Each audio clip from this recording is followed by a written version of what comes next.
Hey everyone, in my previous upload I stated that if that video got 1,000 likes, my next upload would be a 10-hour video. Well, I lied. It's actually 11. I hope you all enjoy it. If you do, please be sure to drop a like rating. I won't set a like goal for this one, but liking the video does help out immensely. Subscribing if you are new is also very much appreciated. We are very close to hitting 130,000, and I'm curious to see if we could hit it before the end of the year. Anyways, sit back, do whatever it is that you do to relax, enjoy the ad-free content, except for the ad right after this intro. There won't be any more ad breaks after that one. And as always, I hope you all have a great night.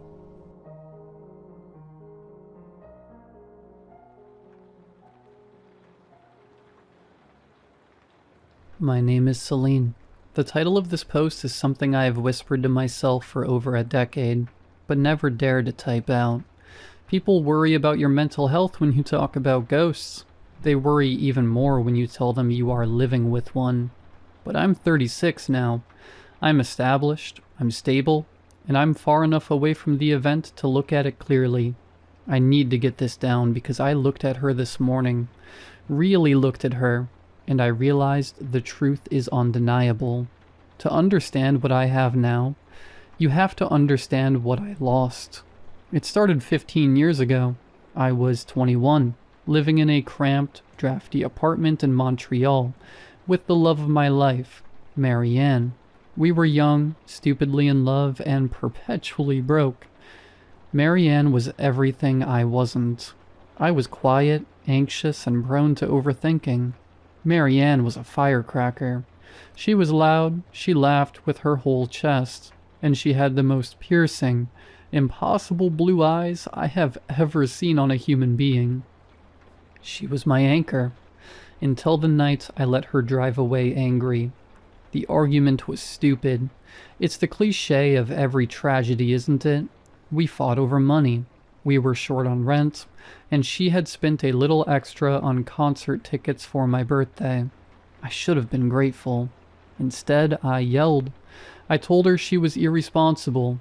I told her she didn't take our future seriously. The last words I said to her were, "Just get out. I can't look at you right now." So she did. She grabbed her keys, her eyes swimming with tears that made that blue look like a stormy ocean. And she slammed the door. 2 hours later, the police were knocking. Black ice on the hallway. She had lost control of our beat-up Honda and went over the guardrail. She died on impact. The weeks following the funeral are a blur of gray. I don't remember eating. I don't remember sleeping, really. I just remember laying in our bed, staring at the empty spot beside me, smelling the fading scent of her vanilla shampoo on the pillowcase. The guilt was a physical weight. It sat on my chest like an anvil. I had killed her. I convinced myself of that. If I hadn't yelled, if I hadn't kicked her out, she would be safe in bed. I was a murderer. That was when the activity started. At first, I welcomed it. It began small. I would come home from my waitressing job to find things displaced. A picture frame turned face down. The cabinet doors in the kitchen wide open. The temperature in the apartment would plummet, leaving my breath visible in the air despite the radiator clanking away at full blast. My grieving mind didn't register fear, it registered hope. "Marianne?" I would whisper into the darkness. "Is that you?" I assumed she was back. I assumed she wanted to tell me she was okay, but the atmosphere in the apartment wasn't comforting. It was heavy. It felt oppressive, like the air pressure before a tornado. 3 weeks after the funeral, the activity shifted from passive to aggressive. I was in the kitchen making tea. I had the kettle on the stove. Suddenly, the burner dial snapped from low to high on its own. The gas flared up with a whoosh. I jumped back, my heart hammering. I reached out to turn it off, and a mug from the drying rack flew off the counter. It didn't just fall, it was thrown. It shattered against the wall inches from my head. I stood there, shards of ceramic at my feet, trembling. "Marianne," I cried out, tears streaming down my face. "I'm sorry. I'm so sorry." I thought it was her anger. I thought she was trapped here, furious at me for the way we left things. I deserved it, I told myself. She wanted to throw things. Let her. I deserved every bit of it. But it got worse. The nights became unbearable. I would wake up at 3 a.m. to the sound of heavy, wet breathing right next to my ear. Not the soft breath of a sleeping partner, but a raspy, guttural sound. When I reached for the lamp, the bulb would pop with a deafening crack, plunging me back into darkness. Shadows began to pool in the corners of the room, taller and darker than they should have been. They seemed to stretch toward the bed. I stopped sleeping. I became a ghost of myself, dark circles under my eyes, shaking through my shifts at work. The culmination happened on a Tuesday in November. It was a month after the accident. I was lying in bed, fully dressed, because I was too terrified to change into pajamas anymore. I was staring at the ceiling, waiting for the sun to rise. The silence in the apartment was deafening. Then the temperature dropped. It wasn't gradual. It was instant. The air went freezing cold, so sharp it hurt my nose to inhale. I squeezed my eyes shut. "I'm sorry, Marianne," I whispered. My mantra of guilt. Something grabbed my ankles. It wasn't a gentle touch. It was a vice grip, strong and painful, like two bands of steel clamping down on my bones. I gasped, my eyes flying open. I tried to kick, but my legs wouldn't move. With a violent jerk, I was ripped down the mattress. I screamed, I clawed at the sheets, desperate for purchase, but the fabric just bunched in my hands. I was dragged off the foot of the bed, my hips slamming hard onto the hardwood floor. The grip didn't let go. I was being pulled across the floor of the bedroom, toward the open closet door. The closet was a gaping maw of darkness. "Marianne, stop, please!" I shrieked. I grabbed the leg of the heavy oak dresser as I slid past. The friction burned my palms, but I held on. The force pulling my legs was immense, threatening to dislocate my hips. I was sobbing, hysterical, kicking wildly with my feet against empty air. Suddenly, the grip vanished. I didn't wait. I scrambled up, scrambled into the corner of the room and curled into a ball, hyperventilating. I stayed there until dawn broke, watching the closet, waiting for her to come back and finish me.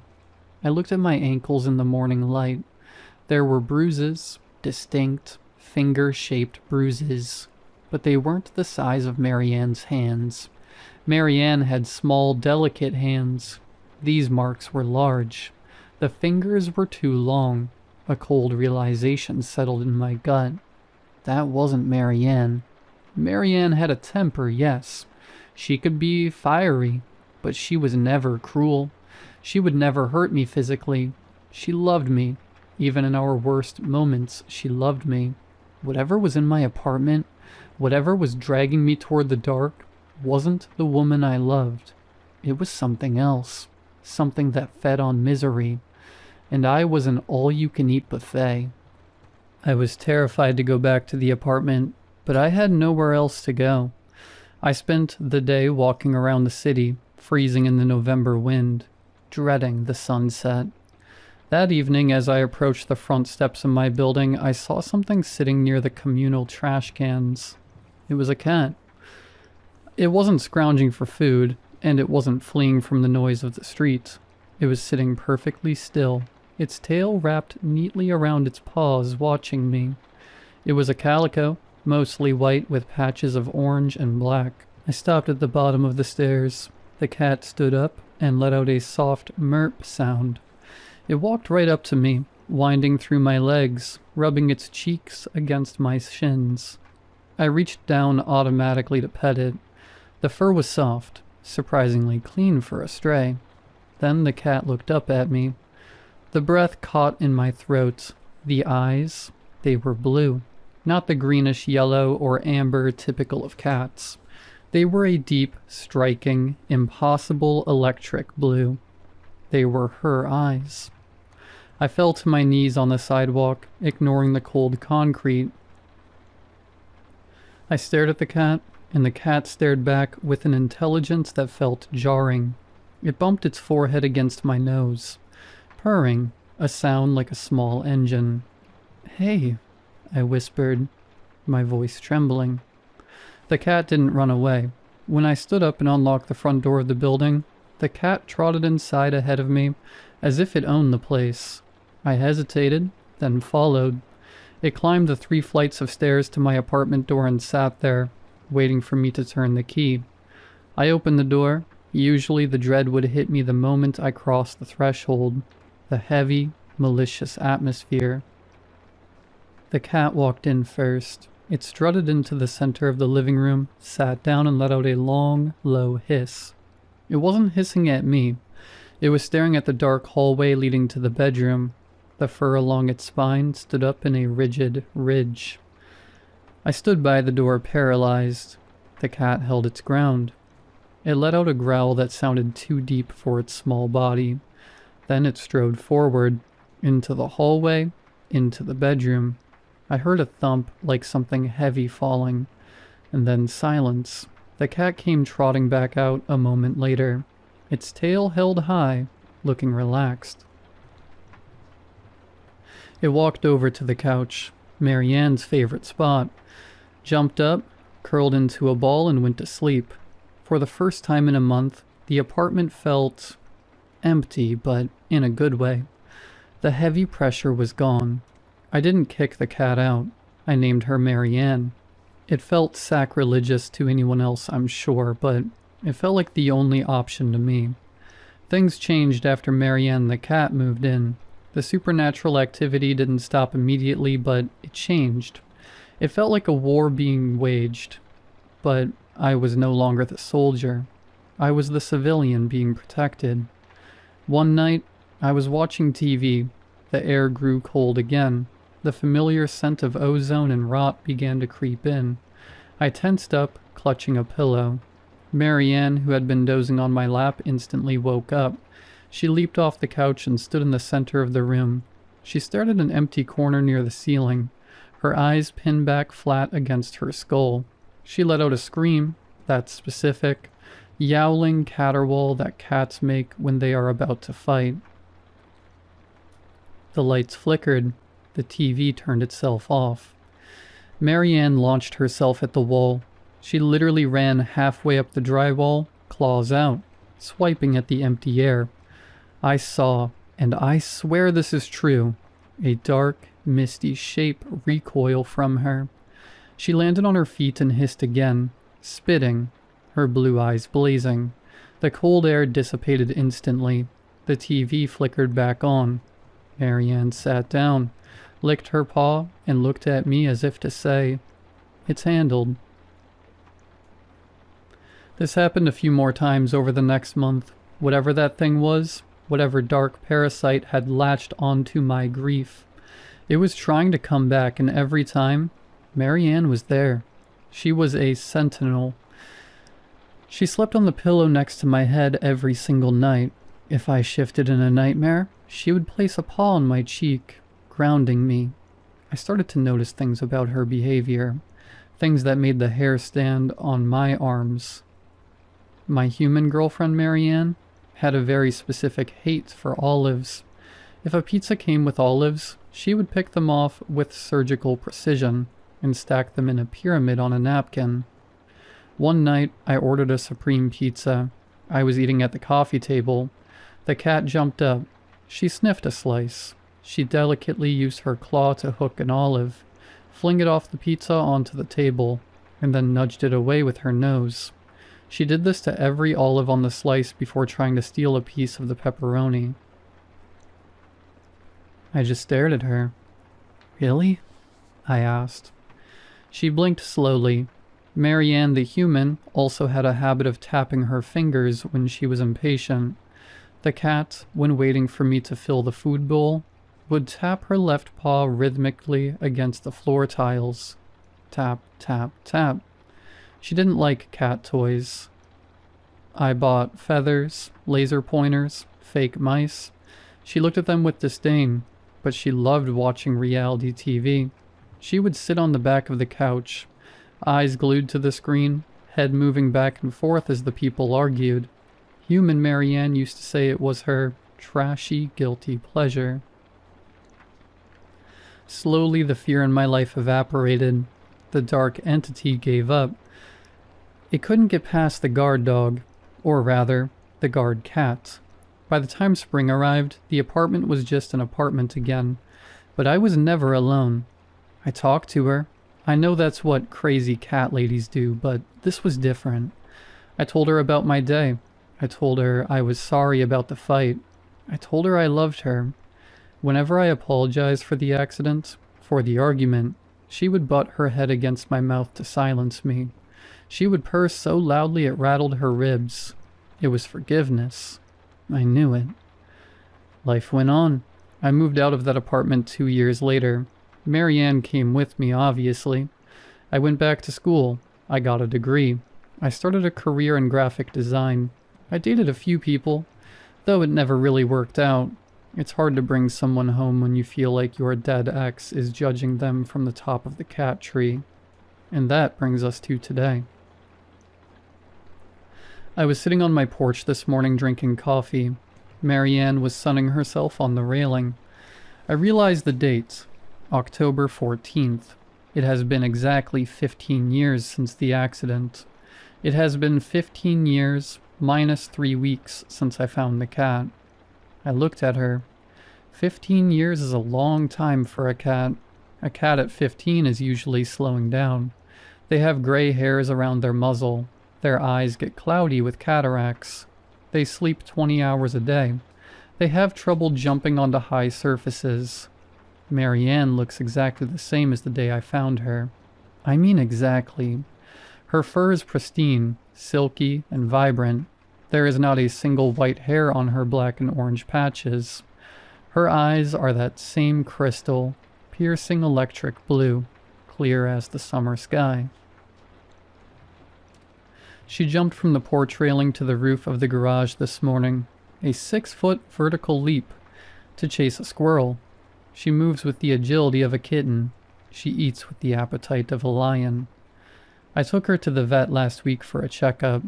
The vet, a new guy, looked at her chart. Born roughly 15 years ago? He asked, raising an eyebrow. Yes, I said. I found her then. He examined her. He checked her teeth, her heart, her joints. He looked perplexed. He took an x-ray just to check for arthritis. This is bizarre, he told me, showing me the scan. Her bone density, her teeth. If you didn't tell me she was 15, I'd say this cat is maybe 2 years old, maximum. There's zero sign of aging. Absolutely none. I nodded. I wasn't surprised. I came home and looked at old photos. I found a picture of human Marianne from her 20th birthday. She's laughing, looking at the camera. The look in her eyes is defiance and joy mixed together. Then I looked at the cat, sitting on my desk, watching me write this. I don't think she's a cat. I mean, she is a cat biologically, I suppose. But the spirit inside, the thing looking out through those blue eyes, the entity that attacked me 15 years ago wanted to hurt me. It was drawn to my guilt, but Marianne, she fought it off. She came back. She found a vessel that would let her stay. I've read about this kind of thing. Reincarnation, possession, spiritual attachment. Usually spirits move on. They fade, or if they stay in an animal, the animal eventually ages and dies. But she isn't aging. She isn't leaving. I stroked her head a few minutes ago, running my thumb over her ears. I whispered, "You're not going anywhere, are you?" She let out a short, sharp meow. It sounded like no. She bit my thumb gently. Another thing human Marianne used to do when she was being playful, and began to lick my hand with her sandpaper tongue. I'm not scared. I should be, probably. It defies every law of nature. I'm living with a creature that is effectively immortal, inhabited by my dead girlfriend who refuses to cross over because she thinks I can't handle myself alone. And the honest truth? She's probably right. She's looking at me right now. She wants me to stop typing. She's tapping her left paw on the desk. Tap, tap, tap. I guess I better go. She hates to be ignored.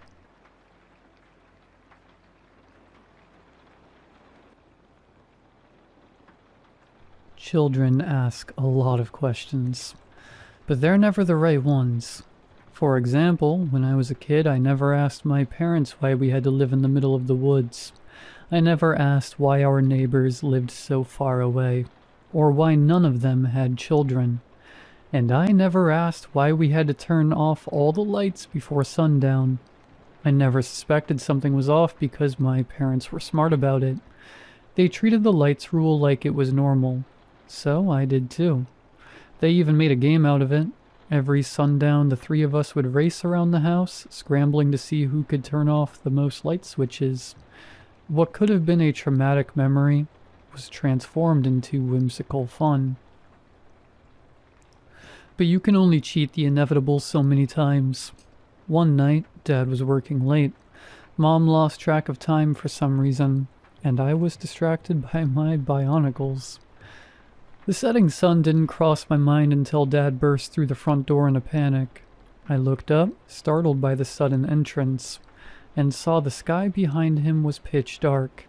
"Honey, turn off the lights," Dad barked as he dashed to the nearest light switch. My parents scrambled the house in a panic, but I stayed calm. Thinking about it now, their urgency should have frightened me, but I was naive and invested in my game, so I continued playing until the house went completely dark. Reluctantly accepting that it was time for bed, I gathered up my Lego warriors and put them where they wouldn't get stepped on. Once all of them were safely accounted for, I looked out a nearby window and noticed twin lights staring out of the trees. At first, I was scared, but as my eyes adjusted to the dark, I realized it was just some critter out for an evening stroll.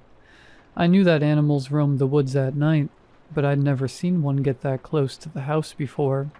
Overcome by childish excitement, I waved hello to it. It waved back. "Carson?" Dad hissed, doing his best to stay quiet. "Where you at, bud?" "Shh," I whispered back. "You'll scare it off." "What?" Dad bolted into the room, his footsteps a clumsy contrast to the stillness of the night. I looked away from the window to shush him. When I turned back, the thing was gone. "Never mind, Dad," I said with a shrug. "It ran away." Dad sighed in relief and picked me up. I felt his heartbeat thunder in his chest as he checked to make sure the window was shut. "Don't worry about it," he whispered in a strained voice. "Come on, let's get to bed." Mom and Dad had me sleep with them for some reason, but otherwise the rest of the night was completely normal. There was no cataclysm, no punishment for breaking the rules, no ominous sense of dread lingering over the house. Life continued on normally, unaffected by the night's mistake. My parents were nervous at first, but laughed it off after a week or two. They never suspected something was off because Mr. Pallywag was smart about it. I still remember the day Mr. Pallywag introduced himself. Mom had left me to my own devices again, so I went out to the backyard and invented some game to keep myself occupied. Whatever I'd come up with must have been good, because I was so absorbed in what I was doing. It took me a while to realize someone was watching me. For a while I pretended it was my imagination, but when I couldn't ignore the feeling of eyes peering out from the woods any longer, I stopped and scowled at the trees. "Quit being weird," I shouted, my courage bolstered by youthful ignorance. "Come on out." In response to my demands, a large bipedal creature shuffled out from the tree line. It was covered in a shaggy coat of gray fur, and its small dark eyes reminded me of a great white shark's. It would have been frightening, if not for the pork pie hat, lightly perched on top of its head. Between the hat and its spotless white gloves, it looked more like a cartoon character come to life than an animal. "Hello," the creature said with a shy, friendly wave. "Do you live here?" "Uh-huh." "Oh, good. I'm your neighbor, Mr. Pallywag. Sorry it took so long for me to introduce myself. What's your name?" "Carson." "It's a pleasure to meet you, Carson. Are your parents home?" "Mom is, so you should stay back.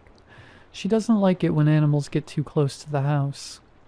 Mr. Pallywag frowned, which made him look even more cartoonish. I couldn't help laughing at his expression. "I don't see what's so funny." Mr. Pallywag huffed. "I'm not an animal. I'm a respectable citizen." "I'm sorry. You made a funny face, that's all." "Oh, that's not a funny face. This is." Mr. Pallywag stuck out his tongue and bulged his eyes. It looked so goofy I nearly passed out from laughter. I laughed so loudly, Mom popped her head out of the window and asked me, "What's so funny, Carson?" Mr. Pallywag made a funny face. "Mr. Pallywag?" "Yeah, don't you see him?" Mom scanned the trees, a frown firmly etched on her face. I looked behind me to find that Mr. Pallywag had disappeared. "That's weird," I said. "He was right here." "Honey, who's Mr. Pallywag?" "He's a big, furry monster wearing a hat. You can't miss him." "Oh," Mom sighed, relieved. "He's imaginary, then." Part of me wanted to argue, but I stayed quiet. If Mom didn't want me to believe Mr. Pallywag was real, that was her choice. Nothing worth arguing over. Besides, adults always hated being wrong. An argument could only end with me getting dragged inside. "Well, I'll leave you boys to it. Have fun, okay?" "Okay." Mom went back to whatever she was doing. Once he was sure she wouldn't come back, Mr. Pallywag popped out from behind a tree and grinned at me. "Sorry I called you a monster," I said quickly. "But you got mad when I said animals, so..." "That's all right, Carson. I understand. But I won't forgive you unless you do something for me." "What's that?" "Play a game with me," Mr. Pallywag cried, dramatically flourishing his hat. "Okay." And just like that, I made a friend. Mr. Pallywag came to visit me as much as he could. Sometimes he'd go missing for days or even weeks. But I didn't mind. He always made up for it with a fantastic new story about his travels. I always liked stories, but my parents rarely told me any. Most nights it was too dark to read anything, and they were too busy during the day. Luckily, telling stories was Mr. Pallywag's favorite pastime, and I was happy to listen. Some nights when I had trouble falling asleep, I would even crack the window open so Mr. Pallywag could continue telling me about his adventures. He was always happy to do it, but he never came into my home. I asked him why once, but he just shook his head and said my parents wouldn't like it. That makes sense to me now, but at the time I thought it was silly. Mom didn't mind Mr. Pallywag at all. Dad did at first, but then one night, he and Mom had a fight about it. It got really intense until Mom said it was perfectly normal for a kid with no friends to make one up. That made Dad go quiet. He didn't say anything about Mr. Pallywag again. I can't blame my parents for thinking Mr. Pallywag was imaginary. He was very good at hiding. In fact, he was so good that, at first, I tried to make a game out of catching him. "Look, Mommy," I'd squeal with delight. "He's behind the swing set. No, now he's behind the sandbox." But eventually, I let him hide without calling attention to it. He was quiet as the wind and quick as a fox, and nobody could find him if he didn't want to be found. I also got the feeling something bad would happen if my parents caught him. I didn't want that. He was my best friend. Most of the time, Mr. Pallywag was content to play in my backyard, but he asked me to come into the woods with him twice. The first time happened because Mom yelled at me. Before I tell this part, I want to make it clear that Mom was not abusive. That said, she wasn't exactly Mother of the Year either. There were mitigating circumstances, granted. She didn't have a lot of friends, and we didn't leave the house much because of our isolation. Most days she was either alone or only had me for company. If that doesn't sound so bad, imagine being trapped in a remote cabin and the only person you can have a conversation with refuses to talk about anything that isn't related to cartoons, or how hungry they are. Frankly, it's a miracle she didn't kill me. I was usually content to entertain myself, but one day, for whatever reason, all I wanted to do was spend time with her. "Mom, come play with me," I whined. "Not right now, honey," she said, doing her best to keep her voice calm. "Why don't you watch a movie?" "I don't wanna." "Well, how about you play your PlayStation?" "No, I want to play a real-life game." "Okay, well, why don't you ask Mr. Pallywag to play with you?" "I don't want to play with Mr. Pallywag. I want to play with you." "Carson, I want to play." My tantrum raged on like that for a while. Mom tried to soothe me, but I refused to be sated. Finally, she snapped and shouted, "Enough." The force of the shout shut me up immediately. "I can't play with you right now, Carson. I need some time to myself, okay? Just shut up and go outside." With that, Mom stormed to her bedroom and slammed the door shut. Tears welled up in my eyes as I scurried outside. It was my first rejection. I remember it better than my first kiss. For what felt like hours, I sat on my swing set and bawled. If Mom noticed, she didn't come out to comfort me. Odds are she was just holed up in the house somewhere, but at the time it felt like she was actively ignoring me. "Hey, Carson!" Mr. Pallywag's sudden appearance didn't surprise me. He made a habit of showing up out of nowhere. Normally I pretended to be surprised, but I was so depressed I couldn't summon the energy for it. "Carson?" Mr. Pallywag asked. "You okay?" "Mom yelled at me," I choked out between sniffles. "Oh no, come here, bud. It's okay." Mr. Pallywag opened his arms and wrapped me in a big hug.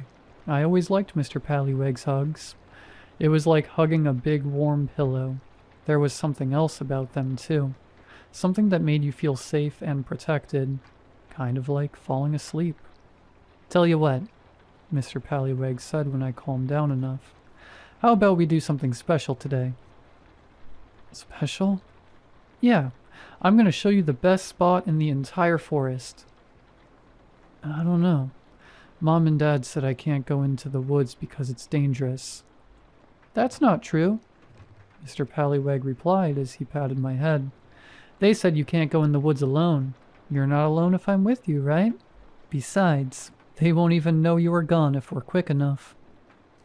For a moment I hesitated. I was a good kid. I always followed the rules. But Mr. Pallywag had a point. If I was with him, I wouldn't be alone, and I wanted to get back at Mom somehow. I could bend the rules a little, just once. "Okay," I said, "but we have to be quick." "Deal." Mr. Pallywag took my hand and we walked into the woods together. It was a beautiful day. Birds chirped sonatas above us, and sunlight slipped through the cracks in the tree branches to cast macabre shadows on the ground. I made a game out of jumping from sunspot to sunspot. Mr. Pallywag thought it looked like fun, so he joined in as well. The two of us got so wrapped up in the game I almost forgot how upset I'd been. Almost. Eventually our route led us to a circular clearing. Mr. Pallywag strolled to the center of it and sat down with a great big sigh. I followed his lead and inspected my surroundings. The clearing felt peaceful. but there was something vaguely sad about it too. "This is my special spot, Carson," Mr. Pallyweg said. "What do you think?" "I like it, but what makes it so special?" "Well, this is where most of my friends decide to come to the party." "Party? What party?" "Why, only the greatest, most fantabulous party ever. There's cake, balloons, and games galore, and there's plenty of music and dancing." "And stories?" "Of course," Mr. Pallyweg laughed. "All the stories you could ever want." "That sounds nice," I said, trying to imagine it. "Are there other kids there?" "Oh yes, tons of kids." "Does everyone get along?" "Of course." "And nobody's left out?" "Nope." Good. We sat in silence for a while. I didn't mind. Silences felt okay with Mr. Pallyweg. Not like when Dad got quiet. That was usually a sign he was about to start lecturing me about how I didn't clean my room enough, or that I was spending too much time on the television or something. It wasn't like when Mom got quiet either. When she got quiet, it was because she was mad and didn't want us to know. It didn't work, though. I always knew. Something in the trees caught my attention. It was slowly swinging back and forth like the pendulum in my grandma's old clock. I watched it for a while, back and forth, but couldn't figure out what it was. Part of me wanted to take a closer look, but Mr. Pallyweg squeezed my shoulder before I had the chance. "Okay, Carson," he said. "It's time to go back now." "Oh, really? Can't we go to the party instead?" Mr. Pallyweg grinned. For the first time, I noticed how large his teeth were. They weren't sharp fangs or anything. They were just large. I had a sudden urge to run away, but I ignored it. "One day," Mr. Pallyweg said, taking my hand. "But not just yet." "Why not?" "You're not sad enough." I wasn't sure what Mr. Pallyweg meant, but I let him lead me away from the clearing without complaint. As we entered the woods, I glanced over my shoulder, hoping to get one last look at whatever was swaying back there. No luck. It was too well hidden by the foliage. "Let's race," Mr. Pallyweg said. "Last one there's a grounded swallow." Mr. Pallyweg let go of my hand and sprinted into the woods. I ran after him, the swinging object forgotten. When we got back, he stopped me and knelt down to my eye level. "One quick thing before you go," Mr. Pallyweg whispered. "Promise you won't tell your parents about my special place, okay?" "Why not?" "Well, it's not very special if everyone knows about it, right?" It made sense, but there was an icky feeling in my gut as I nodded and swore to keep it a secret. "Thanks, Carson. I'll see you later, okay?" I smiled and nodded again. Mr. Pallyweg grinned and gave me a big hug goodbye. I hugged him back and walked into the house. When I ambled into the kitchen, I found Mom crying at the kitchen table. "Mom?" "Carson!" Mom wailed.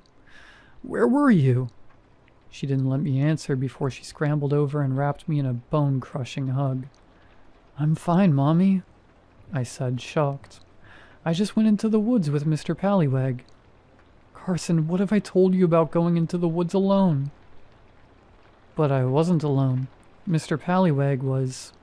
"Mr. Pallyweg doesn't count. You're not allowed to leave the backyard unless you're with me or Daddy. Do you understand?" "But..." "No buts. Honestly, what were you thinking?" "It was Mr. Pallyweg's idea. He said..." "I don't care what he said. I was worried sick about you." I thought about protesting more, but I didn't bother. There was no use fighting her. As promised, I didn't tell my parents about Mr. Pallyweg's secret spot. I didn't tell them about the party either. Something in my gut said they wouldn't like it. At some point, I went back to school, but the only thing I remember about it is getting bullied. I tried talking to the nicer kids about Mr. Pallyweg once. They didn't care. I stopped trying. Thinking back on it, nobody in my family had many friends. I guess that's why we all loved Uncle Dan so much. Uncle Dan was born in that backwater town and never quite managed to escape, but he didn't let it get to him. My parents liked him, and I was thrilled whenever he came over. He was no Mr. Pallywag, mind, but he was the closest anyone got. Unlike most adults, Uncle Dan took time to make sure I was feeling okay. He was a great listener, too, no matter what the topic was. He'd patiently allow me to ramble about it until I'd exhausted myself. If it was something bad, he'd offer sympathy or advice. I was just talking about Power Rangers or my latest video game. He'd run his fingers through his thick red beard and let out a low whistle of amazement. "Wow," he said in a tone implying I'd solved world hunger. "That is really something, kiddo. Thanks for sharing." When most people said stuff like that, I knew they were only saying it to humor me. Uncle Dan was special because I believed him. One time I asked Uncle Dan why he liked talking to me so much. He got real serious and said it reminded him of spending time with his daughter. I asked if I could meet her sometime. He got real quiet and shook his head. I didn't ask about her again. For some reason, the one thing I didn't tell Uncle Dan about was Mr. Pallywag. In fact, he might never have known if I hadn't shown him my drawing. It was just a crayon scribble of Mr. Pallywag waving hello, but I'd gotten the hat just right, and I was proud of my work. Obviously, the next time Uncle Dan came over, I made it a priority to show him my masterpiece. Uncle Dan, look at what I drew," I chirped as I shoved the drawing at him. "Carson," Dad scolded, smiling despite himself. "Give him a second to breathe." "That's all right, Keith," Uncle Dan chuckled. "Let's see what Picasso whipped up for us." Uncle Dan ruffled my hair and took the drawing. The second he saw what it was, his smile faded. I waited for him to say something, suddenly self-conscious. He was quiet for so long, I looked to Dad for reassurance. He looked just as confused as I was. "Uncle Dan?" I asked. It's great, Carson," Uncle Dan replied, his hands and voice shaking. "Great job. What's the fella's name?" "Mr. Pallywag." Uncle Dan's face went pale. "That's fun," he said in a low, emotionless voice. "Carson, would you excuse us for a moment? There's something I need to talk to your dad about." Okay." Unnerved, I left the room. I'd never seen an adult act like that before. I knew I shouldn't have eavesdropped, but I was so worried about Uncle Dan I stopped by the doorway to listen in. "Jesus, Dan, what's wrong? You look pale." "How long has Carson been talking about this thing?" "I'm sorry?" "Mr. Pallywag, how long?" "Oh, right. A couple of months, I think." "Months?" Uncle Dan yelled. "Yeah, the kid's got an imaginary friend. So what?" "Have you been leaving the lights on?" "No, of course not." "Well, okay, we did once, but that was..." Mom must have walked in because I heard her ask, "What's going... Dan, are you alright?" "You have to move," Uncle Dan insisted. "Now." "Move? I don't..." "We're not moving," Dad snapped. "Don't give me that tough guy crap, Keith. Christ, I should have figured this would happen." "Excuse me? What gives you the right to..." "Shut up and listen. Jenny drew that thing too. Right before... The house went deathly quiet. I could just barely hear Uncle Dan quietly sobbing. It made me uncomfortable, so I slunk off to my room. I didn't come out until Mom called me for dinner. As I sat down at the table, I looked over to Uncle Dan. It was like nothing had happened. He even shot me a cheerful thumbs up. "Sorry for the scare, kiddo," he said. "I remembered something really important. Boring grown-up stuff.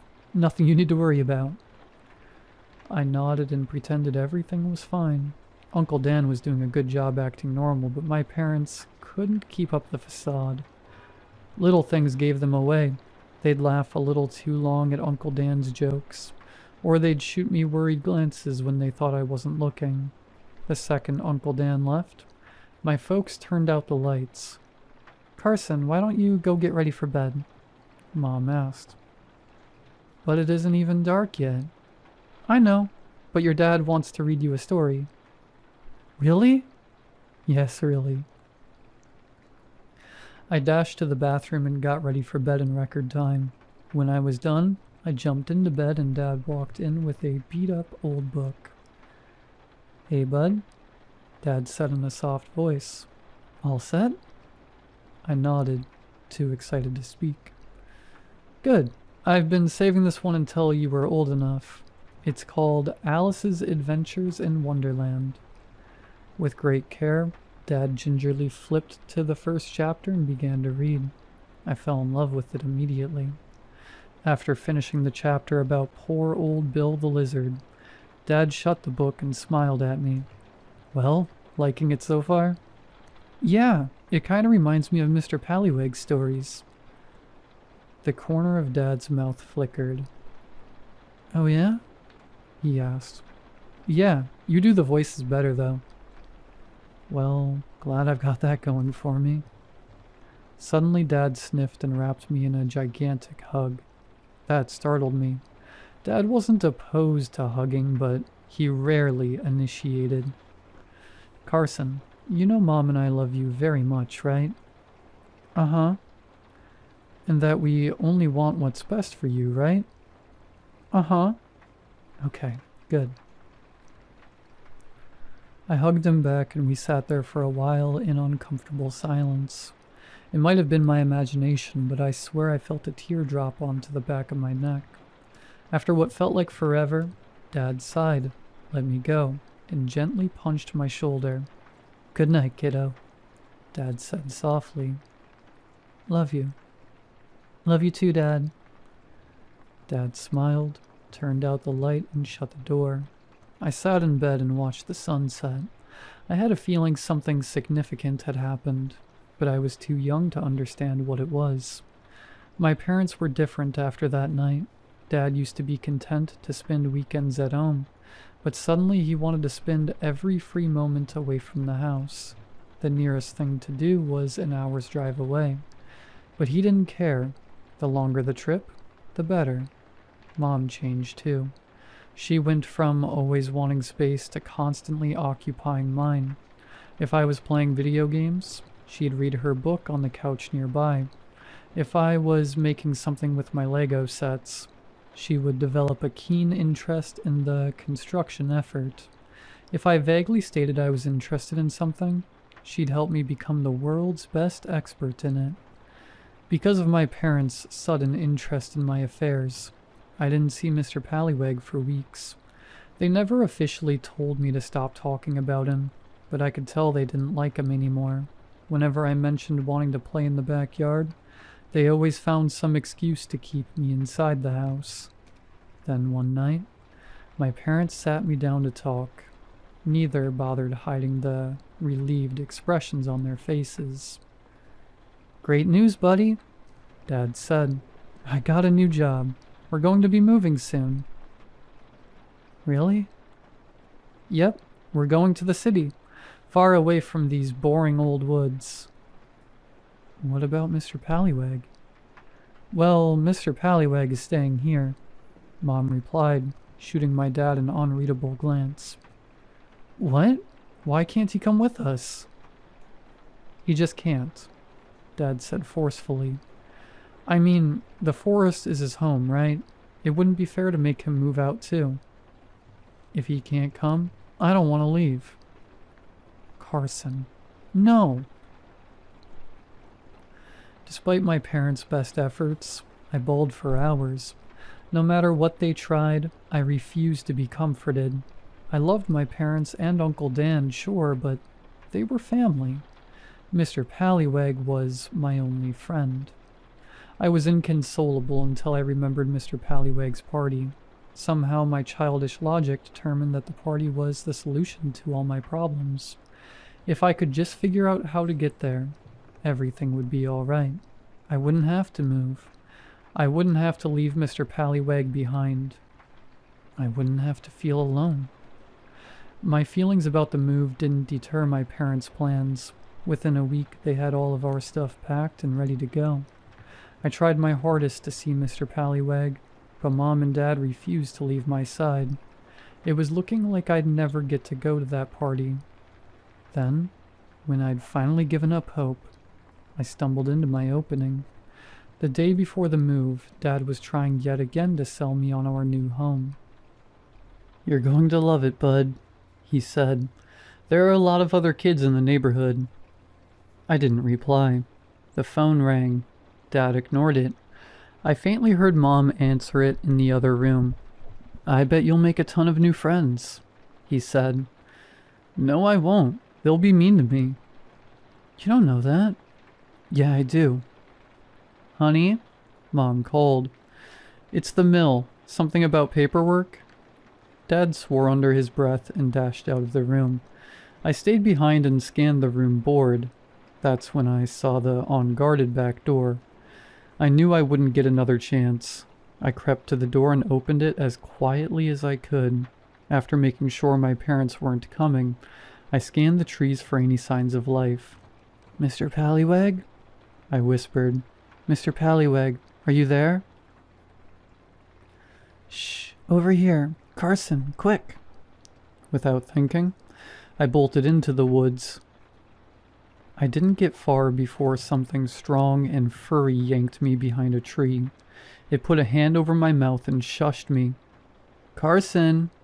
I heard Dad call. "Carson? Where'd you get to?" "Stay quiet, okay?" Mr. Pallywag whispered in my ear. "Carson, this isn't funny. Carson!"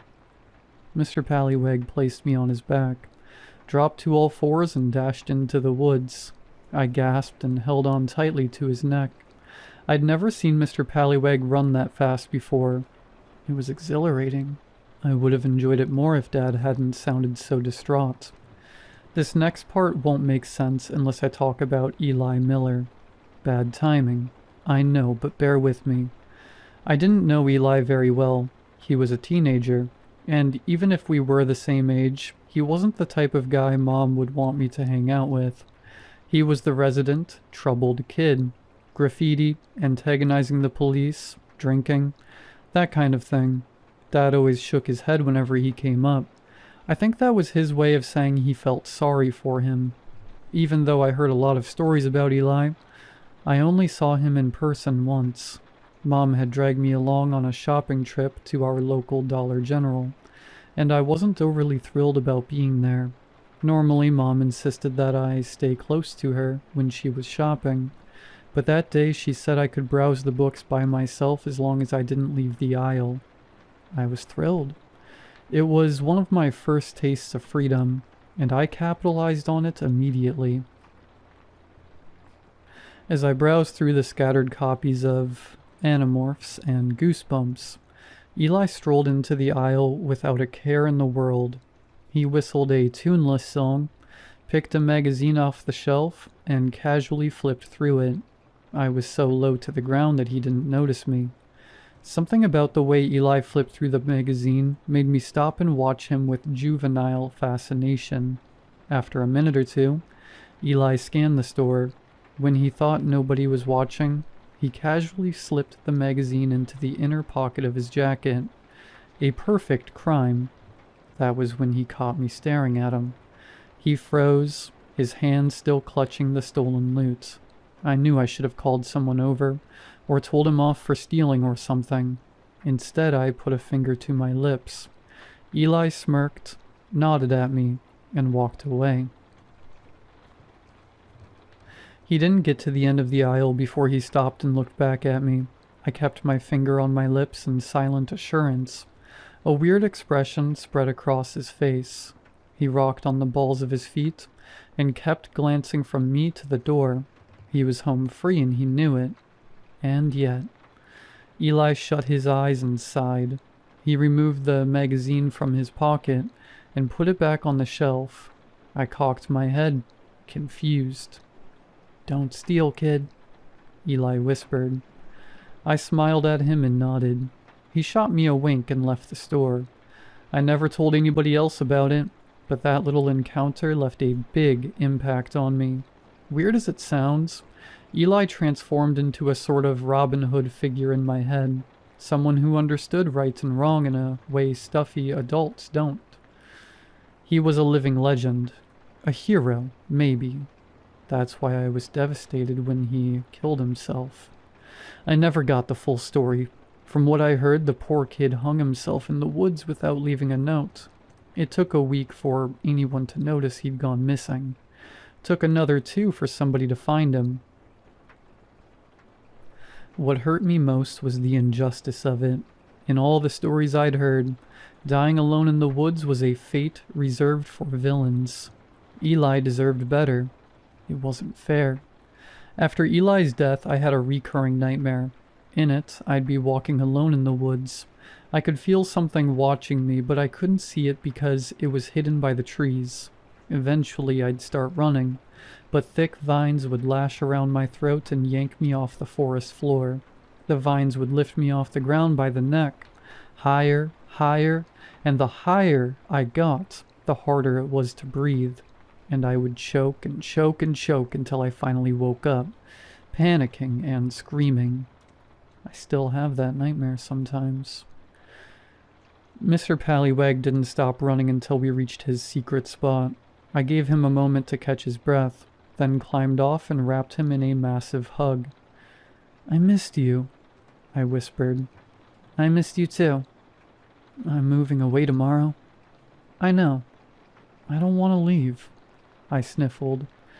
"Can I go to the party instead?" There was a brief pause. "Oh, I don't know," Mr. Pallywag said with calculated indifference. "I'm sure you'd have much more fun living in your fancy new house in the city." "No, Mr. Pallywag, I don't want to move. I want to stay here with you." "More than anything?" I nodded. "More than anything in the whole wide world?" I nodded again and looked up to see Mr. Pallywag's expression. He was grinning, and there was a triumphant expression in his dark eyes. "Well, if you're absolutely sure," he said, "I guess I can arrange it, but there's a few things we have to do first." "Like what?" Mr. Pallywag pulled off his hat and rummaged around inside it. "Let me see. It's around here somewhere. Ah, there it is." With solemn dignity, Mr. Pallywag pulled a long, thick rope out of his hat.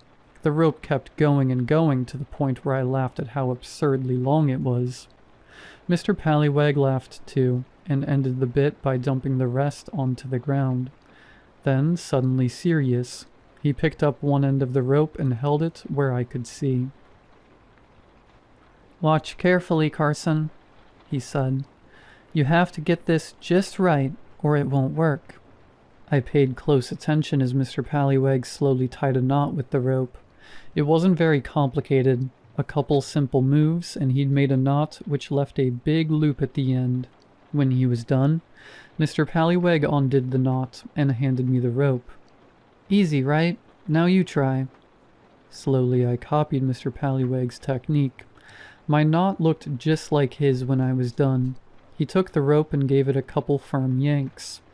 The knot held. "Great job, Carson. You're so smart. Now watch this." Mr. Pallywag held up the rope and snapped his fingers. To my amazement, the inside of the loop shimmered, blurred together, and rearranged into strange kaleidoscopic shapes. "Wow," I exclaimed. "Is that magic?" "Of course it is, Carson. Not only that, it's a portal that goes directly to the party. Here, have a look." Mr. Pallywag held out the rope and I leaned in closer to see. There was a large room on the other side of the portal. The room was brightly decorated and filled wall to wall with people. Most of them were kids. No sound came through the portal, but I could see people having animated conversations and laughing. What a party it was. It was everything I'd hoped it would be. There was cake and pizza and a ton of TVs with all my favorite movies and games on them. Everyone was having so much fun. I didn't see anyone who looked excluded or bullied or unwanted. It was like something out of a dream. A red-haired girl on the other side of the portal noticed me and enthusiastically waved hello. I waved back. The girl pointed me out to some of the other partygoers, and they all began beckoning me over.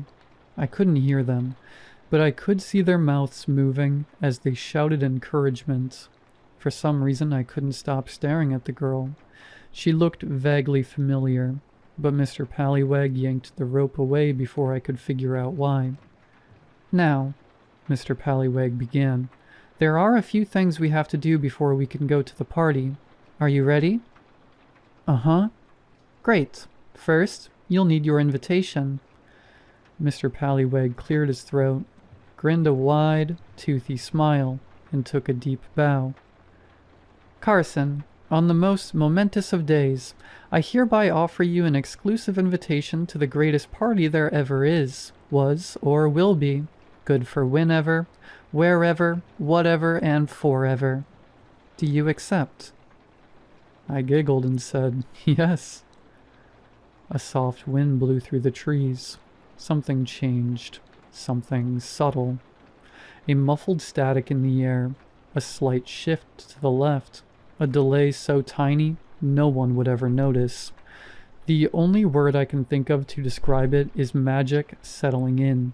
Old and powerful magic mankind chose to leave behind. I didn't like it. "Wonderful," Mr. Pallywag said, clapping his hands.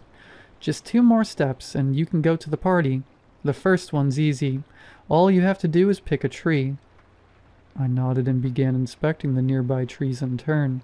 Midway through my search, something in the forest stole my attention. I squinted and leaned towards it to get a better look. It was a yellow strip of police tape. The strip blew gently in the breeze, tracing lazy shapes in the air. It marked the spot where I'd seen the swinging thing last time. I frowned and turned back to Mr. Pallywag. He was still smiling, but there was something hard in his eyes. "Something wrong, Carson?" "No." "Good. Which tree did you pick?" Despite a sudden sense of unease, I pointed at my tree. Mr. Pallywag walked me over to it and positioned me under one of the branches. The branch looked thick and sturdy. "Good choice, Carson. Very good choice." Mr. Pallywag nodded in approval and showed me the portal again. The red-haired girl was there waiting for me. She shot me a huge, sincere smile and held up a slice of cake. It was my favorite. A corner piece of red velvet with tons of icing. The icing had even been lathered into a big letter C, just for me. "Hey, Mr. Pallywag," I said, unable to contain my curiosity. "Who's that girl?" "Oh, that's Jenny. She's a very good friend of mine. Do you two know each other?" The name was familiar, but I couldn't place it. I shook my head. "Well, you'll get to know each other soon enough. Just one last step, and you'll be at the party." "What is it?" "It's very easy. Just put your head through the loop and close your eyes real tight." An intense, shaky feeling shot through my body. I took an involuntary step back. "What's wrong?" Mr. Pallywag asked. "Everyone's waiting. See?" His smile didn't waver as he pointed at the portal. All of the partygoers were gathered in a big crowd. They were clapping and chanting something. I couldn't hear them, but I knew it was my name. I instinctively scanned their faces. It didn't take me long to find the one I was looking for. When he caught me looking at him, he held a finger to his lips and winked. Eli. I felt the blood drain from my face as I backed away from the rope. Mr. Pallywag chuckled. "It's okay, Carson," he said, his voice as friendly as ever. "I won't lie. It's scary at first, but don't worry. When it's done, you get to stay at the party forever. Just you, me, and all of our friends. Doesn't that sound fun? Mr. Pallyweg's grin widened. I'd never realized how big he was before. About the size of a grizzly bear, maybe even bigger. I wanted to run, but I'd seen how fast he was. There was no way I'd be able to get away from him. I thought about the night Dad read me Alice, about the long hug he gave me, and the tear rolling down my cheek. With as much courage as I could muster, I shook my head. I don't want to go to the party anymore. Don't be silly, Carson. Everyone wants to go to the party. I don't. Carson? I shook my head again. Mr. Pallyweg stopped smiling. Did you know I could see the future, Carson? He asked in a low growl. I saw yours the moment I met you. Want to know what I saw? No. It's so awful it makes me want to cry, he said, his mouth contorting into a massive frown. You're always a little bit different, a little bit off.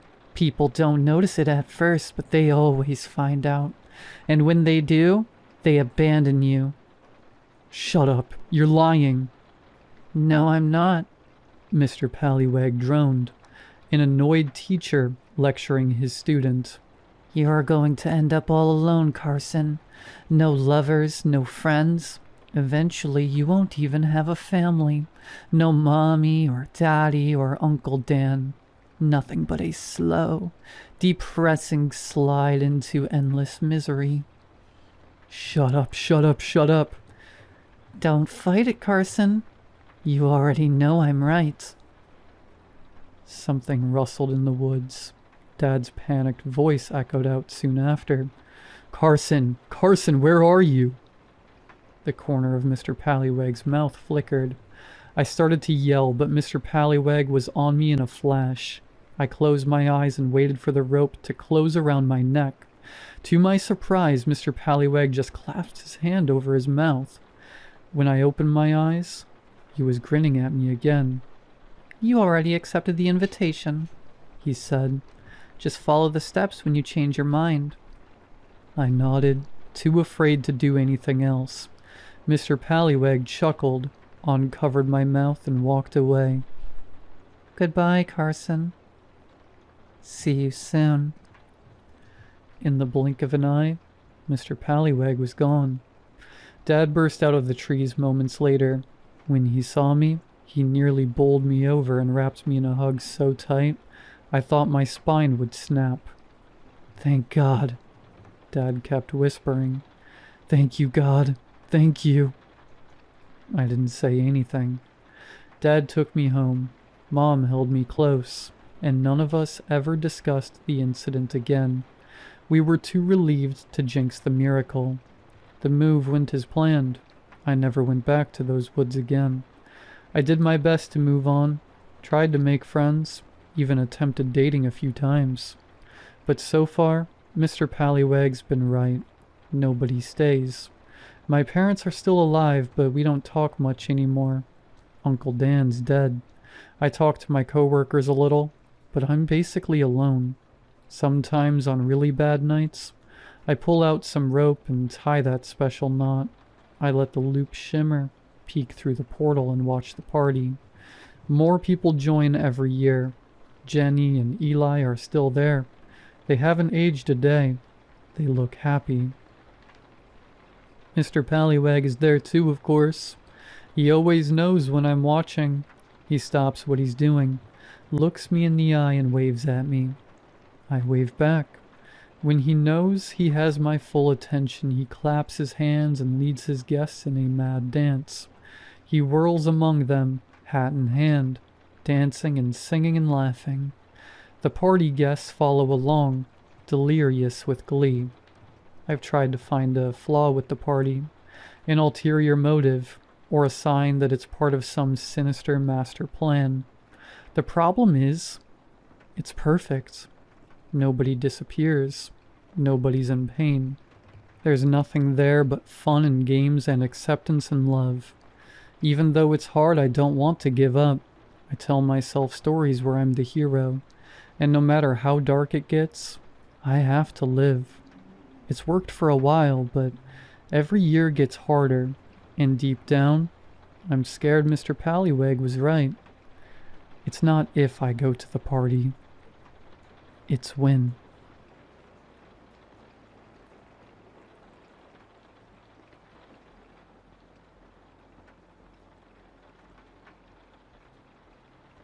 Sometimes I think we may have been too eager to own a home.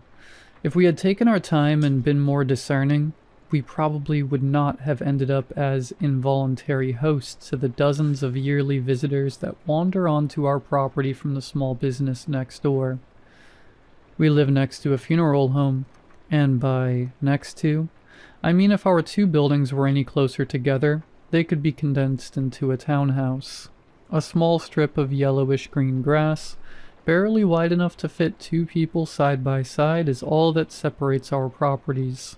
And evidently, that strip belongs to my wife and me, because if we don't mow it, it doesn't get cut. Really, I should say that we live behind a funeral home, because while it is our closest neighboring property on our left side, that side of our house is actually facing its rear. The funeral home is on the corner of our block, and its entrance is situated more or less perpendicular to our front door on the wall farthest from our house. The strange juxtaposition of our two buildings' orientations is ugly and a little uncanny, but I suppose I can't complain, because it means that I rarely have to see the funeral home's clientele, or at the very least, their living clientele. The listing of our house didn't say anything about it being next to a funeral home, and when we pulled up to view it, we were more than a little put off by the prospect of living next to a building that at any given time would most likely contain at least one dead person. But the price was right, and after months of bad luck with the housing market, along with the expiration of our apartment lease quickly approaching, we jumped at the chance to finally have a place we could call our own. Besides, my wife and I both hold a fascination with all things paranormal and macabre. We spent our entire first date gushing over ghost shows and talking about the authenticity of various haunted objects. So after viewing the house and realizing that it had almost everything that we were looking for, we managed to convince ourselves that living next to such a strange, creepy building could actually be pretty cool. And to be fair, sometimes it actually is. Other times, however, it very much isn't. Our house, at 109 years old, is definitely up there in age, but its interior was fully renovated a couple of decades before we moved in. So despite its mildly gothic exterior of gray, faded stone, arched windows, and sharp, multi-pointed roof, the inside is actually mostly semi-modern. All of the surrounding houses, including the funeral home, are even older than and are of a similar build to ours, and we quite frankly love the aesthetic that it gives the entire block. Autumns feel especially cool, and the natural spookiness that our neighborhood exudes lends itself to making Halloween especially fun for the kids, as well as any horror enthusiasts like my wife and me who happen to live in the area. Most of the time we appreciate the overall vibe, but it certainly makes things even more eerie when our guests pay their unexpected visits. Mr. Grayson, the owner and director of the funeral home, is a slightly strange, albeit decent enough guy. He, similar to his home, is getting up there in years, evidenced by his stark gray hair and wrinkly pale skin. But judging by the naked ring finger on his left hand, he doesn't appear to be married, nor to even have anybody else living in the home with him. He mostly keeps to himself, but he came by about a week after we had moved in to introduce himself to us. After exchanging pleasantries and partaking in a brief conversation, he steered the conversation to the business of his business. He said he hoped that living next to a funeral home wouldn't bother us too much. and that the positioning of the two houses would allow us to keep our privacy even when he hosted services. He told us that he didn't provide cremations, that he preferred to do things the old school way, whatever that meant, so we wouldn't have to worry about any unpleasant smells. And while he had a small parking lot attached to his property, often cars would wind up spilling out along the streets, but service goers actually parked on the curb in front of his building and only rarely ventured into the space in front of our house. We thanked him for the heads up and said that it was nice to meet him. He turned to go, but he only made it to the middle step of our front porch before he turned back. "One more thing that I forgot to mention," he said. "You may notice that my clients tend to wander. At times they may briefly wander onto your property. You needn't worry, they won't harm you, and they will listen to you if you tell them to move on. I just thought I should forewarn you now before you find yourself positively spooked for no good reason." He turned to leave again before we could respond. "Well, have a pleasant rest of your day, and don't be a stranger, you hear? We'd love to have you over for dinner so we can welcome you to the neighborhood." He shuffled down our porch steps and made his way back to his home, disappearing inside and largely removing himself from our lives. Neither of us were particularly interested in his dinner invitation, and we doubted that he was either. Pleasantries and all that. At the time, we didn't think much of Mr. Grayson's final warning. We assumed that when he said clients, he was talking about disoriented mourners who sometimes wound up where they didn't belong. We doubted that it would be a big deal, and so promptly forgot about it after a brief discussion about the strangeness of the whole encounter. The first incident didn't come until close to a month later. By then we had largely forgotten about Mr. Grayson and his cryptic words of caution. We rarely even saw the funeral director outside of the occasional glimpses of him on his grandiose front porch welcoming mourners on service days, and the stress of the move had our minds very far away from our first interaction with the peculiar man. It happened on a night in late spring, one of those hot, sweltering days that feel more like early summer, despite what the calendar would have you believe. I woke up in the middle of the night desperately needing to pee, and seeing as our bedroom had never had a master bathroom installed during any of the house's renovations, I was forced to walk out of our room and all the way down the long hallway to the lone second-floor bathroom on the far end, hoping that my tired, lumbering footsteps didn't wake my light sleeper of a wife. I didn't turn the light on in the bathroom, so by the time I reached the toilet, did my business, and stepped back into the hallway, my eyes had properly adjusted to the darkness that enveloped me. Had I turned on the light, thus resetting my night vision, I might not have even noticed the little girl standing at the top of the staircase. She couldn't have been more than 5 or 6 years old. The first thing I noticed about her was that she was wearing a pink polka dot bathing suit, which immediately struck me as odd for that time of night. The second was that she was positively soaking wet, her small frame weighed down by a heavy curtain of water that gave her clammy skin an unnatural shine, and which forced her chestnut hair to cling to her little skull like a thin sheet of plastic wrap. She stood staring at me from the shadows at the nighttime gloom. As still as death, while droplets of water fell from her swimsuit and weakly splashed against the hardwood floor at her feet. I immediately picked up on the overpowering scent of chlorine. Had this occurred only a few years later, I may have thought she was my own daughter looking back at me from the shadows, but seeing as we did not have any children at the time of this incident, the girl's presence completely baffled me. She stared at me with her pair of glassy, distant eyes for a few long seconds before I managed to chase away the surprise that kept me frozen in place. "Are you all right, little girl?" I asked her. No response. Are you lost?" Silence. "Where are your parents?" For several moments, I thought she wasn't going to speak, until finally she found her words. I don't know. Her voice was quiet, barely above a whisper, and while she was looking in my direction, I realized that she was not staring at me, but at a point behind me, as if I were not there at all. "What's your name?" I asked her, but before I could get a response, I heard the sound of my wife shuffling out onto the hallway. When she saw me, frozen stiff in the nighttime gloom, she frowned. "Who are you talking to?" she asked in her groggy, half-asleep voice. "And why does it smell like a pool out here?" "This little girl must be lost," I said. "She says she doesn't know."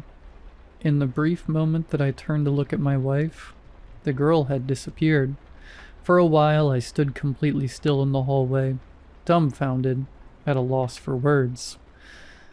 I may have convinced myself that I had imagined the entire encounter in my head, sleep-deprived mind, were it not for the pungent puddle of chlorinated water that still rested at the top of the stairs.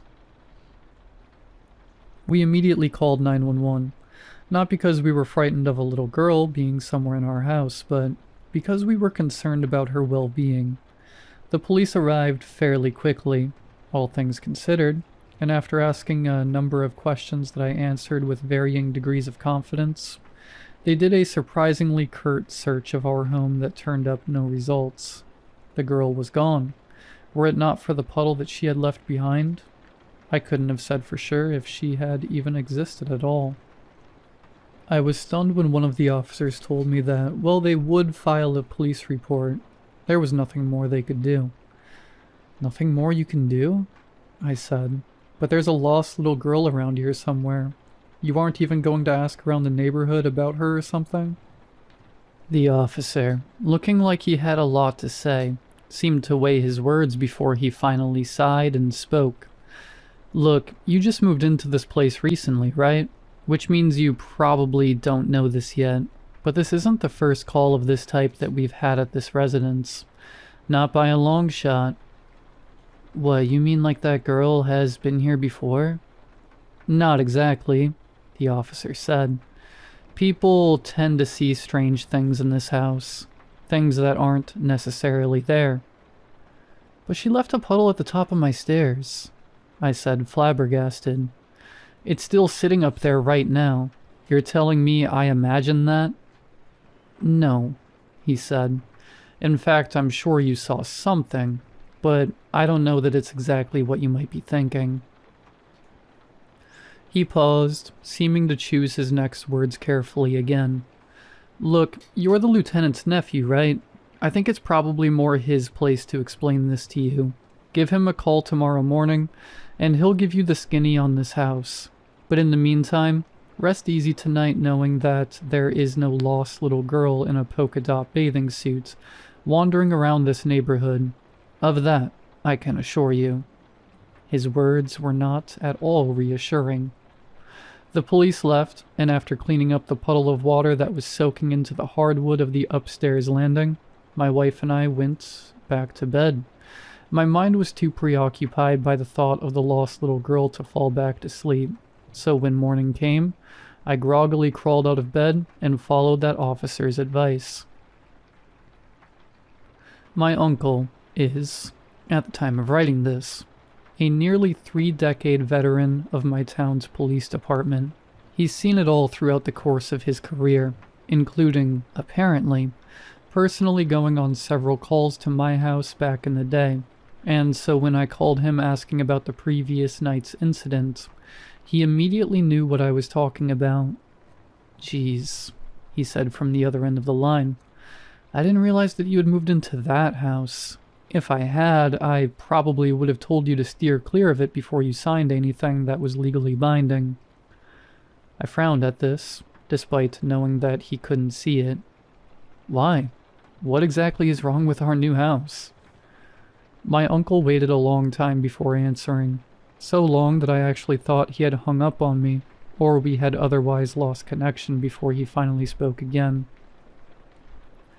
"There is some weird stuff that happens at that house, kid." I've already gathered as much, I said, trying my best to check my annoyance while speaking to my uncle. What I don't understand yet is what exactly that means. Again, there was an uncomfortably long pause. Let me start by telling you this. The reason that officer last night knew that the little girl in the polka dot bathing suit wasn't wandering around your neighborhood is because he knew that she had died earlier this week. I can still remember the chill that ran up my spine when my uncle told me this. The invisible line that connected our two phones suddenly felt very heavy, and only grew more dense with each passing moment of silence that followed. I knew that I needed to speak if I wanted to alleviate some of that weight. An exasperated, "What?" was all I could muster. "Yeah," he said, sounding sorry to have been the one to tell me this. She drowned during her swim lessons over the weekend. All of the adults in the pool were distracted with other students, and, well, did you know that a person can drown in less than 30 seconds? I hardly even heard my uncle's drowning fact. For a few seconds, I didn't even know what to say. But how is that possible when I just saw her here last night? Without looking into it, I'm willing to bet she wound up at the funeral home next to your house. What makes you say that? Because the clients of that funeral home, they don't like to stay in the funeral home. I can't tell you how many calls we've gotten over the years of new homeowners, seeing mysterious figures and uninvited guests in that house of yours, and each time we've looked into it, we've learned that the guests in question match the description of recent arrivals at Grayson Funeral Home. What, you mean like they're ghosts? I said. You're not telling me the entire police department believes that, are you? It's not hard to believe with how many times it's happened, he said. The facts don't lie, and all I'm doing is telling you the facts. It took a moment to absorb this. Okay, so assuming I believe you, what are we supposed to do now? Just live our lives in this house, never knowing the next time we're going to see another one of these visitors? There's a reason so many people have moved in and out of that place over the years, my uncle said. Living with ghosts certainly isn't for everybody, but you shouldn't be in any sort of danger. As far as I know, the visitors don't seem to mean any harm. They're merely lost, confused, not yet able to accept that they've died. A little push in the right direction usually sees them on their way. Usually? Some of them might be a little more stubborn than others. We've definitely gotten calls about the same figures appearing over and over again in that house. But again, they don't mean any harm. They just might inadvertently give you a fright every now and again. Right, like how that girl last night would have made me piss my pants had I not already taken care of my bladder a few moments beforehand. I wanted to say. Instead, I thanked him for being a big help. No problem, buddy, he said. And if you ever have any questions about the people you see, just give me a call. I might be able to dig something up about them that will set your mind at ease. While I very much doubted that last statement, I appreciated my uncle's offer anyway. I didn't realize it at the time, but I would wind up relying on his insights a lot more than I ever would have expected. I told my wife what my uncle had told me. Being a paranormal buff, she was immediately accepting of the news, if not a little put off by it. She even seemed a little bit jealous that I had been the one to see the girl. The only evidence she had of the spirit's existence was the chlorinated puddle of water that had been left behind. She half joked that she hoped she'd be the next one to see something paranormal, and acted as if that was for my sake, so she could carry some of the burden that our now home had bestowed upon us. It wouldn't be long before she regretted this wish. About 2 weeks passed without incident. We settled back into our home with the new knowledge that my uncle had given us. On the outside, not much had changed, but I could tell that we were both thinking about the little girl in the polka dot bathing suit, more than either of us wanted to admit. We talked about her a handful of times in those 2 weeks, more about who we thought she was in life, than about our brief experience with her in death.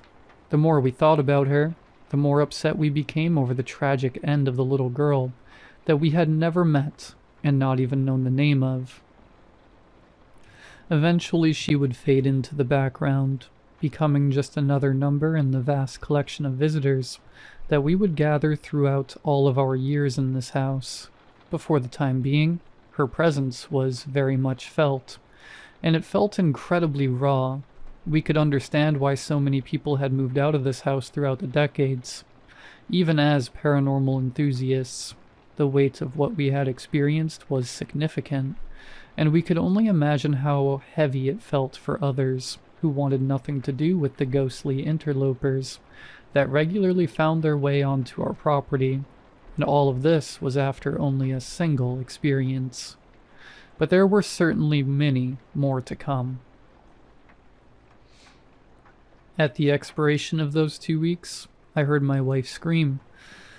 I was cooking pasta in the kitchen, the hot pot in my mitted hands headed toward the strainer in the sink, when her terrified screech stabbed through the house like a stiletto, so shrill and horrific that I nearly scalded myself with the boiling water. I placed the pot back on the stove with as much haste as I dared to, and rushed toward the sound of her voice, calling her name and asking her if she was all right as I went. I found her in the second-floor bathroom, sitting curled up in the tub and sobbing so hard that I thought she was going to cause herself to asphyxiate right there beneath the dripping faucet. After crawling into the tub with her and comforting her for a minute or so, I managed to get her calm enough that she could tell me what had forced her into such a state. She had been cleaning the bathroom sink, her eyes focused on the bowl as she went to town with her trusty scrub brush, when she happened to look up into the mirror. Standing behind her, staring into the mirror, was a shirtless, middle-aged man, his face caked in a sickening mixture of shaving cream and blood. More of the red-hot liquid spurted from a deep, long wound in his throat, and she swore she could feel the blood's sticky warmth splashing against the back of her neck. When she turned around, he was already gone, but that didn't stop the banshee-like shriek from forcing its way out of her. She didn't remember climbing into the bathtub, but she must have raced toward it with primal expedience, where she then coiled up in fear until I arrived. We stayed in the tub for a long time after that, while she battled with her lungs to regain control of her breathing.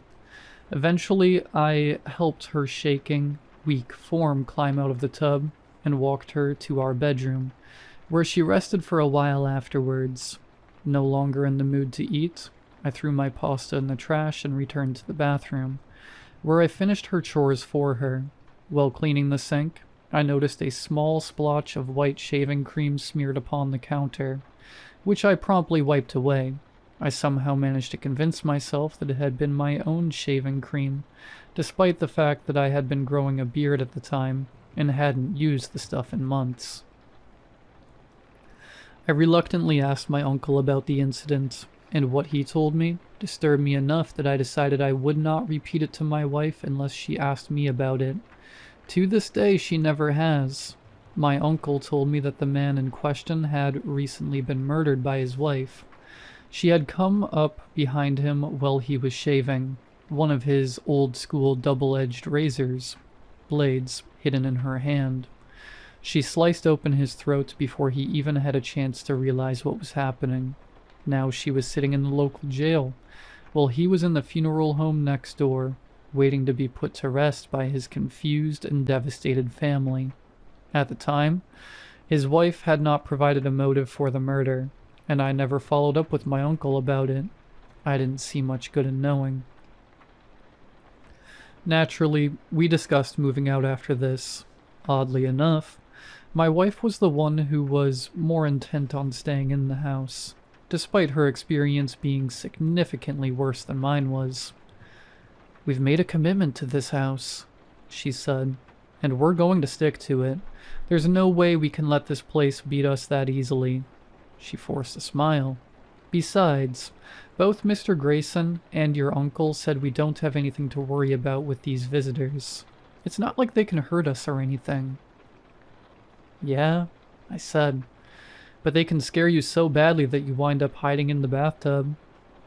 I was more surprised than anything else. I'm sure I won't react nearly that badly next time. My wife placed a reassuring hand on my forearm. You don't need to worry about me. I'll be all right. Are you sure? I asked, unconvinced. She nodded. Yeah, I can handle a few scares here and there if you can. I finally gave a smile back to her. It was mostly genuine. Of course I can. It's going to take more than a few unexpected guests to scare me out of this place. And so we were in agreement, and the matter was settled. Years passed in that house. We raised a family together, a pair of beautiful daughters that became our entire world. All the while, we continued to be inconvenienced by our regular visitors. Sometimes weeks would go by where nothing paranormal happened, but other times we'd both have experiences for multiple days in a row. As it turned out, my wife had been right. She had never had as bad of a reaction as the one after the first incident. Some ghostly encounters were worse than others, but never once had we ever felt threatened by any of the presences in our home. Or at least, not for a while. But I don't want to get ahead of myself. We eventually mustered the bravery to do as Mr. Grayson and my uncle had told us to, and encouraged any guests we encountered to leave. Like my uncle said, there were a few that ignored our urges and stuck around for a while after we had spoken to them, but most of them didn't put up a fight. The good ones did, as we instructed, usually disappearing with such little fuss that it often took us a little while to even realize that they had left. As our two daughters grew up, we taught them how to deal with the apparitions they encountered, and soon they would even begin telling us stories about the ghosts they vanquished throughout the house. My youngest once encountered an elderly woman in our garden when she was gathering peppers for her mother, and on the same day, our oldest came across a young boy around her age while she was pulling her bike out of the shed. Both of them encouraged the interlopers to move on, and both guests had listened without any complaint. I was oddly proud of my girls. It felt as if they had taken up the mantle of some old family tradition and were following in the well-trodden footsteps of their ancestors before them. Their experiences at home made them tough and difficult to frighten, and they eventually became minor celebrities at their school. Kids started coming over wanting to have paranormal experiences, and a few of them even did, or so they said. I suppose I'll never really know if they were being honest about their encounters, or if they were simply making up stories to tell their friends on the playground. But I guess it doesn't really matter. Not every visitor was the result of a recent death. As I said before, the funeral home is quite old, and some of its patrons over the decades, and even centuries, have chosen to stick around for much longer than they ever should have. Once, I was working under the hood of my car in the garage when I suddenly smelled cigarette smoke. I looked up and saw a man standing in front of my workbench, a lit cigarette drooping lazily in his mouth. He wore a white t-shirt, tucked into a pair of dark blue jeans, which were themselves cuffed over top his pair of worn work boots. His black hair was sturdily slicked back, and held in place with what looked to be a strong pomade, and was so dark and shiny that it was difficult to make out the thick layer of blood that caked the crown of his head. He was studying the bench, his arms planted against its surface, his profile facing me. "Looking for something?" I asked. He didn't turn to look at me when he responded. "You seen the monkey wrench, boss?" "No," I said, "and I think you ought to leave." "Oh," he said. "All right then." I turned my attention to my car, and when I looked in his direction again, he was gone. The smell of his burning cigarette lingered in the garage for the rest of the afternoon. There was a time one summer when my wife and I had some of our college friends over for a cookout. We had warned them that they might encounter one of our regular guests during their visit, but they all laughed it off and didn't think much of it. At night, we spent a few hours around a campfire in our backyard swapping stories, playing games, and just generally enjoying each other's company. The group initially consisted of 5 of us, my wife and me, along with our 3 friends. But at a point that I could not, and I still cannot discern, our number increased to 6. My wife was the first to notice him sitting in an empty space between 2 of our friends, and she subtly drew everybody's attention to him in the uneven light of the guttering fire. We could see his messy brown beard and matching hair beneath his brimmed hardy hat, as well as the Prussian blue jacket that adorned his upper body, and in the light of the flame, I could just barely make out that the jacket had been torn to shreds there. Our friends, too frightened to move, could only watch as the man in blue sitting between them leaned forward, pulled a metal flask from his hip and began to drink. The scent of whiskey cut through the burn of the campfire and drifted on the nighttime summer air as he drank, and in a few moments, the liquor that found its way to his stomach came pouring out of the tattered hole in his coat. The blue man slowly turned his head toward our friend, seeming to notice her for the first time. He raised the flask in his hand, presenting it to her. "Care for some?" Our friend, despite our earlier warning, was too petrified to respond, and so my wife spoke in her place. "No, thank you, and I think it's best that you move on." The blue man capped his flask, then followed up with a lethargic tip of his hat directed at nobody in particular. "All right." He went silent and turned his attention to the fire. The living members of our group did our best to carry on with the conversation as if he wasn't there, and eventually one of us noticed that our number had once again been reduced to 5. But the smell of whiskey remained for some time, and an inspection of the ground near where the blue man sat revealed that the dirt was wet with the jettisoned contents of his ruined stomach. Our friends stopped making fun of our ghost stories after that. None of them had visited our home since then. Considering the age of the funeral home, I don't think we'd ever had a guest that was older than the blue man. So you can imagine my surprise and confusion when only a few months later I encountered a Roman centurion with a bruised, swollen forehead in our basement. More baffling still was the fact that he spoke to me in English, and understood me when I told him it was time for him to leave. Everything made a lot more sense when my uncle informed me that an especially intoxicated man had recently fallen to his death from a 4th-floor balcony during a Halloween party. He had apparently hit his head pretty hard when he landed. It is more important to reiterate that, of all the visitors mentioned up to this point, never made any of us feel unsafe outside of the occasional initial reaction of surprise or fright, and even then, the occurrences became so frequent that we weren't even startled by our guests half the time anymore.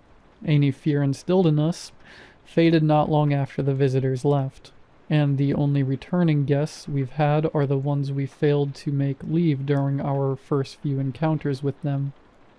But even these have all eventually passed on just the same as their predecessors had. This is all to say that not once have we ever experienced a presence in our home that we have not been able to handle, at least not until that night. It happened the winter after our oldest daughter's first birthday. My wife had to stay late at work, which wasn't unheard of, especially back in those days. On nights like those, I'd handle getting our 1-year-old settled into bed before drifting off to sleep myself shortly after. But I'd always leave a few lights on for when my wife got home, one of them being the wall lamp in the upstairs hallway. I had just gotten our daughter to fall asleep and was in our bedroom, reading a book in bed while preparing to hit the hay, when I happened to look toward the open bedroom door and saw the apparition standing there. She was a little girl, similar in age to that first spirit I had seen standing at the top of the stairs all those years ago. Immediately upon seeing her, I knew that something was wrong. Her presence brought with it a disturbing chill that was uncharacteristic of any other spirits we'd encountered up to that point.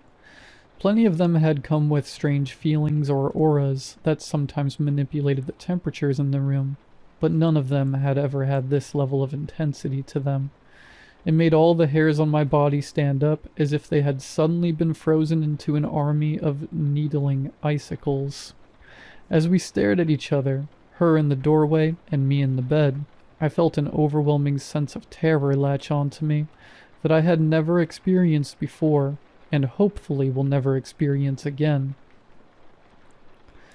The hallway behind her was black with an almighty darkness, which I knew should not have been possible, since I had left the light on for my wife, and I had seen its soft glow streaming into the room out of the corner of my eye while I was reading my book.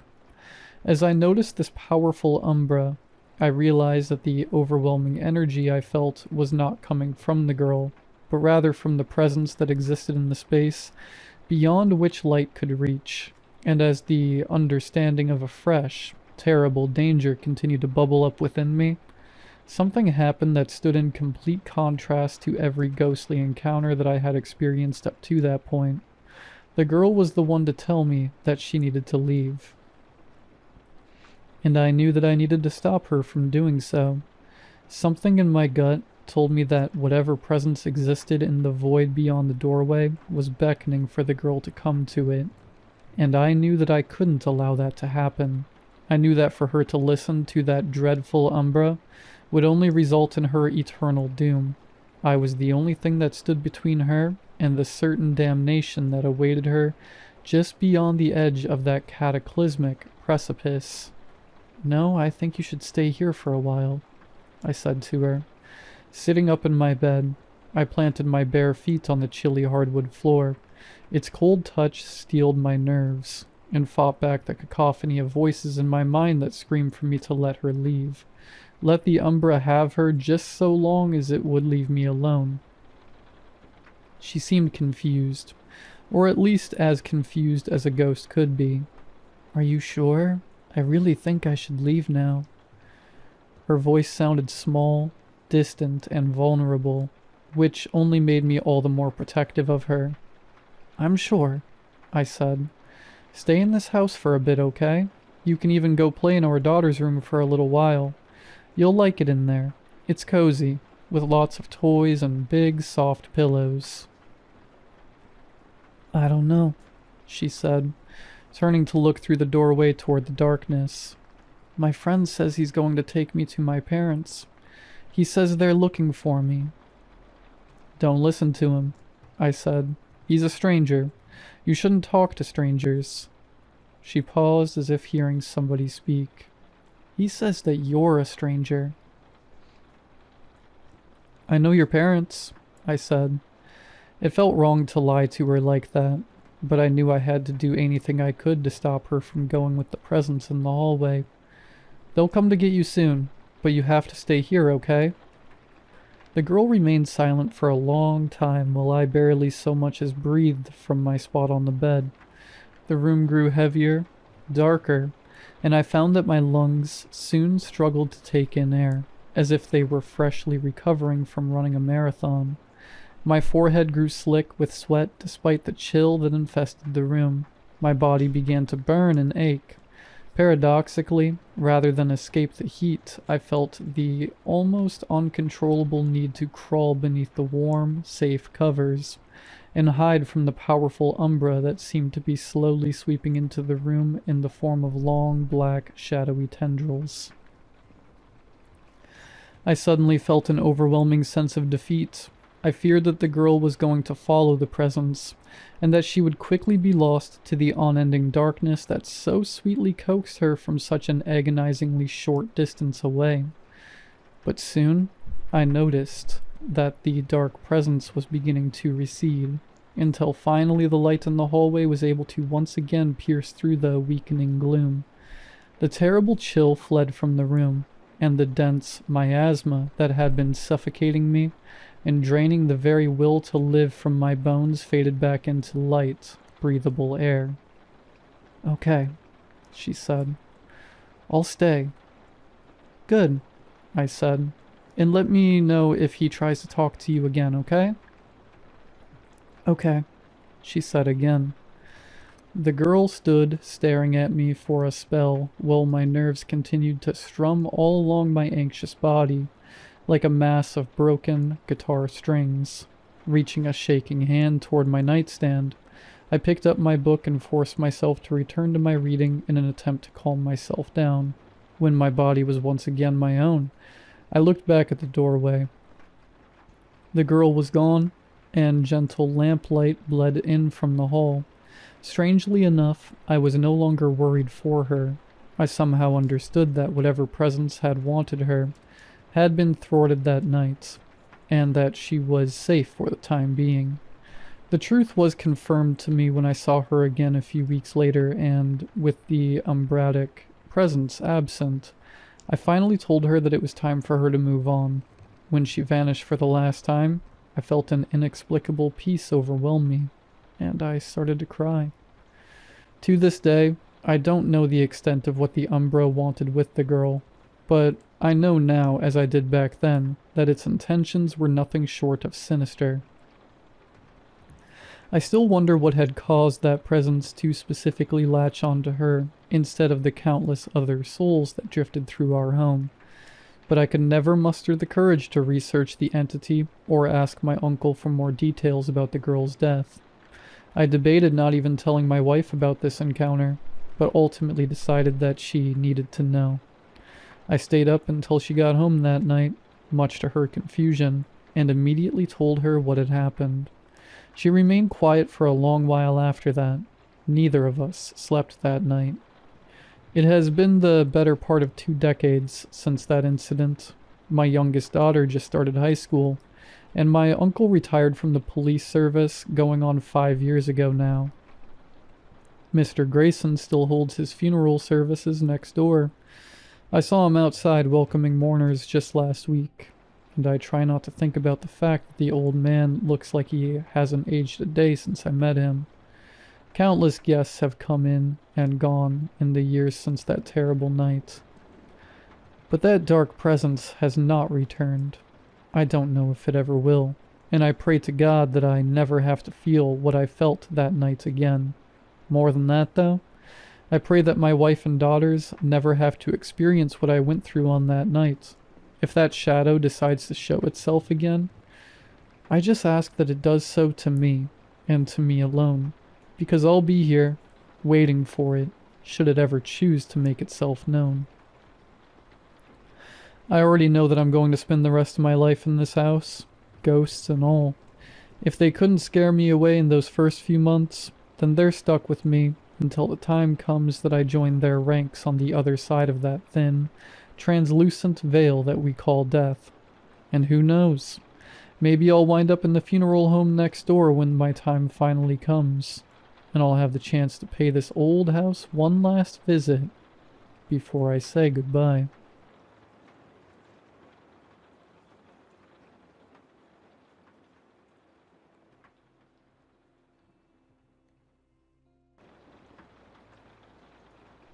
I ignored the dead woman standing behind Pete. Well, tried to. I'd gotten pretty good at not looking at her, but not listening was another matter. Drip, drip, drip. Was it blood that perpetually rolled down her fingers, or something worse? No way of knowing without looking. My eyes burned with the temptation to take a peek. Just a quick one? Surely it wouldn't do any. I blinked hard and focused on what Pete was saying. No Shirley tonight? Kids have come down with the flu. I volunteered for setup duty. I gestured down the corridor. Shall we? I led the way, careful to keep my eyes away from windows, shiny doorknobs, unexpected puddles, anything that might cast a reflection. When we reached our room, I paused, casting Pete a sidelong look. Do you want to... He knew the drill. No setting foot in the room. Not yet.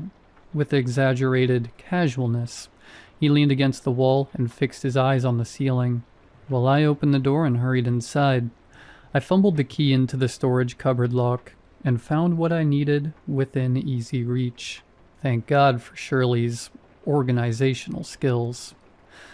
All but sprinting back to the door, I uncorked the jar and drew a thick line of salt just inside the threshold. I caught the briefest glimpse of bare feet, bloated. The corpse-white flesh shot through the blue. Dark, viscous liquid pooled around the rotting toes. Then Pete stepped over the salt and walked briskly to the storage cupboard, closing the door behind him with a firm click. That left me to deal with the blinds. It wasn't Pete's fault. It wouldn't be fair to expect him to do it. No amount of logic prevented the wave of resentment I felt as I wrestled with the ever-tangling cords, jaw clenched, waiting to hear. Tap, tap, tap. My mouth went dry. Just to my right, on the other side of the glass, was a glob of black ooze. And was that a fingernail? It's no wonder the cleaners hate us. The words erupted from my lips before I could stop them, followed by a giggle that sounded more like a shriek. Acknowledgement. Bad idea. But it broke the heavy silence of the room, cleared my head long enough for me to win the battle with the blinds. With the outside world at last shut out, I allowed myself a moment, just long enough for my hands to stop trembling. By the time I made it back to the storage cupboard, I'd managed to plaster a smile onto my face. Pete had already retrieved his talisman. He sat cross-legged on the floor, gripping the dog-eared book so tightly his knuckles had turned white. When he heard the door open, he looked up expectantly. All clear, I confirmed. Rough week? I bit my tongue on the question as he scrambled to his feet. It seemed rude not to ask, particularly when the circles under his eyes were so much darker than usual. But now was not the time. Our first and most important rule made that clear. We dragged the chains out in silence and set them in a circle in the middle of a room. Pete retrieved 5 thick white candles, one for each of us, and positioned them next to the chairs, while I retrieved the Book of Talismans. At the bottom was a jumble of metal tokens, symbols of a dozen different faiths. They were a hangover from the early days, when it was just me and Shirley, fumbling our way through the darkness. None of our eventual regulars turned out to be particularly religious, not even Stefan, our formal man of the cloth. We all preferred something a little more personal, a teddy bear worn nearly threadbare, a near-full bottle of whiskey, a dog's rubber bone, imprinted with the tooth marks of its former owner. I dug out mine, a key ring bearing a photo of a seaside town, and pocketed it. The cat tree was too cumbersome for either of us to manage alone, so we wrestled that into position together before parting again to finish up. Pete conducted a thorough search of the room, rifling through every drawer and dropping to his knees to crawl beneath tables. We weren't the only ones to use this room. A compact mirror, misplaced by the Knitting for Anxiety group, could prove disastrous. While he did his rounds, I set out the laminated rule cards. By now, I knew them by heart, but I scanned through them nonetheless. As Shirley often told us, taking a couple of minutes to refresh our memories could save us a lifetime of suffering. 1. Discussion must not begin until all protective measures are in place. 2. Any members with followers must not enter the room until the salt line has been drawn. 3. Cover any reflective surfaces. 4. Once the candles are lit, no one can leave until they have burned out. 5. Don't be a dick. Everyone's stories are valid, even if they don't match your own. 6. Listen when someone is talking. You'll have your own turn to speak. 7. Keep an eye on Ed. Daphne breezed in just as we finished, wearing her favorite fluffy pink jumper and carrying an enormous tin of biscuits. She gave Pete an assessing look before thrusting the tin into his arms. "You're looking too thin. Eat," she ordered. She gave me a quick hug before scooping the teddy bear out of the talisman box, holding it in her lap as she plopped into one of the seats. Mary came next, scowling and sporting a livid black eye. Daphne made a little squeak of dismay. "You poor love, what happened?" She caught herself, clapping a hand over her mouth and staring wide-eyed around the rest of us. "Don't worry," Mary reassured her. "The fist that did this was human." "Who'd be daft enough to take a swing at you?" I asked, incredulous. Short she might be, but when Mary wasn't running the pub, she was pitching in at her brother's farm. Between hauling barrels and bales, her arms might as well have been made of steel. Punter who'd had a few too many. She plucked the dog toy from the box, clenching her fist around it. The squeaker had long since died, but it emitted a sad puff of air. "He's barred now." "Just barred?" I raised my eyebrows. The corners of her lips twitched. Maybe a bit bruised, too. Stefan arrived last, a few minutes after our designated start time. Sorry," he panted as he wrestled the yowling carrier through the door. "He did not want to cooperate tonight." He placed the carrier on the floor with a thud, opened the door, and beat a hasty retreat. Ed stalked out, tail twitching in irritation. He turned his baleful green eyes on Stefan, who held up his hands in surrender. "Don't be a sourpuss." Daphne cooed. "Poor old Stevie, had to get you here somehow." All around the room, hands reached into pockets. They produced little chunks of cheese, cat biscuits, leftover scraps of chicken. Ed accepted our offerings like a king receiving gifts from his subjects. Mollified, he allowed us to pet him for a minute, before sauntering to the cat tree and cleaning the sleek black fur our filthy human's hands had sullied. "Right," I said, looking around the group. "I think we're ready.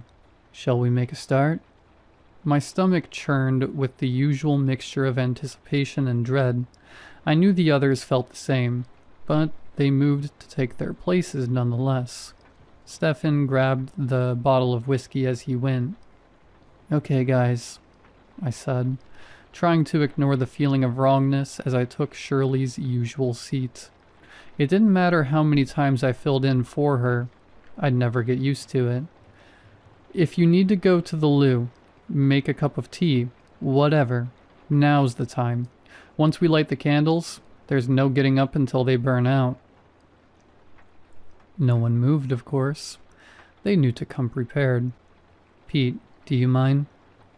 He pulled a lighter from his jacket, lit his candle, and passed it to Mary. It did a full loop of the circle until it reached me. "We're safe in the circle," I said as I lit my candle. "Not just from the things that haunt us, but from each other. Remember, there's no judgment here. Listen, be kind to one another. Now, who would like to start?" I glanced towards Pete, but he gave a tiny shake of his head, pressing his lips together tightly. Not ready yet. No matter. I turned instead to Stefan, who cleared his throat. "I'll go, I suppose." He turned the bottle over in his hands. "Danielle emailed me a few days ago." "Danielle? Elfie's mom?" Daphne ventured softly. "The very same. She always gets in touch this time of year. Lets me know how he's getting on. History's his favorite subject. He'll be studying it at uni in a couple of years." "Thanks to you," said Mary. "You gave him that chance." Pete, thumbing the edges of his book, added, "You gave a lot of people chances." Stefan nodded. It's nice to hear about it. The life he might otherwise not have had. Nice to be reminded it's been another year since I chucked this in. He glanced down at the bottle, his grip tightening around its neck. But it's also a reminder that I'm not myself anymore, that I never will be again. His candle flickered, and for a moment his shadow was not his own. It loomed on the wall behind him, its fingers growing, sharpening to points. The air grew heavy around us. Breathing was no longer an unthinking, natural process. It required conscious, painstaking efforts. Behind me on that cat tree, Ed let out a low growl. I glanced at the others in turn. Mary stared straight at Stefan, jaw clenched tight. Daphne held her teddy bear close to her chest. The circles under Pete's eyes looked darker than ever. Twisting a little in my chair, slowly forcing myself to act as though I hadn't a care in the world, I looked over at Ed. He stared unblinking at the wall behind Stefan, tail snapping from side to side. Perhaps, Stefan's voice emerged a deep rasp. We should move on to someone else. Good idea. Through sheer force of will, I managed to keep my voice light. Sounds like you need a strepsil, mate. Mary snorted. Daphne looked at her like she'd lost her mind, then let out her own small giggle. Even Pete managed a smile. The oppressive feeling vanished as quickly as it had come. Ed resumed licking his paws. My turn, said Mary, drumming the rubber bone against her knee. The little git has been causing hell all week. Before we could find out exactly what the little git had done, the door swung open. A bespectacled young man smiled in at us from the corridor. Is this the Stop Smoking group? They're in here tomorrow, I said.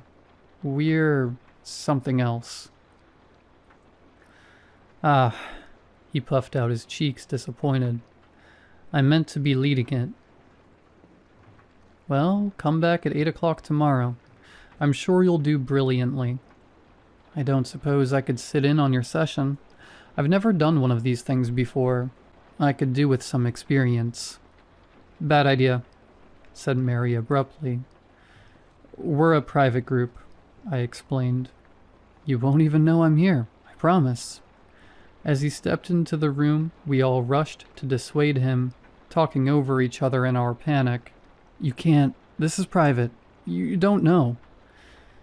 Mary, her face so red it was nearly purple, looked like she was strongly considering battering him with the rubber bone. She couldn't. None of us could leave the circle. All we could do was watch helplessly as he waved off our complaints, grabbed a small chair and forced it into the small gap between Daphne and Stefan. The group stared at him, aghast, then as one turned their eyes to me. Damn it, Shirley. Why did you breed children with such weak immune systems?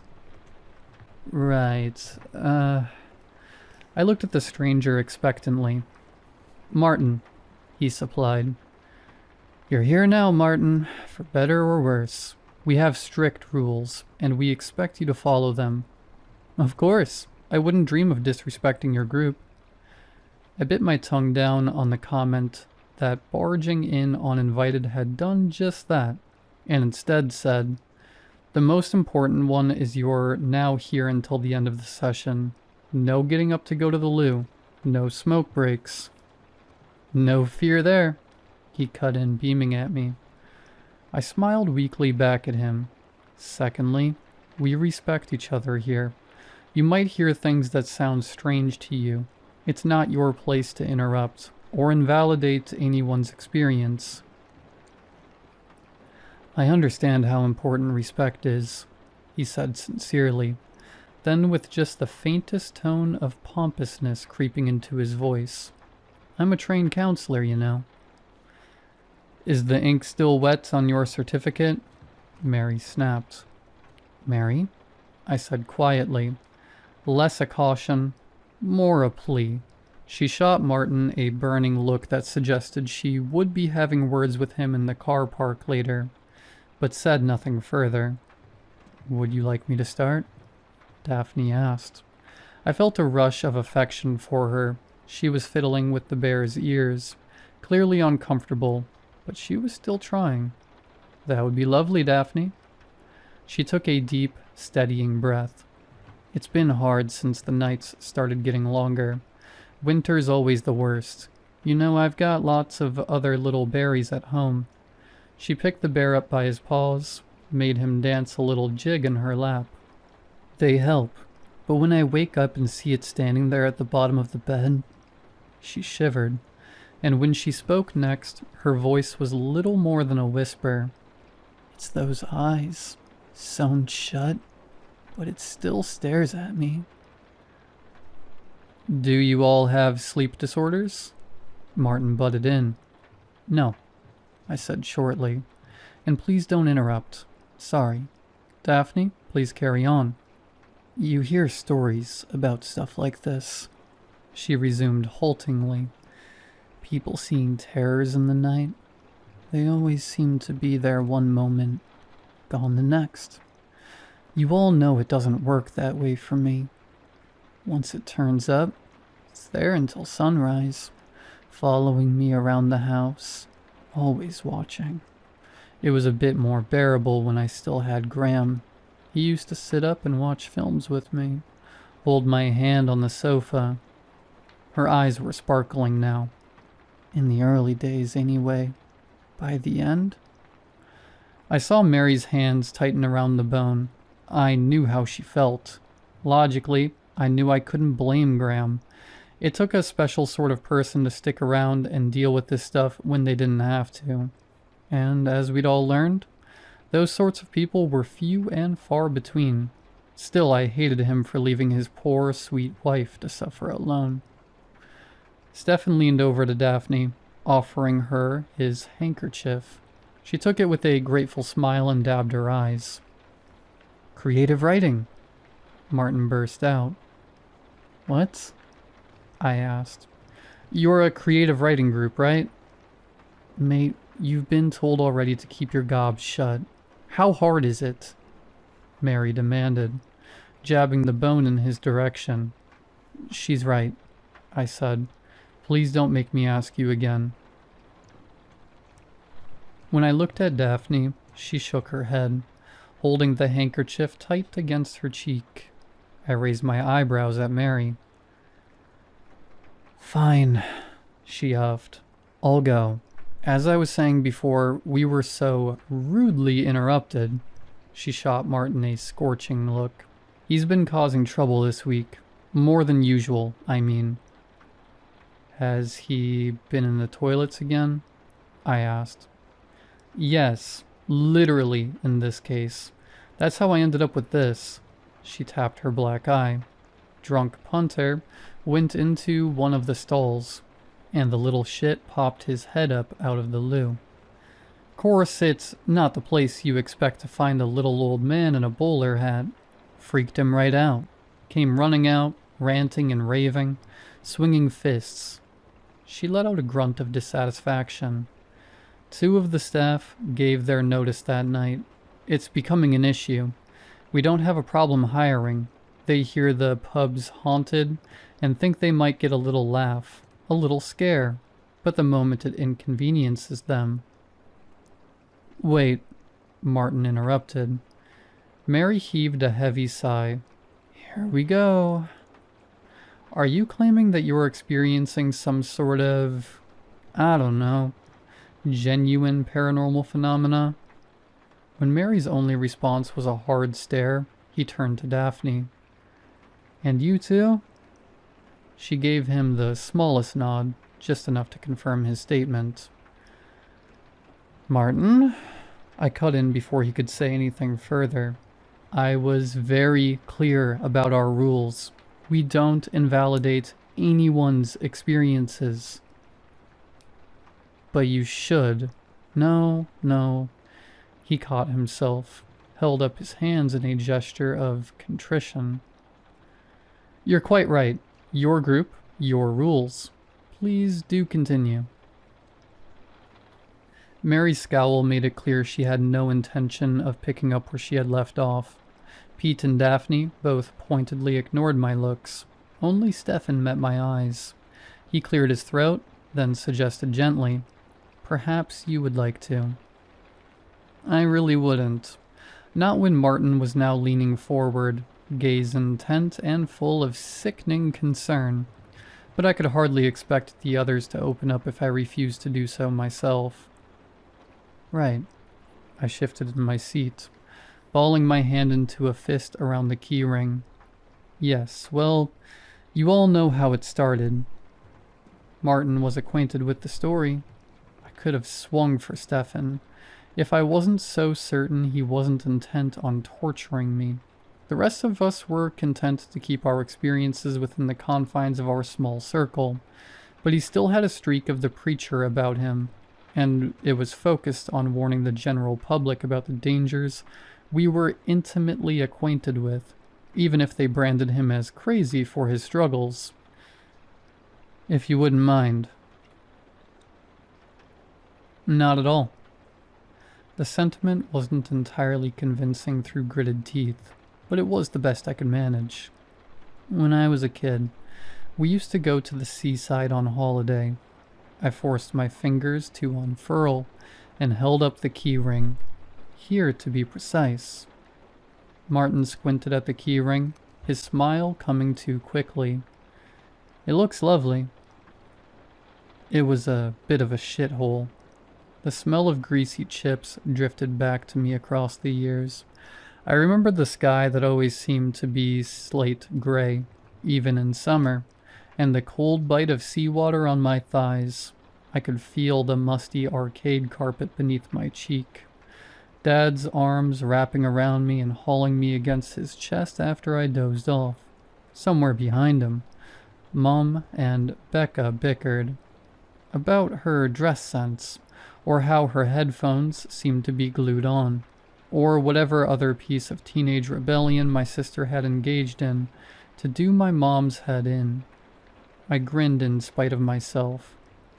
But it had its good points. Arcades, fish and chips by the sea, that sort of thing. We went every year until we lost my dad. Mom couldn't face it after that.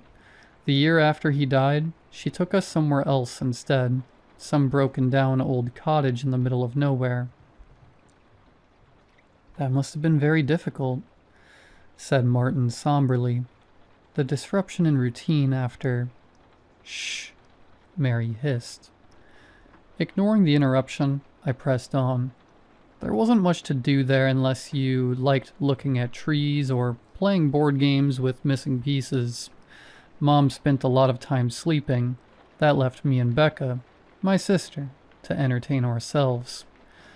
Becca was going through a phase, as my mom said. That was putting it lightly. Their arguments could rage on for hours, always ending with Becca slamming her bedroom door so hard that the trinkets on my shelves rattled. They were constantly at each other's throats. She'd even started butting heads with Dad before he died, but she always had time for me. I was 11 on that last holiday, and Becca 16. My friends' older siblings wanted nothing to do with them. They were too old, too cool, to be seen in the company of children. Not Becca. She still helped me with my homework, and threatened to slap the crap out of any kids that gave me trouble. I was a little in awe of her, so when she told me there was a way to see Dad again, she asked for my help. I agreed. We went to bed that night and waited until we heard Mom snoring. The mixture of excitement and stomach-freezing terror slammed into me, as strong now as it had been more than 20 years ago when I huddled beneath my blanket, waiting for the quiet creak of my door and Becca's summoning whisper. I followed Becca into the woods, and then... What? My memories of that night were fragmented, like a photo album someone had taken a pair of scissors to. I scrunched my eyes shut, pressing my knuckles hard against them as I tried to remember. There was an old book, thick, bound in leather. God knows where she got it. Stole it, knowing Becca. It wasn't in English. I remember that much because she read out loud from it. I flexed the index finger of my left hand, staring down at the thin white scar that ran its length. Becca's hands had been gentle as it held mine. "Sorry, little one," she whispered as she raised the knife. "I only need a few drops." She took my blood. Flames danced behind my eyes, dripped it into a fire. When she called out, something answered her, red eyes piercing the darkness, a growl so deep it reverberated in my bones. But it wasn't Dad. She told me to run. I remembered branches whipping against my cheeks, my chest burning as my lungs desperately tried to squeeze in air. I did. I didn't realize I was crying until someone pressed a handkerchief into my hand. I took it without looking up. Meeting any of their eyes was more than I could bear. The shame was too deep. "You did the right thing," said Mary firmly. "If you hadn't listened to her, you would have been taken too." "Taken?" asked Martin. Daphne spared me from having to answer. Becca vanished that night. Their mom called the police. They searched the woods. Nothing. "You believe someone kidnapped her?" "Something took her," Mary answered in a tone that brooked no argument. Martin was either oblivious to the warning or chose to ignore it. I mean no disrespect to your sister, but it sounds like she was troubled, arguing with your mom, grieving for your dad. Couldn't she have run away? "You seem to be under a misapprehension," said Stefan. "Namely, that this was an isolated incident. It wasn't. We have all caught glimpses of this beast. For the 1000th time, I sent up a silent prayer of thanks for my friends. The first time it had returned, 1 year to the day after the night Becca led me into the woods. I was alone. I lay frozen in bed as its red eyes pierced me through the darkness, quaking each time it let out another growl. Staring into its terrible eyes nearly cost me my sanity, but I didn't dare look away, barely dared to blink, certain it would pounce if I gave it an opening. I'd weathered the next few anniversaries in my mom's bed, clinging to her arm as she slept the deep sleep of the medicated.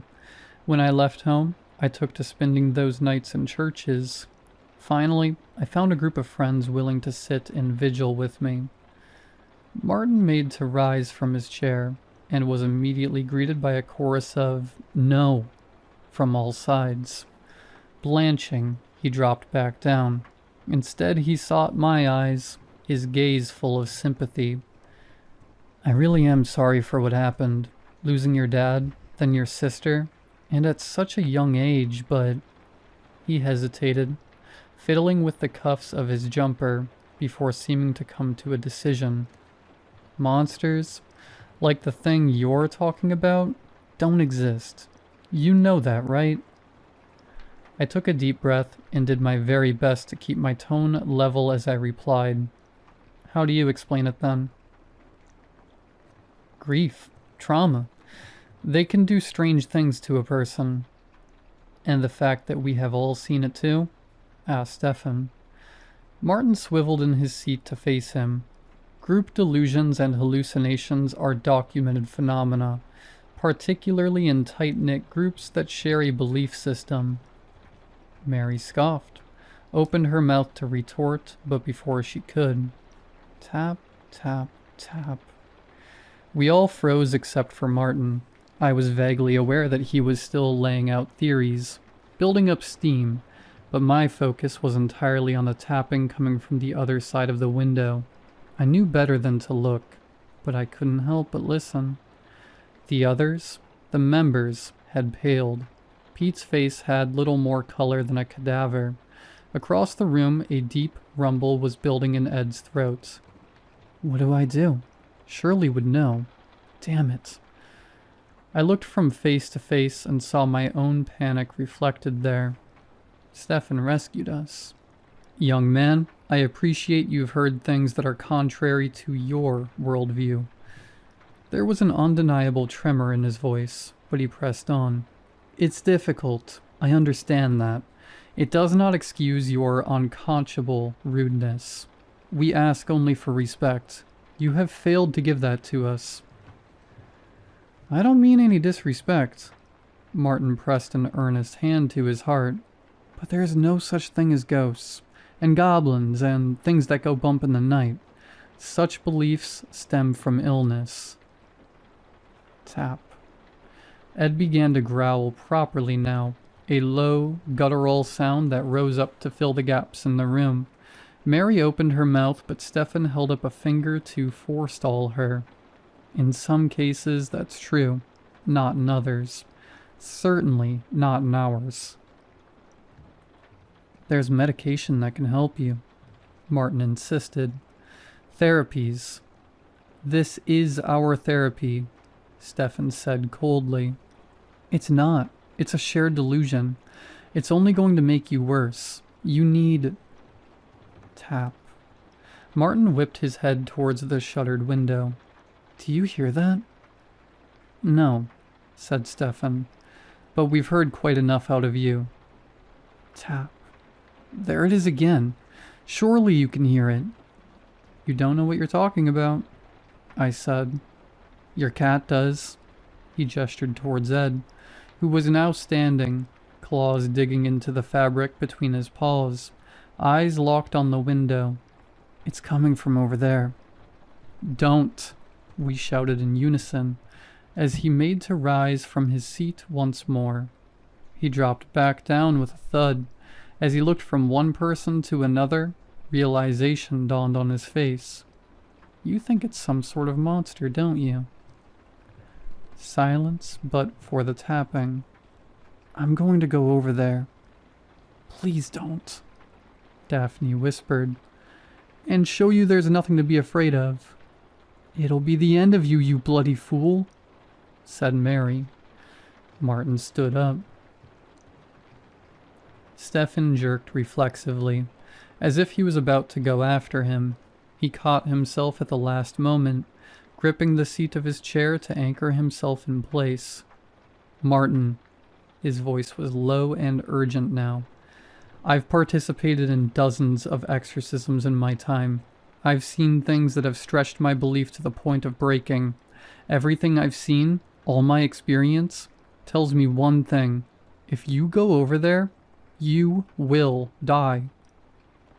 Why risk it? Said Mary.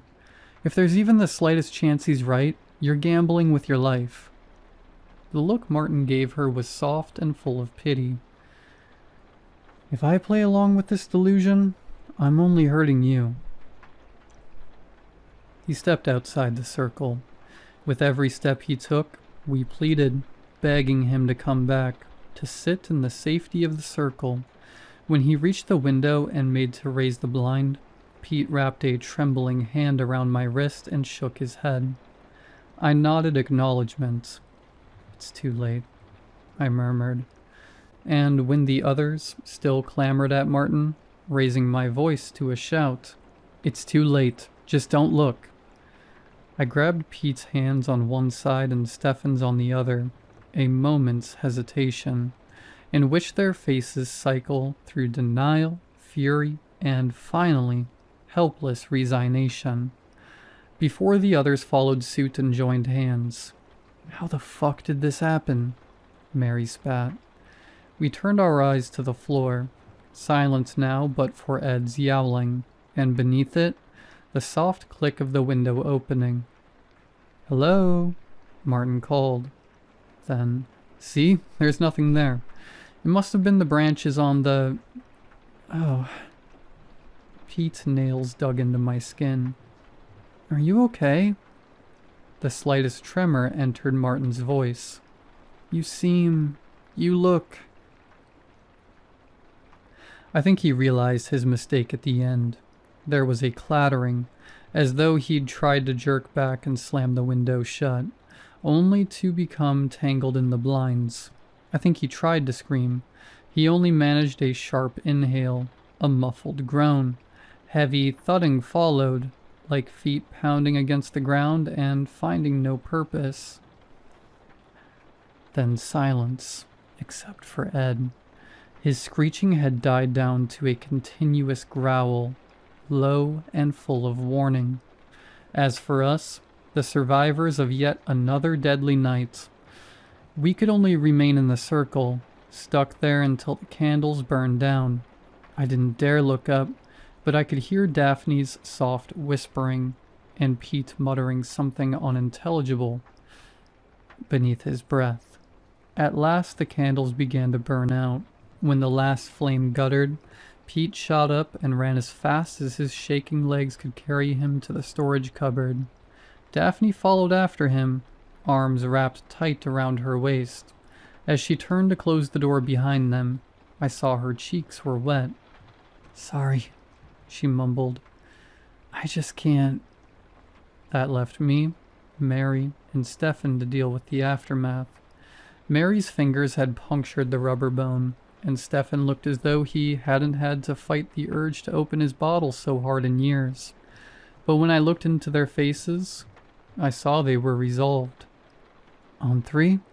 I suggested. When they both nodded, I reminded them, "Don't look out the window." I counted us down. We looked in unison.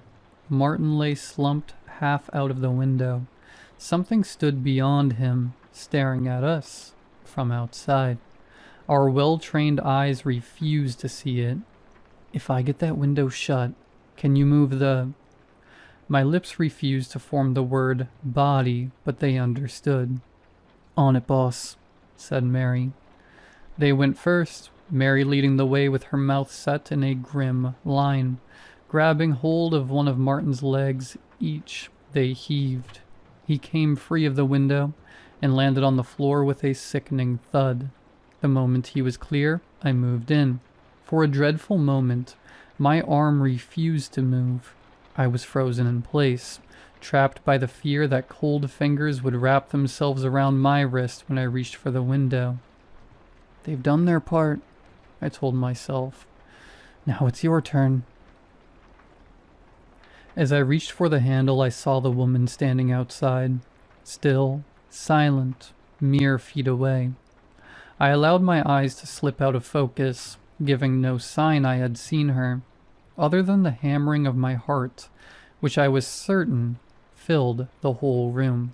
I snatched the window shut, then closed the blinds on her dreadful form.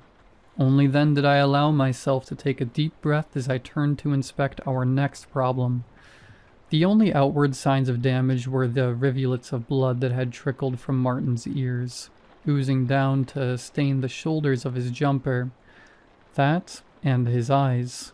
They were wide and glazed, frozen open by the horror he had witnessed, the last thing he would ever witness. "What are we going to do with him?" said Mary. Her voice clipped. "Do we call the police?" "And tell them what?" I asked. "I don't know," she shrugged. "We could say he collapsed." "And how do we explain that we waited hours before calling for help?"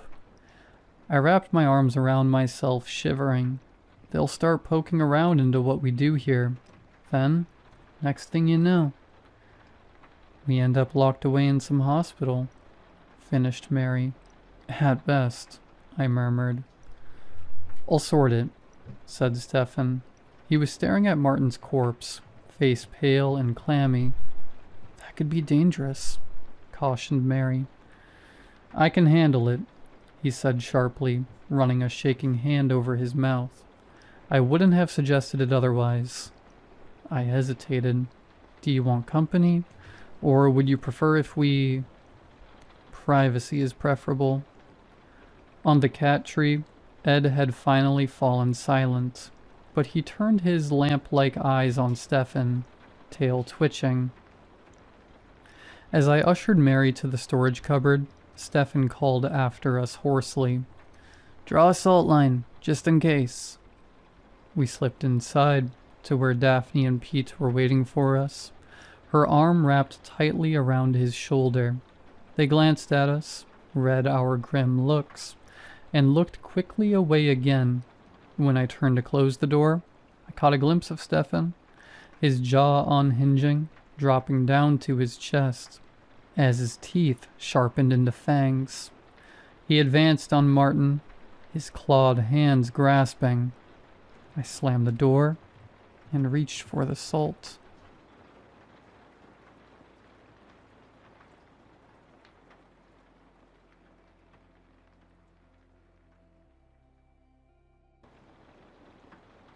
I went through a bad breakup. Couldn't get the guy to leave me alone. He was showing up at my work, home, even my mom's house. I decided I couldn't do it anymore. I started looking at states hours away from my hometown. Not a city, but not too small of a town either. I wanted to be able to walk the sidewalks and get to local shops. Moving to somewhere I knew no one. It would be nice to live in a neighborly town. I finally settled on a little town in the Pacific Northwest. I flew out to look for a job and a place to live. I spent the first few days walking around the main town, applying at a few shops. I quickly found a smaller book manufacturing company. I had an interview and fit what they were looking for. After that was settled, I set about finding where Cow, my little tuxedo cat, and I would call home. I started exploring a bit farther from the main town. There were some cute, quiet places, but they weren't calling to me. Then I found my new little neighborhood, Jerusalem Street. It was settled just a bit back from the main road. 3 rows of townhouses and a cul-de-sac. You could tell they had some age, but they were all well kept, and it was a lovely little street.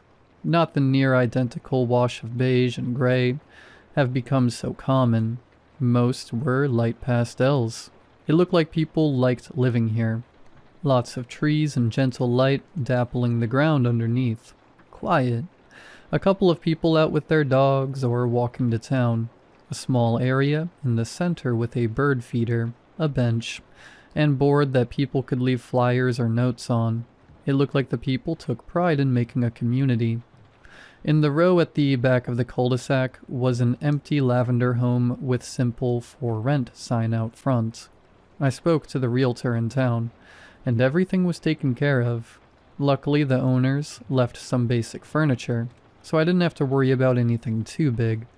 I flew back home, packed up my important stuff, and drove across the country with Cow buckled into the passenger seat.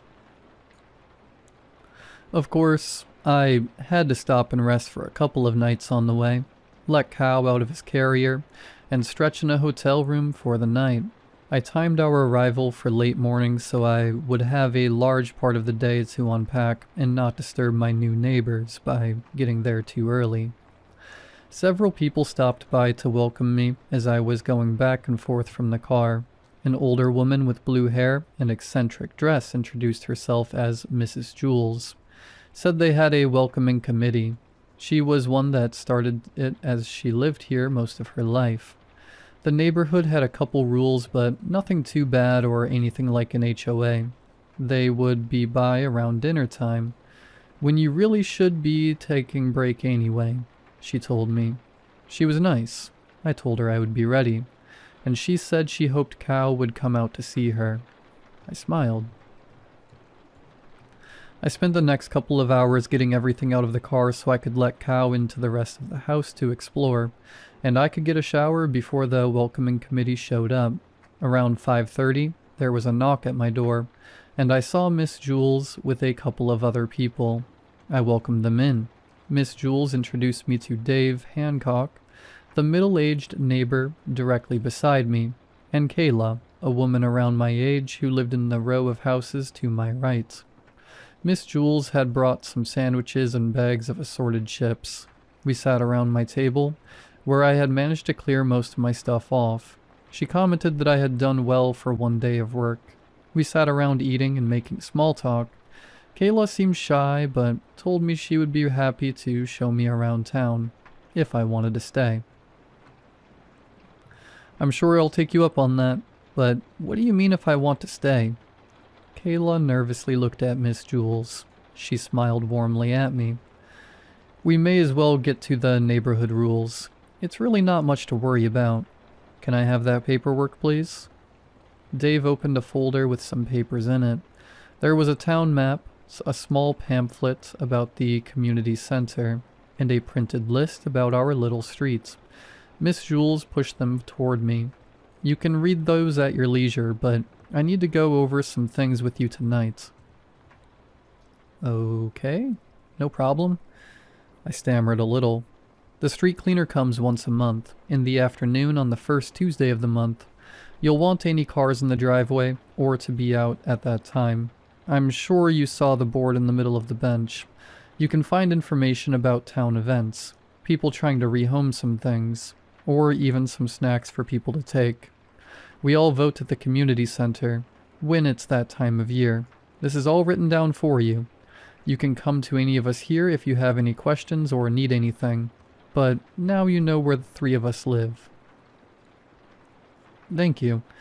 I'll be sure to leave some cookies out for everyone once I'm settled in. I didn't say more. It felt like she wasn't done going over things. There was a bit of tension in the air. Cal cautiously peeked around the corner to see what was going on. Hello, dear. How do you like your new home? She held her hand down to him. He slowly approached and sniffed her for a minute before rubbing against her hand. He must smell Emily. She's my tortie. Cute, I smiled.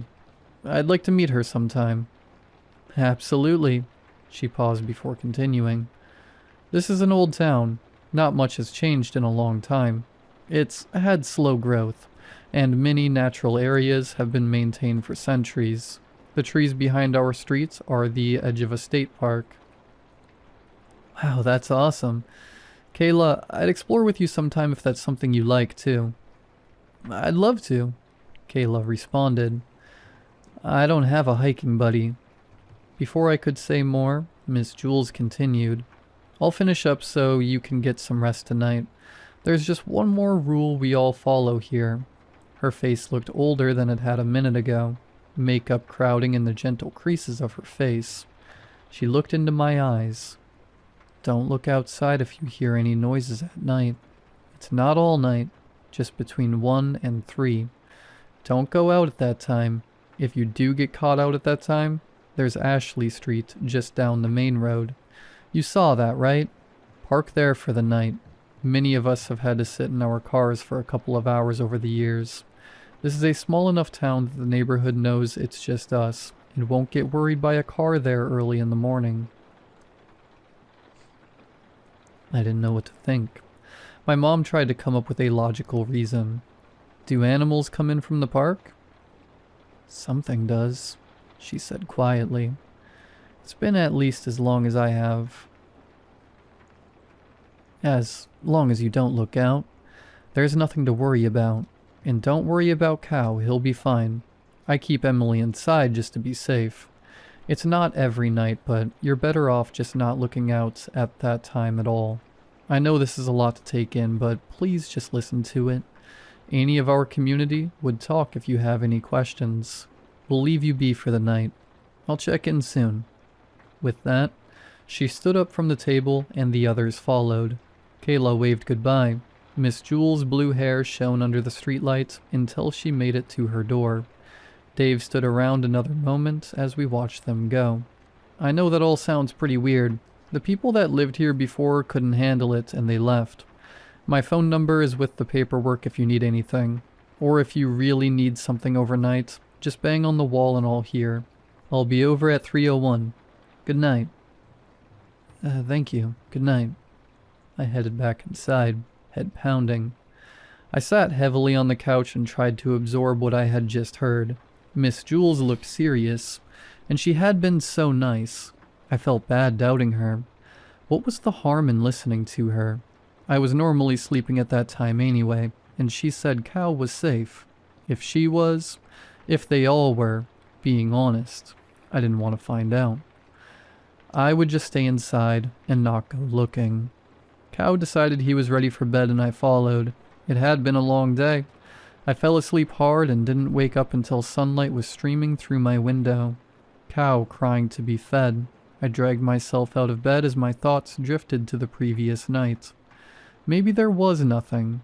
I hadn't woken up at all, and Cow was acting normally. He was fine anywhere as long as he was getting food. I got him fed and looked out my front window. Miss Jules was sitting on the bench, glancing back at my house. I got dressed and headed out to see her. "Oh good, how was your first night?" She stood up and took my hand. "Slept like a log. I didn't wake up until Cow demanded breakfast." She nodded. "I'm sorry I had to spring that on you last night, but it really has to be done right away." A few people started their mornings, smiling and nodding at us. They all looked a little relieved. So it really is true then. I'll be honest. I was half thinking I dreamt that. Unfortunately, yes. It's how I lost my husband and our son. I didn't want to scare you too much last night. I don't have to tell you the details. I stared blankly for a few seconds. "I'm so sorry." "It's okay, honey. It's been a long time. It's just a little bit easier than it used to be. I know they wouldn't want me to spend every day sad over them." "Can I ask what happened?" "What happens if you look?" I asked, wincing a little and hoping I didn't sound too insensitive. "Are you sure?" I thought another moment. "I would rather know than let the curiosity get to me." She sat back down. "We had heard the rules when we moved in together right out of school. My husband Charles and me. People had doubts about us, but we were meant to be from the day we met. When our son Joe was born, we decided we would lock him in his room for the night. We gave him the one without windows to be safe. Joe was getting a little older, and we hadn't locked his room at night anymore. I guess one day he got curious or didn't believe us. We heard a scream and ran to his room. Joe wasn't there. Before I could react, Charles pushed me in and locked the door. I heard him run out and then just silence. The neighbors saw what happened in the morning and rushed to the house. They found me locked inside. There was really nothing left of them. Chunks strewn across the lawn, everywhere. Blood soaked into the grass. They were buried together, just pieces. There was no way to tell who was who. That's all any of us know." "Oh my God," I whispered. I could feel the bile heating up my stomach, threatening to come out my throat. "I'm so sorry. I don't know what else to say." I'll never get the sight out of my mind, so I try hard to make sure it doesn't happen to anyone else. You really will be okay if you don't look. I should go tend to my Emily. I walked her home and gave her a hug. I went back inside and collapsed against the door. Cow came to see what was wrong and I scooped him up and cried. "What the... How was this real?" I told myself again that this was the middle of the night. Just stay asleep, stay in bed. My house was perfect. My neighbors were lovely. Just don't look for any sounds at night. I spent the rest of the day in a daze, listlessly organizing my belongings. Cow screamed at me, and I just about jumped out of my skin. He just wanted dinner. Heart pounding and hands shaking. I got him taken care of to stop his yelling. I sat at the table and slid the bottle of whiskey over towards me. Just as I was going to take a swig out of the bottle, there was a knock at the door. I was tired, but got up to check. There was a swath of black hair. It was Kayla. "Hi, Miss Jules said she talked to you? I wanted to see how you were holding up." She smiled weakly at me. I stood to the side. "Do you want to come in? I was just going to have a drink." She stepped. "Thanks." Now that I had company, I grabbed 2 glasses and a couple cans of Coke. "I guess you would have heard her story too. How long have you lived here?" I inquired. "Yeah, just a bit over a year." "Have you seen anything?" "No, I've never dared look. No one else has looked since I've been here. The people who lived here before finally heard the noises and they left. She was pregnant. I think that's a big reason they didn't want to stay." So you have heard things. Not a lot. I started sleeping with earbuds pretty quickly. I didn't need to hear more. I looked at her, hoping she would go on but didn't want to pressure her. She continued. The first time I just heard something walking around. It was quiet, but I could hear it rustling leaves as it went. I told myself it had just been an animal. We do live against the woods. A couple nights later, I heard it walking again. I had blinds drawn, but I still didn't even want to look in that direction. I tried to ignore it and go back to sleep. The movement stopped. I heard the faintest scratch, then knocking on the window, like someone tapping with a fingernail. I found some faint footprints in the morning. She paused to take a drink. They were bigger than I expected. They almost looked like a deer mixed with a human. Almost like there was a heel, but then they turned cloven. I moved my bed upstairs that day and started sleeping with the earbuds that night. It helps. I really recommend it. Thanks for the drink, she said, finishing it. I should go get settled for the night, and let me know when you've had time to unpack and we can do some hiking. During the day. Of course, and thanks for the tip. The next couple weeks I continued to put everything in their new places and started my new job. I was getting the hang of it. Things started to feel a little normal. Kayla and I had started hiking on Saturday or Sunday mornings, still well after the sun had risen. I hadn't heard anything at night. I never forgot to close the blinds, but I did start to forget about the noises. Nearly a month after I moved in, I heard walking through the neighborhood. I had seen deer a couple times, coming around dusk to drink at a couple bird baths around the streets. They were back. That's all it was. Still, I was glad I listened to Kayla's story and put my bedroom on the second floor. I about crapped myself when I heard the tapping on my window. I whisper called for Cow. He sat up from the end of the bed. My heart sank into my stomach. The tapping continued. I reached for my phone. It was after 2:45. It should be over soon.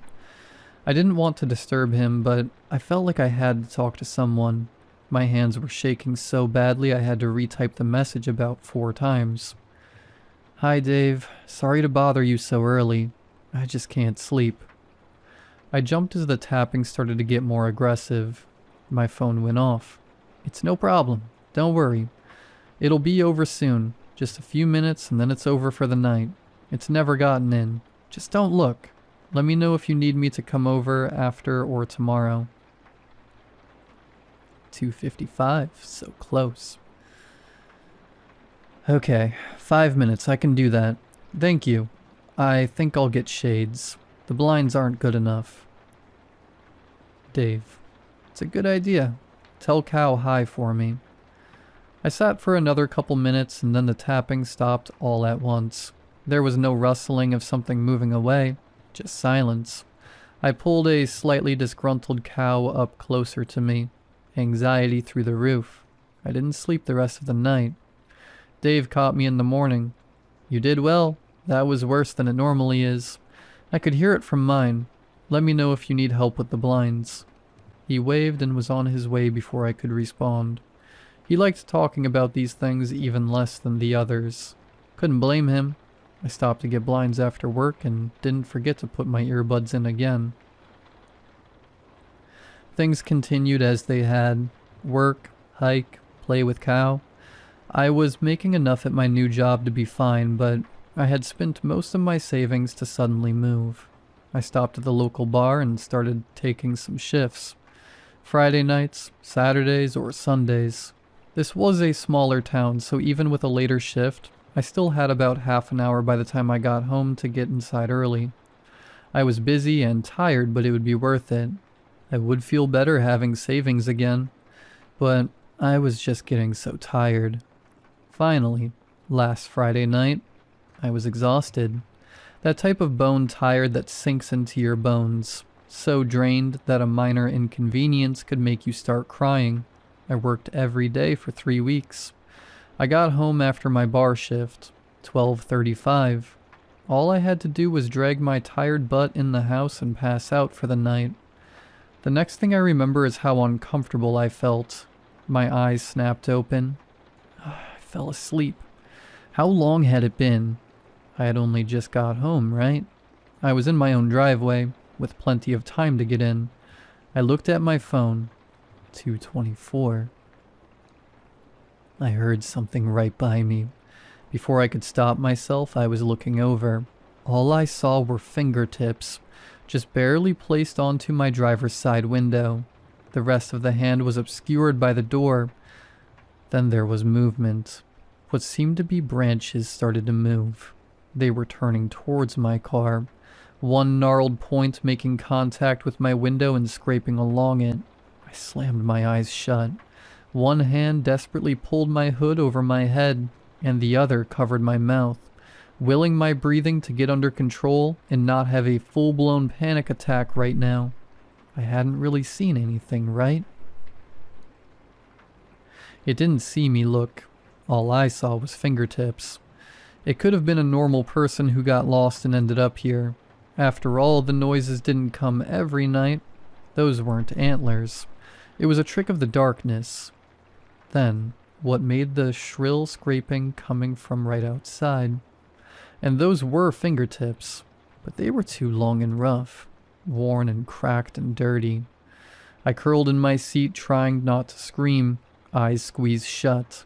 Antlers like bark, but hard enough to damage the metal burned into my mind. A slap. I bit into my lip hard enough to bleed but didn't scream. It sounded like a hand slamming into my door. Besides the other fingertips, I could hear heavy breathing. My chest ached. It felt like my heart would give out before anything else had a chance to happen.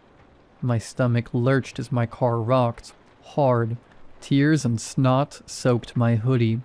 Another slam on the car and it rocked again. It felt like if it hit any harder, the glass would break. What were the rules here? Could it get in? It really seemed to be trying. A different slam echoed through my bones. The sick sound was like a head against glass, antlers scratching on the metal frame above. It slammed its head again. There was nothing I could do. Again. It wasn't in yet, and I figured my best bet was to stay down and keep my eyes shut. Again. The car rocked gentler this time, as the slamming stopped. I couldn't open my eyes. I didn't think it was long enough. It couldn't be 3 yet, but it was hard to tell. Minutes felt like hours. Time dripping by like cold molasses. How long had it stopped to stare in at me before its assault? I could hear it walking around, pacing around the car. It started to fade out. Then I heard hooves on pavement. Metal squealed and glass cracked. I screamed. Dead silence. I continued to lay curled on my side. Nothing more came. I heard Miss Jules calling me and running. I still didn't dare open my eyes. It took a few minutes of convincing, but I finally held my phone up and looked. 3:12. I started uncontrollably sobbing. Fear and relief racked my body, and I laid there shaking badly, stomach in knots. I was eventually able to unlock my door. Miss Jules ripped it open and held me in her arms. We cried together. That was nearly a month ago. I thought I'd leave that day, but still here. Where else would I go? I have kind, caring neighbors. My home is nice. I talk with Miss Jules. Dave checks in on me. I hike with Kayla. I hold Cow close. I did quit working the bar that day. I'll never go out at night again. I sleep with earbuds and a white noise machine. My bedroom windows are shuttered tight.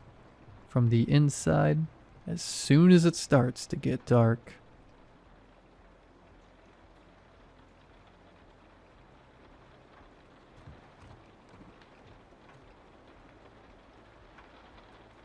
My name is Joseph. I'm a 25-year-old living in Wisconsin.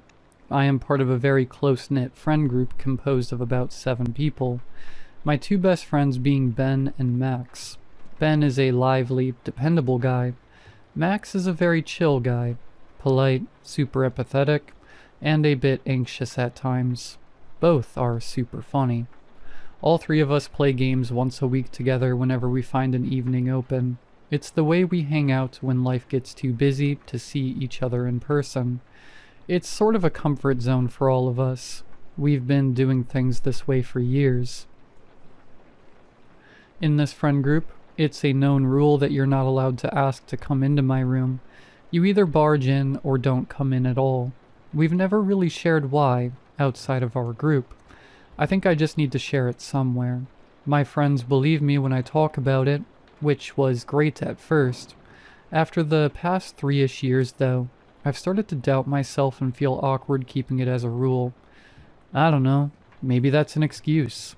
Maybe I just want it out there. Around 3 years ago, when I was about to turn 22, I had a free evening after work and texted the group chat to see if Max and Ben were free. At the time, I lived in a suburban duplex apartment. I got normal responses from both of them. We have a unique flavor of stupidity that we throw around when talking. It felt pretty standard at the time when they responded. We started pretty late, around 12 a.m. Our game sessions usually lasted a few hours, and seeing as I had been getting up at 6 a.m. every morning, I was pretty tired and a bit loopy already. We hopped on a game we'd played together probably hundreds of times. The game itself doesn't matter much, just a standard voice chat game you could run around and screw with each other in. Everything for the first couple of hours was very normal, playing on random maps, messing around, moving on to the next one. It was fun as usual. The first instance of something feeling off came when Max and I were separated from Ben and crossing a concrete bridge together. We'd been over this bridge back and forth many times while playing this game in the past. Midway through overwalking it, I heard Max's voice behind me in-game. "Charlie, come over here. Look at this." Seeing as my name is not Charlie, I turned to him and tried to respond comically in my best impression of a Boston accent. "Who be Charlie?" It didn't bother me or anything to be called the wrong name. Not the first time. I just couldn't think of anyone we knew named Charlie. He was looking out over the left side of the bridge. On the right side of this bridge was a giant concrete wall that went up higher than you can realistically climb above. On the left side was a huge, deep cavern with a thick, dark fog in it that made it look infinite. He was staring into it. "Ah, whoops. Yeah, sorry, man. But do you see that?" I ran up and turned my character to look into the fog with him. I couldn't really see anything. "Not really. What are you looking at?" "There's a little outline of a person down there. It's really dark, but it's closer to the base of the bridge than you'd think, with the fog." I looked down a bit, but searching around I couldn't see anything. We'd played this map tons of times, and already knew most of the odd secrets to find, so I started to wonder if he was messing around. "Can you send me a screenshot?" But there was no response. I waited a few moments, but his character was just sitting there, suddenly dead quiet. It seemed like he'd actually taken his hands off the keyboard and mouse. "Hello?" My first thought was that his internet was struggling. I sat there waiting to see if he needed to be invited back in. After about 3 minutes, though, I realized it wasn't his internet. I was able to call him on the phone when his character moved again and turned towards me. "Alright, good to go?" he said. I was really confused now. "Weren't you trying to show me something? Could you send me a screenshot of it?" I asked him. "Sure, I'll snip it later, but for now let's go meet up with Ben." At this point, I knew he was trying to mess with me. I just ignored it and we ran to Ben. Ben was already inside of one of the buildings nearby messing with makeshift cars he'd put together from random parts scattered around the map. "My engineering degree finally coming into play," he said, putting explosives on the front of the car.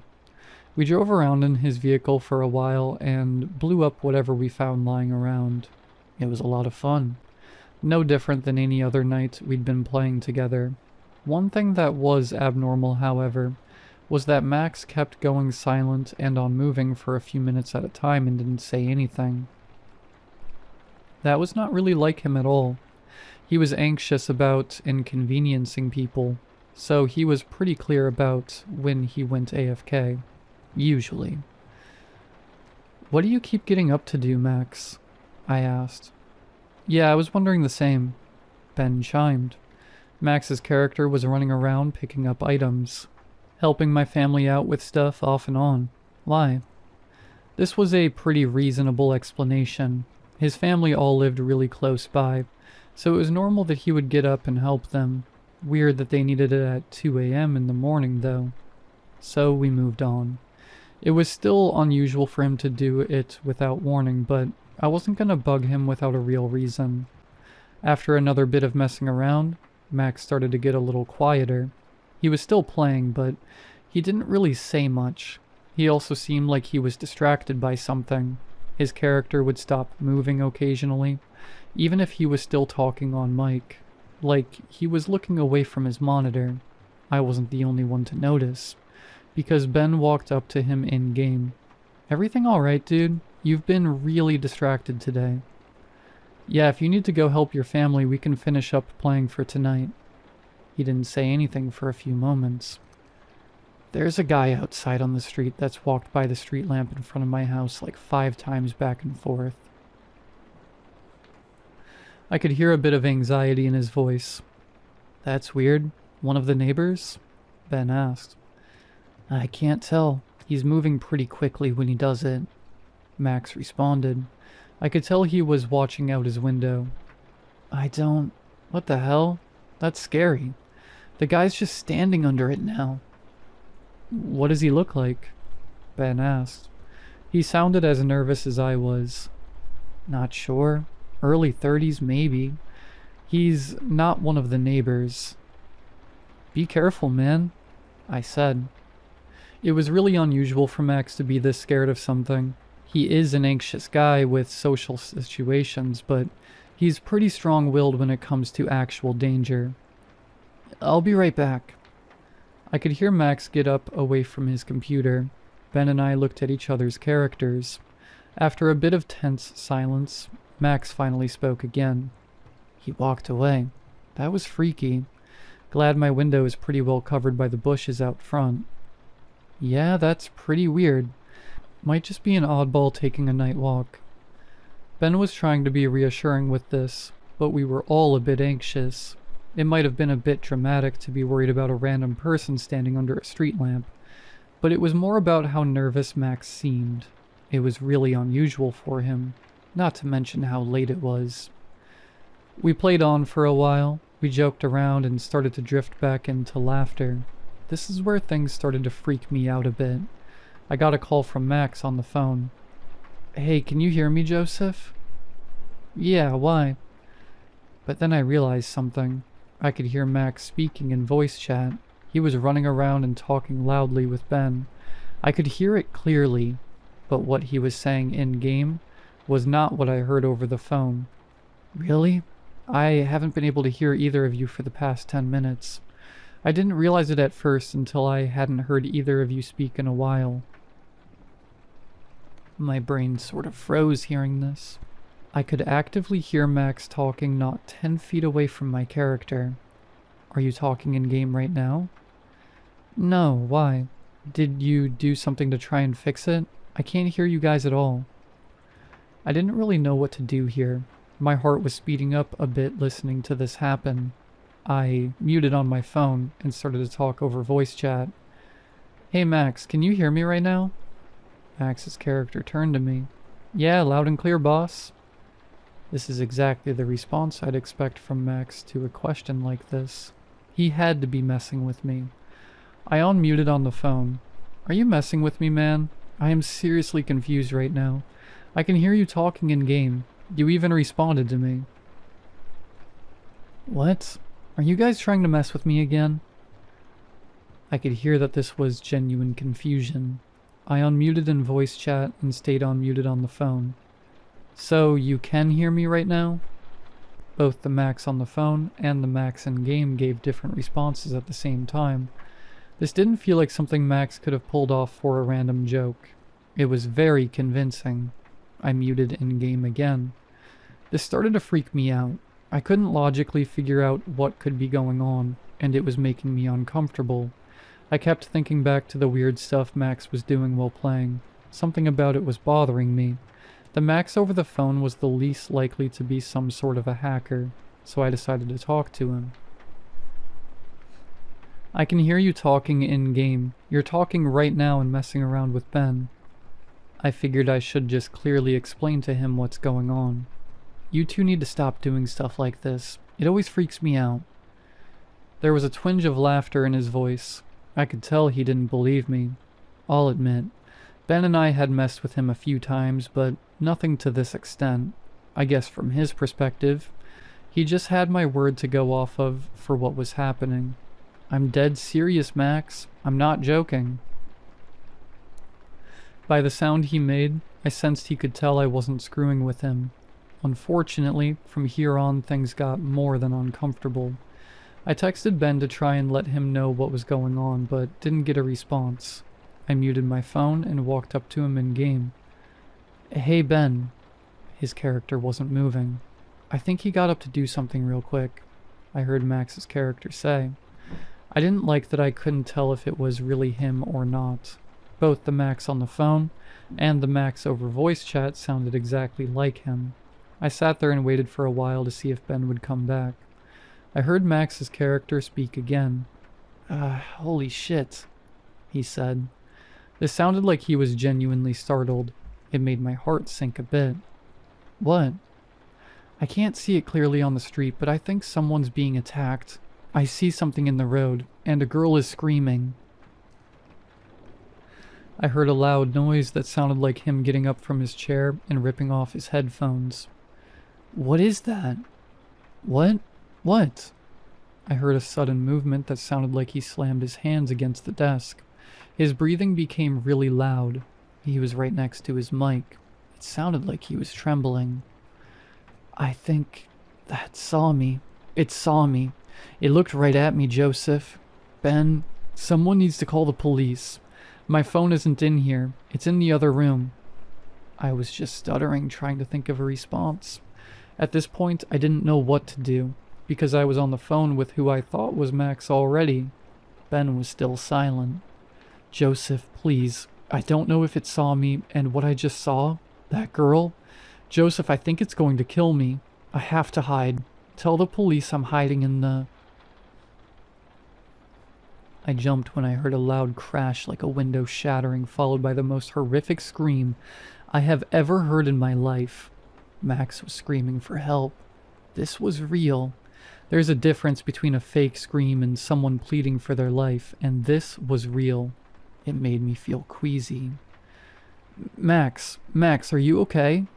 I screamed through my phone. Yeah, I'm fine. Why? What's going on? Max, you were screaming. It's coming from your character. You're being attacked or something. It sounds so real. Please tell me this is a joke. This is too far from me. I would not do that, dude. I'm serious. This is scaring me. Are you both joking with me? I keep telling you no. Not at all. This is too far. I was trembling and didn't know what to do. I held the phone away from my face, turned to my microphone and asked, Max, what happened? There was silence for about 30 seconds. My whole body tensed when, very loudly and clearly, I heard what sounded like someone grabbing the headset and putting it on. I stayed quiet. Someone was breathing very quietly on the other side, and Max's character began to move again. Over the phone I asked Max whether he was moving or not.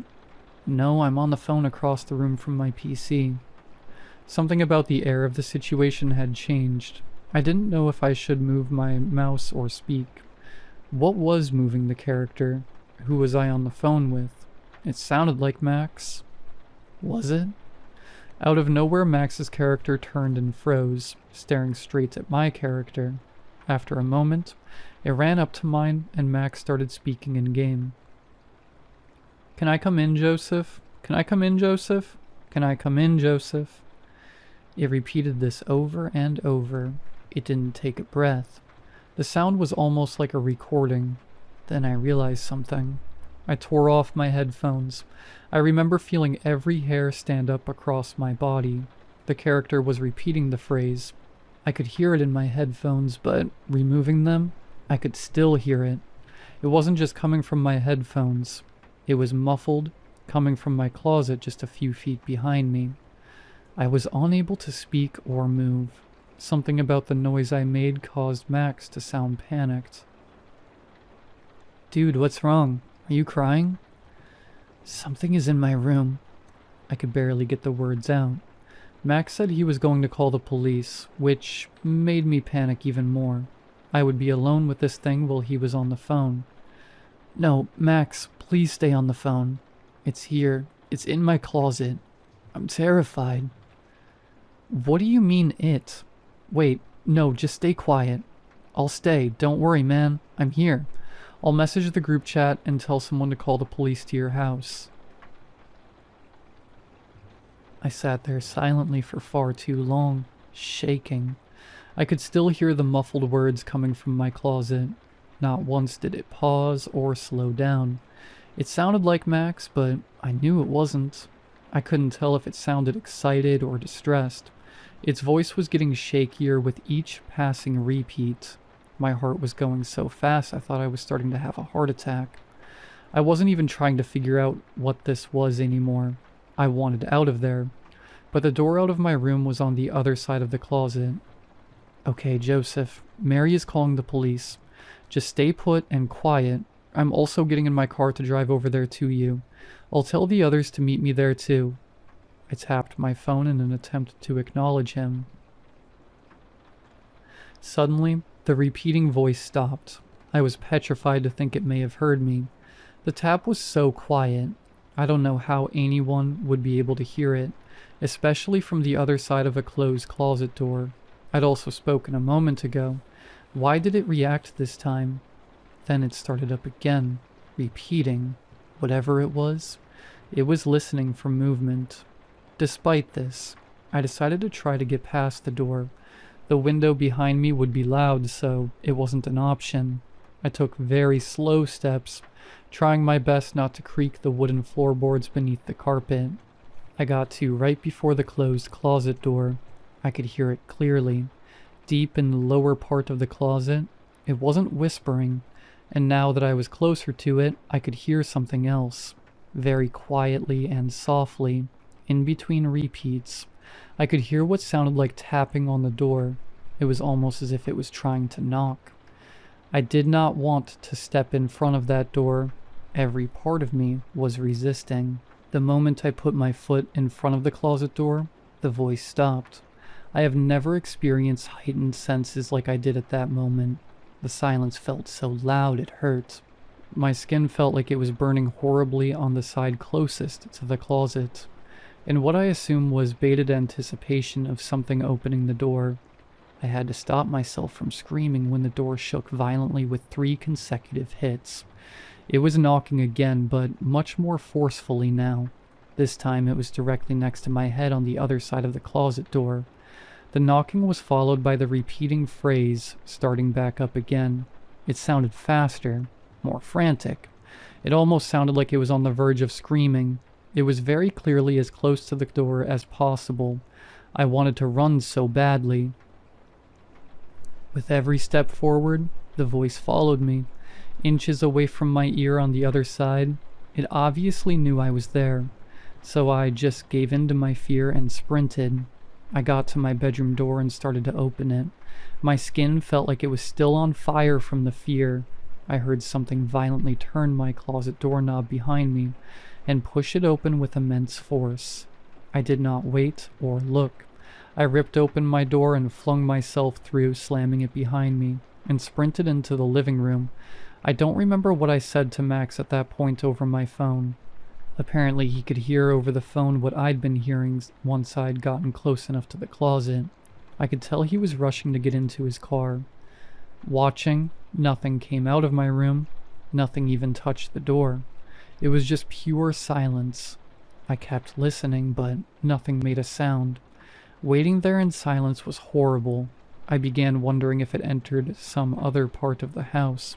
but for some reason I had a strong feeling in the pit of my stomach. If I took my eyes away from the door, that thing would know. I could feel it. It was still waiting, watching me for the moment I stopped looking. I don't even know if I blinked. After an eternity, I could hear the police sirens. They arrived and found me trembling in the corner of the living room. I don't remember much during this, at least accurately, but I know they searched the home and the room thoroughly. Max and the others arrived one by one not too shortly after. I had no proof of what was going on, but the police believed something had happened because of how horrified I was. Unfortunately, they suspected it was a bad drug trip of some kind. Granted, that is not only the more reasonable explanation, but is also not uncommon here. My friends and parents testified that I was not a user of drugs of any kind, so I didn't have to get a drug test, but I get the feeling the officers used that as their explanation. My friends and I did our own research of the house after the fact. My friends are overprotective of each other, so it was hard to convince them not to. We ended up finding a few things. We also found that a number of the clothes I had in the closet were covered in what looked like wet ash, specifically the bottom of my hanging shirts and jackets. It was like whatever was crouched under them was covered in it. The same substance was scraped across the door from where it had followed me.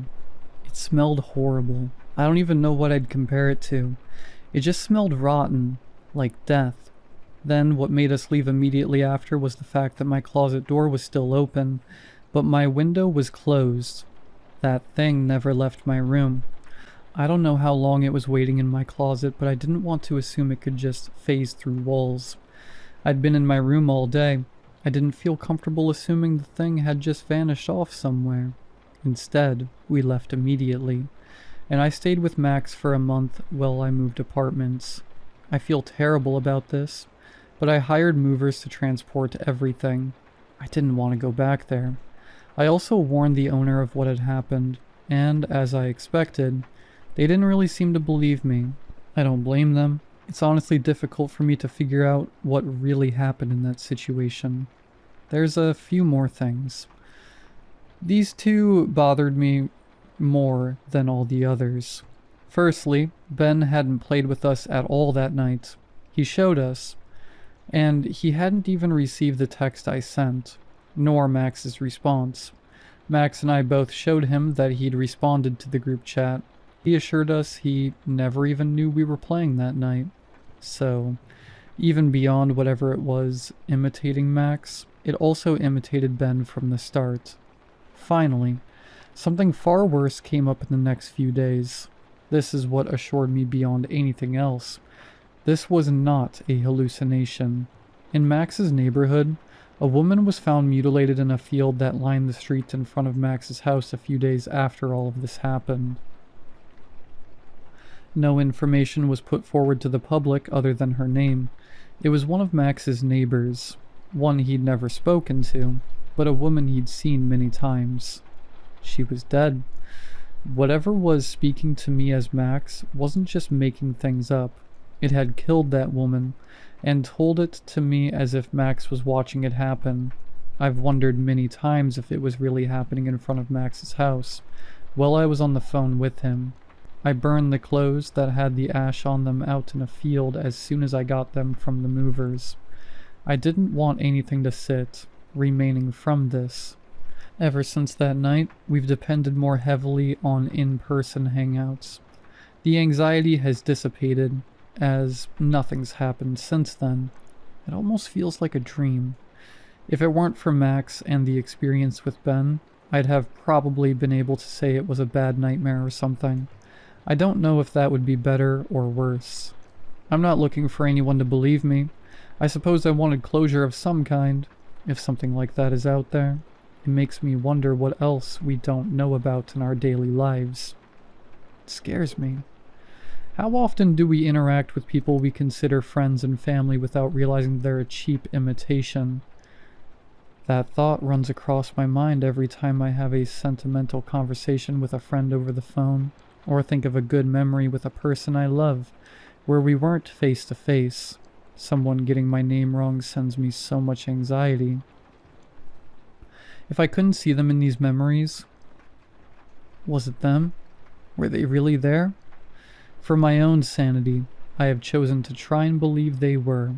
However, I have a feeling I will never have a way of really convincing myself it's true.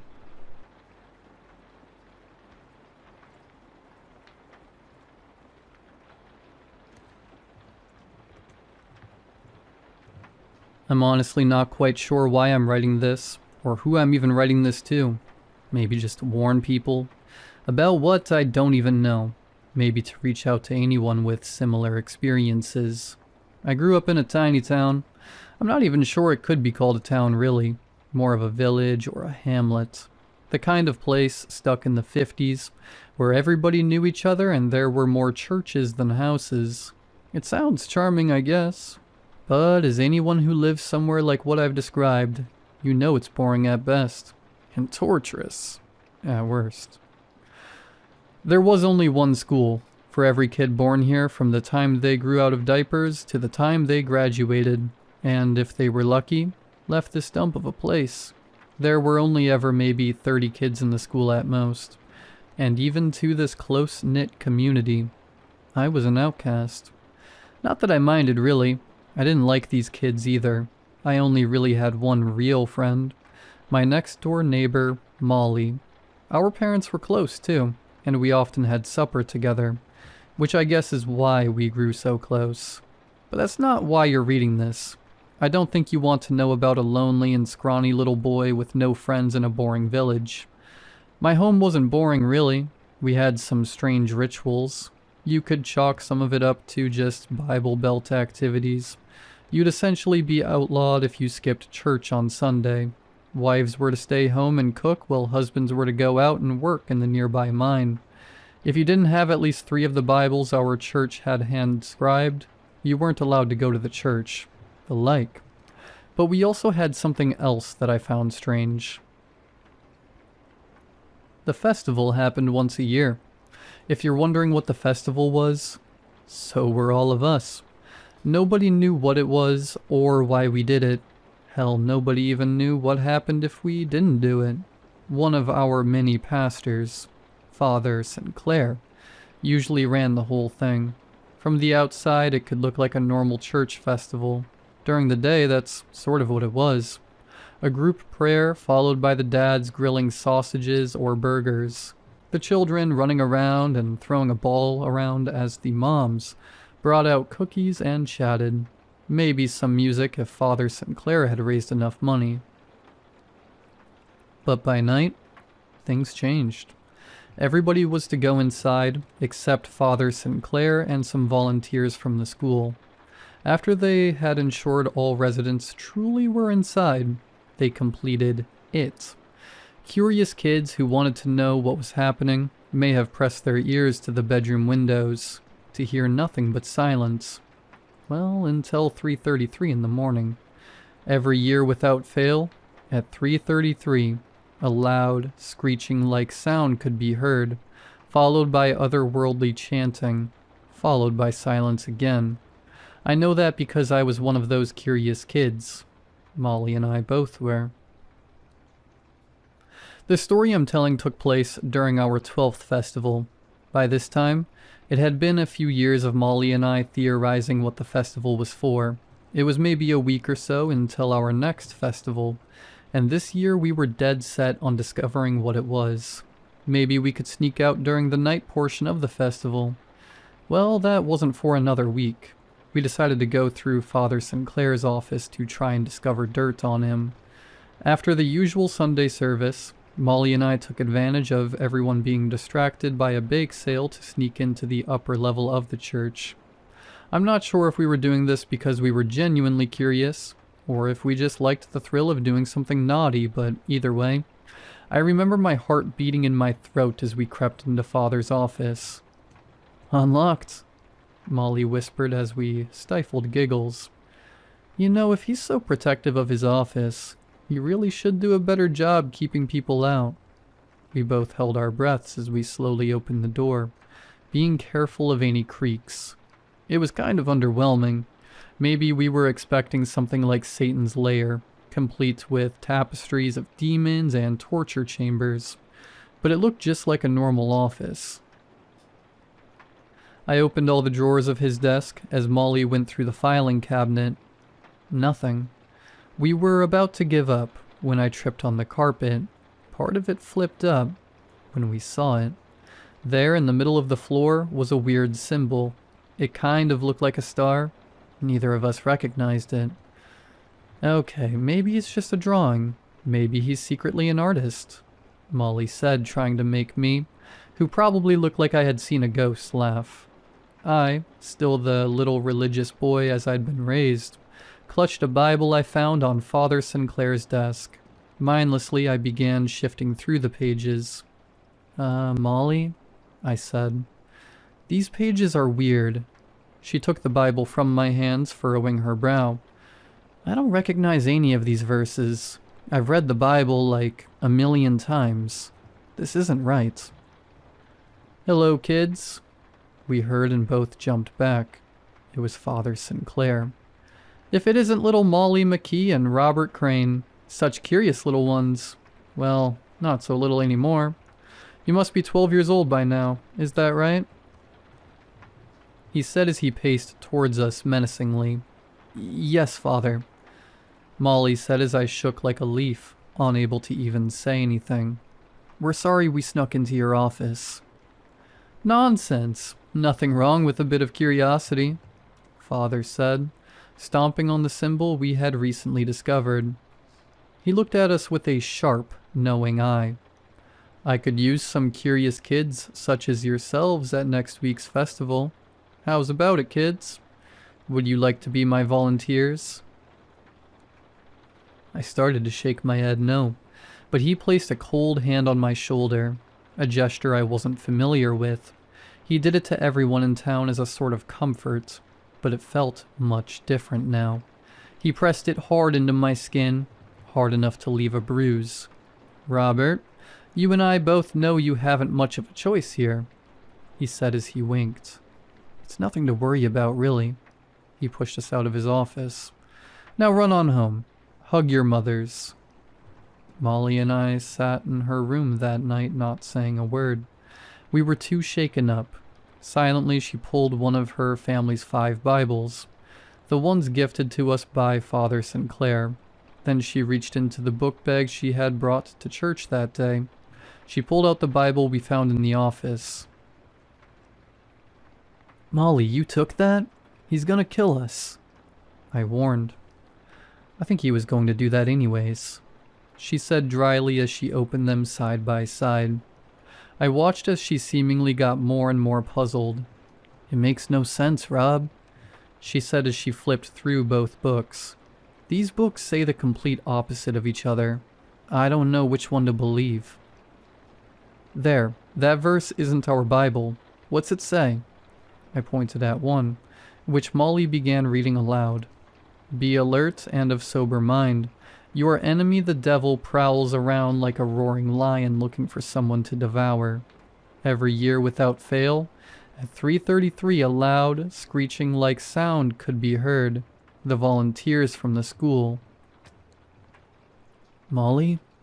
I said tentatively. What happens to the volunteers every year? Well, usually they move away. They just go to school or something, she said, but she didn't sound convinced.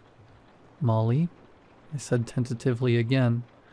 Have we been praying to the wrong god? Eventually the festival came and Molly and I, like we should have been, were properly terrified that whole week. When the day came, and then the night, we tried to sneak away. But there was no getting past Father Sinclair.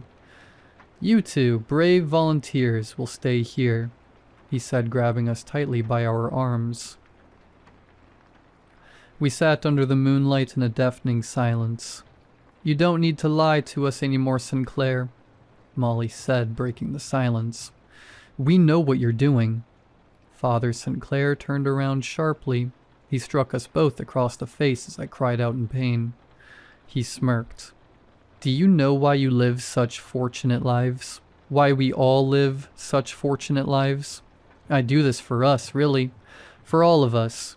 And soon you'll have done this for all of us too. You should really be proud. He said as he drew that weird star on the ground with a stick. We watched as he lit candles and said weird words. Suddenly a loud screech caused Molly and I to duck and cover our ears. I guess it was 3:33. When I helped Molly up, I saw it. It towered over us, challenging the height of the trees. A tall, dark figure, horns and all. He looked down at us. Father Sinclair bowed down. Your subjects, sir. He pushed us towards him as we tried to run away. He bent down. You have broken the rules, Sinclair. I thought I had made things very clear. In a moment, Father Sinclair had dropped his normal demeanor as I saw fear fill his eyes. What rule? I haven't broken a rule at all. Your subjects, as promised. My conditions, he boomed. That for the life you live, the goods I grant you, you mustn't ever harm a soul again. The souls harmed were to be saved for me. He touched me with his large claw that was hot to the touch. Is this a bruise I see? He turned his attention to Molly, and the red mark on her face. Unbelievable. But sir, Father Sinclair pleaded, getting on his knees. What about the good of my village? All these people praying just for you, because of me. Can we not make another deal? He pondered for a bit. Very well. I may allow another year of prosper to this village, but I will need another sacrifice. Father Sinclair pushed Molly and I forward yet again. He shook his head. Not them. You are the one I'm after. And with that, we watched as he grabbed Father Sinclair with a massive claw and threw him like a doll to the ground as he was consumed by the flames below him. I can still hear his screams to this day. Molly and I stood in shock until the massive being turned his attention to us. And you too, he said, bending down to our level. Go, leave these grounds and do not return. You must get out of here. Confused but not wanting to disobey this thing, we both began to leave. I turned back. See you soon? He smirked. Indeed.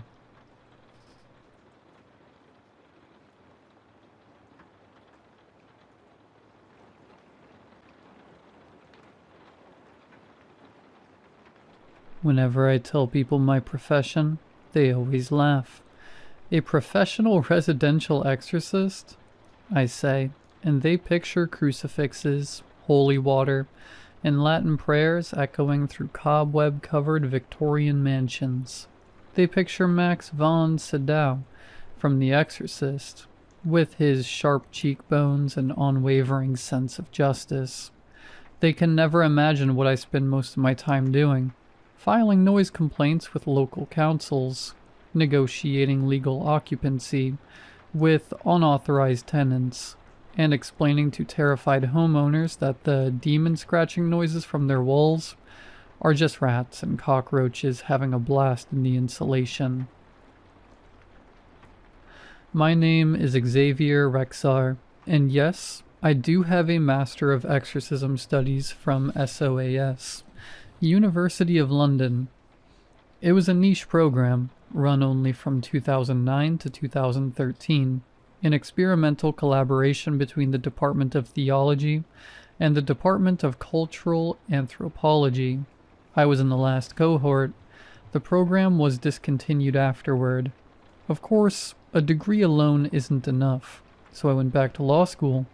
Nothing embodies the identity of a professional exorcist quite like explaining to a ghost, while quoting the 1988 Housing Act, that the house would no longer belong to him once he died. Yes, Mr. Henderson, you do need to move out, because the new owner finalized the sale 3 months ago, and the deed is in my possession. I've been doing this for 7 years. I've seen it all. Or at least, I thought I had. Then I got a call about the apartment on Bethnal Street. It was a late October afternoon, and I was in my office. Actually, an empty bedroom in my apartment that I'd set up as an office, with a desk, a filing cabinet, and a bookshelf filled with books I'd never read. My phone rang. Not my cell phone, but my office landline, which hardly anyone uses anymore. I should have taken that as the first warning sign. But hindsight is always easy, isn't it? I'm Xavier Rexar, offering residential exorcism services. I replied because that's what it says on my business card, and I'm known for my profession. Mr. Rexar? The other person was a middle-aged woman with an accent I couldn't quite place. Perhaps East London, but it sounded like something else entirely. I need your help. It's my apartment. There's something in there. I grabbed my notebook. Yes, I was still using pen and paper. Paper seemed to reassure clients, and pressed the pen. What's your name, madame? Arachne. Marie Arachne. She paused, and I could hear her rapid, shallow breathing. I don't know what it is. That's why I called you. The priests can't help either. They say they don't sense anything amiss. But I know something's definitely wrong. I can't go back. I've been staying at my sister's for 3 weeks. Alright, Miss Arachne. Let's start with the basics. What exactly happened to you in that apartment? Another silence. This time longer. It changes. The apartment changes? Everything changes. The furniture moves. The walls are a different color every day. Sometimes the room is bigger than it should be. Sometimes it's smaller and I don't know how to describe it. It's a feeling. Like the apartment is watching me. Waiting for something. I sighed inwardly. This sounded like typical stress-induced paranoia, possibly accompanied by some kind of neurological disorder. I learned to recognize these signs. Vague descriptions, emphasizing feelings rather than specific events, and an inability to provide concrete examples. But I had to pay rent. My services weren't cheap. Did you notice any physical symptoms in that apartment? Like headaches, nausea, and dizziness? No, none of those symptoms, Mr. Rexar. I know this might sound a bit strange. I know you might think I'm crazy, but I'm not. Really not. There's definitely something wrong with that place. Something definite, and I need someone there to document it. Isn't that what you do? You stay there overnight, documenting everything that happens? Yes, it's part of my job, but I should mention that in about 90% of cases, we can find a plausible explanation. I'll give you £3,000 for 2 days. She interrupted me. Cash, half up front, half later. I stopped mid-sentence. £3,000 was more than 4 times my usual rate. Marie Arachne was either desperate or had too much money to burn. Perhaps both. Miss Arachne, this is incredibly generous. Why are you in such a hurry? Why is the fee so high? Because I need someone to take this seriously and... She hesitated again. Because I've contacted 4 other people who do the same job as you, and they all refused as soon as they heard the address. Please, Mr. Rexar. Please, you're my last hope. Her voice, well, sounded like a writer who couldn't write a female character and wrote her emitting a duck-like squeak. That's interesting. I leaned back in my chair, twirling my pen between my fingers. What's the address? 47B Bethnal Street, 3rd floor, right in Bethnal Green, near the tube station. I opened Google Maps on my laptop and entered the address. Street view loaded, showing a typical East London scene. Rows of brick buildings, shops on the ground floor and apartments on the upper floors. But when I zoomed in, on 47, something seemed off. The building looked a little blurry, not very clear. It was like the camera was moving while taking a picture, but the surrounding buildings were all clearly visible. Mr. Rexar, are you still there? Yes, I'm sorry. I was checking. Miss Arachne, I need to ask you a question directly. Have you been experiencing any psychological problems lately? Like depression, anxiety, or anything like that? I don't mean to offend you, but these symptoms you've described can sometimes be related to anxiety disorders, etc. I haven't had a mental breakdown, she snapped. I haven't been hallucinating. I haven't been on drugs. I'm a high school teacher, Mr. Rexar. I grade papers and complain about the education standards, boards, inspections. I'm bored, and I'm normal. But my apartment isn't normal. For 7 years, I've learned to distinguish between 3 kinds of people. Confused people, mentally unstable people, and people who have truly experienced inexplicable things. Marie Acne sounded like the third. Well, I said, making a decision I later deeply regretted. I'll take this case. When would you like me to start? Tomorrow. I'll be waiting for you outside at noon with the keys and half the payment. Thank you, Mr. Rexar. Thank you very much. Before I could ask any more questions, she hung up. I sat there staring blankly at the blurry image of 47 Bethnal Street on the screen, a strange unease creeping up my neck. I told myself it was no big deal. Just another job, another confused client, an extremely ordinary problem. If I spent a night in the apartment with a carbon monoxide detector and thermal imaging camera, everything would be clear. I'd never made such a huge mistake in my life. The next day, I took the Central Line to Bethnal Green Station. It was a typical overcast day in London in wintertime.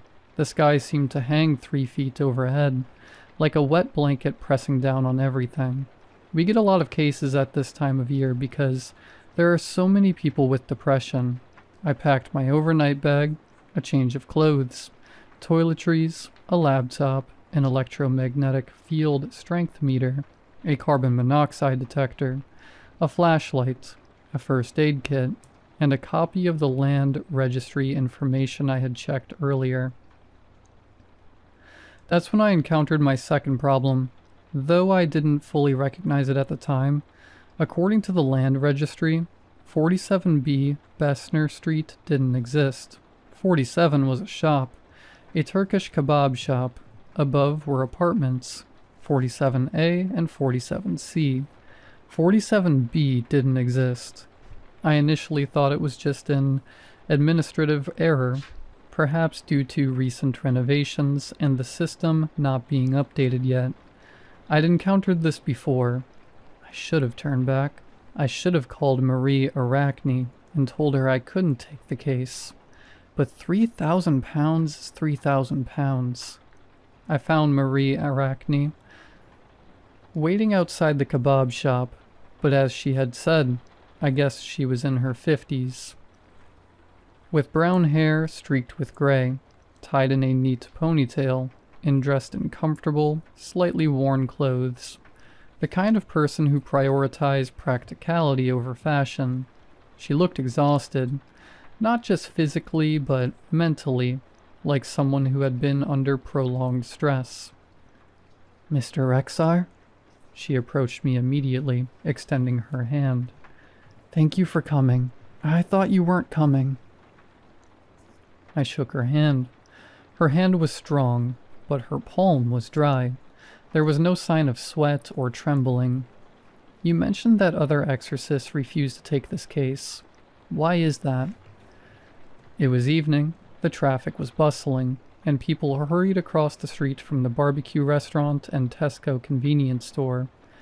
No one noticed us. I don't want to talk about this here, she said. I'll show you the apartment, and then we can talk. Actually, before we go up, could you tell me which window is yours? That way I can find my way." She looked at me strangely. "There are no windows on this side of the apartment. It's in the back. Come on, I'll take you there."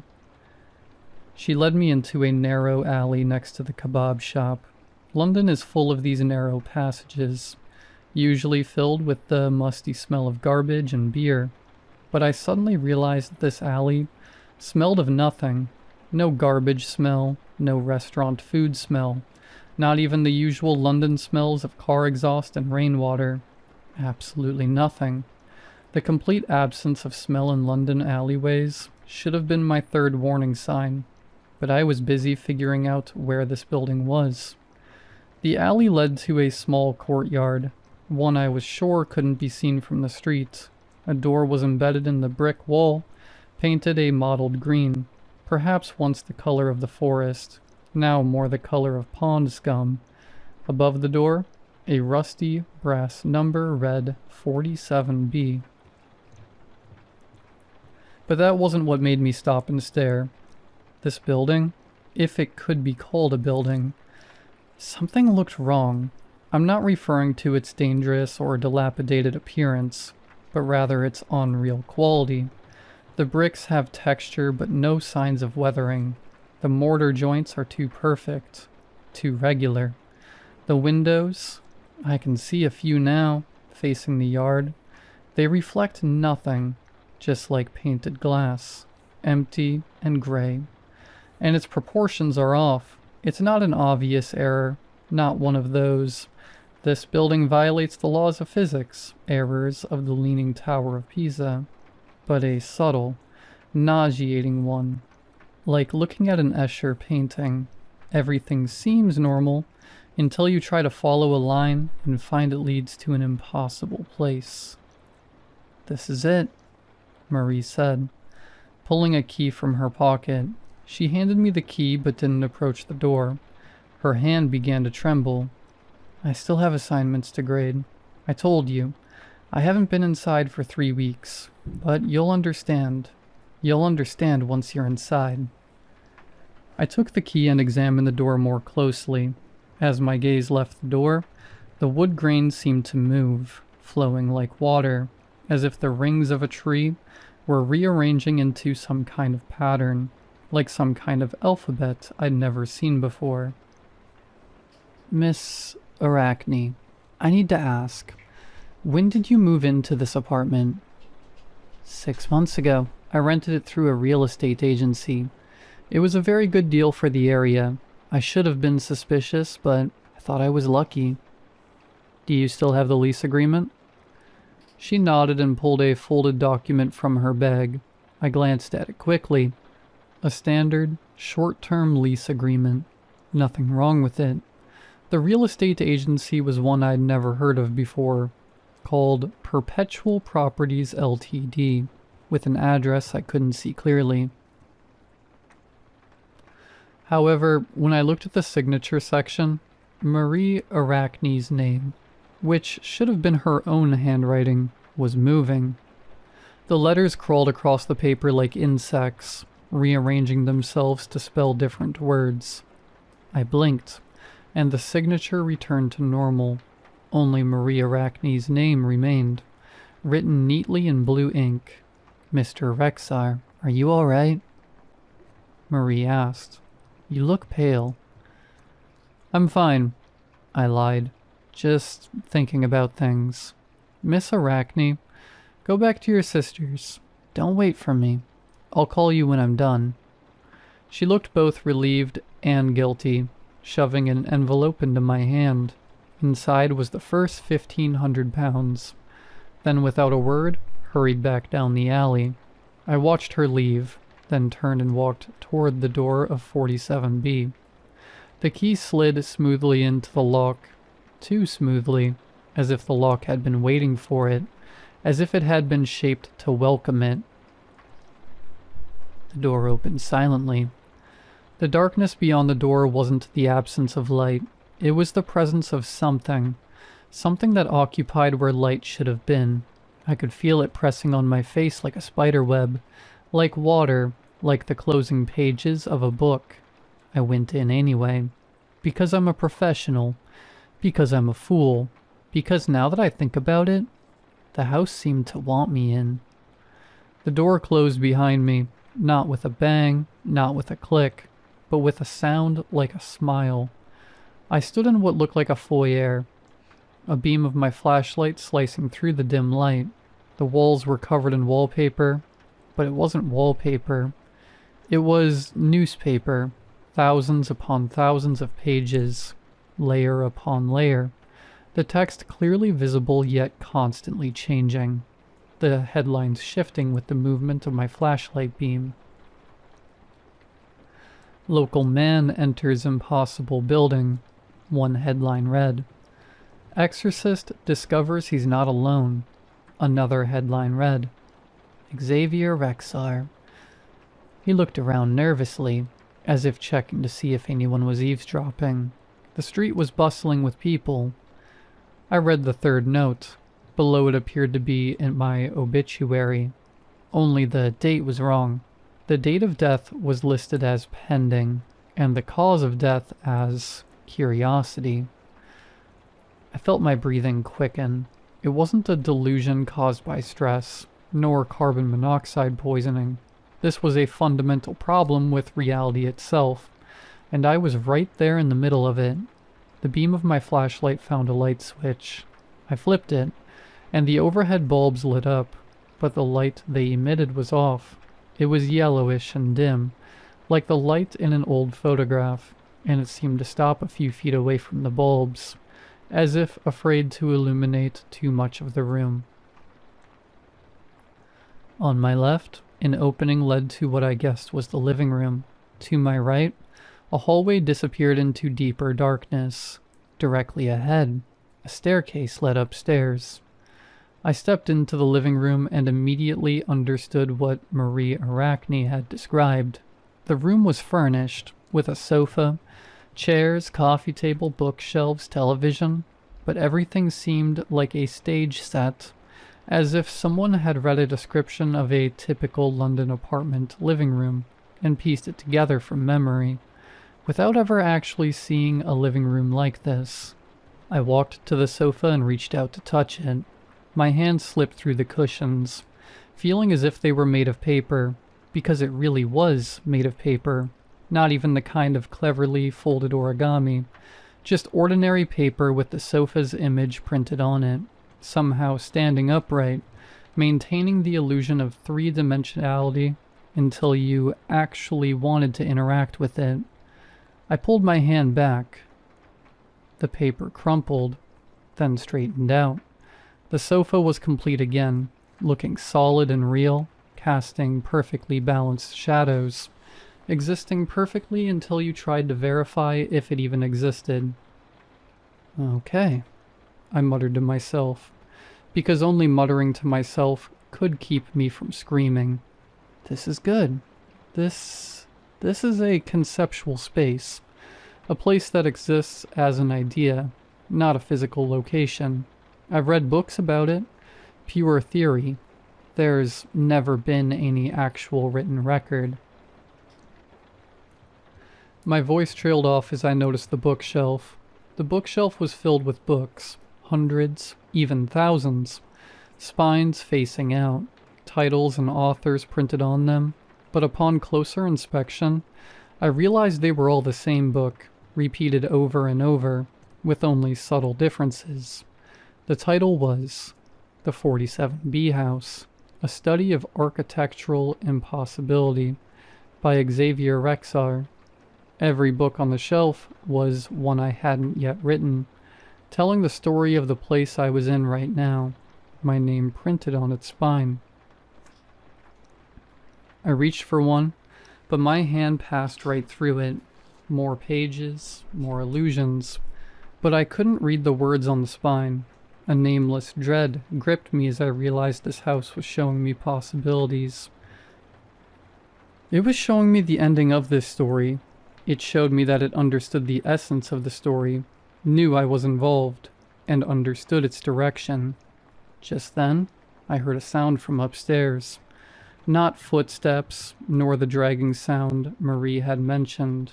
It was something else.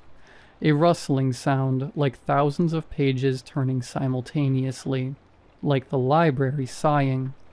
All my instincts were telling me not to go upstairs. All my training, every case I'd investigated, every rational part of my brain was screaming that I should turn around, force open that door, and run until I crashed into something real. But I had already taken Marie Arachne's 1,500 pounds, and beneath the fear was a curiosity, the very curiosity that had initially driven me to study exorcism, to explore the edges of reality, to explore the boundary between possibility and impossibility. I began to climb the stairs. Each step creaked, not the creak of wood, but the sound of folded paper unfolding. A paper staircase took shape beneath my feet, then vanished behind me. The walls here had long abandoned any pretense of paint or brickwork. They had become newspapers, blatantly revealing articles about me. Always had. I stopped to read one.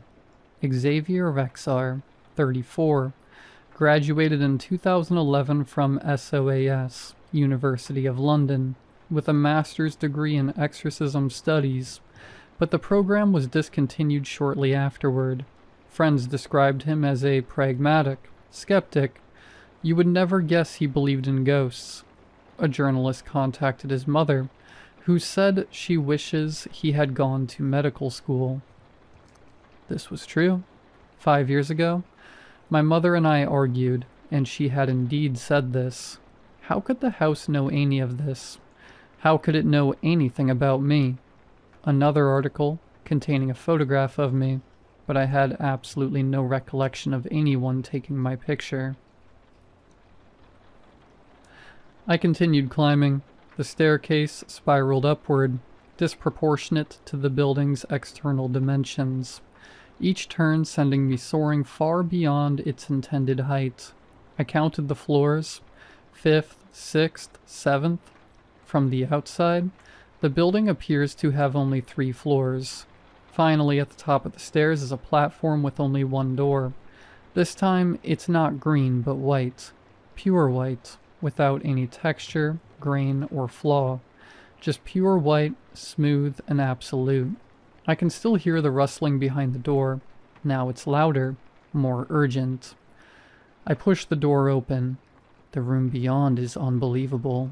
It stretches in all directions, far beyond my sight, far beyond the building's capacity, and far beyond the limits of physics.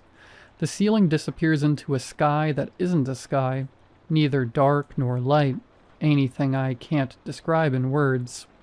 And the walls. The walls are entirely composed of pages, billions of pages, endless pages, every page ever written anywhere in the world, and pages that exist only in possibility, only in drafts, only in stories that will never be told. They cover all surfaces, layer upon layer, so thick that the walls themselves seem like compressed text, pressed together by the weight of narrative. In the center of the room, something was writing. I say something because I truly didn't know how to describe it. When I looked directly at it, my eyes couldn't focus. My brain simply refused to process what it saw. But in my peripheral vision, I could almost feel it. It was enormous. It had limbs or appendages, or extensions of itself. Those extensions were perhaps the limbs. Like the walls, it was made of words, narratives, and stories. But it was also alive, conscious, and perceptive. It wrote with something that might be a pen, on something that might be paper, and where it wrote, really submitted to it. I froze, watching it write. The sofa downstairs was now made of red leather instead of brown fabric. I didn't even need to check to know the sofa had changed. Xavier Rexar felt a powerful urge to approach it. My feet began to move, involuntarily pressing me forward, and I had to fight my own body to avoid crashing straight into that incomprehensible, living mass of words. Xavier Rexar stopped. I stopped abruptly, my feet dangling in midair, as if I'd bumped into a wall. That thing, or rather the house, because I now understood that the entire building was merely an extension of this entity, a materialization of something that existed primarily in narrative form. The house seized its writing and turned toward me. I still couldn't see it clearly, but I could feel its vast, ancient, and utterly unfamiliar gaze fixed on me, like I would on an ant crawling across my table. Curiosity, slight interest, a desire to know what I would do next. "What are you?" I managed to ask, my voice barely audible. The pen moved again, and I swear the way it traced the paper seemed almost mocking. "A man with a master's degree in exorcism studies, standing in a building that shouldn't exist, conversing with something that doesn't actually exist. Xavier Rexar, a professional skeptic who simply can't accept the fact that some things exist without explanation. You're witty." I tried to think rationally, trying to apply the logical framework I'd built up over the years. Marie Arachne, did you create her? "I created her image. As for whatever that image later became, someone who called you, or whether I simply recorded your memory of receiving that call again, doesn't matter. The result is what matters. It's all the same. You're right here." "Come sue me," the thing said jokingly. I stared at the words on the paper, stared at the nonchalant, almost joking tone, stared at the admission of all this terrifying experience. This journey into the abyss of cosmic horror and existential fear was just a prank, a joke, amused by some vast inhuman being, and clearly possessing some self-proclaimed sense of humor. "For you, this is just a game," I said slowly. "You're just teasing me, just for fun." He continued to laugh as if watching ants struggle. "People have died here," I said, the names of those I'd read in newspaper articles flashing through my mind. People who entered 47B and never left. "Do you find that funny?" The house displayed various texts to me about their happy endings. "You want me to believe you've turned living people into words." I looked around at the infinitely large room, the walls made of pages, and the entity that wrote reality. I made a decision that would be either incredibly brave or utterly foolish. "No," I said. The pen stopped. "No," I repeated. "I don't accept it." I turned and walked toward the door. "Xavier Rexar cannot move," the entity wrote. I continued walking, one step, then another. My muscles were under my own control. My choices were my own. "Xavier Rexar cannot move," it wrote again, but it wasn't in a hurry. I went to the door and grabbed the handle. Behind me, the rustling sound grew louder. "Xavier Rexar can't leave. Xavier Rexar can't leave." "Going home," I said. Then remembered I had a pen, so I wrote on the wall. The thing started laughing. I could feel my skin being rubbed. A warm sensation, and I heard something like a baby's laughter. The staircase behind the door changed. Shorter, steeper, and descending at an almost impossible angle. But it was downward, and that was enough. I ran, taking 2 steps at a time, and behind me, the house seemed to be laughing. The living room flashed by in blurry images of paper furniture and newspaper-covered walls. The foyer appeared before me. The front door was right there, green, peeling, and almost impossible to open. But I grabbed the handle and pulled hard, and this time, it opened.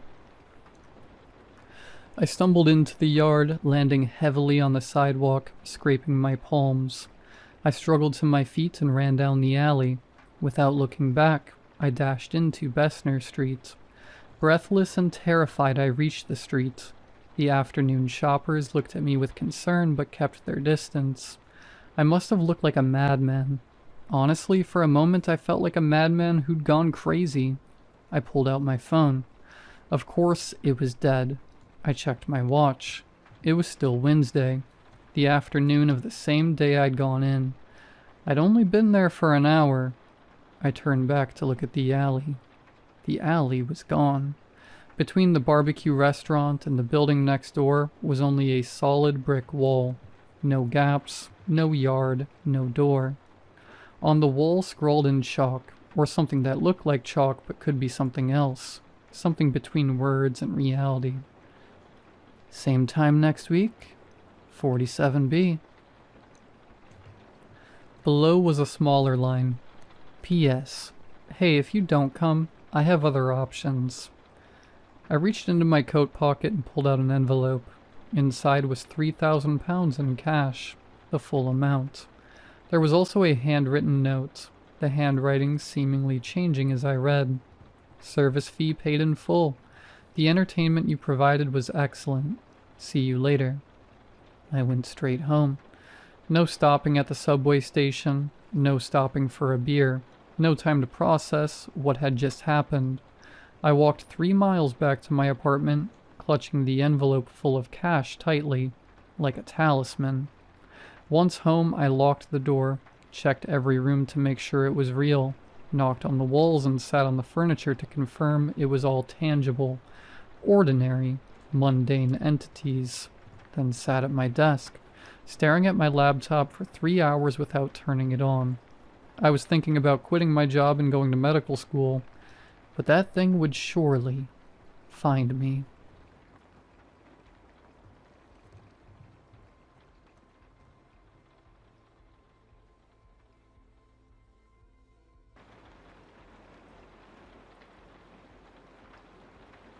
One thing to know about me, I love Halloween. Always have, always will. Every October I spend thousands making sure my house is the spookiest on the block. The decorations put even some of the local haunted houses to shame. Though I make sure not to go too crazy. Don't want another HOA citation. I also give out the best treats. King-size candy bars. That's right, king-size.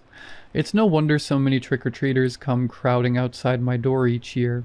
But of course, they'll have to earn it first. So many kids nowadays don't take Halloween seriously, throwing on last-minute costumes just to feed their sugar fix and rot their teeth out. You only get so many Halloweens before people start saying you're too old, and these brats are wasting them. Don't they know that some people would kill to be that age again? Young like the girl currently ringing my doorbell. Trick or treat, she lisps between 2 missing front teeth while lifting up her treat bag. She can't be older than 6, and her costume isn't really much of one at all. Just an ordinary child's romper that cuts off above her terribly scraped up knees. Like she'd fallen on the way here. I feign a smile of my own. Now aren't you a cutie? Were you so excited to go trick-or-treating that you forgot to put on your costume, dear? The child freezes. You don't recognize me? I look her over again. Maybe she's dressed as a character from some TV show she likes. Still doesn't change the fact that it's an awful costume. Boring, like those wise kids who think it's a good idea to dress up as someone from The Office. A good costume should be eye-catching regardless of whether someone gets the reference or not. I'm sorry, hun. I really don't. Before I can shoo her off my porch, I notice tears welling up in her big green eyes. For heaven's sake, really? Reluctantly, I reach out to comfort her, and she grabs my arm with a strength uncanny for someone her size. An ugly, guttural sound emanates from her throat as she chokes back sobs. But you, she sniffles. I'm past. I can't make out the rest. Past what? Past the age to be making a scene on someone's porch? Speaking of, where is this girl's parents? I search for them in the evening gloom, and am instead greeted with a sight most unwelcome. Trick or treat! Choruses a new batch of kids. Great. More of them. Normally, more trick-or-treaters would be a good thing, but the 10 or so kids now marching up to me wear some of the cheapest, most half-assed costumes I've seen all night. Bedsheet ghosts, pirates donning nothing but a paper hat and an eye patch, a Dracula with only a blanket cape and candy fangs. Smell my feet! But all of that pales compared to the one leading the pack. A girl barely in her teens wearing nothing more than leggings and a stained shirt. In one hand holds a pillowcase to stow her treats, and in the other, a coffee mug for some godforsaken reason. Upon climbing the last step, she flashes me the most insufferable grin, finishing the song with, "Give me something good to eat." That doesn't. Everything starts to go red and my blood boils. Anyone who can't be bothered to dress up properly for Halloween deserves nothing. Maddeningly enough, the adolescent has the audacity to look confused at what I said. "She doesn't recognize us," cries the first little girl, still latched onto my arm. In my anger, I'd forgotten her. And wait, did she say us? Were they together? I inspect the little girl and the older one, noting that they share the same sage green eyes. One's not too different from my own, actually. Maybe they're sisters. Whatever the case, the teen somehow draws meaning from the outburst, and her arrogant smirk slips back into place. "Oh, but I am wearing a costume." "Oh, really now?" I snort. "Yep, you see, I'm you, but from let me guess, the future." The girl's eyes widen. "The present. I'm you, in the present," she finishes lamely. She's even trembling a bit. Ha! She must not have expected me to see through her ruse so easily, paper thin as it is, and had to pivot to an even more pathetic excuse. Like, really now? Me from the present? We aren't even wearing the same thing. What with me costumed as the Red Queen from Alice, and her as soccer mom? Going off the fact that her treat bag isn't empty, that little trick might have worked on the other bimbos that lived around here. But me? I have standards. The teen quickly recovers. "Come on, lady, don't be a Scrooge. What will you do with all that candy if not give it to us?"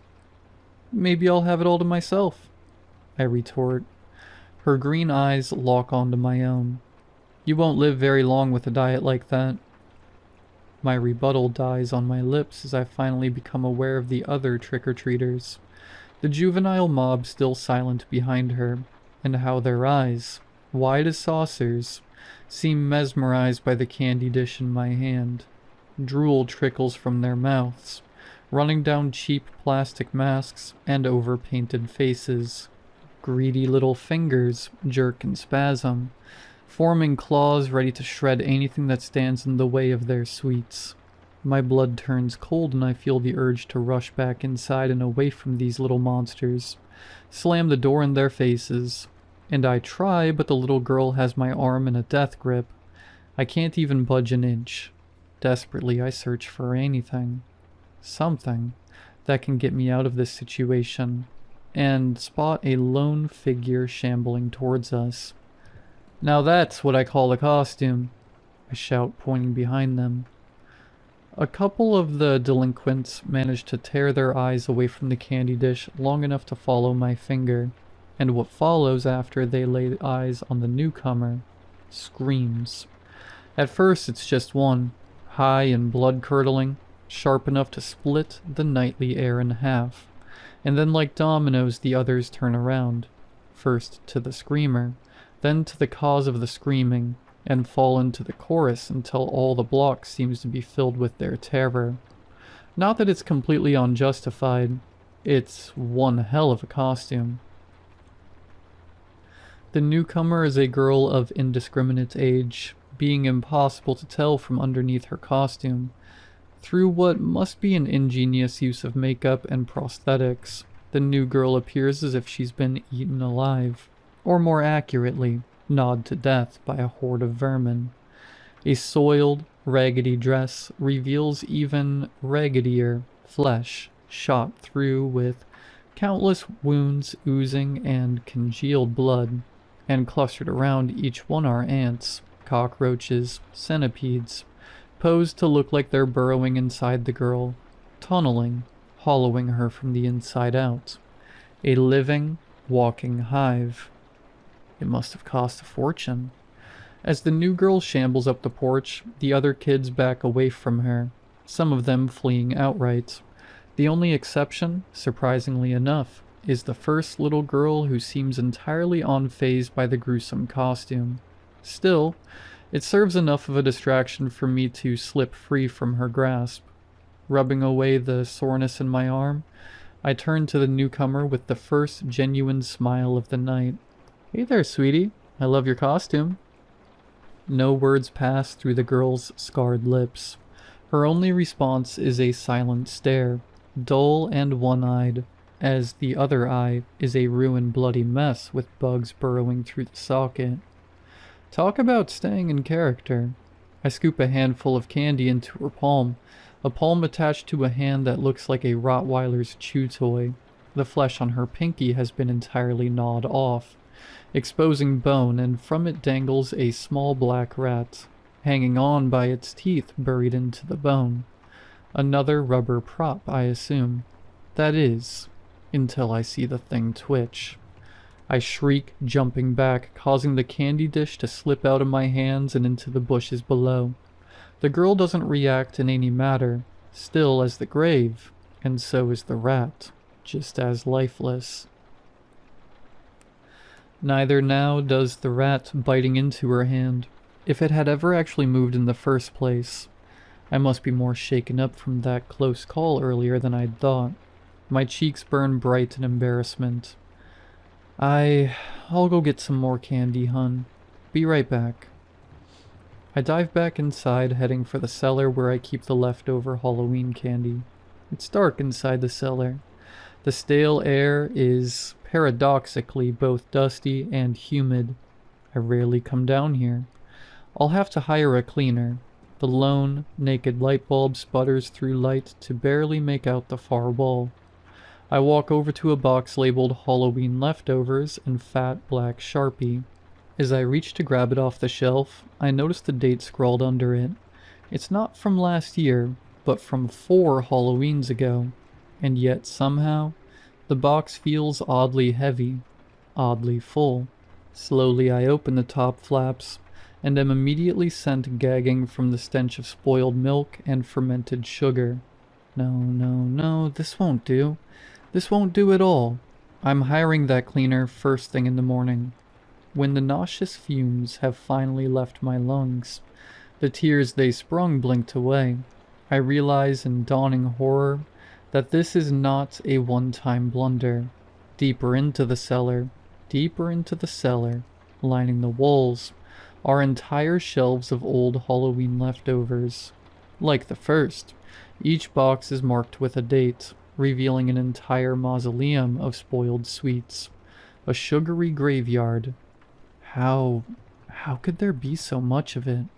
Did I really hand out so few treats each Halloween? Perhaps I should lower my standards. Just a bit. Walking down the aisle, I notice underneath the sound of creaking floorboards a grating warble. I can't pinpoint the source. It's effusive, seemingly emanating from all around me. It grows louder as I walk farther in, to the point where it sets on my teeth on edge. I'll have to remember to hire an electrician as well. Obviously, the wiring is faulty. At the end of the hall, I finally reach a box marked as last year's goodies. Unlike the other one, this one is taped up, requiring me to scratch off the corners of the tape on the sides to open it.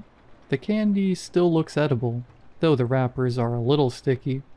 This should suffice.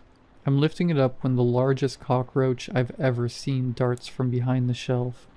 I yelp, stumbling back into an adjacent shelf hard enough that the box it holds tips over, drenching me in a saccharine emulsion of spoiled chocolate and melted taffy.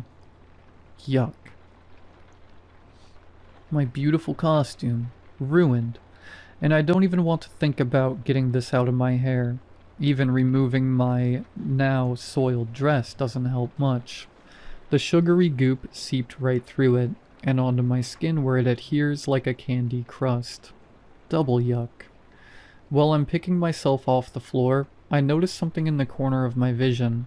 Propped up on a lower shelf is a book, a photo album of my childhood. Conspicuously, already opened to a page in the middle. I recognize the photo instantly. It was taken 20-some years ago. Depicting a me fresh out of kindergarten. I remember the day well, of course. I had fallen off the swing set, landing face first, knocked out my 2 front teeth, and got scraped up real bad. A small part of me thinks it a little messed up that my parents would put this in the album. A much larger part of me is consumed with the realization that the bawling girl in the photo is the splitting image of the little girl I'd met earlier, the one missing her front teeth. Unbidden, her words pop into my head. When I asked about her costume, I'm past. Past. P-A-S-T. That's what she meant. She's me from the past. Baffling choice and get-up aside, there's absolutely no way she could have seen this photo, having been down here collecting dust all these years. Even I had long forgotten about it.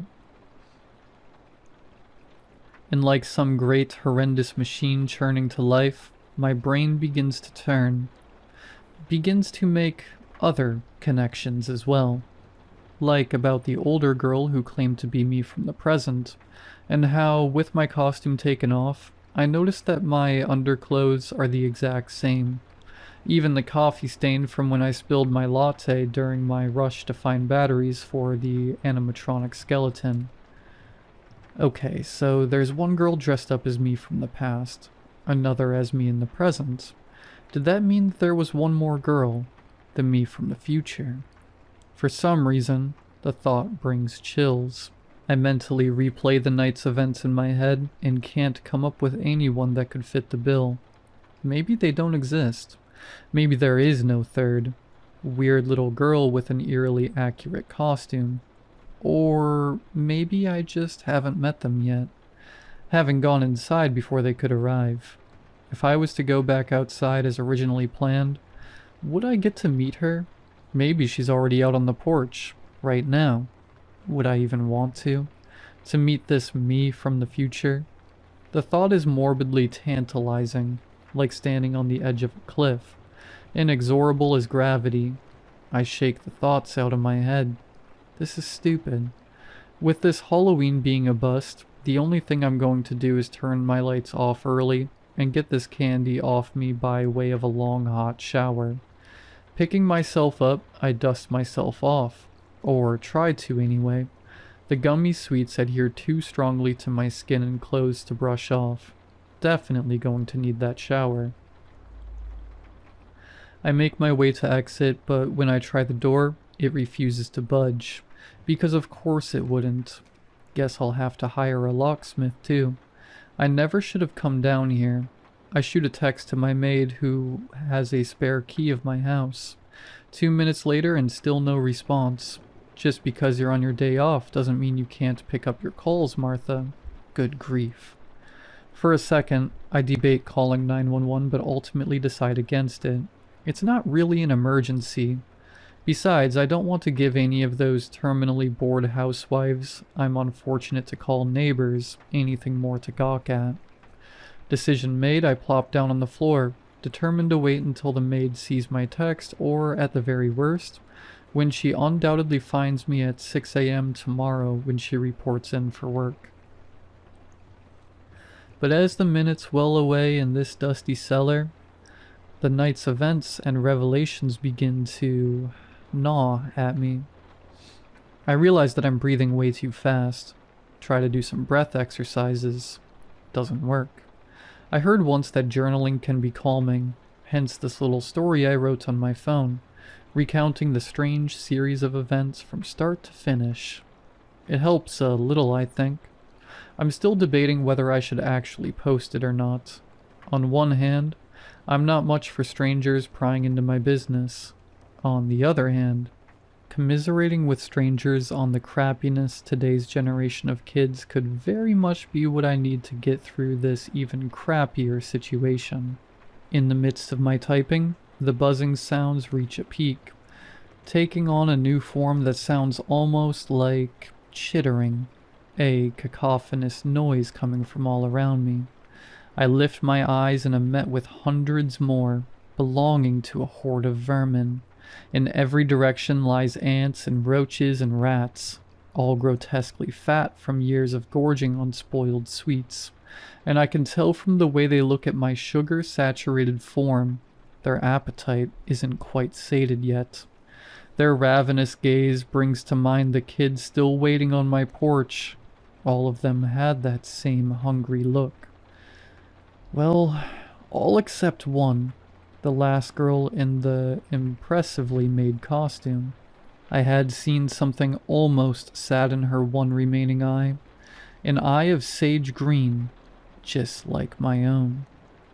I'm already onto my feet, pounding on the door before I realize the scream tearing out of my throat, noticed only through the burning of vocal cords shredding themselves against each other. The sound itself doesn't reach my own ears, drowned out as if by the scuttling of thousands of clawed feet and the chittering of gnashing teeth. I don't dare look back, vision narrowing solely to the door in front of me, and how it can't be locked because the knob turns and yet it won't move.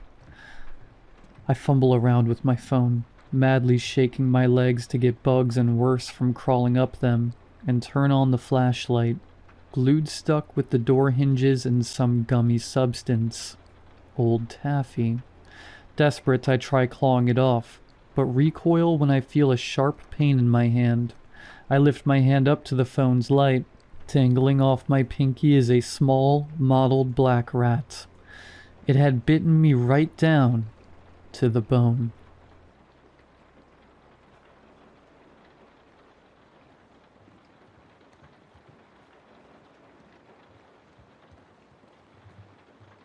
Last night, when this woman came into the ER of Riverside General, I didn't think it was anything out of the ordinary.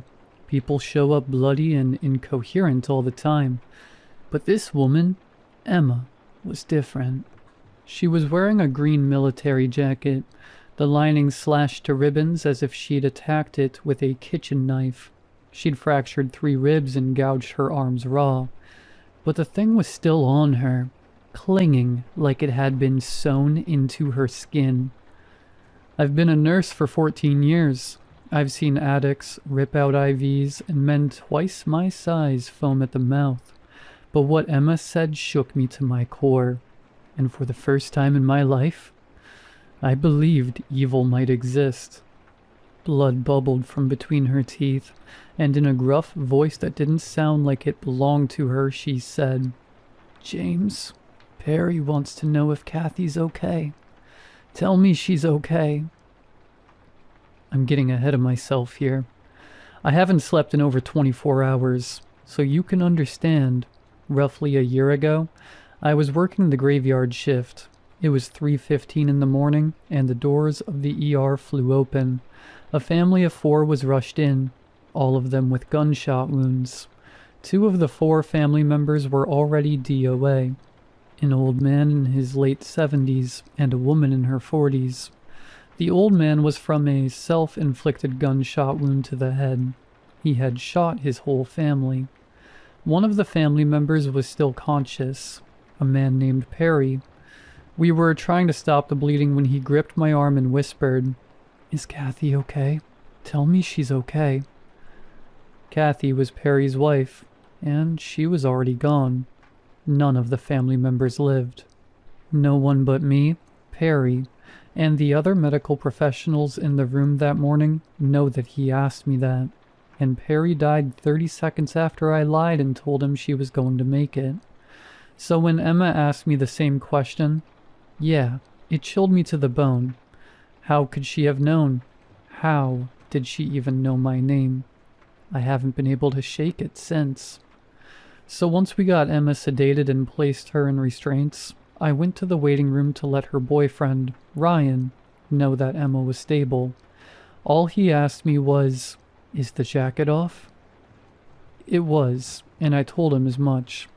We had put it in a hazardous waste bag, which is why it was so much weirder when I went back to her room and the jacket was on the chair next to her. Its sleeve brushed my arm as I stepped closer, sticky with dried blood. I couldn't imagine any of the hospital staff would put a bloody jacket back in the room. It didn't make any sense. That's when I noticed Emma's eyes were open, like she was staring into my soul. "Tell me what happened to Kathy, James."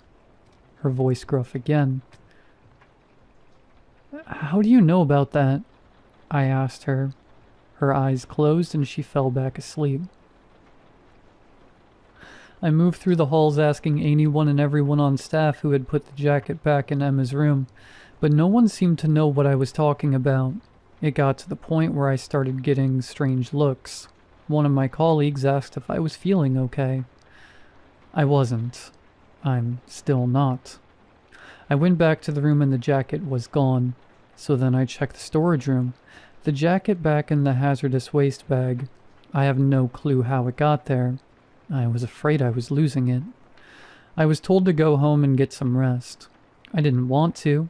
I needed to figure out what the hell was going on, but I was basically forced to leave. I went back home. I had a couple drinks. Think I just needed to relax, but I stayed up all night with thoughts of Emma and Perry. I couldn't understand how they were connected. It was proof of an afterlife. I'd seen people die over and over, and now it felt like evidence that we didn't simply cease to exist. That maybe the people I loved, someone I'd lost, might not be gone forever. My mind infected. Which is why I decided to go to the house where Perry and his family were murdered. The house had sat vacant since the murders, which made it easy to slip in through the back. I used the butt of a flashlight and a rag to smash a small pane in the back door. When I first entered, I felt a shift. Even with the morning light sneaking through the windows, it was dark. My chest got tight. I told myself it was because I knew what had happened in this home. I walked through the living room. The floorboards creaked every other step. I was climbing the stairs to the second level when I suddenly smelled something metallic. It made my stomach twist. It was the scent of blood flooding my nostrils. Then Perry stumbled through the foyer below, bleeding profusely. In an instant he vanished, and then gunshots rang out. I sprinted up the stairs as quickly as I could, my hearing fuzzy. It felt like ice was rushing through my veins, and before I knew it, I had ducked inside a bedroom down the hallway. I'm not exactly sure how long I had been sitting in the darkened room when the closet door across from me slowly swung all the way open. It came to a stop when it bumped gently up against the wall. I could only see children's clothes hanging inside. A soft voice from inside the closet said, "Hey, come here." Then a child's pale arm protruded out from between the hanging clothes and waved me towards the closet. There was no way I was going over there. The child whispered again, "We need to hide. Grandpa's acting weird." I was terrified, both by what he said, but also the thought of moving toward the closet. I came to the house for answers, though, so I went over to the closet. I stopped right in front of it. I couldn't see past the clothes. They prevented me from seeing anything beyond them. I could either leave or wonder forever what I would find out. So I parted the hanging fabrics and crawled inside. I didn't see the boy. I looked behind me, to my left, right. "Hello?" I said quietly. He wasn't there. The hair stood up all over my body. I took out my phone and turned on the flashlight, and the boy appeared out of thin air, covering the light with his hand. "No," he hissed. There I sat, face to face with a ghost. "When's my mom coming back? She said we would leave after dinner." His big eyes looking up at me. I realized he was scared. "Do you know a woman named Hannah?" I asked him. The look on his face shifted. His fear vanished, replaced by a strange recognition. "You know who I'm talking about, don't you?" He stayed silent. I could tell he knew something. "She was my wife." I can't tell you how badly I wanted him to say something, and I think he was about to. Then he heard furious footsteps pounding up the stairs from below, and I snapped back to being scared. "Shh." He cut me off with a harsh whisper. He backed himself further into the closet, hiding as best as he could. His bedroom door flung open and smacked into the wall. I could barely see out from behind the clothes, but I had a sliver of a vantage point and caught sight of someone walking in. "Joshua?" An old man's voice called out. I heard a rifle being cocked. I couldn't see him anymore, but I could hear his footsteps. It felt like forever, but must have only been a few seconds when he moved back into my line of sight. He turned slowly toward the closet. "Joshua, are you in there?" He walked over to us methodically. I could hear my heartbeat, thumping like a freight train. I looked to the little boy whose eyes were shut tight. I looked back out to the room and the old man was settled right in front of the closet. Something fell to the ground. It was dentures. The old man said something, but it was mumbled. He reached down and his hand was covered in blistered sores. He snatched up his dentures and popped them back into his mouth because I could understand what he said next. "Close your eyes." I looked over to the boy. He was gone. When I turned back, the old man was standing right in front of me. The hanging clothes slid aside on their own, and the barrel of a rifle leveled with my face. It was a split second, but I swear he was wearing the same green jacket Emma had tried to slash off herself. Then just like that, he fired the gun. I saw the spark of the barrel and heard the crack of the chamber right before I closed my eyes tight. I felt something hot and sharp tear across my cheek. I was still screaming when I opened my eyes back up. The room was suddenly empty. The old man was gone. The silence was so complete it felt unreal. For a moment, I thought maybe it hadn't happened. Then I felt it, a warm trickle sliding down my face. I touched my cheek. My fingertips came away red. Blood. My blood.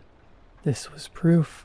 Proof that something beyond our world existed, and that jacket has something to do with it. I left and I didn't drive home. I went back to the ER. I walked the halls to the storage room where I last saw the jacket, but the jacket was gone. The bag it was in, empty. It must have moved, I thought. It must have gone back to Emma's room. I walked in and she was asleep. My eyes scanned the room for the jacket. It wasn't anywhere to be seen. Emma's eyes snapped open. "Where am I?" she said. The look in her eye was different. She looked around the room, completely lost, innocent, and scared. Then all the lights in the ER went out. It was suddenly pitch black. The noise of panic began to swell into the room from outside. Then I smelled smoke. Cigar smoke. It was strong. So strong that I began coughing, choking on it. The red glow of a lit cigar appeared. Its embers shed just enough light for me to make out the face of the old man, where Emma had just been. The lights came back on and it was Emma again. The innocent look in her eyes. It was like she was looking into my soul. "Ryan has it," she said in that gruff voice. Then she said, "I can help you talk to Hannah again." I didn't even say anything. I couldn't. I was too tempted. I would have let her go. So here I am, sitting behind the steering wheel of my car in the ER parking lot. I don't know what to do next. Do I go inside and let Emma out? Should I go find Ryan? I don't know what to do. If you don't hear from me again, it means something awful has happened. And if that's the case, Let the police know that James, the ER nurse from Riverside General, is probably dead. Or worse.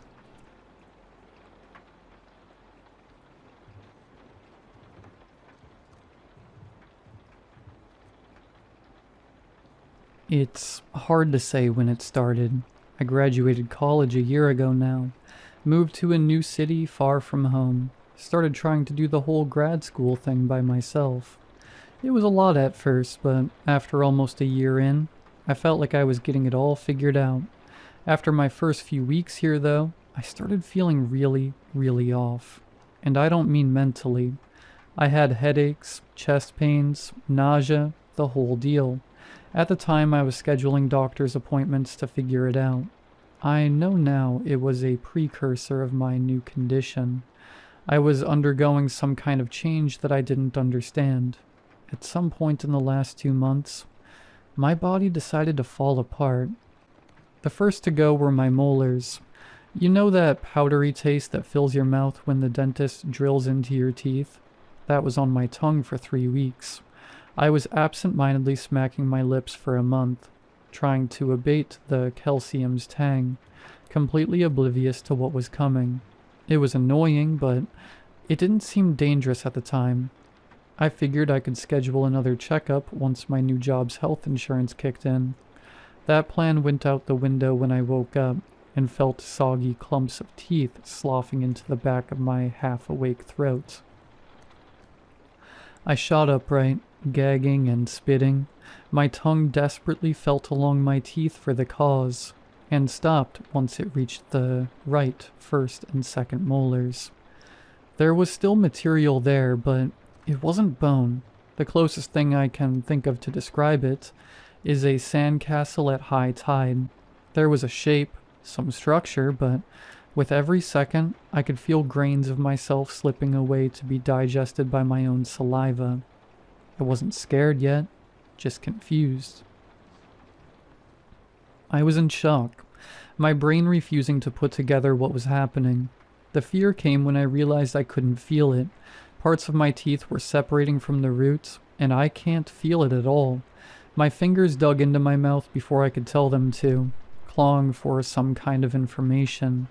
The only thing that came was a delicate squish, marrow spreading over my hand like warm butter. Naturally, I screamed. I screamed for a while. It took my voice giving out for me to even remember. I could move. I thought of my bathroom mirror. If I could just see what I was feeling, maybe I could figure out a normal explanation. I threw myself out of bed, but didn't find the solid footing of a functional step. Instead, my calf sunk into my ankle with a muted crunch. I barely had time to register my heel's liquidation before I hit the ground. My head bounced off the floor, more sticky resin seeping from my mouth into the carpet. My eyes instinctively moved to see what had happened. My left foot was mangled. It looked like the bones of my heel had vanished, leaving nothing to stop the shin from sliding into its position. Despite the damage, my toes could still wiggle. I could feel them just as I had my entire life. Moreover, just like with my teeth, pain wouldn't come. My head throbbed from the impact of the fall, but the foot felt perfectly fine. I leaned on my bed and began to lift myself up, being careful not to put any weight on my left side. I managed to find my balance, and attempted to limp toward the bathroom. I was surprised to find the foot could still support my weight if I was on my toes. But walking flat felt, I don't know, incorrect. Half sturdy limb and half waterbed, I guess. With each step, I felt whatever was left of my tarsals sloshing through whatever was left of the muscle, creeping into the structurally sound portions of my body. Finally, I made it to the mirror. If I hadn't shouted my voice apart earlier, I would have surely lost it then. Distracted by my own disintegration, I had completely ignored the lack of sensation in my right ear. While it remained firmly attached, the shape of it dragged down the side of my face. I hesitantly reached to touch it. and flinched as my fingers sunk into the deflated cartilage. My thoughts were brought back to my teeth. I leaned my head back and pulled my cheek to the side. My gums were slathered with the gritty, whitish substance. I closed my mouth tightly and sucked on my teeth in an attempt to wipe the slime away. I carefully opened up again. I prodded at where the molars had been rotted, and to my horror, the gums caved in as well. I heard it as much as I felt it. A soft, mushy squish. I didn't even have to call an ambulance. The neighbors apparently thought I was being stabbed to death with how loud I was shouting. The officers sped me to the hospital after seeing the state I was in. I spent 6 days in the emergency room. Needless to say, the doctors had the same amount of information I did. Latent genetic disorder was tossed around. I heard cancerous mutation at one point. They couldn't take a blood test because, in their words, my circulatory system had become irregularly located. They took some x-rays, but every time they would come out blurred, as if the machine itself was shaking from what it was looking at. Query after query, guess after clueless guess. They weren't able to help, but thought I was too fascinating to go unstudied. I got shipped from the ER across state lines to some specialty lab. The only possession I got to bring with me was my laptop, which would be nice if I couldn't see them jotting down notes as I type this. That was 2 weeks ago.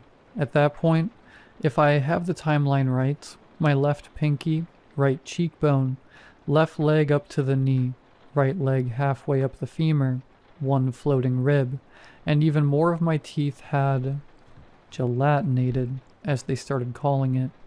I was already a rotten, wasting thing composed of my own dissolving matter, just waiting to pop. I couldn't imagine it getting worse, and yet here I am, much, much worse. At least I might get a condition named after me. It's hard to describe the state I'm in now. Most of my fingers still work, but the palms they're affixed to lie flaccid and motionless. Did you know your shoulder blades are the only bones in your body that aren't directly joined to another? They're connected to the shoulder through flexible tendons that can stretch according to the desired movement. That's why it slides across your back freely when you move your arm. That's also why I felt them slip down my ribs. One smashed through my pelvis, which itself was already half gone.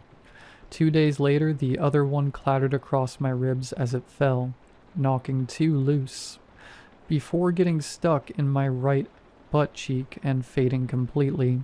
Still no pain, just less mobility. All I'm able to do now is type, slowly type out what's happening to me. Any day now my skull will evaporate, or maybe my vertebrae. I'm not a religious man, but when my jaw began to swing, I started praying. I think of 2 prayers when I wake up and repeat them when I go to bed. I invoke whatever creator allowed this to happen to end it as soon as possible. Second, I beg to feel some kind of pain when it happens. Any hint as to what's become of my body.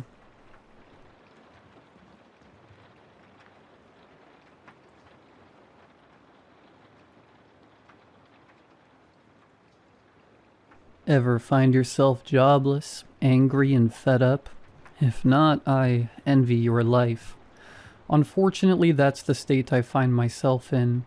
Worked at a grocery store for about a decade.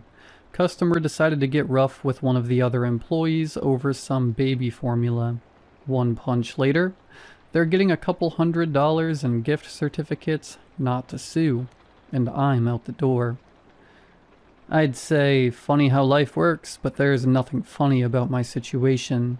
So here I sit, combing through Reddit for some horror to take my mind off my impending financial doom, watching 80s slasher films when that gets old, and rereading my Stephen King collection, of course. It'd be a good life if I wasn't sneaking ever closer to starvation. One day, though, I get a chat request. I accept it and see a phone number. My first thought is that it's for some kind of ARG. So, wallowing in shame, worry, and boredom, I give it a call. Thank you for calling Project Insomnia. How may I direct your call? An upbeat female voice says. Got sent this number on Reddit, wondering what everything is about. I reply. Good for you. I'll connect your call. The voice replies. After a few minutes of hold music, that's exactly as you'd expect, someone answers. Nathan, glad you decided to call. I've heard you're looking for employment and enjoy horror. Am I correct? A professional-sounding man says. I'm a little weirded out. I'm not the type to use my name. Of course that isn't my name but a stand-in, but I'm sure you all know that. Online much. And I certainly haven't been posting about my financial state. Till this, anyway. But people who run ARGs can get really into the weeds, so I don't think much of it. Right on both accounts. Why? I reply. We have an opportunity for you. 2 weeks of your time, using your skills. 20K. The voice says simply. God, I could use that money in real life, but hey, this will keep my mind off of things while I wait for some answers on resumes. Sign me up, I answer. Nathan, I think you're misunderstanding. We're not running any kind of game. I'm offering you money for your time. The voice sounds mildly annoyed. Really? I'll bite. What's the catch? Is this some kind of MLM pyramid scheme? What's going on? I ask. Details can be given in person. I'll send you a location. We can meet and see if you feel the job is a good fit. I'd request you bring a suitcase in case you feel like taking us up on our offer. There are many other people who have been chosen, and time is a factor, the voice explains. I get some mild BS vibes from his statements, but it's not like I have a full schedule. A couple of days later, I find myself in a small diner a couple towns over, sitting with a man in a plain black suit. He doesn't seem nervous, but there's a vigilance in his eyes, like he's used to watching out for things. Glad to see you've made it. You wouldn't believe how hard it is to get people to believe we're paying 20 grand, the man in front of me says. I would. I'm waiting for the part where you tell me it's split up over a decade and requires a 5K deposit. Before that, could I know who I'm talking to? I ask. You can call me Adrian, and I assure you what I'm offering is real. By the end of this meeting, if you so choose, I'll have the money in your account, is Adrian's reply. There's some silence. A waitress comes over. Anything I can get for you two? The middle-aged lady asks. Coffee for myself and a clubhouse sandwich with fries for my friend, Adrian replies. I'm not shocked that he knew what I'd order, more amused. Whoever these people are, they've dug into me. You're trying really hard to cultivate a mysterious aura. It's working though, so what's the job? I say. Simple really. We want you to watch horror, lots of it, for extended periods of time, and give your observations, Adrian says. Is this some kind of AI training BS? I'm not that desperate, I reply. No, Nathan, you will be watching real people, nothing artificial about it. But I know the question you're really asking. Why are we offering you so much money for something you do every day?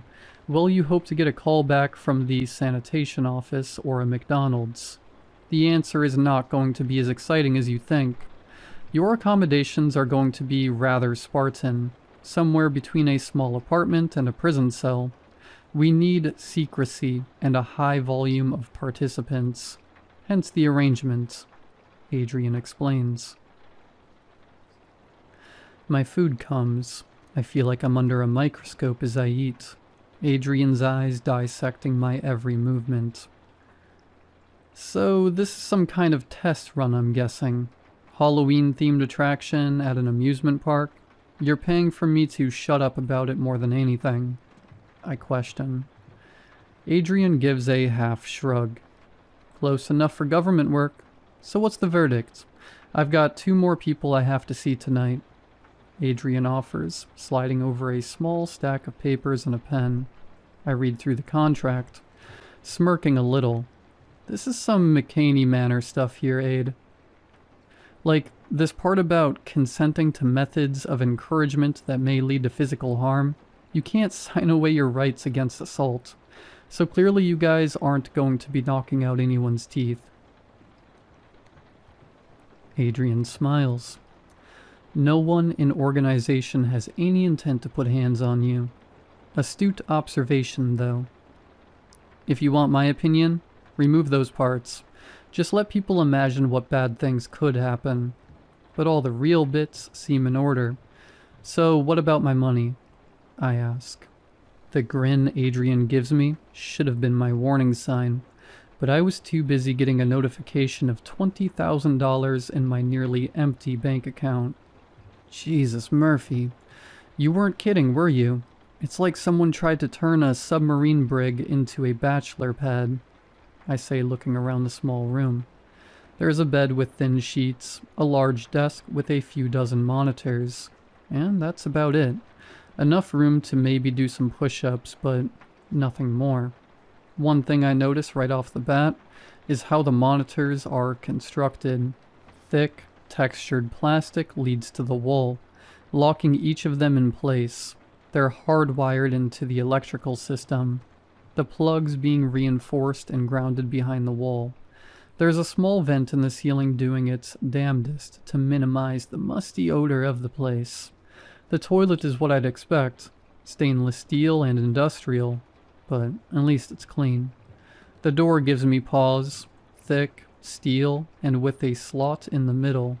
If the project takes off, maybe we will look into making the workspaces more comfortable, Adrian offers. Not like you could make it any less so. But hey, $20K makes it seem a lot bigger than it is, am I right? I reply. Meals are served 3 times a day. We've not found any dietary restrictions in your research on you, but if you have any, feel free to let us know. You may keep your cellular device, but usage in most cases will be seen as contrary to the rules outlined in the contract. Once daily, you will be expected to give a report on what you're seeing on the monitors. Attention to detail is key, Adrian explains. Okay, so this is kind of like a night trap meets escape room situation,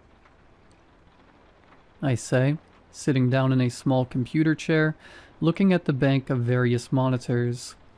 There's that attention to detail we're looking for. Watch the monitors, Nathan, Adrian says, closing the steel door. Want to know what I'm feeling? Joy. Yeah, everything is grimy and eerie as hell, but it's supposed to be. I'm alpha testing something or other. An immersive horror game, maybe. I light up a cigarette and immediately notice 2 things. The first is that all of the monitors are showing 3 different places. About a half-dozen screens apiece, give or take. The second is just how varied these screens are. Some are crystal clear, some are antiques, but all are behind a layer of almost imperceptible bulletproof glass. How do I know it's bulletproof glass? I don't, but it's clear. I can't scratch it, and I can't leave a scorch mark on it. Most of the monitors are dull. A fast food place, a gas station, and the inside of a house. After a while, though, someone comes home. A nice-looking lady, early 30s or so, smartly dressed and coming home late at night. I've been watching paint dry for hours. I'm instantly drawn to anything resembling action. What the hell am I doing here? I say, frustrated as I watch her through an impeccable screen. The house is dark. Her kitchen lights obscure the background. Shadows play like feral cats in her McMansion. I yawn, wondering when dinner is, or for that matter, what time it is. Then I see it on one of the older monitors. Could just be glitches from the ancient tech, but I swear it's a pair of eyes. Subtle, well done. It makes the hair on the back of my neck stand up. But as quickly as they appear, they're gone. The woman turns, looking to where the apparition once was. As she does, her fridge door closes. Whether of its own accord or something else is unclear. Nice, I say, complimenting the scare. Theater or not, my heart's racing. Boring hours flew by like water in a dangerous lake. I'm brought something they assure me is dinner. Meatloaf, heavy on the loaf, nearly green. Green beans and cornbread I debate on keeping to whittle. At least the coffee is decent, and given to me in a 2-liter carafe. I look away when the woman starts changing. I'm starting to think this is live improv, and meeting someone after I've seen them naked seems gross. One lamp on the desk lights her, as she places modest jewelry in expensive cases. There's a noise, a keening wail, and the woman turns around seeing nothing. We're in the same boat. That is, until I look at a smaller, black and white monitor.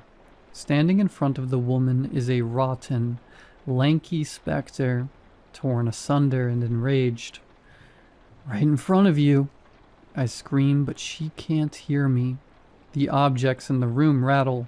It's enough to scare the wits back into the woman. She bolts to her bedroom door. The thing, that mournful thing, grabs her by the arm. A sleeve of the woman's housecoat crumbles, the flesh beneath it beginning to wither. She tries to pull free, but the grip of the specter is immovable. She hammers down a hand, and somehow after 3 frantic blows, the spirit lets go, growling in rage. The woman gets distance between herself and the ghost, but the undead doesn't bother to move. Small furniture flies like it's been caught in a tornado. Windows rattle and fracture, sending broken glass and waves onto the carpet. The woman takes a wrong step, lacerating her foot. She holds on to a banister for support. The ghost laughs. The woman rises as if she's been picked up by one leg. She's screaming now, begging. Blood pours from her torn foot into her eyes. The spirit dangles her in midair. Her arms begin to twist and warp, snapping and breaking. I try to cover the speaker, but it's no use. I hear her pain. For a moment she's still. Then, defenseless, she falls. The feed on that set of monitors cuts out, and I'm jarred back to reality. Sweat beading, nails digging into the armrests of the cheap chair. Well done, guys. I'm not usually one for ghost stories, but that was damn near worth the time, I say to whoever is keeping tabs on me. A few more hours of staring at the screens and there's a loud klaxon, jarring in the small room. The monitors shut off and a pre-recorded voice says, "Now begins your 10-hour rest period." There's a handful of reasons I have trouble falling asleep, not the least of which is the amount of coffee I've had. A close second, though, are those noises. I've watched everything from Psycho, great, to a Serbian film, horrible, and not once has audio stuck with me so much. I'm woken by that same eardrum-punching tone. Before I can brush the sleep from my eyes, a breakfast is shoved through the slot in the door. It's about as well made as dinner was. More coffee, and half a cigarette later, I hear a voice from an on-scene speaker. "Hey, Nathan," the voice says. I can hear paper rustling. "That's me," I reply. "Hi, call me Percy. I'll be asking you a few questions about what you watched the previous day. If you have any for me, by all means let me know." The voice is level, friendly. "I was expecting Adrian, to be honest," I say. Percy laughs. This is a little below his pay grade. I'm just a guy working a job, like yourself. But nicer digs. I'm also not making 2K a day. I smile. "So what do you want to know?" I ask. "Well, I'd like for you to give me your overall impression of what you've seen. with particular attention to things that stood out, or may have seemed odd. Percy replies, "The format is neat. You'd think I'd get obnoxious, but those actors you hired, and those effects, make it worthwhile." I'd cut down a little on the dead air, though. The ghost was scary, especially the wounding around the face. Unique is probably the right word. The sound effects blew me away. One thing, though. Why did the ghost let go when that lady hit her? Didn't make any sense. Maybe if she hit it with a Bible or something, but as is, I don't know. Kind of killed the vibe. Seemed a little lazy or silly. I explain. "Good catch, Nate. I'll have the higher-ups take a look into that. Not a bad way to earn a few grand, eh?" Percy replies.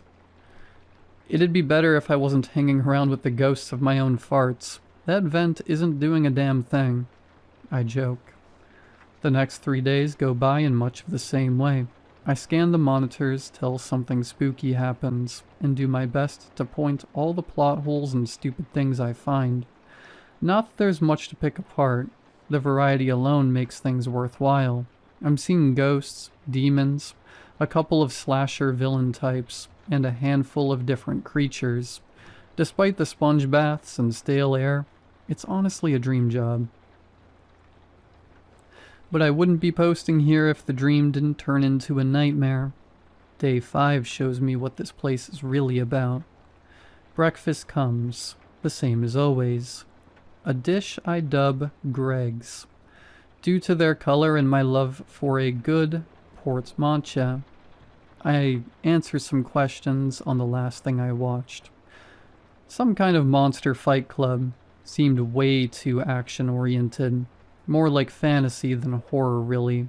And get ready for another day. My selection consists of an empty barn, a deep forest, and... Adrian, I said in the interview, no AI BS. I'm out. Open the door, and if you want your 20K back, you can see me in court. I'm not going to be part of the downfall of art. I say. No reply. My issue is, I'm recognizing one of the places I'm watching on a set of monitors. Kumar's Comics. Now, I'm not much of a geek, but I've been known to buy a comic or two, and while I'm not in there every day, I know the owners well enough. Kumar and Jasprit Patel. A little over middle-aged, and the kind of folks that truly love what they do. There is no way, other than some kind of generative special effects, I'm watching them. Guys, I'm serious, I say. I try to sound enraged, but I hear the anxiety in my voice. It's 20K, I whisper to myself, justifying tossing my artistic morals to the wind. The more I watch, the more people I know I see, the more I'm actually impressed. I hate saying anything good about AI, but if I didn't know better, I'd swear I was actually watching cameras hidden in the shop. The longer I watch, the more I think that this can't just be some kind of special effect. I'd try to shake the thought, but as the hours slowly tick by, it's all I can think about. But what can I do? How could I prove things one way or another? My hand starts to move towards my phone, a plan forming. The second I grab it, a loudspeaker, distorted voice hits me like a slap in the face. "Nathan, do you know much about firing squads?" Adrian says, his voice calm. "What? No, why?" I stutter. In any firing squad, one man is given a rifle loaded with a blank. None of them know who. The reason why is that certain actions carry a weight, one that's too heavy to carry for most, no matter how noble the intention. It leaves that sliver of doubt that maybe you didn't really do anything. It's how most members of a firing squad sleep at night. If you make that phone call, it's only going to make things harder for you. Cling to that doubt. Cling to it like a life raft, Adrian explains. "What are you saying?" I ask, panicked.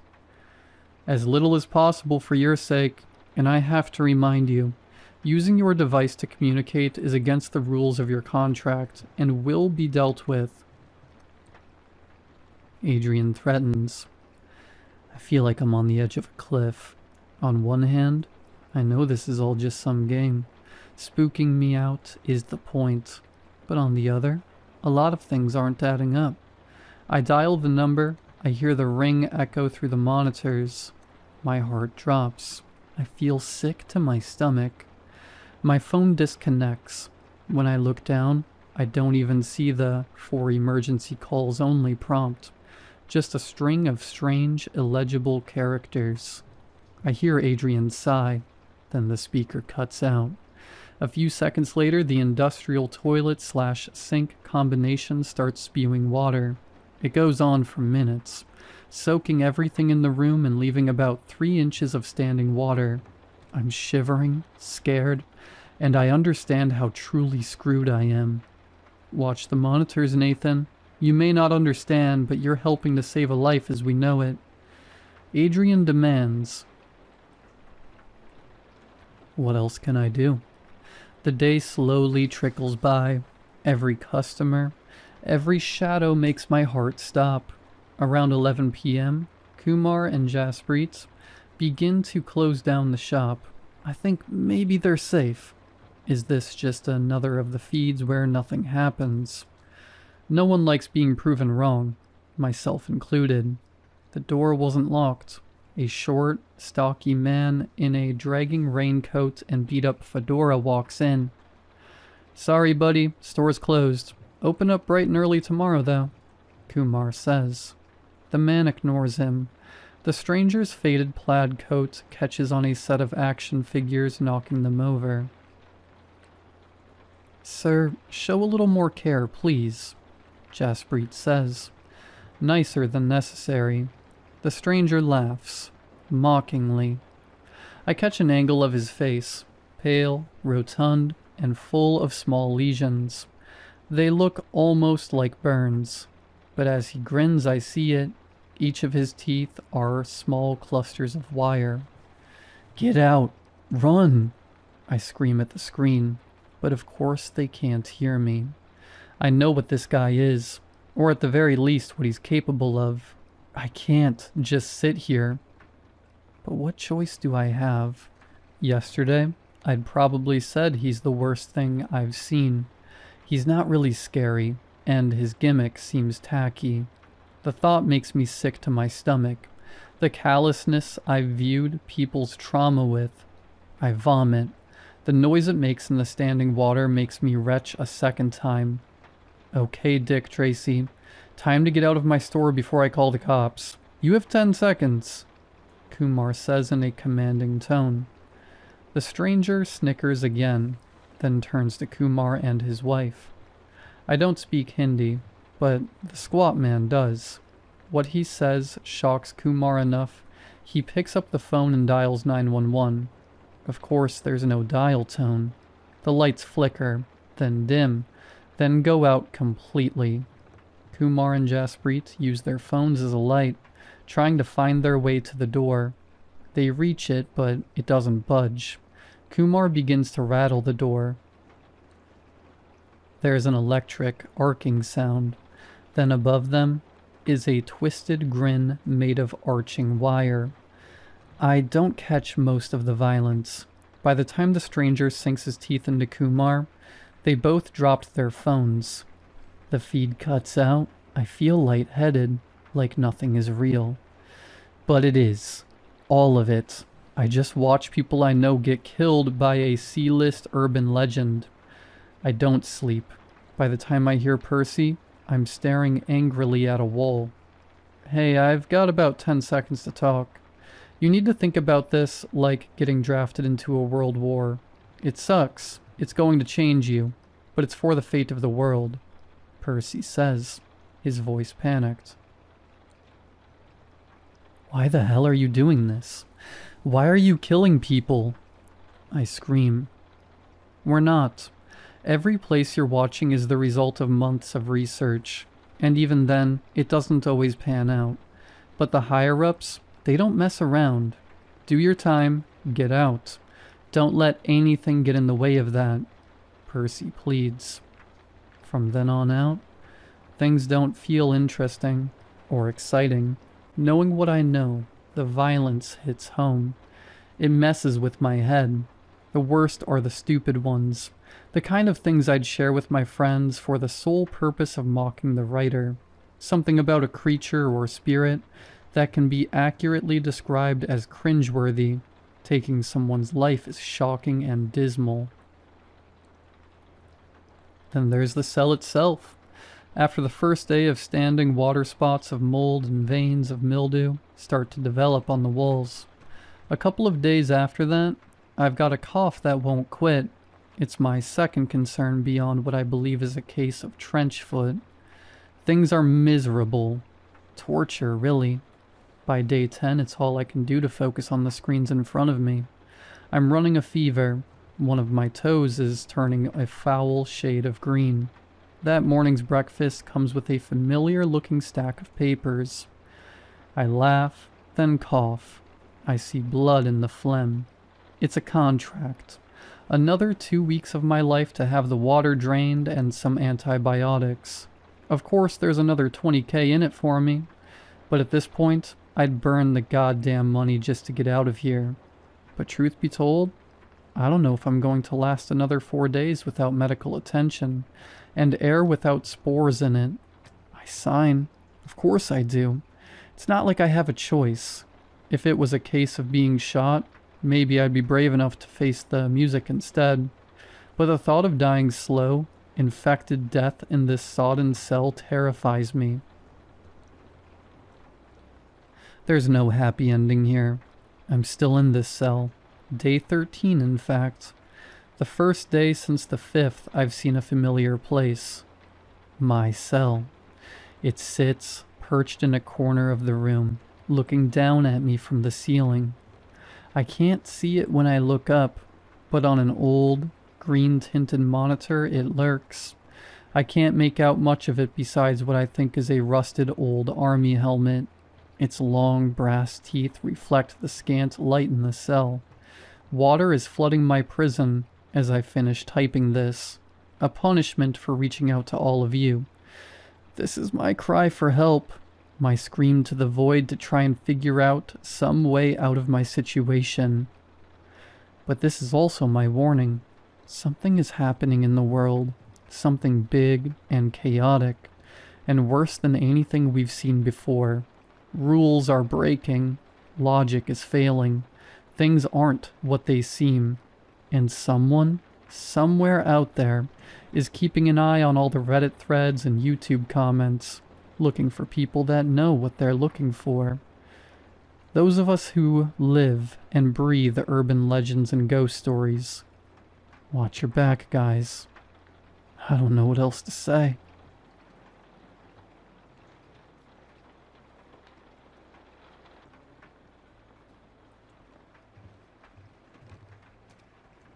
It started with a bar of chocolate. You didn't eat it? Sarah asked when I told her about it. No, I opened the parcel because it had my name on it, but it clearly isn't actually meant for me. Sarah sighed. If Amazon haven't emailed you saying you need to return it, then I don't get what the big deal is. It isn't from Amazon. The address is handwritten, so I'm not eating it. It'd be weird. The phone went silent for a moment. Okay, that does sound weird. You don't recognize the handwriting?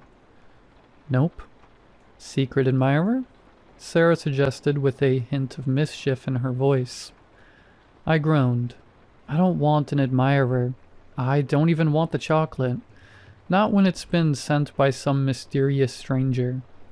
Send it to me. I'll take it. No. That should have been the end of it, but I wouldn't be writing this if it was.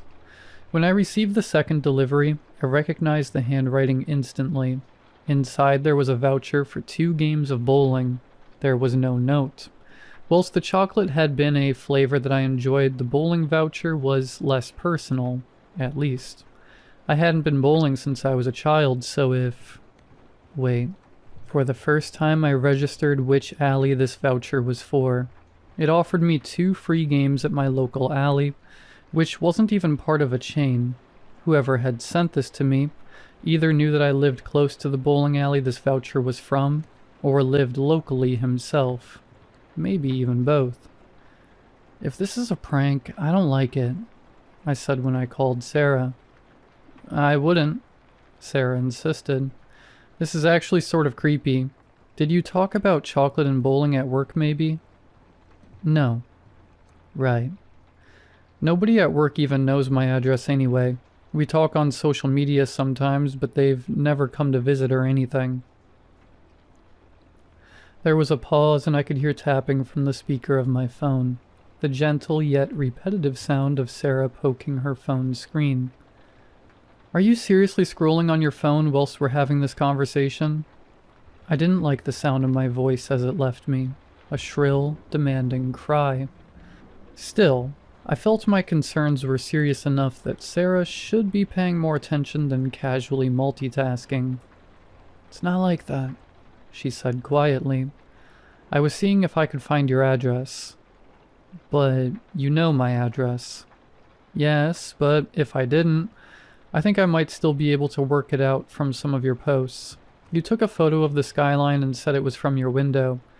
You have a post you tagged with support your local library, things like that. I don't think / could work out how to find you from this, but only because I don't know what I'm doing. I've read stories about people who've tracked exes down from photos, where there's a letterhead with their address on, that they hadn't realized was there, and there are people online playing games where they can track a location from a photo of a park bench or whatever. This could be somebody from your work. I had to think of any of my coworkers who might like me or dislike me enough to do this. In fact, Sarah continued, it could be anyone at all. You still have a Facebook page, and your name's pretty unique. Is it even private? I don't know how to tell. It isn't. It will be. I'm sure it's nothing, she said. Sarah has never been a good liar, and the slight waver in her voice betrayed the fact that she was now almost as worried as I was. I ended the call and threw the voucher away. If I'd been unsure whether or not the gifts I'd been receiving were well-meaning or creepy, the next parcel more than made up for it. It was larger and heavier than anything that I'd received so far, and really I shouldn't have opened it, but I did. The cardboard box held a small, cool box inside like you might use if you wanted to bring some pasta salad with you on a summer's hike. I pulled off the lid with increasing dread and found myself looking at long, sandy blonde hair. I wasn't scared at first. The gentle curls sat there waiting for a reaction, and I felt nothing at all. In a trance-like state, I lifted the hair out of the box, as if getting a closer look would make all of the pieces fall into place, and the hair came up as one connected mass. It was then that I noticed the pieces of scalp holding the hair together, and I screamed so loud and so long that my next-door neighbor forced the door open to reach me. "Are you hurt?" he asked in an authoritative yell. I couldn't answer, and only succeeded in bringing my screams down to a gibbering, sobbing mess of chaos.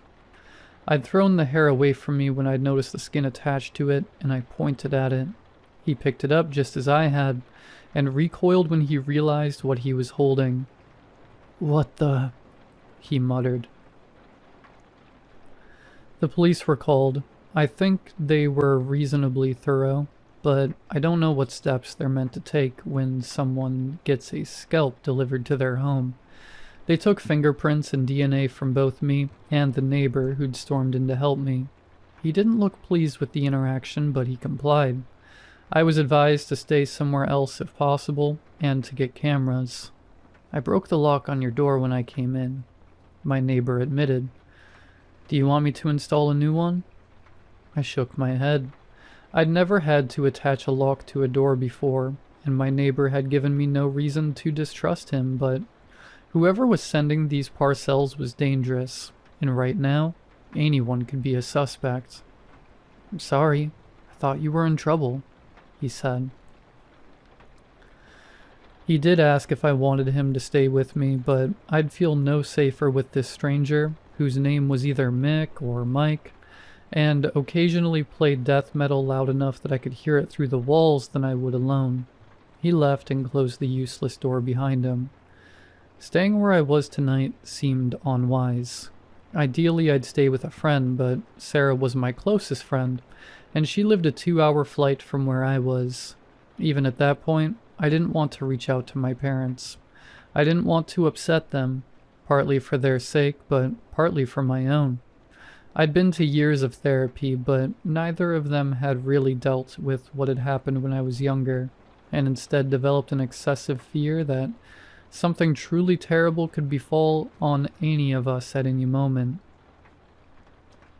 They fed into each other's paranoia, and I was terrified that if I told them what was going on, then they'd suck me in, and I'd finally become so fragile and broken that I couldn't be fixed. I bought cameras and locks, and spent the evening making my home as safe as it could be. I didn't sleep that night, and kept a kitchen knife near me at all times. The next parcel was small. I wasn't even supposed to open it, and if it had arrived sooner, then I wouldn't have. But I'd been trying to get the police to tell me anything about the investigation into the scalp I'd received, and they weren't telling me anything. Some crazy part of me thought that this parcel could have a clue, and I'd be able to solve the mystery myself. There was nothing particularly disturbing in this box but a child's toy. Specifically, it was a Polly Pocket set. Not the newer ones that I think are still made today, but a mermaid-themed set that was new when I was a kid. This wasn't the brilliant lead I'd hoped for, but it wasn't nothing either. An hour of internet searches told me that this set hadn't been in production for a long time, and barely anybody was selling this particular set online. Only one of the sellers wasn't overseas, and so I decided to start there, sending a long and emotional email explaining that if they recently sold a Polly Pocket Mermaid sleepover set, then I desperately needed details of who they sold it to. I attached photos of the scuff marks near the clasp and the chipped paint on Polly's dress, in the hope that it would verify that I was telling the truth. 2 days later, I'd received no word from the toy seller, but my dad called. Grandma had been in some sort of accident, and as she didn't live near to me and my parents, they were both traveling out to help look after her. I knew that my mystery stalker was behind that too somehow, but I couldn't prove it, so I said nothing. Finally, there was something close to good news. I received an email from the online toy seller telling me that she had sold the set in the pictures recently. I didn't recognize the name that she gave me, but she also gave me his email and his address. I had his actual address. A sane person would have called the police, but they still hadn't said a thing about the scalp, and this guy was messing with my family. A quick Google told me that the address was only a 10-minute drive away, and I grabbed the kitchen knife that I had taken to sleeping next to, and headed to the place where my stalker apparently lived. Once I arrived at his door, I realized that I wasn't sure what to do next. I knocked and regretted it immediately.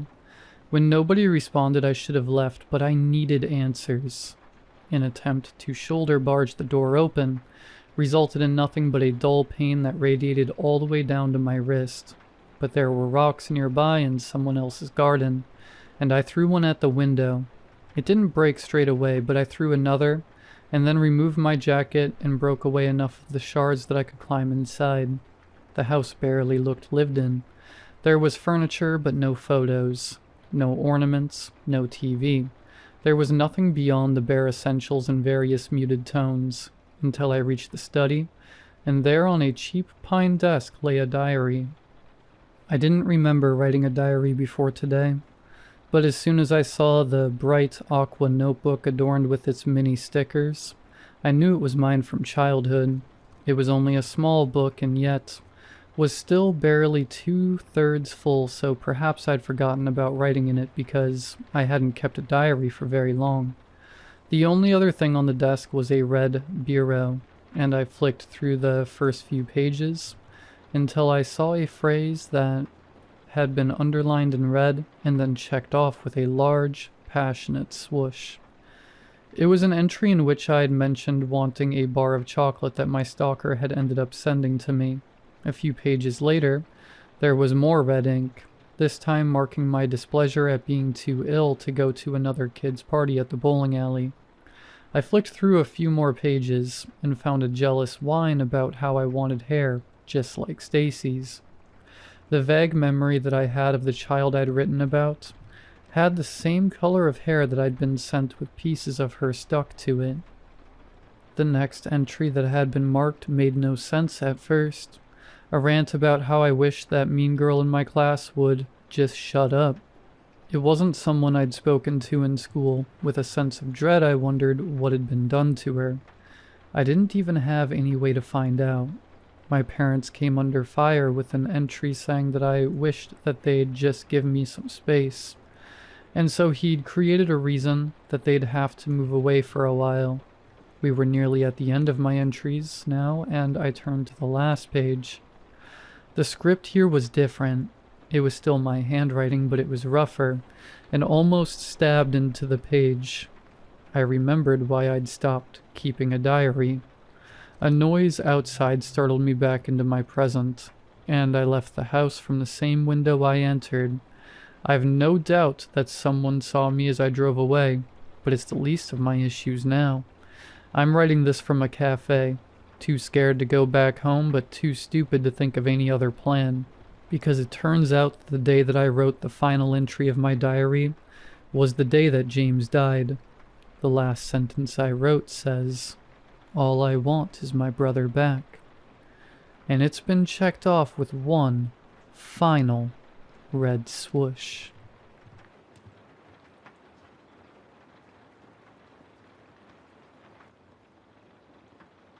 Neither of us knew what was waiting for us inside Max's candy bucket. We just brought it back home from trick-or-treating and unlocked the front door. The second I turned the knob, Max shot into the living room, holding his pumpkin-shaped candy bucket in both hands. He flipped it over, gave it a shake, and all his candy poured out onto the carpet. Then he tossed the bucket aside. "Mommy, Mommy," he screamed. "Can I eat my candy now?" I came in behind him laughing, because only a 5-year-old could get that pumped up about eating candy. "Thank you for asking. Go ahead." I sat beside him, crisscross applesauce, and watched. Max worked through the pile by opening a piece, tasting it, then either scrunching up his face or giggling in approval, before moving on to the next. It was adorable. Seeing him like that made me smile. But as I kept watching, the moment began to sour. See, I was a single mother. We lived off my income alone, and because I was just a waitress in a small cafe, money was tight. There were some days when I could only afford to feed Max and not myself. Whenever he asked why I wasn't eating, I'd say I already ate at the restaurant, which was a lie because even with my employee discount, those meals still cost money. My manager had even fired employees before for sneaking food without pay. I lied because I didn't want Max to worry. I think kids shouldn't have to worry about those kinds of things. They should be having fun, like Max was doing now. But while I watched him eat his candy, and I saw the happiness he got from what only strangers could give him, something twisted up inside me. I felt like a failure as a mother. Max noticed I wasn't eating any candy and piled several pieces in front of me. "No, honey," I said, putting them back on his pile. "These are all yours. Mommy doesn't want any." "Why not?" "Because I don't want to take any from you." Once I said that, a flicker of sadness moved in his eyes. He looked up at me, almost like he was beginning to understand something about me, like he'd had a realization, wise beyond his years. Broke my heart. "Okay," I said. "Just one. You choose." Max smiled. He hovered his little fingers over the pile, carefully weighing his options, installed over a Reese's peanut butter cup. He squeezed down and lifted. Underneath, the corner of something jabbed out. It looked like a small stack of paper. It looked glossy and even gleamed in the overhead light. Whatever it was, I could tell it wasn't candy. Did one of the neighbors put something in there by accident? I reached down and pulled at the corner, and out slid a stack of Polaroid pictures. There were 3 of them, stuck together with a rubber band. "What's this, Max?" Max didn't say anything. He watched curiously as I snapped off the rubber band and flipped the stack over. The first picture framed a residential home at night. An adult woman stood on the sidewalk with a hand on her hip, watching a much smaller person, most likely a child, approach the front door. The lighting was so dark I couldn't tell who they were, but in the child's hand I could see them gripping onto something, like a pail or a bucket. Right then I got it. There was a parent watching her child go trick-or-treating. Yep, one of the neighbors must have put this in here by mistake. I wondered who it was. I flipped to the next picture. I actually recognized the subject in this one. It was my neighbor, Terry, standing at his open front door. Someone who was hidden just beneath the frame held up a bucket, and Terry, smiling warmly like always, dropped a few pieces of candy in. Something about that bucket caught my eye. I studied it, noticing its circular shape, and realized it was designed to look like a pumpkin. My eyes drifted over to Max's pumpkin-shaped bucket on the carpet. My heart skipped a beat, but I didn't want to jump to any conclusions. I flipped to the final picture. It was a shot of an open window, taken from behind a bush. A few out-of-focus leaves dangled in the foreground, but in sharp focus, right in the center of the picture, was my son's smiling face. I was behind him, zipping up his costume. Just before we went trick-or-treating, we were standing inside this very room. "Max?" I said, keeping my voice as calm as possible. "Which house gave you these?" Max scrunched up his forehead while he thought. He shrugged. Then he reached for another piece of candy. I blocked his hand. "Stop. Don't eat any more of that." I stood, glanced around. I was beginning to panic. "How come?" "Because I said so. Don't ask questions right now." Max began to cry. I ran to the front door to check the lock. It was already set.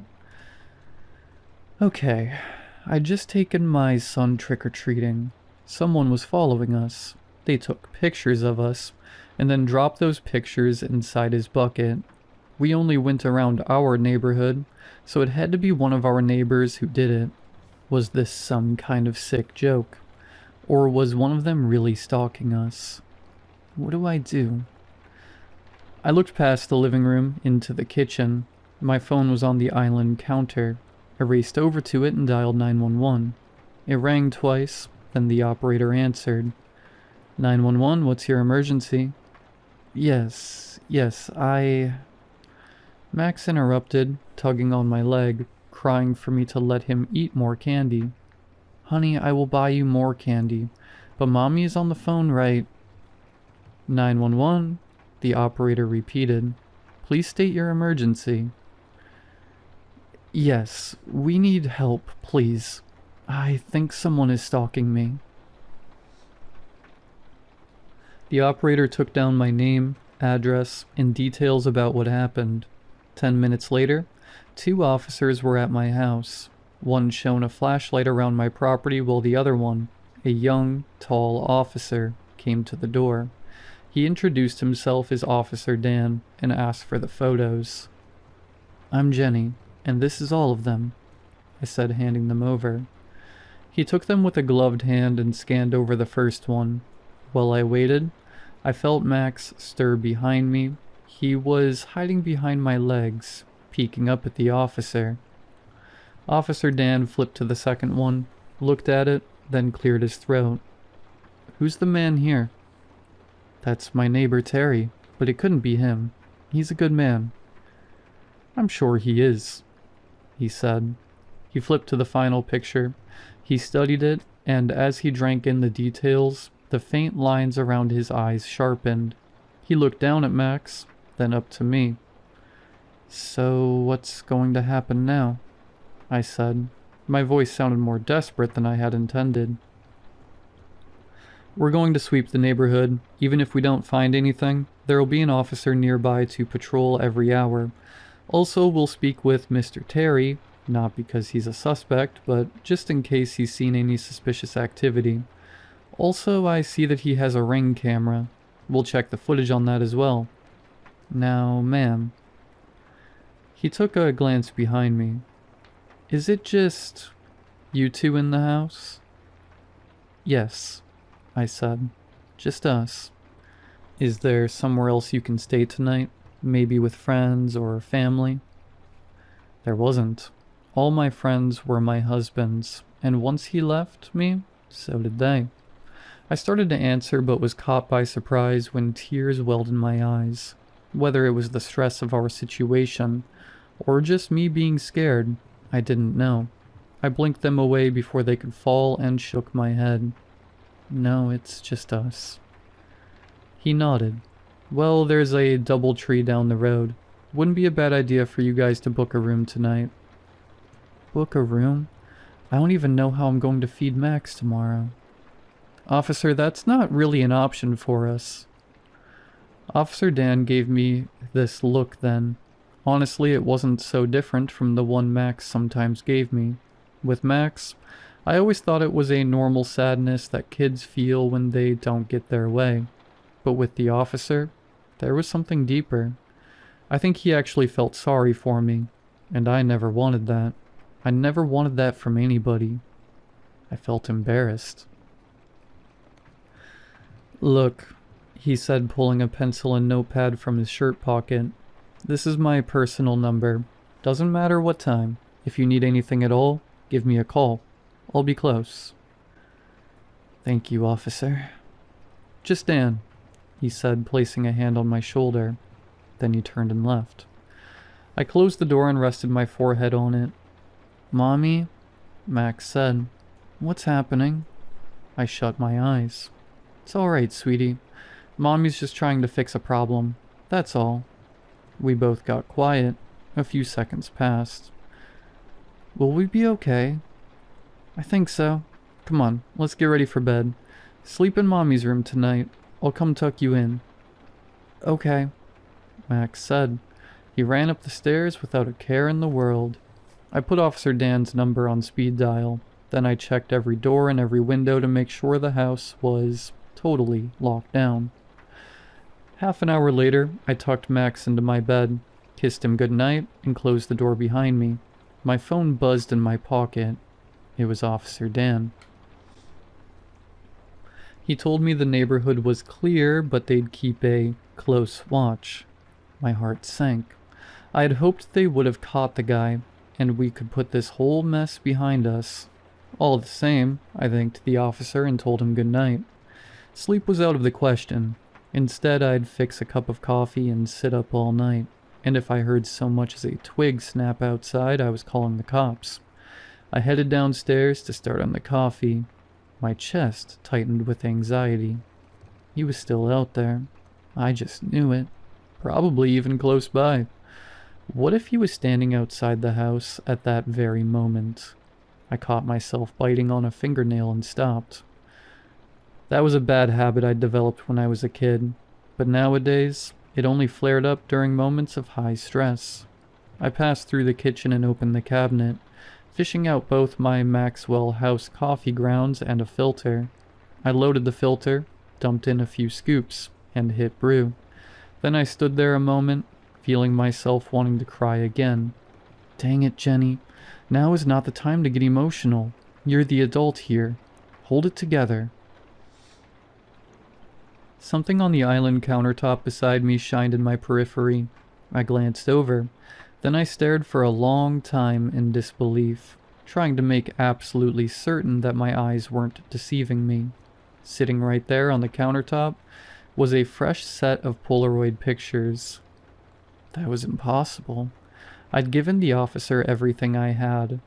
Was I losing my mind? I reached out, almost scared to touch them, and gently picked them up. In the first picture, Max was hiding behind my legs while I spoke with Officer Dan. Only this shot wasn't taken through an open window. From outside the house, it was taken from behind us. From inside the house. My mind struggled to process what I was seeing.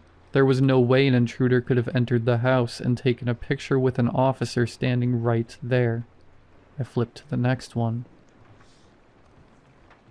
This one was of me in my bedroom, tucking my son into bed, and the way it was shot looked like something only possible in a dream. It was captured from a bird's eye view, directly above our heads. A blade from the ceiling fan even cut into the edge of the frame. Because it was taken so close to the light, the shot was overexposed, which put a hazy kind of filter over it. This defied all logic. To get that picture, whoever or whatever took it would have to have been suspended from the ceiling. They would have to have manipulated themselves into an impossible angle, all without me or Max knowing. My hands were trembling now. The room was beginning to spin. Terrified now, I flipped to the final picture. It was of me, my back facing the camera, standing in my kitchen. I was looking down, studying something in my hands. Just like I was now, at this very moment. The shot was taken so close behind me. Whatever had taken it could have reached out and touched me. I needed to get Max out of the house right now. Click. Something snapped directly behind my head. Then the room was quiet again. My mind took a moment to register what it even was, but slowly a sick realization slithered up from the pit of my stomach. What I had just heard was the shutter of a Polaroid camera. The camera's inner mechanisms hummed as it worked to print out the picture. I froze. I stopped breathing.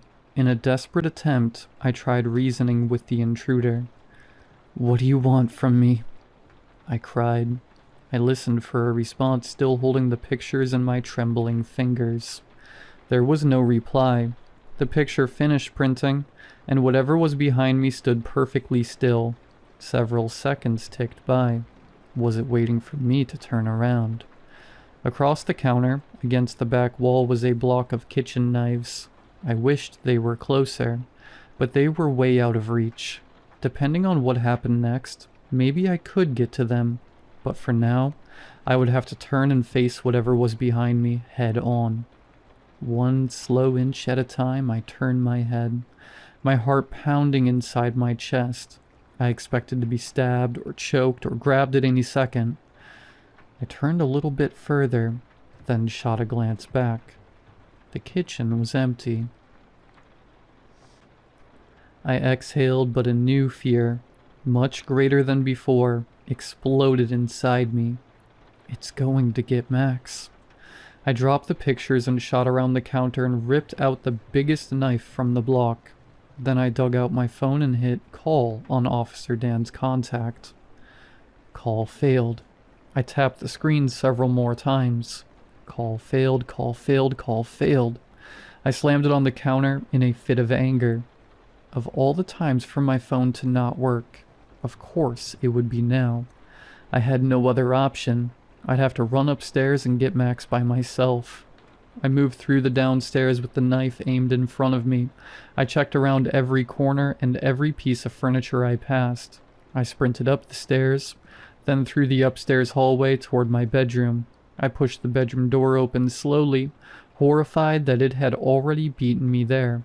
Thankfully, Max was still under the covers, safe and sound. I peeled the blanket off him and scooped him up in my arms. "Mommy?" he said, rubbing his eyes.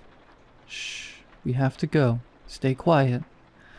He wrapped his arms around me and put his head on my shoulder. I crept over to the door and peeked into the hallway. Empty. I carried Max down the hall, toward the stairs. If we could just make it out the front door, I'd run straight to the neighbors and call the cops from there. Just a short trip down the stairs and through the living room. We could do it. When we neared the steps, I heard the worst noise imaginable. Footsteps pounding up the stairs. My mind entered into fight or flight mode. Should I attack? Give Max a chance to run? No, I can't leave him. He'd never get away. I backed up. To my right was my son's bedroom. I ducked inside and rushed to the closet. I inched open the door as quietly as I could, but still, it squealed on its hinges. We slid inside. There was barely enough space for both of us. I clicked the door shut and stood in front of Max, using my body as a shield. Mommy, what are we doing? I turned and cupped a hand over his mouth. Not another word. We listened. With each passing second, the footsteps grew closer, until they arrived at the bedroom door. Then they slowed to a nice and easy stroll and entered the room. Floorboards creaked under a shifting weight. Something paced across the room, from left to right, like it was searching for us. Once it reached the right wall, it stopped, then turned and moved toward the closet. I tightened my grip on the knife. A stream of adrenaline coursed through my veins, making my skin tingle. I fought hard to keep my mind clear and focused. If the door opened, I would take them by surprise. Hammer the blade down in one quick motion. It was all I had. It came right up to the door and stopped.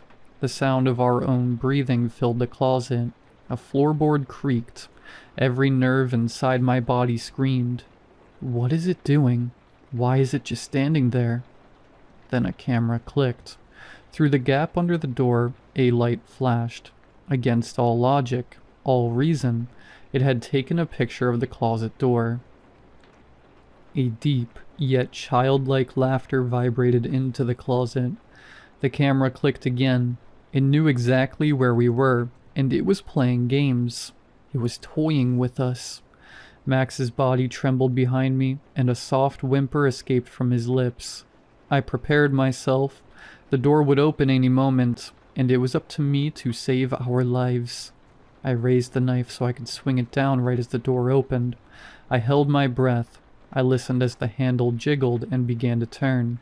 The door swung open. I hacked the knife blindly in front of me. Officer Dan staggered backwards just in time. Whoa, whoa! I darted my eyes around the room looking for it, looking for blood. I was frantic. It's just me. It's just me. No one is here. I've got you. You're safe. No, we're not. It was just here. I heard... We have multiple officers searching your home. No one is here. I scanned the room again. There was no camera, no creature, no obvious threat. The stress of what had just occurred began weighing down on me. I lost my sense of balance and stumbled. Officer Dan caught me by the arm. He guided me towards Max's bed. As I sat down, Max darted out from the closet and jumped onto the bed and clung on to me. You called me, remember? Officer Dan said. But you didn't say anything, so you were afraid something had happened. We forced open the door. Then I heard you guys in here. Do you think he broke in? I know he did. There were footsteps. And there's more pictures. Just look on the counter. There are no signs of forced entry, Jenny. Officer Dan paused and glanced over at the closet door. He ran his palms together, then approached the bed. He took a seat beside us. You know, sometimes in high-stress situations, our minds produce things. Sounds, images, things like that aren't really there. It's perfectly normal, given your situation. It's possible that's all that happened. Don't talk to me like that, Dan. Don't talk to me like I'm crazy. I know what I saw, I know what I heard. You're a cop, not a therapist. Get off the bed. Once I'd snapped on him, Officer Dan had no more psychotherapeutic explanations for me. He stood and left us alone in the room. He left the house, in fact, but some of the other officers were kind enough to stay with us until morning. For the rest of the night, there were no more signs of the intruder. The next day, I applied for a credit card and checked us into a hotel. I also put that house on the market. A week later, someone bought it. I took the money and bought a new house in a completely different state. Even though the old one sold well under its value, I didn't care. As long as we left behind whatever was in there, we had all we needed. At Max's new school, I met a group of moms that I became friends with, and that made a huge improvement on my quality of life. For the first time in a long time, I had people who cared about me. These ladies checked up on me, came over for wine night, got me out of my house. They even introduced me to a great guy who I'm still dating. Max made some new friends of his own, and he seemed happy at his new school. For a while, things were pretty great. This morning, I put a note in Max's lunchbox, telling him how much I loved him. I know that is incredibly lame, but I couldn't help myself. He's the best thing that's ever happened to me, and I always want him to know that. When he got home from school, he threw his lunchbox on the counter, ran up to me and kissed me on the cheek. "I love you too, Mommy," he said. Then he went into his room to do his homework. My heart filled with joy. I was floating as I started to clean out his lunchbox. Then, for the first time in a long time, I actually cried. I cried because, at that moment, I loved my life. I wished things would stay like that forever. I took the ice pack out of the lunchbox, then turned it upside down over the trash can. A few plastic baggies dropped into the trash, and then a piece of paper fluttered out. Paper made out of a different material than the one I'd written the note on. This one was glossy, small, and square. It was a Polaroid. Violent images flooded my mind, the flash under the door, the camera click, demonic laughter. I leaned against the wall. I was having trouble breathing. "Calm down," I told myself. "Calm down, breathe. That's it. Maybe it was just something Max was working on in class." I fished the picture out of the trash. It was taken inside a classroom, kids at their desks, talking amongst themselves. It was all normal enough. But then I noticed the angle at which the photo was taken. It was taken from the back of the classroom, shooting down at the kids' heads, almost like it was taken from the ceiling. Centered in the picture, held in sharp focus, was Max's smiling face. He was captured, mid-laugh. I screamed and dropped the picture. It spiraled to the ground and landed face down. There was a note scribbled on the back. "Now, I don't know what to do. I thought it was the house. I thought that if we moved, we would leave that thing behind. But now I know it was all in vain, because it followed us." On the back, written in dark red ink, were the words, "I love you too, Jenny."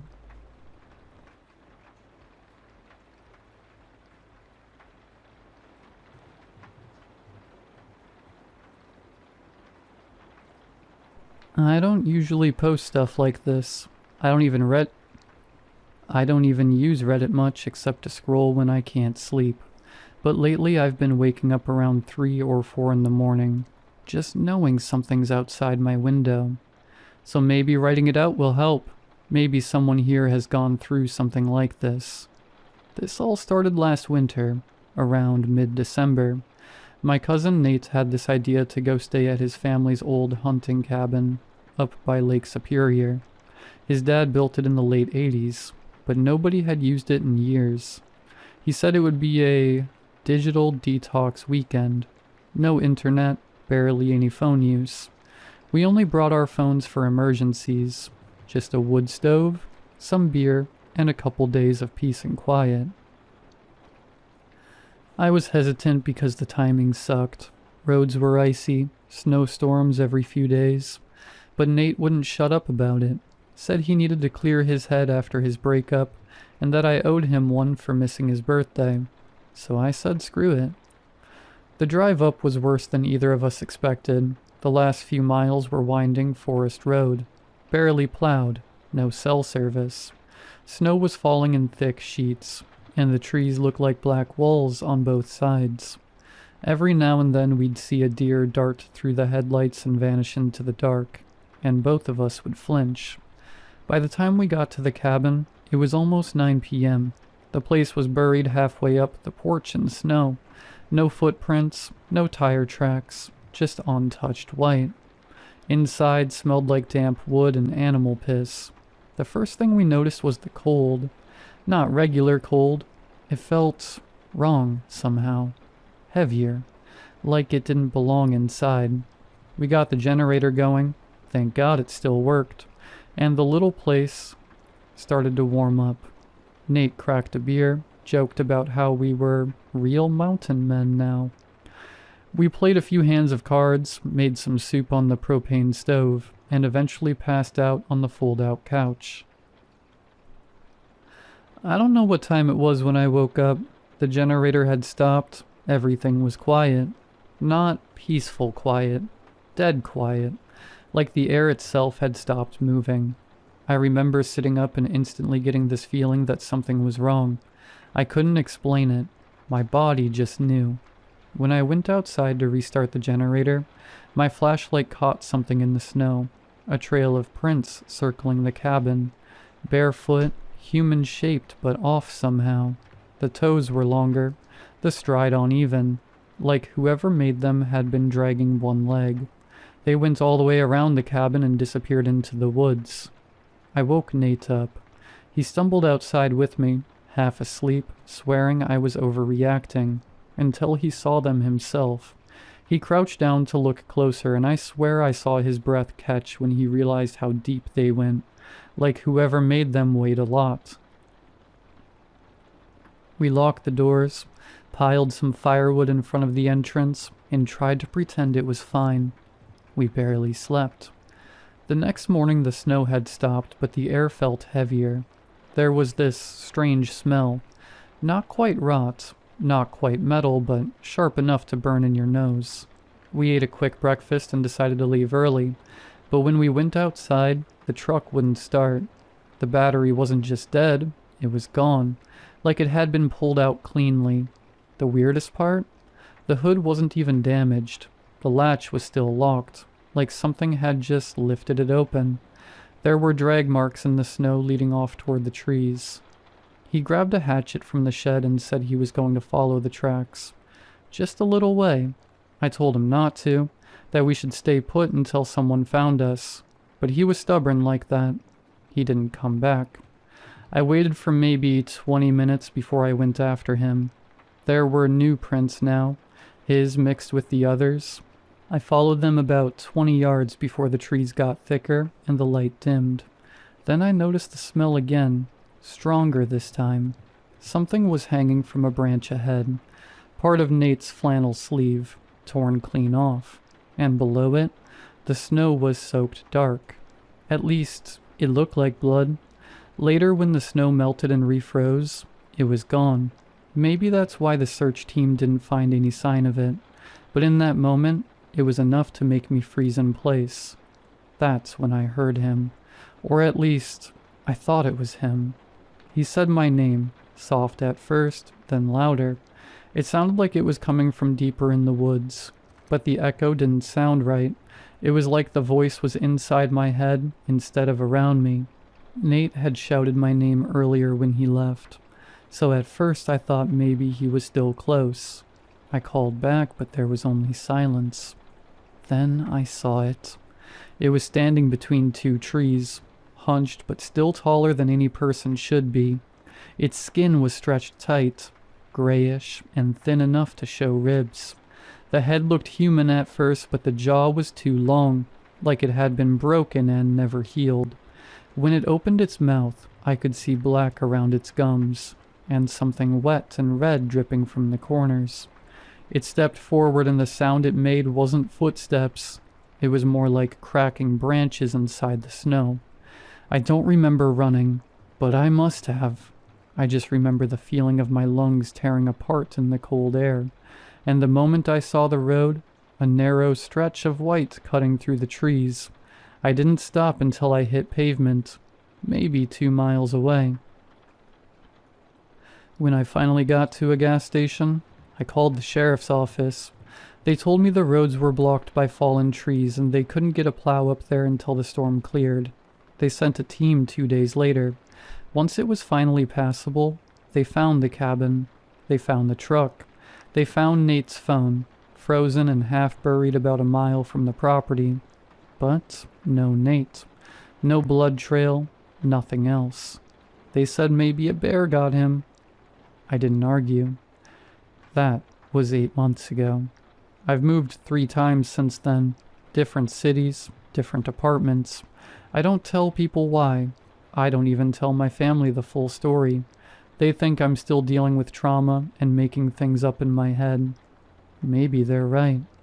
But sometimes I wonder if it followed my scent, or if I brought something back from that place without realizing it. 2 nights ago, I woke up around 3:47 a.m. Someone was whispering my name from the hallway. I live alone. When I finally got the courage to look, the whispering stopped. But right under my bedroom window, on the patch of frozen mud, there were footprints. Barefoot, human-shaped, and just slightly too long, like the same ones from the night in the snow, perfectly preserved, like whatever made them hadn't walked here. It had just appeared.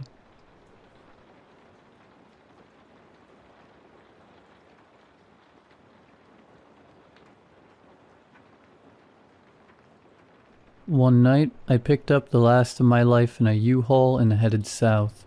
At 27, I'd burned out in the city and figured a change of pace and scenery was exactly what I needed. I landed a night shift job at Montauk Port, right outside of New Orleans. The port sat practically on the edge of the Montauk Swamp, a place I'd only ever heard described in hushed tones. I found a small, single-story house a few miles from the port. It was cheap, slightly raised on blocks against the inevitable flood, and backed up right against the thick, black line of cypress and moss that was the swamp. When I first moved in, the air was so heavy and humid, it felt like breathing soup, and the silence at night was profound, broken only by the buzzing of insects and the occasional croaking of a giant bullfrog. The job was stacking crates, logging inventory, and generally babysitting $1 million of cargo. It was monotonous and lonely, until I met Larry. Larry was in his late 50s, maybe early 60s, lean, perpetually smelling faintly of tobacco and swamp water, and the only other person crazy enough to take the 11 p.m. to 7 a.m. shift with me in my section. He was quiet, but friendly. A few weeks in, sitting on a couple of overturned oil drums, during our break, I cracked a joke about the spooky atmosphere. Larry didn't laugh. "You won't be laughing long, Mikey," he said, his voice a low, gravelly whisper. "You're working on the edge of the Montauk now. That swamp, it ain't just water and trees." Larry gave me the first real warning. He spoke about the swamp folk, a mix of shadow people, restless spirits, and the truly dangerous, vengeful voodoo priests whose rituals and sacrifices had cursed this land for generations. He told me about the bad things that happened deep in the muck, voodoo rituals for powers, offerings to dark spirits, and the kind of violence that lingers long after the blood is gone. He'd only ever look at the ground when he talked about it, like saying the words out loud was an invitation. Not long after that talk, the paranormal experiences started. I was sitting in my backyard one warm, pitch-black night, trying to decompress after work. That's when I heard it. A low, clear whistle coming from the edge of the swamp line. It wasn't the wind. It sounded almost human, but too musical, too inviting. It made the hair on my arms stand up. Another time, I heard children laughing, a chorus of tiny, joyful sounds that felt horribly out of place. Montauk is no place for kids. and the sound seemed to swirl just beyond my sight, fading into the moss and muck. I'd also hear weeping, a faint, mournful sound, like a woman crying into her hands, always coming from the deep cover of the trees. The lights were the worst. Weird light orbs, sometimes blue, sometimes a sickly green, would float right above the swamp water like eerie lanterns. They weren't fireflies, and they didn't move like anything natural. They were just there, watching. At work, the port felt like a stage for an audience I couldn't see. I'd be alone in the inventory section, and I'd clearly hear voices, muffled and indistinct, whispering my name or speaking in some strange, guttural language. Then came the random footsteps, heavy boots on the concrete that would stop just behind me. I'd whirl around, flashlight beam cutting through the gloom, but there was never anyone there. That's when I started seeing him, the Hat Man. A flicker of movement in my peripheral vision, a shadow taller and darker than any man, wearing what looked like an old-fashioned brimmed hat. He wasn't solid, just a void that moved, and every time I turned to face him, he'd be gone. I told Larry about it. Everything. The whistles, the laughs, the Hat Man. He'd just grunt, stare out at the swamp, and mutter something like, "Didn't I tell you, Mikey? Leave well enough alone." He never wanted to talk about it, and his silence was more unnerving than anything I'd seen. The tension was building, a coil winding tighter around my chest. One night, a blood-curdling scream ripped through the silence of the swamp, a sound of pure terror and pain, before it was suddenly, sickeningly cut off. I didn't sleep for 2 days. I was standing on my back porch around 1 a.m. The air was thick and absolutely still. The whistling started up again from the swamp, closer this time, almost right on my property line. It was the same mesmerizing, chilling tune. My curiosity, against all common sense, was winning. I took a step toward the tall grass. Then my phone rang. It was an unknown number. I answered, breathing heavy. A woman's voice, rough and urgent, cut through the line. "Don't look. Don't look," she hissed. "Do you hear that whistling? Ignore it. You hear it again? You bolt the door and stuff your ears. He'll think your curiosity is an invitation to him. Now hang up. Hang up." The line went dead. My heart was hammering so hard I thought it might burst. The whistling stopped instantly, replaced by a low, humming silence that felt infinitely worse. The next day I asked the only house near me if they knew anything. An older couple answered, utterly confused. They told me they had been out of town for a week visiting family. After that, the house became a problem. I'd catch shadows walking across the walls in the corner of my eye. Every time, it was the Hat Man. I knew it. Things started missing, only to show up days later in the most bizarre places: my car keys under a pile of folded laundry, my wallet in the microwave. I'd tell myself it was just exhaustion, the grind of the night shift getting to me. I was tired, always tired. Then came the night that broke me. I was working in the old, cavernous storage section of the port, an area where the lights always flickered and the air was cold. I was logging a new shipment of machinery, utterly alone. Suddenly that feeling of prickling, intense certainty that someone was watching me came on like a sudden fever. In the corner of my eye, I saw it. Larry. He was peeking at me from behind a towering stack of wooden crates.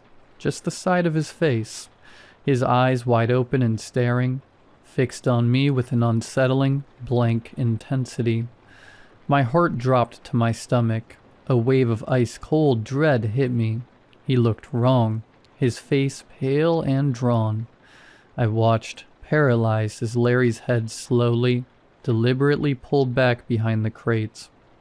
"Oh, what's up, Larry? Thought you went home already," I called out, my voice shaking a little. I walked quickly around the corner of the crates, my flashlight beam cutting a frantic arc. He was gone.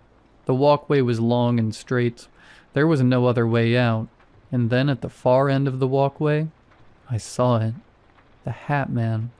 The tall, dark shadow, its brimmed hat unmistakable, walking swiftly and disappearing behind the very last stack of crates. I stumbled back, hyperventilating, and ran towards the nearest group of workers. I just saw Larry. He was behind a stack of crates. Did you see him go out? I asked, breathless. They stopped what they were doing and exchanged confused, worried looks.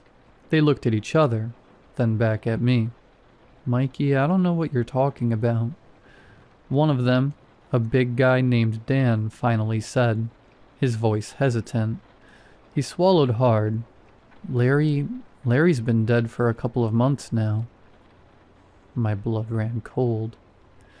He died in an accident here on the job, under mysterious circumstances, another guy added, looking everywhere but at me. Dan stepped forward, his eyes full of pity. The job posting you answered? You were hired to replace Larry. A couple of days later, I handed in my 2-week notice. I didn't even stay the 2 weeks. I just packed my bags and left the keys on the counter of that little house. I told my boss I couldn't take it anymore.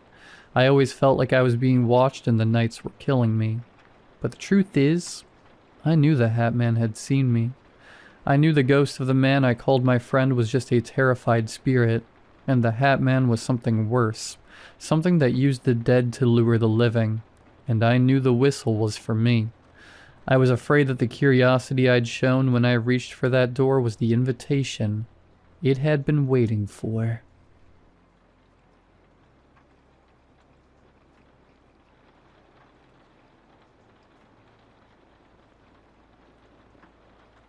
When I look back, I can still smell the candle wax. Brandon's girlfriend, Kate, had this habit of lighting 5 different scents at once. Like the mix of vanilla, pine, and burnt sugar could disguise the fact that her apartment always felt too still. My girlfriend, Leela, teased her for it while the 4 of us sat around the coffee table eating takeout noodles and half watching a movie while playing Uno. It was supposed to be a normal night. I remember thinking how quiet the neighborhood was, the kind of quiet that makes you hear the hum of the refrigerator and the soft static between words. Brandon's place sat at the end of a cul-de-sac, one of those split-level rentals with a narrow porch and a single security light that never stayed on. We'd just started talking about weekend plans when the knock came. 3 sharp raps. Not hurried, not tentative. Confident. Brandon furrowed, half rising from the couch. Expecting anyone? No, I said before I could stop myself. It wasn't my house, but the sound felt directed at me. The knock came again. Same rhythm, a beat of stillness between each hit. Kate looked at the door, then at Brandon. Probably a delivery mix-up. But Brandon wasn't moving. Neither was I. There was something about the cadence that made my stomach tighten. Relax, Leela said, nudging me. I'll check. Before I could tell her not to, she padded across the living room and flipped on the porch light. It flickered once, then steadied. I caught a glimpse through the window, a shadow on the other side of the frosted glass. Same height as me. Leela opened the door halfway, then she froze. Brandon? She said quietly. You might want to come here. He joined her at the entryway, confusion flickering over his face. Kate leaned over the back of the couch, but I was already standing. I don't know what I expected. Maybe a prank, a neighbor. When I reached the door, the air felt thinner. The man outside looked exactly like me. Same jacket, same haircut, same tired circles under his eyes.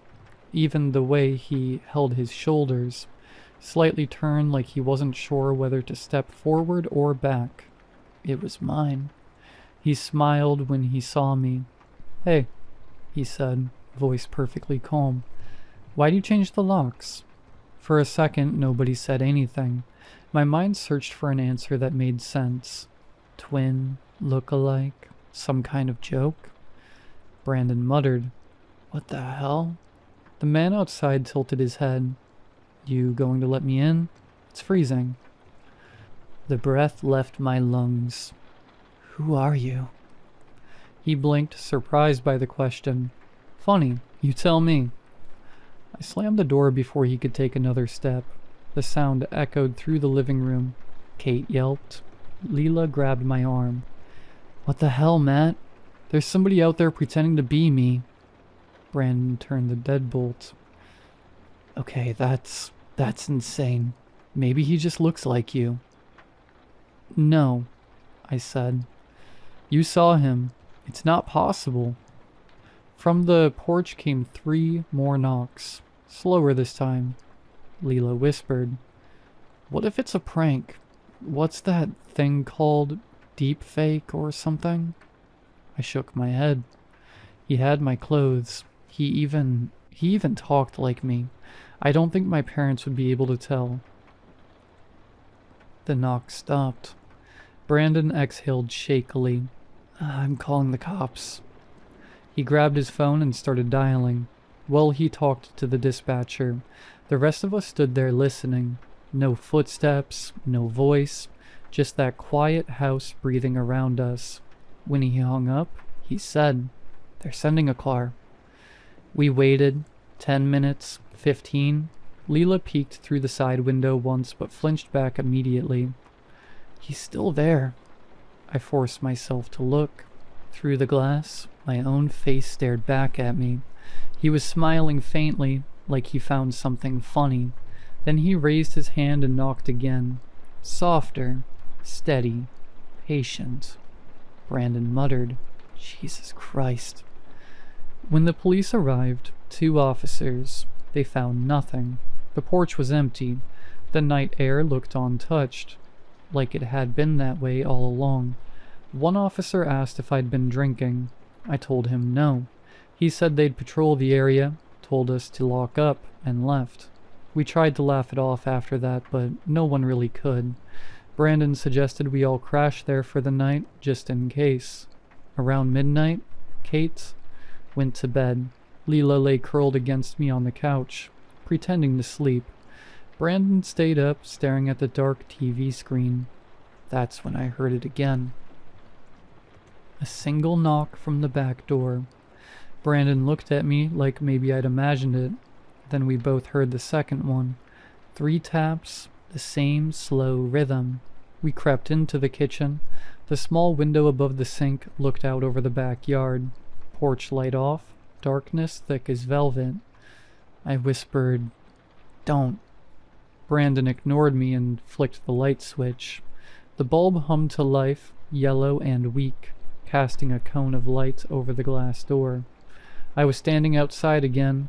Same jacket, same posture, except now there was something wrong with the way I smiled. It was too wide. We lifted a hand and rested it flat against the glass. The shape of it matched mine perfectly. Brandon hissed. How is he doing that? I wanted to answer, but my mouth felt dry. The thing outside leaned closer to the glass, forehead pressing gently until condensation fogged the pane.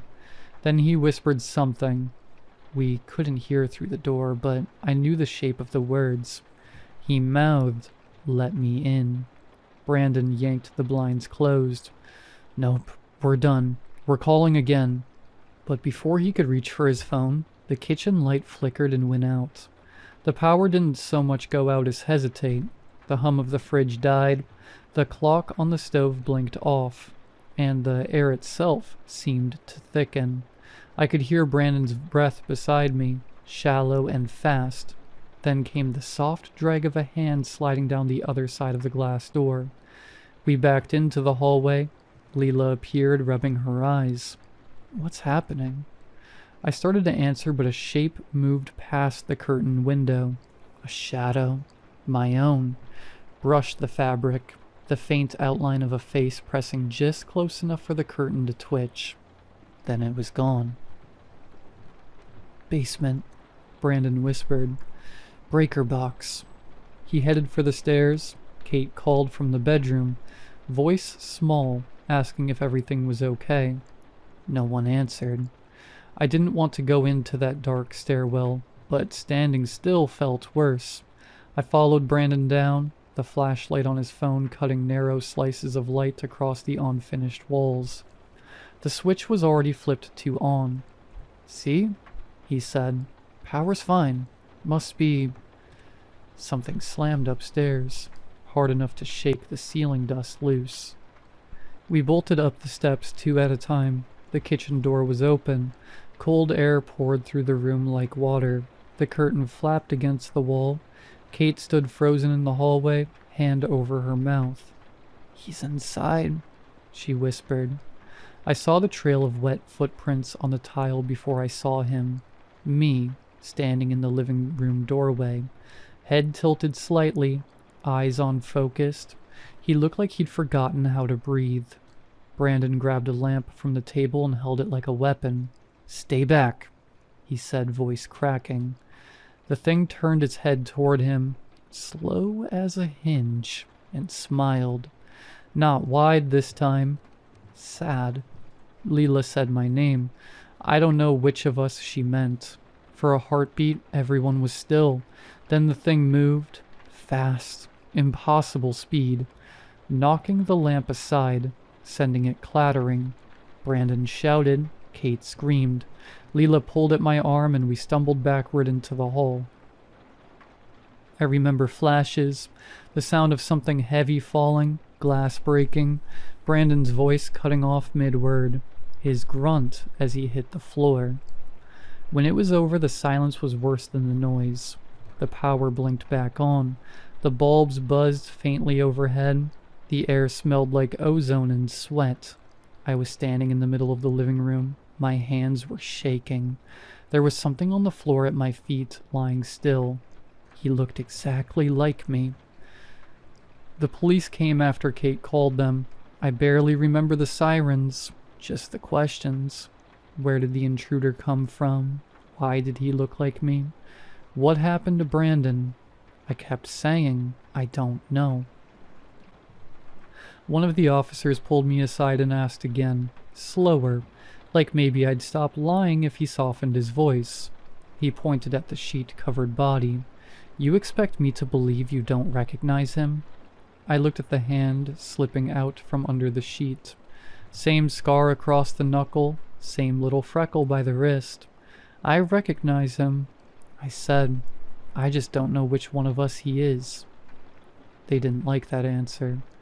They kept me separated from everyone else for hours. The detective who interviewed me said the neighbors only saw one person through the window, the one who broke the glass. But when they showed me a photo from the scene, something about the angle felt wrong. The face on the floor looked peaceful, almost relieved. Leela wouldn't look at me when they finally let us speak. She just said, "They found you standing over him." "Over who?" I asked. Her voice broke. "Over you." That was 2 days ago. I'm home now, waiting to hear if they're going to charge me with anything. They said the body's fingerprints match mine. Same dental records, same blood type. I've tried to remember every second of that night, but the details keep shifting. Sometimes I remember hitting him. Sometimes he hit me. Sometimes I'm the one who ran. Sometimes I'm the one who stayed. When I look in the mirror, the reflection feels a half-second late again. Not enough for anyone else to notice. Just enough for me to feel it. There's a noise I keep hearing at night, like a soft, even knocking somewhere in the walls. 3 times. Pause. 3 times again. Leela hasn't answered my calls. Kate says she's not sleeping, that she's scared of me now. I don't blame her. I catch myself using words I don't remember choosing, standing in rooms without recalling why I walked in. This morning I found something in my jacket pocket that isn't mine. A house key with a blue tag. The kind Brandon uses. I don't know how it got there. The police said the man they found, the other me, had the same key in his pocket too. I keep thinking about what he said through the glass. "Let me in." Maybe that's what he was doing. Maybe one of us let the other in. I don't know which side of the door I'm on anymore.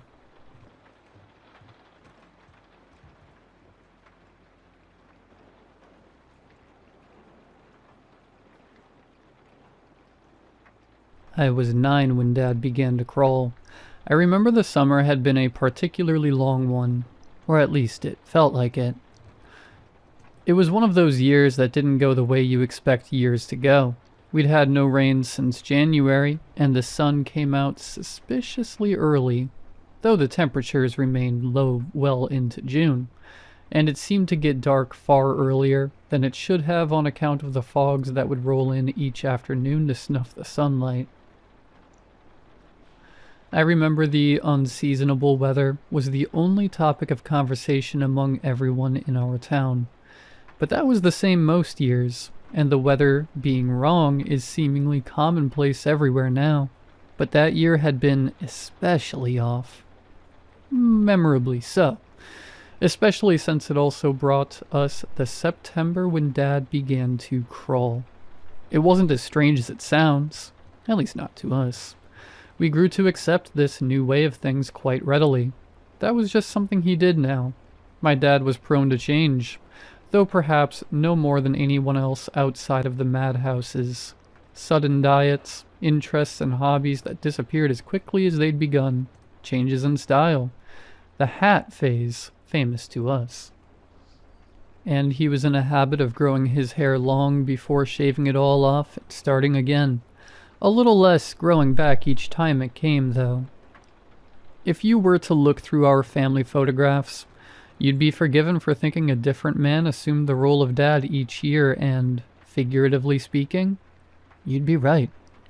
He was difficult to know. Not because he was especially guarded. If anything, he was rather open and forthcoming for a man of his era, but because of his variability. It's not that he wasn't a genuine or earnest man. I very much think he was.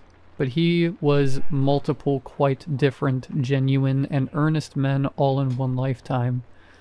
My mom would jokingly say things like, "That's the man I married," all 12 of him, whenever he appeared with a new look or hobby or deeply held conviction about something. It didn't seem to bother her much, which I suppose is a good thing. To this day, I feel a great deal of envy whenever friends or people I meet describe their dads, even if the characterizations are usually negative. Everyone seems to resent their dads, the drunks, the abusers, the evangelists, but they invariably knew them, even the worst of them. But my dad was my dad. I knew that much. And one day, my dad started crawling. I don't remember there being a clear point in time where he stopped walking, but nor was it a gradual development. It was a shift straight from one way of things to the new way of things. Dad crawled now. When he moved around, he crawled on his hands and knees. Not like a dog. He crawled like a human adult male would crawl. If he needed to move fast, he'd arch up and use the balls of his feet to propel himself instead of his knees. Everything else was the same at first. He'd still talk to us normally, still do his chores and errands. Although where once he might have been able to reach a high-up cabinet, for instance, he would now climb his way up to it if he could, and as far as any of us could tell, he still loved us just the same, and we loved him too. I don't remember there ever being a situation where I felt embarrassed by him, even when he'd go out and about in town like that. I was getting to the age I was beginning to be embarrassed by a lot of things, and I'd even started having my mom drop me off around the corner from school so nobody would see us together. For no good reason at all. My mom was a perfectly normal-looking woman who dressed normally, behaved normally, and drove a normal car. It's just that sort of age where you resist being judged on what your parents are like. What, as even young kids suspect, you'll inevitably become. Yet despite my ordinary squeamishness about being associated with my parents, I had no such misgivings about Dad walking around with me on all fours. I don't remember anyone mentioning it, no strange looks or loud whispering, and none of the kids at school ever brought it up. even the ones who would routinely wield any reachable tool to degrade and humiliate me, to make me feel like less of a person than I was. In hindsight, it seems very odd that my crawling dad barely raised a glance, though I suppose it was not the oddest thing about that year. One thing that was nice, refreshing even, about my dad crawling was that it seemed to have stopped him developing new uncharacteristics. Once he'd gone down on all fours, he never found any new obsessions, never felt the need to change his appearance, never started exhibiting any new mannerisms or accents. It was as if all of that experimentation had just been a long process of discovery, trial and error leading him towards his final form, his final truth, that he was meant to crawl the earth rather than walk it. We're more aware now than we were then that people are often ill-suited for their lot in life, whether genetic or environmental, and that the only chance at contentment for many involves altering some of these things by force. For my dad, it seemed, this was the thing he'd had to alter. He didn't ever seem particularly discontented while he was vertical, though I can't definitively say he was happy either. I suspect the hobbies and other attempts at transformation would frustrate him when they didn't work as he'd hoped they would, and you could sense a certain lowness about him when this happened. Each phase would give a honeymoon period lasting no more than a week or two, before he'd either start to sway, gradually reintroducing prohibited foods, for instance, or outright change course quite suddenly. The shift from standard Protestantism to a kind of mystic scientism. Come to think of it, one victim of all this constant shifting and twisting around might have been his ability to have and care for a family. We were one of the few permanent results of a personality, a phase which involved him being a caring and devoted husband and father, and one which might have stood in the way of the drifts to come. When he fancied himself a writer or an inventor, I remember feeling more than ever that we were a hindrance rather than a blessing, or a core component of his own identity. Well, he never expressed this outright. It was something we could all sense, and I think we only accepted it because we all knew that it wouldn't last very long before he adapted into something for which we were a welcome addition. In any event, whatever discontentment he may have experienced in the course of all these things dissipated entirely when he started crawling. He'd found his thing, and we were all glad for him. I don't think any of us thought more than that of it until later, when the other dads started joining in. I'll admit that, like all 9-year-olds, I wasn't paying as much attention as I should have been. Any childhood is comprised of moments, really, a procession of abstract glimpses and impressions that can't be coalesced into a coherent story until long after that part of the story is over.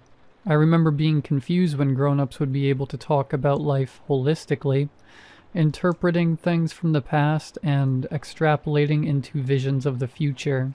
It might as well have been magic, and I suppose in many instances, it is like magic, or at least appears to have the same rate of failure as any other nebulous, esoteric form of divination. And though I believe I am able to recount the events of that winter in a way which represents the truth of what they were and the implications they might have, I suppose I can't be sure either. All I can do is try to remember the least of what it was, something no one else seems fit or willing to do when it's brought up. Our town was a family town, in the sense that people between the ages of about 18 and 35 didn't really exist there. You were either a kid or a parent, or a grandparent. The kids would often leave as soon as they were able, and stay gone until they were old enough to come back with a family. Who could blame them? There were precisely 0 avenues of establishments in the town itself, where you weren't under the constant glance of sensible adults, As such, we were forced to develop and explore our independence out in the insecurity of wilds that immediately surrounded the town. Scattered throughout the woodland were gravel pits, disused shacks, and abandoned vehicles. The woods were our town. We made it ours. Indeed, so complete a microcosm of society it became, its own machinations. Rules and class systems were organically and spontaneously established.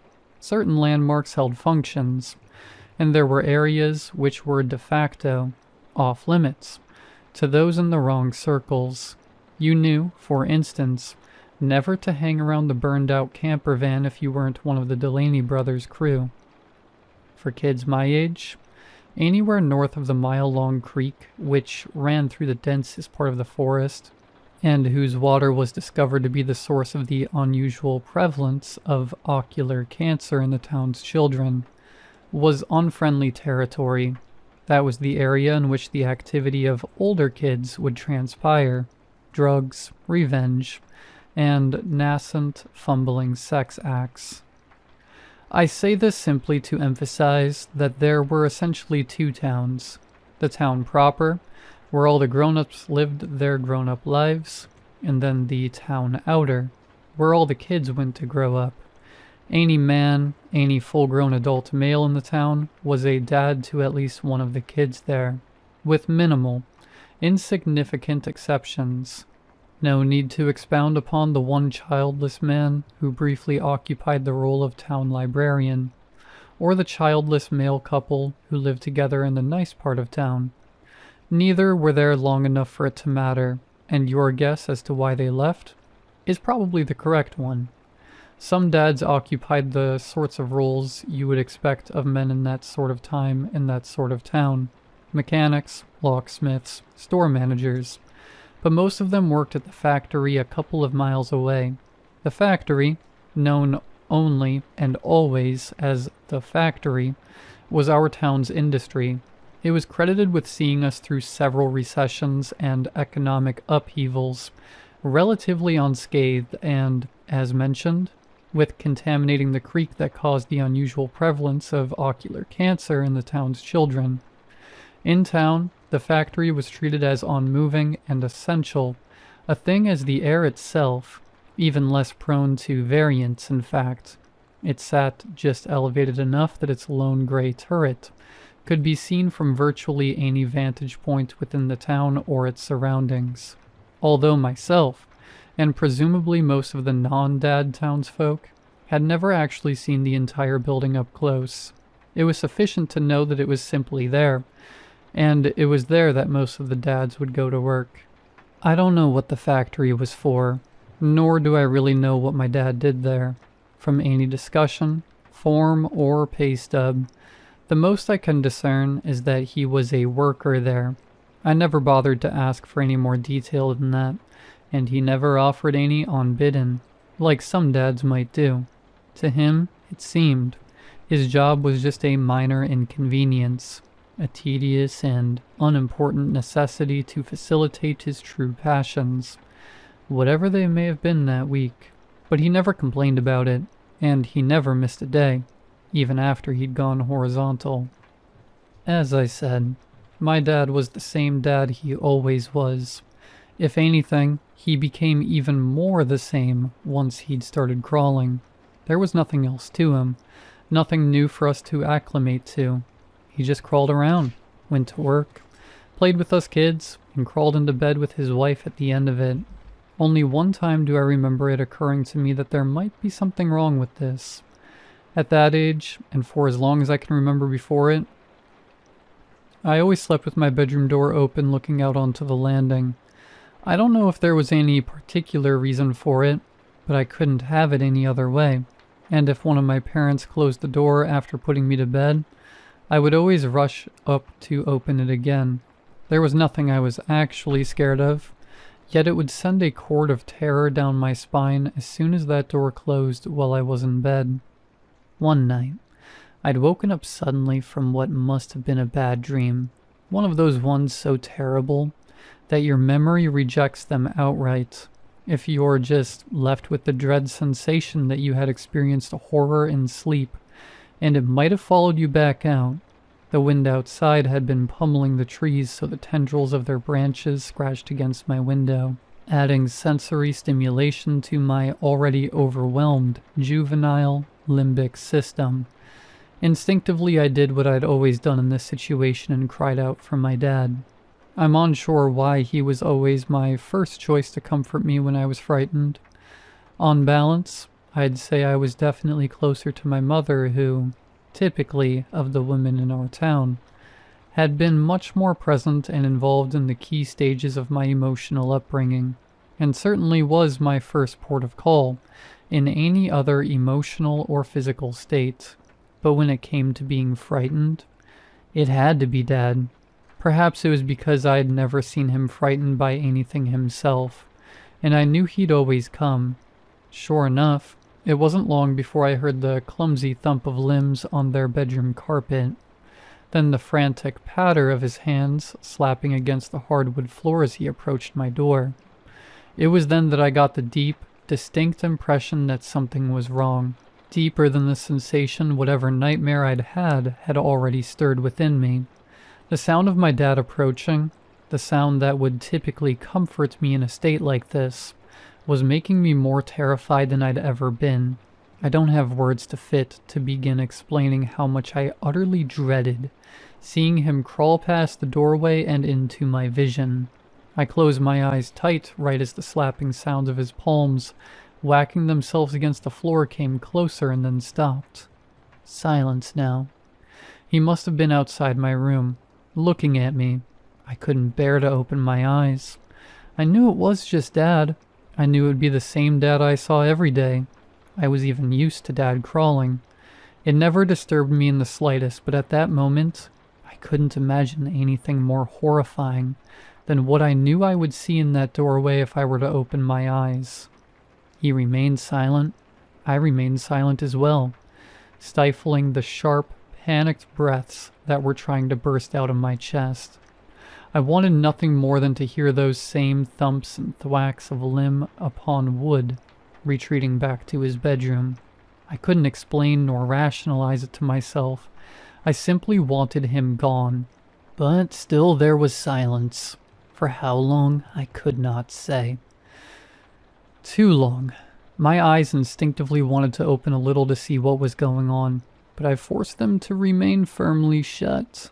I was locked in, suffused with the most primal, physical fear I'd ever known up to that point, and remained that way until my eyes suddenly sprang open to reveal an empty room and an empty hallway, bathed in the morning light. The impact soon faded as with any nightmare, and I was untroubled when Dad came crawling into the kitchen for breakfast. But to this day I won't sleep with my bedroom door even slightly ajar. By late October, it had become commonplace for the other dads to crawl. As with my own, I remember this being neither sudden nor gradual. I'd first seen one dad crawling down the main street, a thermos clutched in his free hand, and simply thought, not much of it. A couple of days after that, it occurred to me that everyone's dad had been crawling, as if it had always been that way. It was a development, but not one that struck anybody as strange, wrong, or frightening, nor did I credit my dad with having started the trend. Soon after that, Dad became even more horizontal than he had been. He refused to assume any vertical orientation, and would no longer climb upwards onto chairs or into bed. He requested that we serve his plates on the floor at mealtimes. My mom never disclosed much at the time, and she says even less about it now, but I would sometimes be woken by sounds from their bedroom at night. Strange sounds. Not unnatural, but rather too natural. Sounds that I, as a child, could only imagine emanating from deep wilds or abattoirs. Eventually, Dad wouldn't even climb the stairs at night. I'd come down in the early morning to find him in the middle of the living room rug, prone like a sphinx. His eyes, wide open, somehow even more open than when he was awake. Then he stopped sleeping entirely. By mid-November, the fog had been descending daily from the woods, became denser and permanent, and it became impossible to see more than 6 feet in front of you. Walking into town was akin to what I'd imagine walking through clouds to be like, with only blurry streetlights and vague shapes and impressions to guide your way. More often than not, the shapes you'd see would be those of crawling beasts, skittering in and out of visibility, their details completely obscured by the deep murk that enshrouded us. Soon enough, the fog had become so heavy and pervasive that it seemed unwise to go out in it, and we all began to stay home. All of us, except the dads, that is. The dads would still leave their homes every morning as usual, on hand and foot, with nobody driving cars around town. It became their sole dominion to crawl. Nobody knew what they were doing and nobody asked. We assumed they weren't going to the factory, which was more than 2 miles away through the woodland. An unthinkable journey to crawl, but it didn't affect us.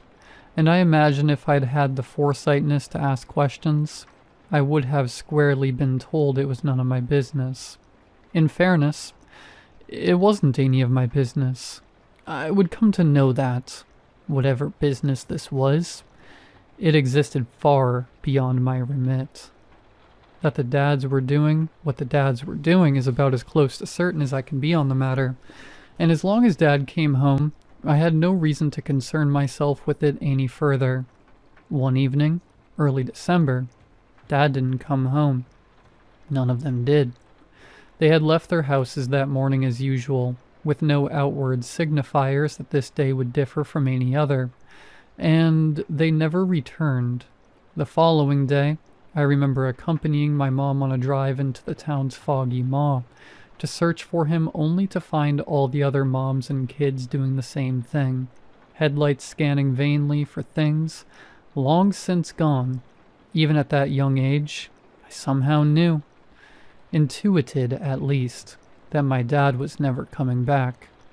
It took some of that growing and comprehending I mentioned before to realize that Dad had already been gone a long while before that day the dads disappeared. The next day, the moms organized a search party, scouring the woods around the town for dads. I wasn't allowed to go, so my older sister was left with me at the house. I remember spending the day staring out of my bedroom window. The only thing I could see through the impermeable mist was the factory's turret, silent, unmoving in the distance, the only constant left. When Mom came back that evening, I heard sobs, harsh breaths, and the frantic exchange of hushed voices between her and my sister. I wasn't supposed to hear, but I sat hidden at the top of the stairs and tried my best to make out what had been discovered. My mom has never spoken about it again. Any of it. Not my dad, not the crawling, not the fog, not the town, not the factory, not what they had found there. After corroborating with my sister, what I know is this. The moms had followed several trails, hand and footprints, coming from all different angles into the forest. Along these trails, they found articles of clothing, Dad's clothing, across the forest floor, although the clothes hadn't simply been removed. They had been bifurcated, precisely down the middle, as if carefully sliced off whatever was wearing them, and they were hot to the touch in spite of laying on the cold earth for at least a whole day. Gradually, the various trails of prints had begun to coalesce and meet in the middle, beyond the point they all met. About 1 mile south of the factory, they formed one single trail, one set of hand and footprints, the size of 70 men's put together, which crawled in a straight line directly to the factory. The very next morning, we left town.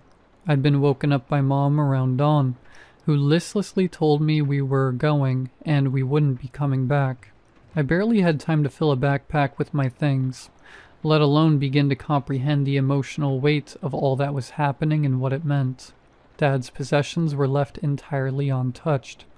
I got the distinct impression that nobody would ever touch them again. As my mom listlessly drove the car through the last of the mist, which dissipated as soon as we had pushed through the town's surrounding woodland and broke free of its limits, she kept her eyes fixed firmly on the road ahead. If at any point she had looked behind her, she would have seen the town swallowed whole by the fog, all except for the factory, which still stood tall in the far distance, glowing deep red from within, as if filled with an infinity of burning coals.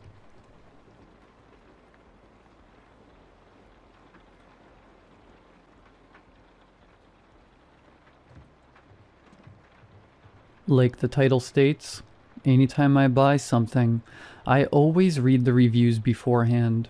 It's the only way to know if it's any good. But as the enshittification of the internet progresses, these reviews are becoming less and less helpful. I mean, how honest are they going to be for a product called Rhea Bio Collagen Real Deep Mask, Hydrogel Overnight Mask, Korean Skincare, Stocking Stuffers for Girlfriend and Wife? Like 0%. They're all botted to hell. Regardless, I do it anyways. I mean, there's gotta be some real people reviewing this junk. It's better than buying something with 0 reviews, or a bunch of negative ones. To preface this, I just moved into my first apartment last week. It's a bit scary knowing that I'm broke and only have the absolute basics. TV, entertainment stand, couch, bed, etc., etc. But oh well, it is what it is. I'll just buy a little at a time until it's fully furnished and looking gorgeous. My goal is to eventually work my way up to the ultimate luxury, an espresso maker. First order of business is getting a toaster. Yes, a toaster. Call me weird, but I love toast. I've been eating it almost every day for breakfast since I was a kid. Any toast aficionado knows that the best way is butter only. No jam or jelly or anything weird like Marmite. So, yes, a toaster will be my first treat of many. I start looking on Amazon and, almost immediately, find a cheap toaster with somewhat decent reviews. 4.3 stars with 8K reviews isn't bad. Let's see what people are saying. Great toaster if you need something basic. $25 and it works. Doug MacArthur. It toasts, lol. Secret_broil. Fantastic little appliance. Perfect for breakfast. Jeremy M. Good enough for me. I'll go ahead and get it. Should only be a few days until it arrives. Sure enough, a few days later, I get home from work and my package has arrived. Call me a nerd, but I am so excited for this thing. I might even have me a little late-night toast excursion. I set the toaster up and, what do you know? It doesn't work. I plugged it in, put my bread in, pulled the handle down, and nothing. What a piece of crap. At least Amazon has a good return policy. That night, as I start the return process and begin looking for a new toaster, the busted one starts making a clicking sound. I'm talking loud too. Just click, click, click, click. Drove me nuts for a few minutes until I unplugged the thing. What's weird is that it was hot, and the lever wasn't pulled down either. But that's what you get for ordering some crap that was probably made for $2. I finally find a new one, something pretty similar, and at this point, I'm pretty irritated, so I don't even check the reviews this time. I just click buy, put my phone on the charger, brush my teeth, take off my makeup, and go to bed. As expected, another few days roll by and I'm chilling on the couch when there's a single knock on my door. I open it and voila, new toaster. I still have to return the old one, but I'll do it later. I have 30 days. It's not like the one I have is haunted or anything. A week goes by and thankfully, I finally have my 3rd day off since moving in. At least this time it is paying off. As I sit in my bed rotting, aka watching TikToks and eating chips all day, I look around and notice how bland my bedroom is. I mean, it looks like a dude's room. I need to get some color or something in here. Maybe an accent wall would be nice. So I go on Home Depot's website and look at paint. Exciting, I know. And I'm thinking a nice pop of ocean blue would be perfect. But I don't want to get some crap where the paint flakes off. So I find a brand and color I like. And of course I read the reviews. Beautiful color. Was exactly what I was looking for. The cottage has never looked better. Mary. Went on beautifully. Color was better than I expected too. Perfect for when you just need to liven a dreary room. Jeremy M. It's paint, what do you expect? Home Depot customer. Alright, well, Home Depot customer sounds like a bit of an asshole. But I think I'll go with this one. I order it and... a week? It's going to take a week? That's some BS, but whatever, I guess. In the meantime, maybe I'll go on Etsy and get some cute new earrings too. I mean, I can't let my apartment's soon-to-be prettiness show me up. Again, I hear the clicking of the toaster. Click, click, click, click. I go to the kitchen and it's plugged in. And it's hot. Almost unbearably so. How the hell is that possible? Something is weird here. I could have sworn that I unplugged it. I need to return this thing tomorrow. Regardless, I go back to my room and hop on Etsy. After only a few minutes, I find the most adorable little silver snake earrings. I mean, they aren't everyone's cup of tea, but apparently I like reptiles in mine. Now I bet you'll guess what's coming next. Cue drum roll. The reviews. Got them for a friend's birthday. She loves them. Kirsten. Talk about quality. I've been buying from Sam Slithers for a few years now, and they've never disappointed. 6 stars if I could. Goose Gobbler. Absolutely fantastic. Truly, I mean, why would you want your new apartment to be prettier than you? Jeremy M. What was that last comment? Who would say something like that? I look through my recent purchases on every website, and the same name keeps popping up. Jeremy M. Even with the second toaster I bought. He reviewed that. Great toaster, especially if the earlier one is on the fritz. The clicking drives me nuts. Jeremy M. This has to be some sort of messed up coincidence. Out of total paranoia, I start looking up random items. Paper towel holders, vacuums, baby gates. Great for your first apartment out of college. Jeremy M. If only it could vacuum by itself. Unfortunately, being a girl living alone, you have no choice but to do it yourself. Jeremy M. You'll never be able to use this, Jess. Why bother? Jeremy M. What the... Who is this? I go to the original review and click on Jeremy M's profile. They now have a profile picture and it's me, sleeping in bed, but the worst part is the bio.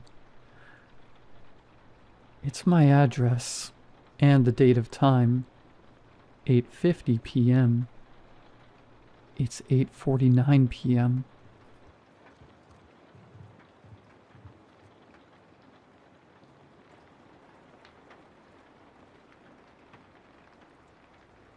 I've always been afraid of the ocean. It's not crippling. I've been able to ignore it for most of my life. Sometimes it's mentioned when phobias come up in conversation, or when a beach visit is suggested by a friend or by a partner. I've been lucky enough to grow up in a landlocked county, far from the coastline. I don't have the experience of an arachnophobe faced by a many-legged monster, frozen and sweating with terror. It's more that proximity to the ocean causes a kind of unease. A feeling that something is wrong, rooted just below my ribs like a pit. It makes me a little jumpy, on edge. Approaching the surf fills me with heavy foreboding, as if to step into the water would be the very end of me. Wrapped around it is the tiniest feeling that something is missing, that to enter the water, to let the waves wrap around me and drag me down with green hands, is the only way I could ever really be whole. The combination of these feelings has been the root of much confusion in my life, the contradiction of the whole thing.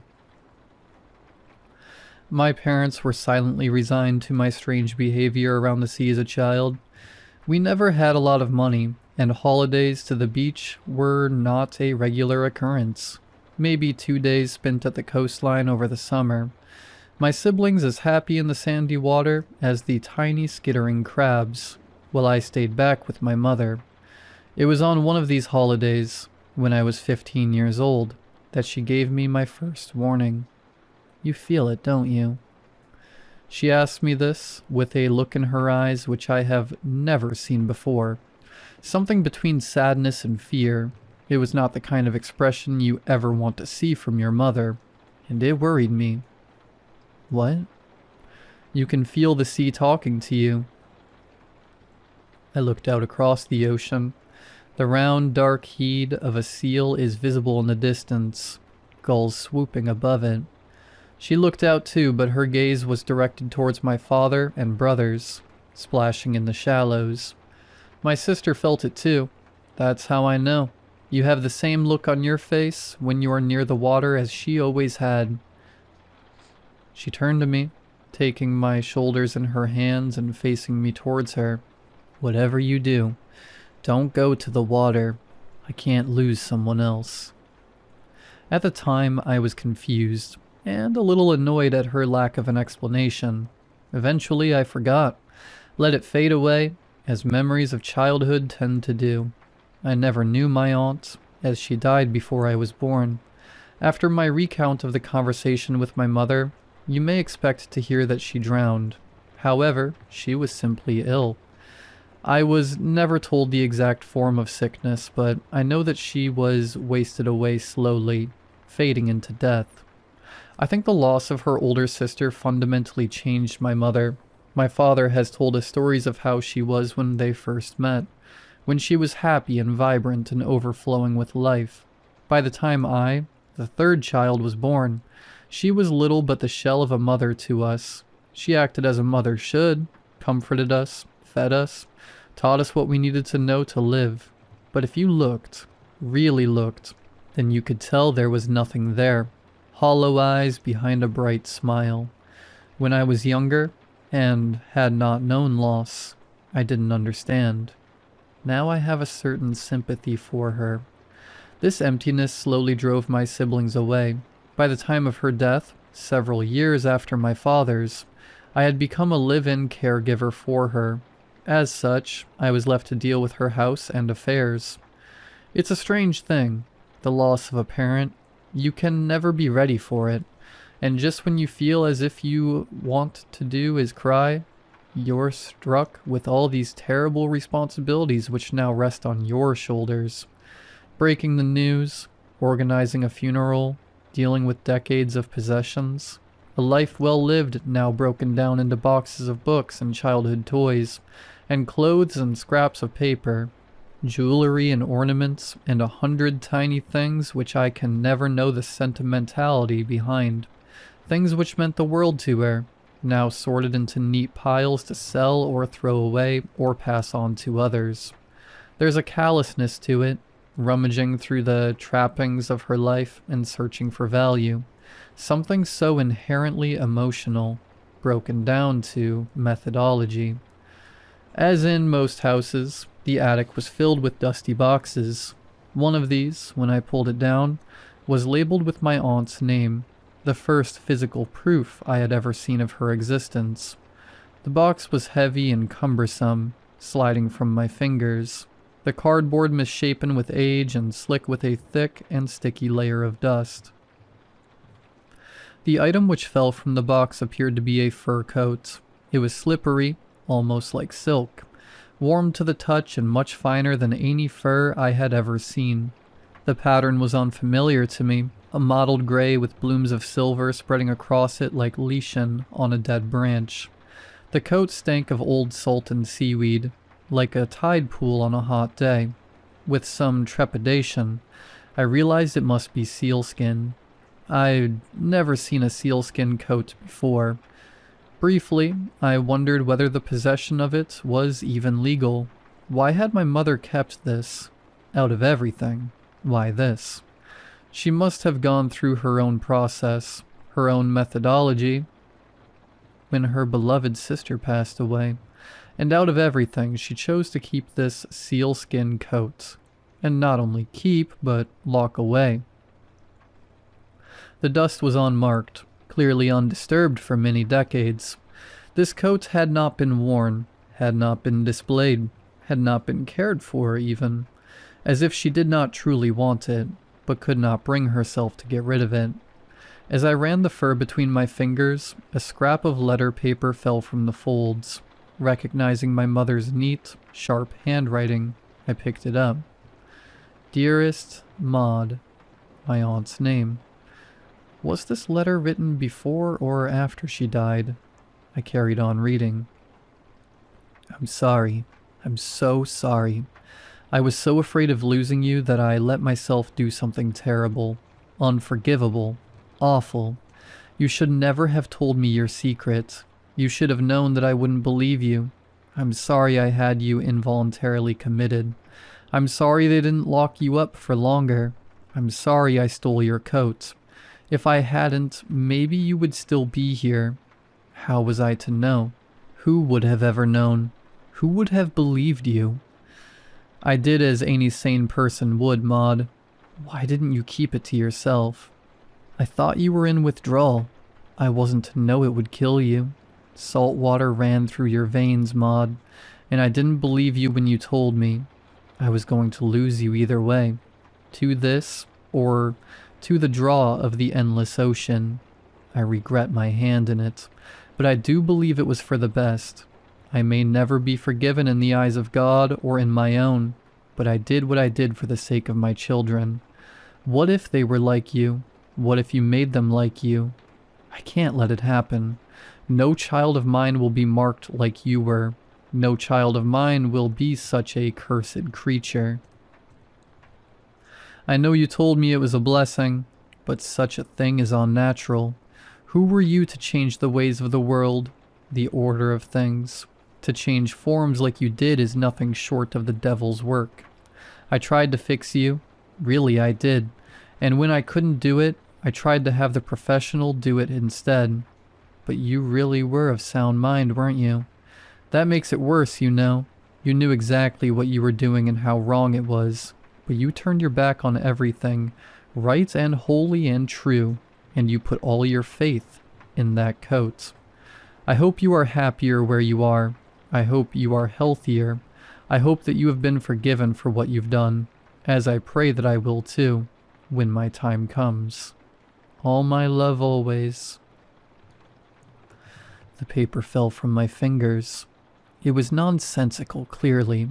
The ravings of a woman stricken by grief. Did my mother truly believe that she had killed her sister by taking this coat from her? Such a thing was absurd. But as my eyes fell back upon the coat, it appeared to shine in the dim light.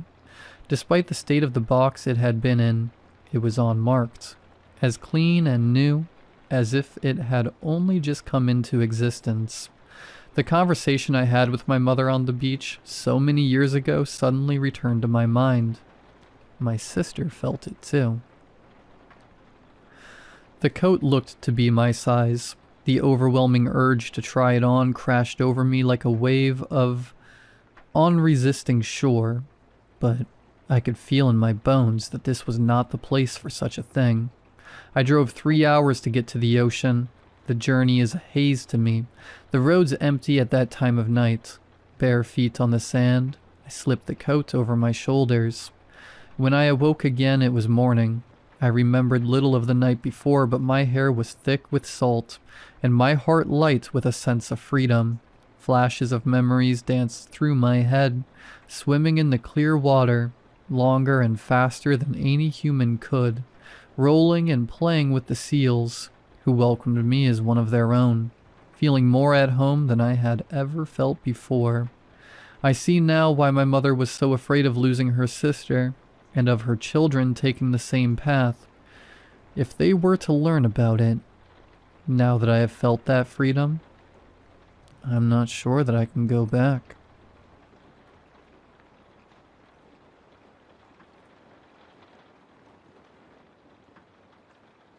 Warning, check your back seat. I wasn't worried about the message when it first popped up.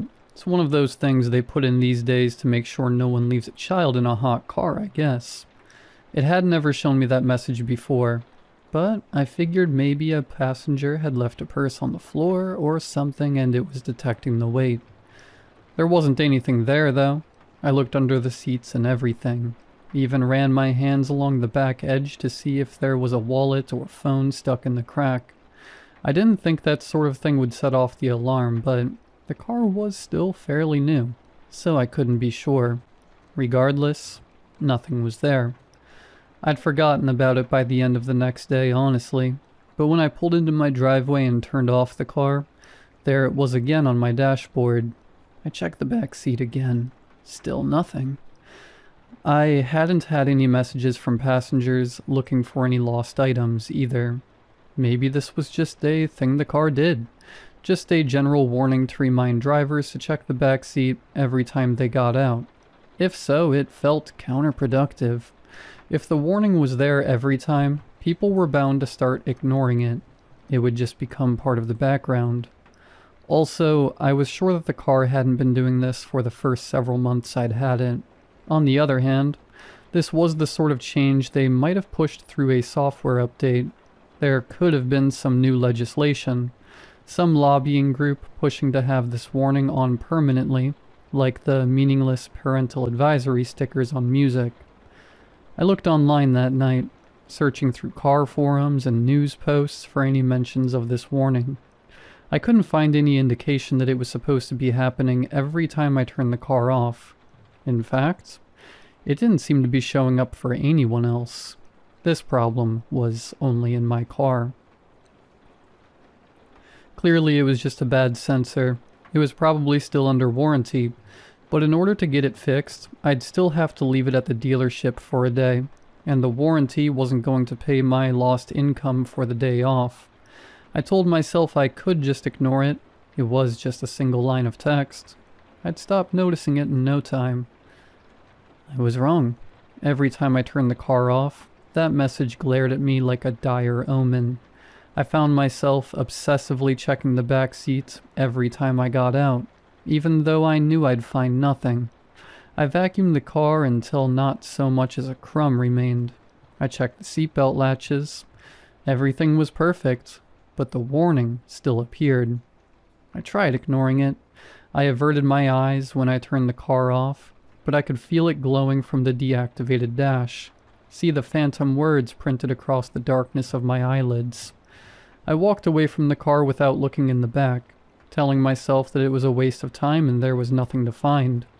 I knew I was right, of course, but I found myself wide awake at 3 in the morning, staring at the ceiling and thinking, what if? I ended up kneeling in the street, in my pajamas, with my phone flashlight on, looking under the seats for something I knew wouldn't be there. The back seat was as empty as always. The warning haunted me constantly. I only saw it when I stopped the car, but I knew it was always coming. I began to watch the back seat constantly, eyes flicking to the rearview mirror, more than was safe or reasonable. My passengers noticed. My rating began to dip, with notes making concerns about attentiveness to the road. My tips suffered as well. Finally, I bit the bullet and took the car in to get the sensor fixed. The warning mocked me as I parked in the lot, daring me to go inside without looking. I wanted to. I knew there was nothing there, but if I claimed there was a sensor issue, and they found a bag or a box or some other physical object sitting back there, I'd look like I was too dumb to have just checked the back seats. I knew I had checked it. I had checked it 1,000 times, but I looked once more just to be sure. I explained my problem to the man at the counter. He typed some notes into his computer and said, "Gonna be a few hours until we can get you in." "That's fine," I said. "I'll wait." "You sure you don't have—" he began. I cut him off more emphatically than I intended. "There is nothing in the back seat. I have looked." All right, he said, raising his hands to placate me. "Just trying to save you some time in case." I went to look again after that. I really couldn't have stood being wrong at that point. It was empty. It was always empty. I knew every crevice of that back seat now. There was nothing there. I sat in the waiting room drinking coffee and playing on my phone. I was inexplicably nervous. I couldn't figure out why. It was just a sensor issue. They would find it and fix it. The problem would go away. It was crazy that I'd waited this long, that I'd let it get to me this much. Finally, they called me back up to the front. "Well, we can't find anything wrong with your car," the mechanic said. "What do you mean?" "There's absolutely nothing in the back seats. I have made very sure of that." "Back seat's clean as a whistle, sure, but we can't get that warning to turn on either. Not without someone in the back seat. It cuts on like it's supposed to with a person back there. But if it's just the driver, it doesn't show." My expression must have been somewhere between disbelief and rage. The mechanic took a step back. "Look, I'll come show you." I calmed myself and followed him out to the garage. He turned on the car while I watched through the window. He let it run for a moment, then turned it off.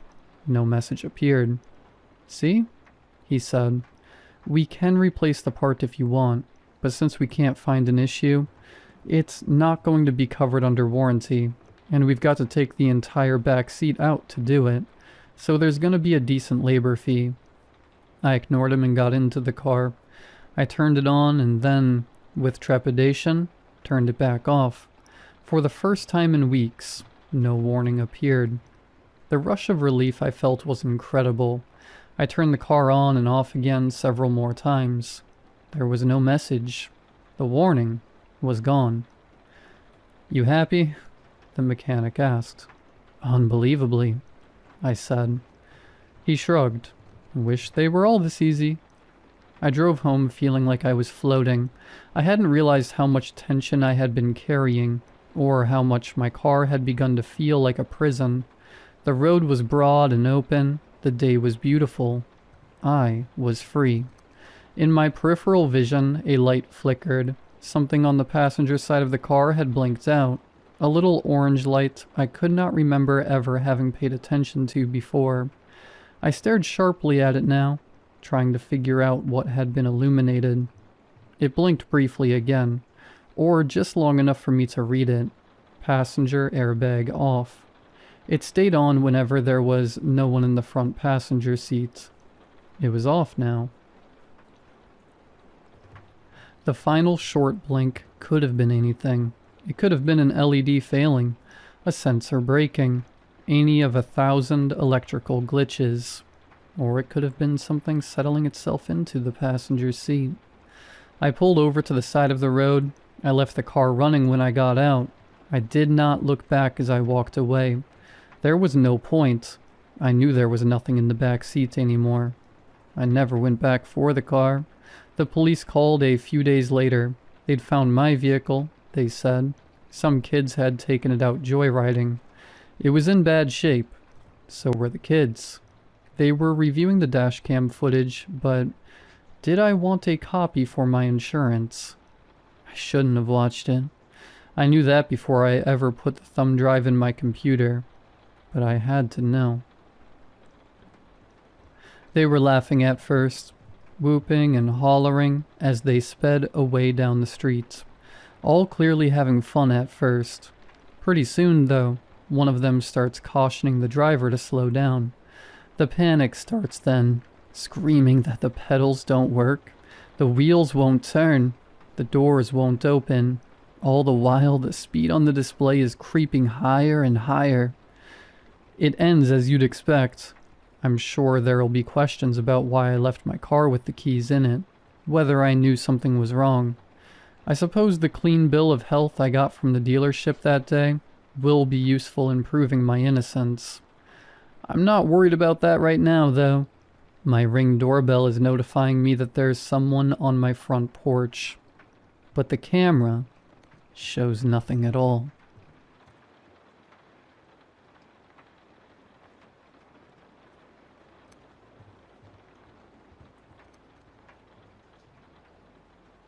I'm a 26-year-old British male, and I graduated from university about 2 years ago. Not long afterwards, I found a remote job as a note taker. The job seemed simple enough. I would take weekly video calls with the client, jot down notes as he spoke about various subjects, and then send them to him for payment. The job description stated that the client was from Cairo, and apparently worked in the IT industry. He wanted someone who wasn't necessarily knowledgeable about the subjects he discussed, but was able to confidently write notes in English. I assumed he worked with several companies who needed these notes, and wasn't capable of translating them into competent text, or just didn't have the time. I applied for the job one evening, and within the hour, I received a call from an unknown number. Normally I don't answer those types of calls, but I'd been applying to as many positions as possible, finding myself in a slightly strained financial situation at the time. I wasn't going to ignore a potential interview offer. I answered, and a deep, gravelly voice spoke. It was the client from Cairo. For anonymity's sake, I'll just call him Eamon. He invited me to an interview on Teams the next day. The interview went well, better than well actually. Eamon was very friendly, and despite his deep tone, he had a good sense of humor. He gave me a sort of gentle giant vibe. He looked middle-aged, had a thick beard, and wore rimmed glasses. He barely asked about my experience, and although I'm not the most charismatic person, I felt that I'd won him over with my personality. On reflection, I realized that neither of these things ever mattered to begin with. After signing the contract and starting the job, I began to notice something about Eamon. He spoke slowly, slower than I expected him to.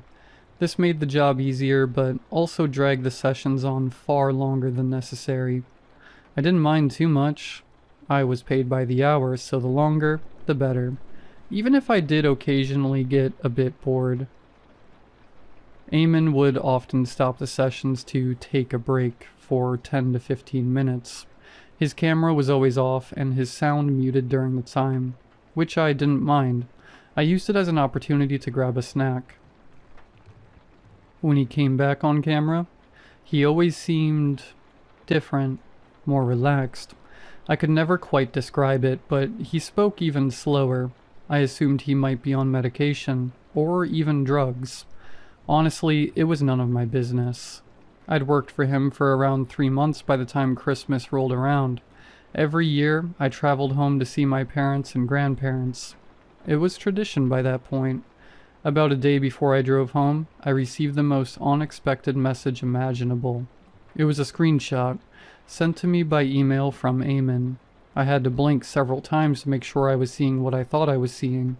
It was a single plane ticket, one return flight from London Gatwick Airport to Cairo International. At first I was just confused. What was the context? Did he expect me to fly out to see him over Christmas? Eamon had never mentioned family once, but even if he had one, why the hell would he want me there? I was weirded out, but figured it must have been a mistake. There was no message, no title, no explanation. I assumed he'd meant to send it to someone else in the UK. I replied within minutes, asking if he'd meant to send it to somebody else. His response surprised me even more. It was firm but simple. No, I didn't. Can you not make it? I was definitely concerned. I didn't want to be rude, but I also didn't want Eamon thinking this was okay. It breached employer-employee boundaries tenfold. I let him know that. While I appreciated the gesture, I already had family plans, and it wasn't appropriate to buy me plane tickets to another country without even asking first. I expected a quick reply, but there was nothing. A week passed, then 2.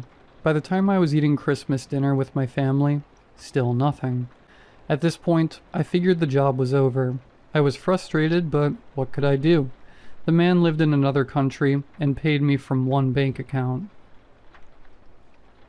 My dad found it incredibly strange. He told me I should check the contract to see if there was any clause about a no-contact period.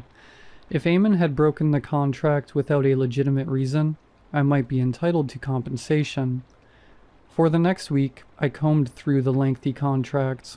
Not much stood out. It was mostly legal mumbo-jumbo, but just as I was about to give up, I found something. A clause stated that the employer could seize contact for a maximum of 3 weeks without explanation.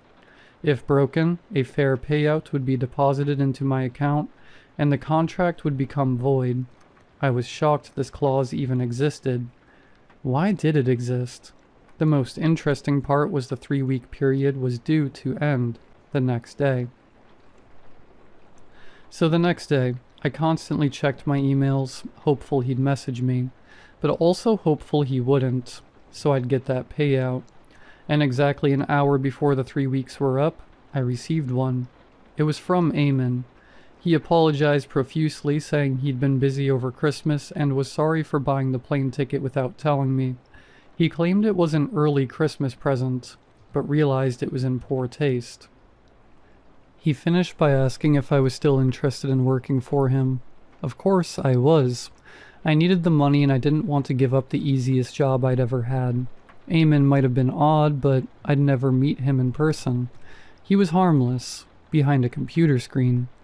When we jumped on a call a few days later, I was back home in my flat. The first thing I noticed was that Eamon was sitting in a new room. Previously, he'd always been in the same one.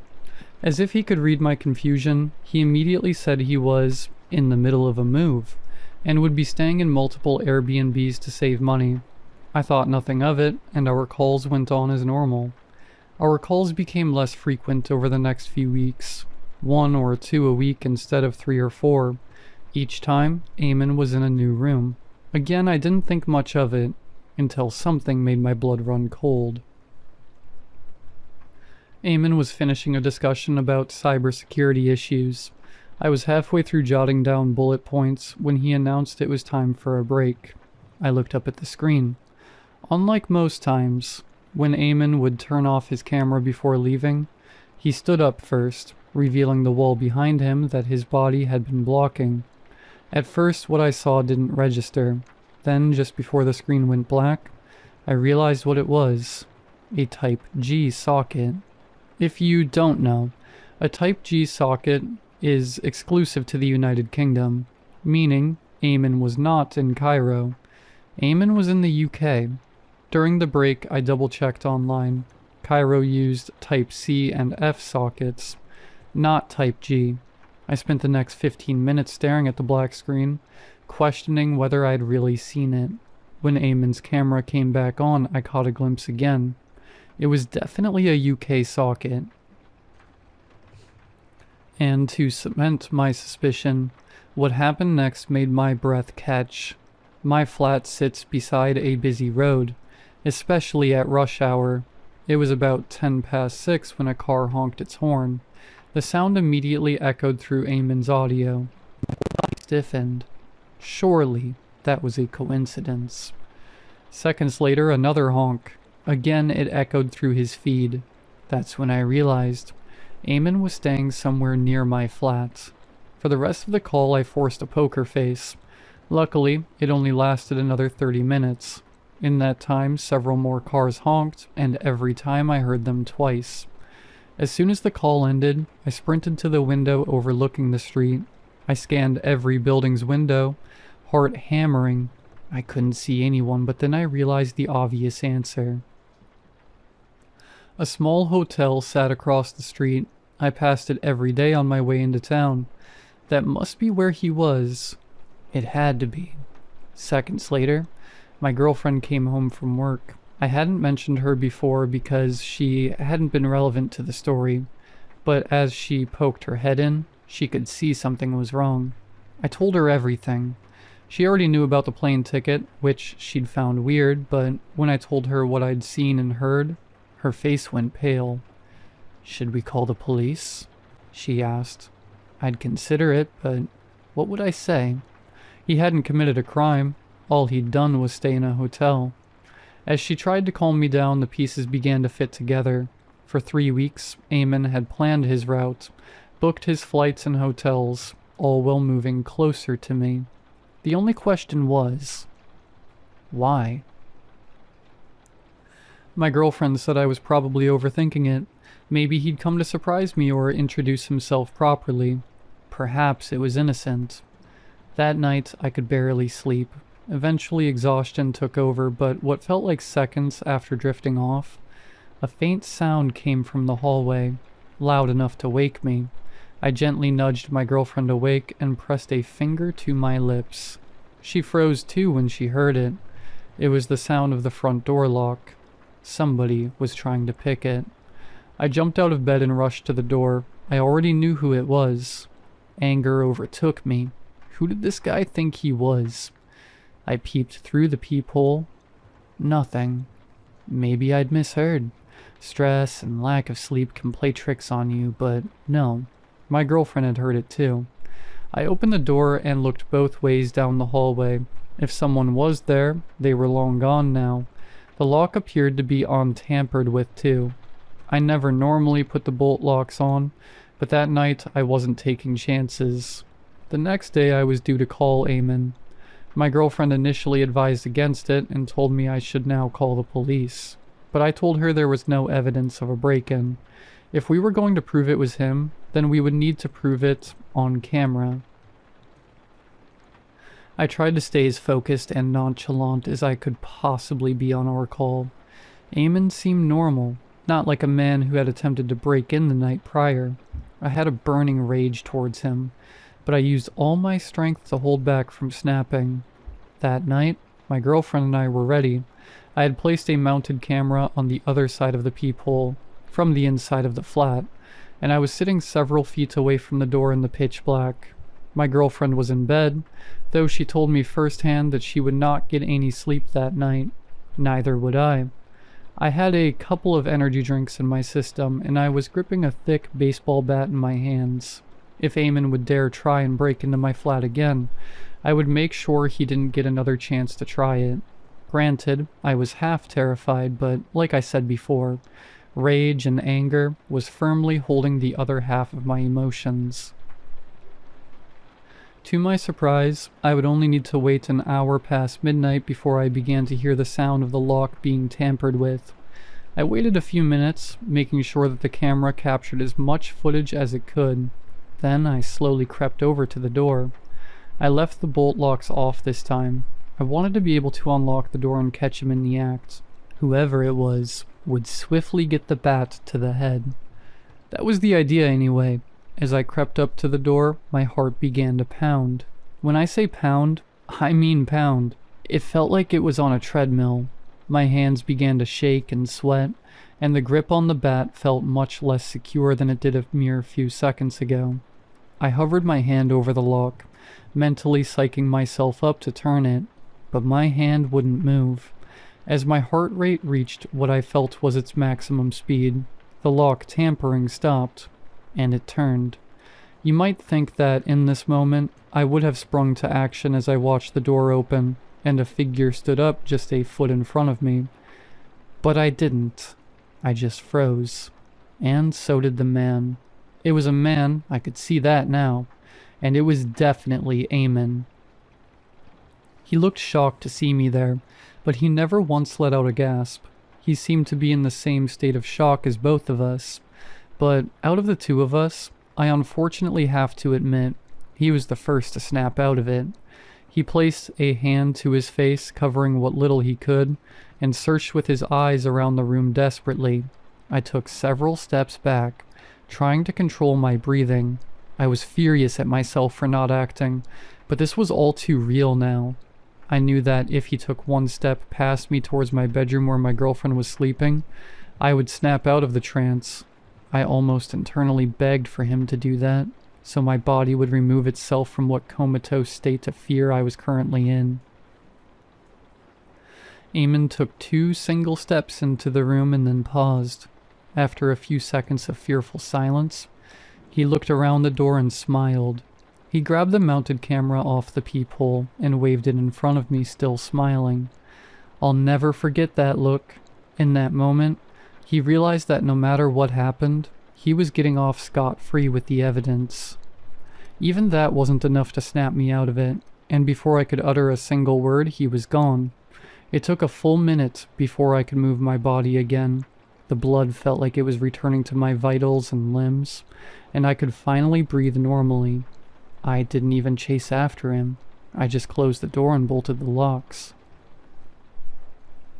I want to end this story by telling you that I am ashamed every day of not acting when I came face to face with this man. Every night I play the situation out again and again in my head. The initial confidence, then the fear that followed, and finally the immobilization of my own body. It makes me sick to think I acted like such a pathetic coward. Nothing can prepare you for moments like those. The worst part is that if it happened again, I fear the same outcome might happen. To clarify what happened, and most importantly, why it happened, well, after the event happened that night, me and my girlfriend phoned the police and explained everything. The police visited the hotel across the street and found nobody. Eamon had been confirmed to have already stayed in the hotel, having booked in a few nights prior, and had left the very same night, just minutes after he had broken into our flat. He had not used Eamon as his name. Instead, he had used a very English-sounding name, and had even provided fake ID documentations, which were so well forged that they hadn't even flagged up on the hotel system. Whoever this guy was, he was a pro. I was able to show the police the list of all my bank transfers too, but they weren't able to trace any of the payments. The account had been closed, making it impossible to get any trace. It wasn't until around last week that the police gave us some information that would change everything. Almost a year and a half on from the incident. Eamon hadn't left the UK. He had been staying in various hotels, using fake ID after fake ID to remain anonymous. He was getting away with it too. The police had more or less given up on finding him after a year, and he was put to the back of the cold case pile, assuming he had slipped through the cracks and back to his home country of Egypt. But then, Eamon had slipped up. The last hotel he had stayed in, unbeknownst to Eamon, had a daily room cleaning service. The hotel cleaner would knock 3 times at a specific time, and if the guest didn't answer, and granted the door wasn't bolted, they would enter to clean. Well, it just so happens that Eamon was taking a shower at the time the cleaner entered. The cleaner immediately realized that she was probably intruding and went to leave. On her way out, her eye caught a glimpse of something so disturbing, she immediately left the room and reported it to the police. The cleaner had seen the blueprint plans of what could only be described as a sex dungeon laid out on the bed. There were sketches of a room, including various equipment and a figure drawn into several poses, attached and bound. But that wasn't what made her call the police. It was what was beside it. Pictures of a man, taken of them through their window. The man was shirtless in some of them. Others he was walking around in just a pair of briefs. Some of the pictures were taken of this man in the street, amongst crowds of other people in public spaces. The man did not know he was having his picture taken. This man was me. Hundreds and hundreds of photos of myself, beside a sketch of location that Eamon had seemingly built for me. Suddenly everything made sense when the laptop evidence came out too. Every single call that me and Eamon had shared was recorded by him. Hundreds and hundreds of screenshots had been taken of me from them. Hundreds had been printed out. During the breaks that Eamon had requested, I could only imagine what he had been doing. When the policeman told me all of this, I struggled to hold back the vomit that was building in my throat. This man had not planned to break into our apartment to cause harm to my girlfriend or to steal anything. He had come there to take me, back to Cairo, back to what he had planned. Why did he not take me that night? I don't know. I really don't. Perhaps he saw the bat and figured I was too much trouble. Maybe he had planned to drug me in my sleep, and me being awake was too much of a wrench in his plans.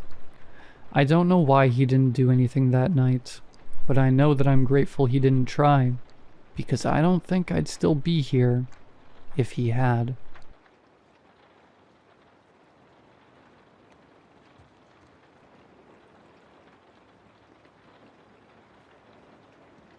When my wife Sarah and I bought the house, it felt like a dream come true. Quiet neighborhood, plenty of trees, and a big backyard with a rusted, overgrown fence running along the far edge. The realtor said the forest behind it was undeveloped county land. No trails, no utilities, no trespassing.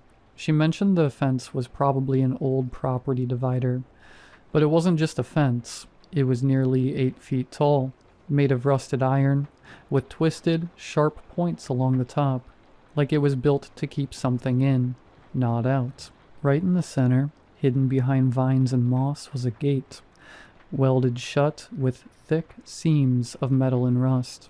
On the inside of the gate, our side, someone had carved a single word into the metal: stay. At first we thought it was some strange leftover from the previous owners. Maybe they were paranoid. Maybe they had kids and wanted to scare them from wandering into the woods. Now I think they were trying to warn us. The dog noticed it first. Bear is usually friendly, dumb as a rock, but loyal. After we moved in, he refused to go near the fence, wouldn't even step into the backyard. He'd stand at the sliding door, growling softly, tail low, ears pinned. Then the dreams started. Sarah said she kept dreaming about the woods, dense black trees packed tighter than they should be. She said she heard things walking just out of sight, shapes moving between the trunks. I shrugged it off, told her it was stress. New house, new environment, normal adjustment stuff. Then I started having the same dreams, and then it got worse. One night last week, I woke up at exactly 3:17 a.m. Not from a noise, not from a nightmare. I just knew I had to wake up. The house was silent. Even Bear wasn't snoring. I got up and looked out the back window. There, standing inside the fence, on the other side of the welded gate. I couldn't see much, just a tall silhouette. Pale, almost white, barely human-shaped. It didn't move, didn't run when I turned on the porch light. It just raised a long, thin arm and pointed at me. I blinked. It was gone. The next morning, I found bare footprints in the dew. Human-looking, but wrong.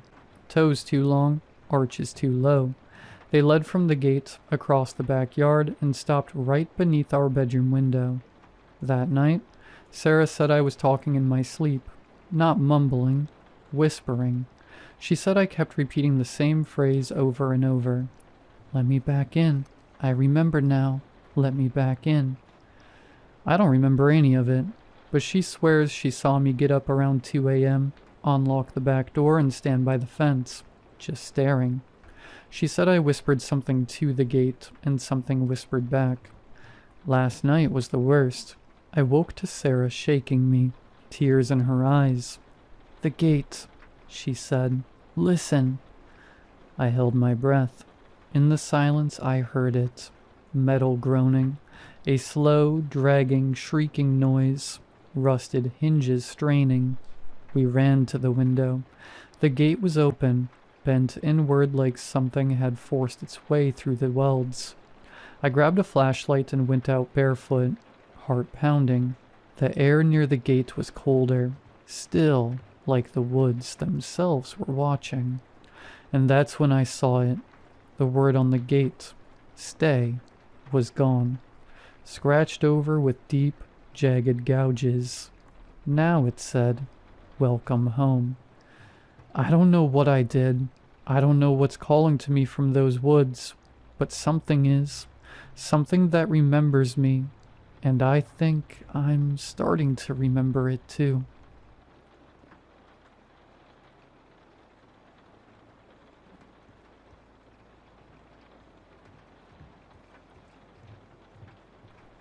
I stepped off the tour bus and smelled the sea. The laughter of other passengers mixed with the cool breeze as I looked at the cruise ship towering over the dock. The excursion of the historic center had been perfect. Local food, souvenirs, and dozens of photos, mostly of street cats. I was looking forward to the dinner on board, during which the ship was going to leave the port and begin a 7-day journey across the Atlantic towards the Caribbean. After I changed clothes and freshened up in my cabin, I headed to the main dining room. An announcement was made that the departure is delayed by about 10 minutes due to a pair of passengers being late. Oh well, the second time during the cruise that this has happened. I walked past slightly annoyed-looking passengers and reached the dining room.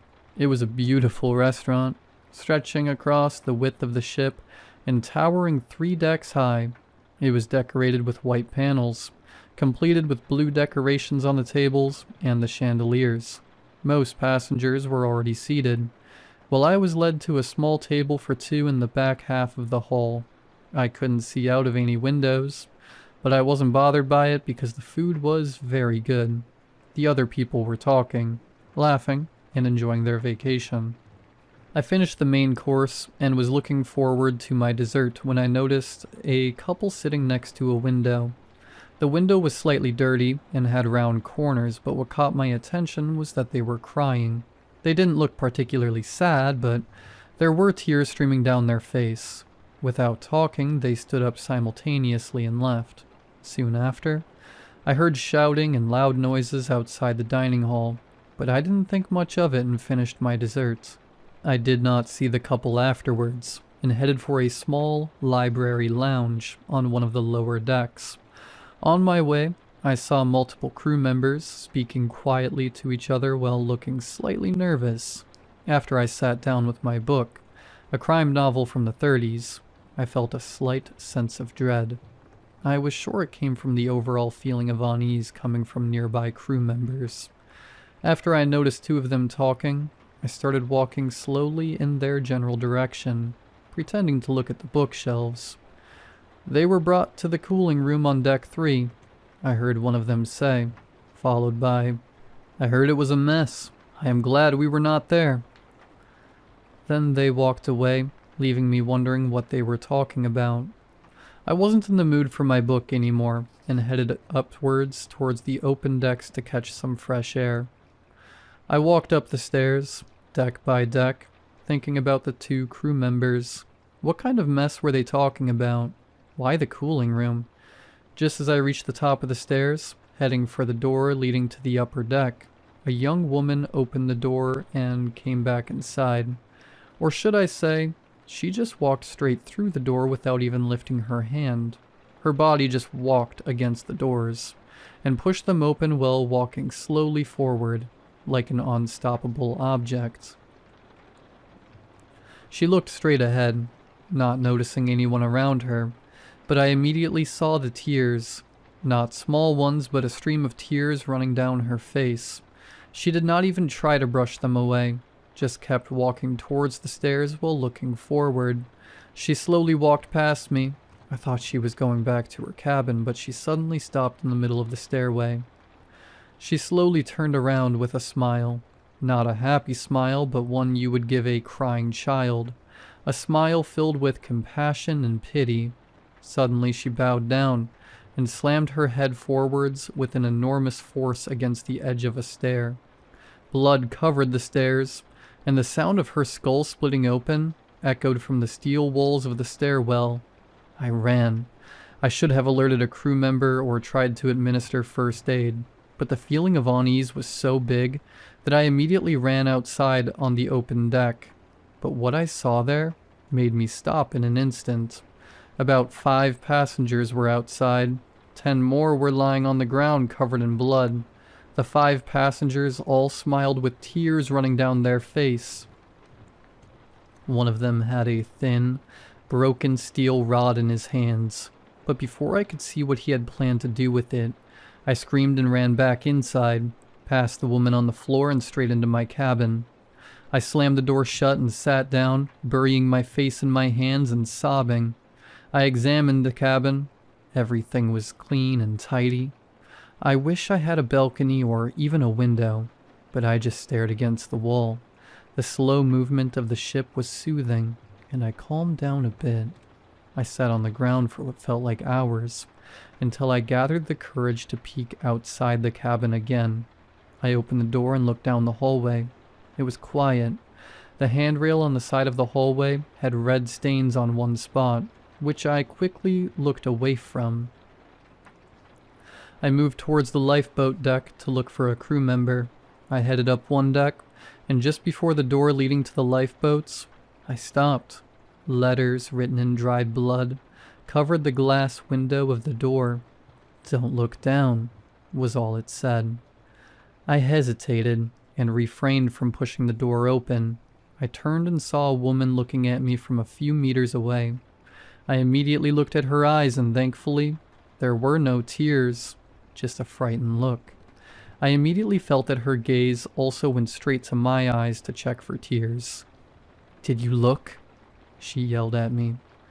I told her that I hadn't. After coming closer, I asked her if she knew what happened. "Passengers all across the ship have started to cry and hurt themselves. I don't know what comes over them.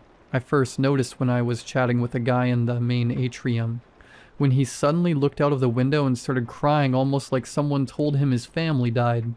But he did not look like he was sad. He looked like he is sad for someone else, overwhelmed by compassion. He went and..." She started sobbing, but she did not have to continue. We both knew what happened to everyone that looked. After she introduced herself as Sarah, we decided to move further to the front of the ship in search of crew members who might be able to contact emergency services. It was already strange that no one showed up. We were still close enough to shore for helicopters or the Coast Guard to reach us. We tried to use our smartphones, but there was no signal. The ship's Wi-Fi, advertised by the cruise company for being one of the fastest on the sea, had vanished. As we were moving forward, passengers with tears streaming down their faces walked inside from the lifeboat deck, but we never looked at them for long. Just before reaching the front of the ship, we saw a panicked crew member walking towards the lifeboats. He saw us and gestured us to come, even though the crying passengers were never paying attention to us. He was whispering.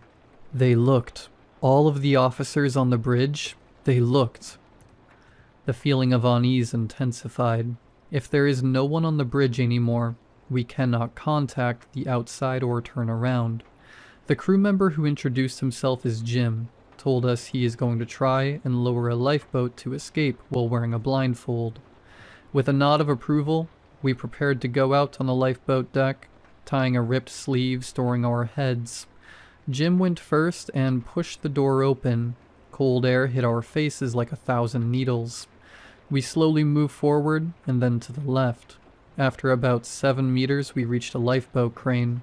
Jim pulled a lever, and the lifeboat began to ascend from the top of our heads towards the deck level so that passengers could enter.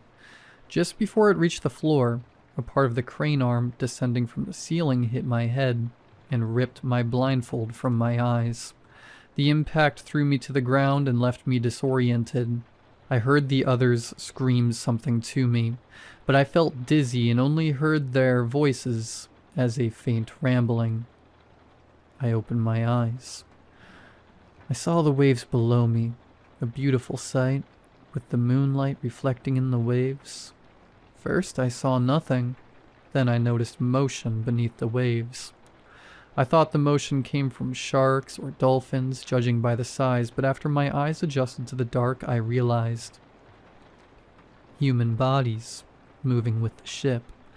One of the bodies reached its hand towards the hull and started climbing, somehow having a grip on the perfectly flat surface of the ship. The body seemed long drawn, but climbed upwards with a wide smiling mouth. Poor thing, I thought. It must be so cold and hungry. I felt pity for it, as if I found a dying animal on the road. Tears started streaming down my face. I could feel that it was so hungry, starved for years. If only I could give it something to eat. The tears kept coming. You reached the top and smiled at me. If only I had food on me. Maybe I could give it something of mine. It needs my body more than me.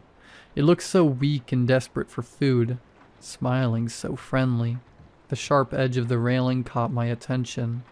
If only I could give it something to eat. I was standing in front of the railing, slowly raising my head. I wanted to crack my head open to give the creature food. It filled me with joy knowing that it would finally be able to eat something. Just as my neck muscles began to slam down, a hand tried to grab the back of my shirt. It did not bother me. I was concentrated on the railing. Suddenly the hand grabbed me and violently pulled me back. It was Sarah pulling me into the lifeboat. The smile on the creature vanished, and it opened its mouth wide to reveal many rows of sharp teeth. Its gaze was suddenly filled with unfathomable anger. It leapt forward, but the lifeboat's already lowered. It felt like an eternity to reach the waterline, but as soon as we touched down, I stopped crying, confused and scared. We sailed towards the coast while the ship slowly disappeared behind the horizon.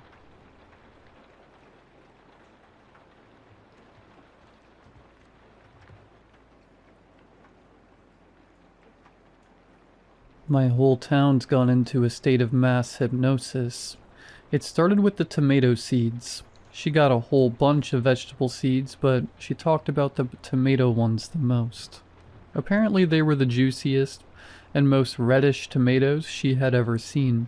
The guy said he got them from a Native American tribe down south, jokingly warning her how good they are.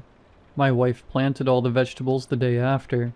Surprisingly, some of them soon grew small roots from the ground, but one rose to dominate above them all.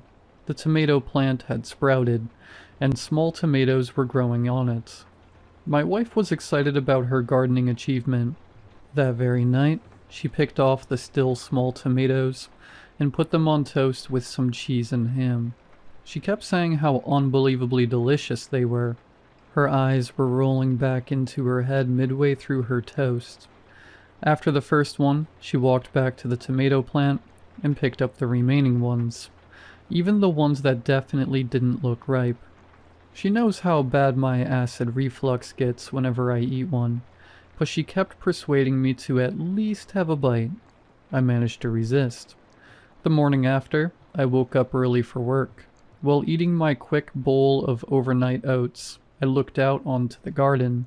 Much to my surprise, the tomato plant had tomatoes growing on it again. This time they were bigger than yesterday, and there were so many of them. It looked like the plant would crumble under the weight. I walked out to the garden to look closer at them. I picked one of the plants, but the tomato was strangely greasy with gooey green slime. When I tried to smell them, a foul odor of iron and mold hit my nose. When I came back from work, I looked out again, and they were all gone. I heard some rumbling in the shed outside. I thought a raccoon had found some trash and was having a feast in our garden shed. I walked over, and there was my wife looking for her gardening tools with seeds in her hand. "What are you doing, honey?" "Oh, I love how the tomatoes taste. See how fast they grow? I want to plant a couple more of them." "Are you sure there's going to be space for them? We can barely fit the plants we got there now." "It's okay if there isn't. I'll take out the other vegetables and plant them." "Oh, but why? I was excited about them. And you know I can't eat tomatoes." "I know you can't, but they're just so good. I know it upsets your stomach, but you should try them." "I think a night of stomach acid is not worth it." She nodded back, but it looked like what I said went over her head. She started digging through the tools again. I had a good engineering job at a nearby agricultural company, so my wife was able to stay home and take care of the household. She would usually wake up late, around 8 a.m., much later than my usual 6:30 alarm. I got dressed up for work and went down into the kitchen. To my surprise, she was already picking the tomatoes in the garden. All the tomato plants sprouted overnight and were overgrown with tomatoes. They are magical, my wife yelled out from the garden. I just nodded my head and started pouring up some coffee. When I looked back, she was talking to the neighbor and giving him some of the tomatoes from her basket. The basket was already overflowing, but the tomato plants weren't even halfway picked. I yelled out to her that I'd be on my way to work, and she looked up, waved at me, and got back to her picking. Her behavior seemed strange. She would usually at least give me a hug or even plead with me not to leave the house and stay around for a while. Plus, how did all the plants spring up again? The first one grew really fast, but it still seemed believable. How could a plant grow in only 10 hours and have fruit on it? Most of my concerns went away as I got to work and had to focus on other important things. That day, I had to stay at work longer. Some issues with our conveyor belt came up. I tried calling my wife to let her know I'd be coming in late that evening, but she didn't answer. I arrived home at around 8 p.m. hungry as ever, excited about my wife's cooking. When I stayed late at work, she would always prepare a meal I enjoyed to cheer me up. Walking into the kitchen, I saw my wife sitting at our dinner table, eating tomatoes out of a huge basket. The kitchen looked clean and polished with no food in sight. "Hi, honey. How are you doing?" I said, and I sat at the table. "Good," she replied, barely looking at me, and continuing to munch on her tomatoes. "I tried calling you, saying that I'd be coming late from work, but you didn't answer." "Oh, must have missed it," she replied coldly. "Did you cook anything?" "No, I didn't have time." "What on earth could you be so busy about? You don't work," I said quietly to myself, not wanting to start an argument. "Have some tomatoes if you're hungry, honey," she said, this time looking at me with a joyful face. "You know I can't have any. My reflux would be crazy." "But these are so good. I'm sure the tomatoes wouldn't hurt you. They wouldn't do such a thing to you." She now had a big grin on her face, with her pupils dilated and eyes opened unnaturally wide. "Never mind." When the first basket was finished, she walked out to the backyard to get some more. To my surprise, the garden already looked way different from the time I left this morning. Not only were all the vegetables gone, but the flowers my wife planted when we first moved in were all plucked out. When she came back, I tried talking to her again, asking why she would replace the flowers she loved, but she kept repeating how the tomatoes are so good, and that I need to try them to understand. All the stress from work had finally piled up, and made my eyes feel like two heavy bags. I decided there was no talking to her anymore, and retreated upstairs. Looking from my bedroom window, I could see my neighbors, who my wife had given tomatoes that morning, digging around in their garden. Like magic, the morning after, all the plants my wife planted yesterday were overgrown with tomatoes again. The backyard now looked like a red ball pit. She was already bringing the first basket in when I was making my morning coffee. She sat at the table and started eating them. "A nutritious and well-balanced breakfast," I said, trying to make a joke, but she flashed an angry look. I took my cup of coffee and walked out into the garden to see what was going on there. "Hey Adam, how are you doing?" I asked my next-door neighbor, who I could see standing next to a fence, eating one of the juicy red tomatoes. "Oh, I'm doing great, Steve. The tomatoes your wife gave us are unbelievable. We planted them yesterday and they have grown overnight. Have you tried them yet? Your wife told me you haven't because of some stomach problems." "Yeah, I could see you guys digging in the garden yesterday. No, I haven't tried them. I got a bad case of acid reflux, and tomatoes can ruin my day." "Oh, I knew we had to plant them when I tried the first one. You need to try them." He now had the same manic look my wife flashed me yesterday. That day's work was slow, which gave me time to think about what was happening at home. I don't want to creep myself out too much, but my wife's behavior was odd to say the least. On my drive home from work, I saw people from my town digging in their gardens. It was the season when people would usually start planting, but why did everyone decide to start today?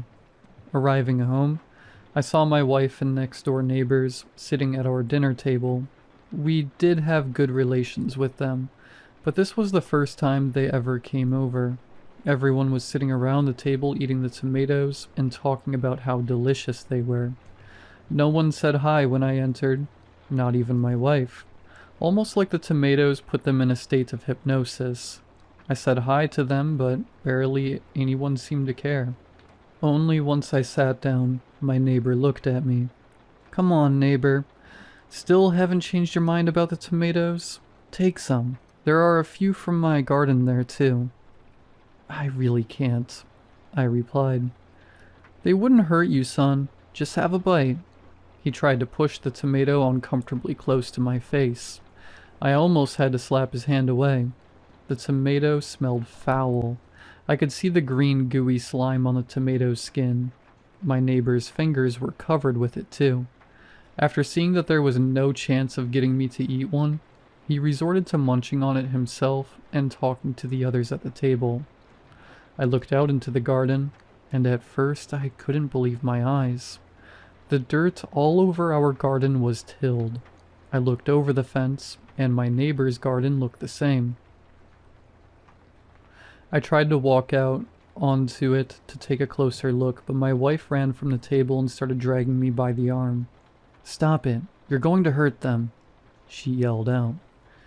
"Jesus Christ, all right. Calm down," I yelled out too. She wouldn't let go of the grip until I walked into the house again. She threw a nasty frown and walked back to the table to her basket of tomatoes. Both of my neighbors were looking at me now, too, with a scolding face like parents who learned about your last misdeed. The morning after, I woke up to a loud banging and rattling, like I was next to a construction site. I looked out my window and saw my wife with some of our neighbors taking down the shed in our backyard. I hurried out with my pajamas still on, almost tripping on the stairs. I didn't even put on any shoes. Ran out into the garden and started screaming at everyone to tell me what the hell was going on.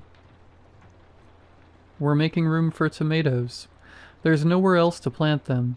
She smiled and looked back at me with a very peaceful expression. Like what she said made complete sense. "What do you mean, make room for the tomatoes? The garden is filled with them. Where are you going to put all my tools?" I screamed at her. "They're in the basement." She wasn't smiling anymore. I ran in front of them, waving my hands above my head, saying they needed to stop and get going. Their looks turned from concern to anger. One of the neighbors, Jack, dropped his claw hammer, walked up to me, pushed me, and told me to get lost. I couldn't believe it at first. I stood there for a second with a bewildered look on my face. Then they all dropped their tools and, in almost magical unison, started pushing me and telling me to get away, and that I don't understand. My wife joined them too. At that point, I retreated into the house. I was panting, my whole body was shaking, and sweat started forming on my lower back. I called in sick to work and sat at the dinner table for a while. I had no idea how much time had passed by, and my mind filtered out all the outside noise. When my emotions finally calmed down and I came to, they were still working on the shed outside. I ran back into the bedroom, dressed, and walked out to ask someone for help, but to my dismay, everywhere I looked, people were in their gardens digging up dirt with a basket of tomatoes next to them. This happened 4 days ago. I have not been to work since. Over the weekend, I tried to get to the farmer's market, but the guy was not there anymore. No matter how hard I looked, he was nowhere to be found. People in my town have completely dug up their gardens to plant the tomato plants. The ones who don't have space anymore have resorted to the same plan my wife had, slowly taking down sheds, patios, fences, fire pits, and all other things taking up space in their yards. I thought about calling the police, but what was I going to say to them? that some group of avid tomato lovers is tearing up their backyards. Reporting the assault is not an option either. I have no witnesses. They'd probably turn it against me. When they don't work, they all gather at our house, eat tomatoes and whisper. Nothing else. Just whispering and eating the tomatoes.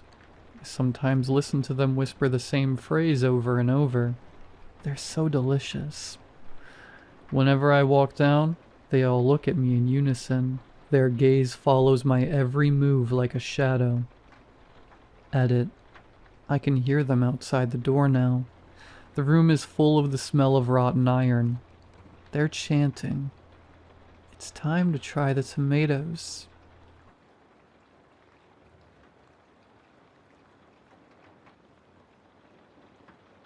An act I learned as a child, to hold my breath if I am in a car that is cruising past a cemetery. I don't remember who told me, but I remember it was something my friends and I would follow religiously as children, no matter who was driving or where we were going.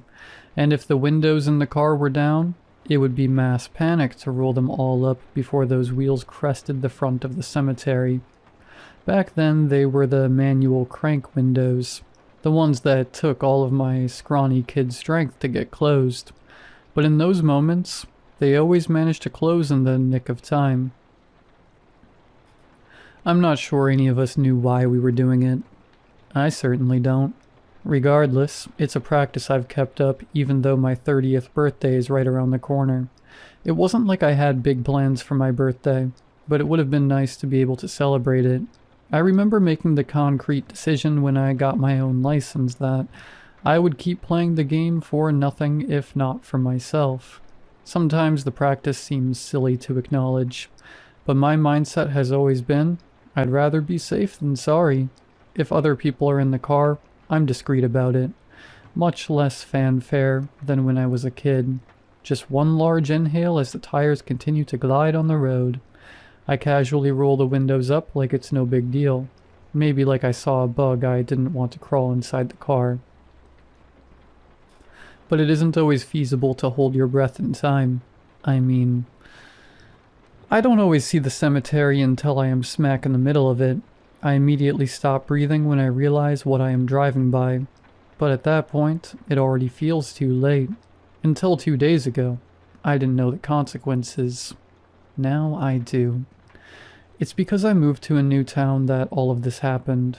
I didn't know that the back roads that led to the craft store would contain so many cemeteries.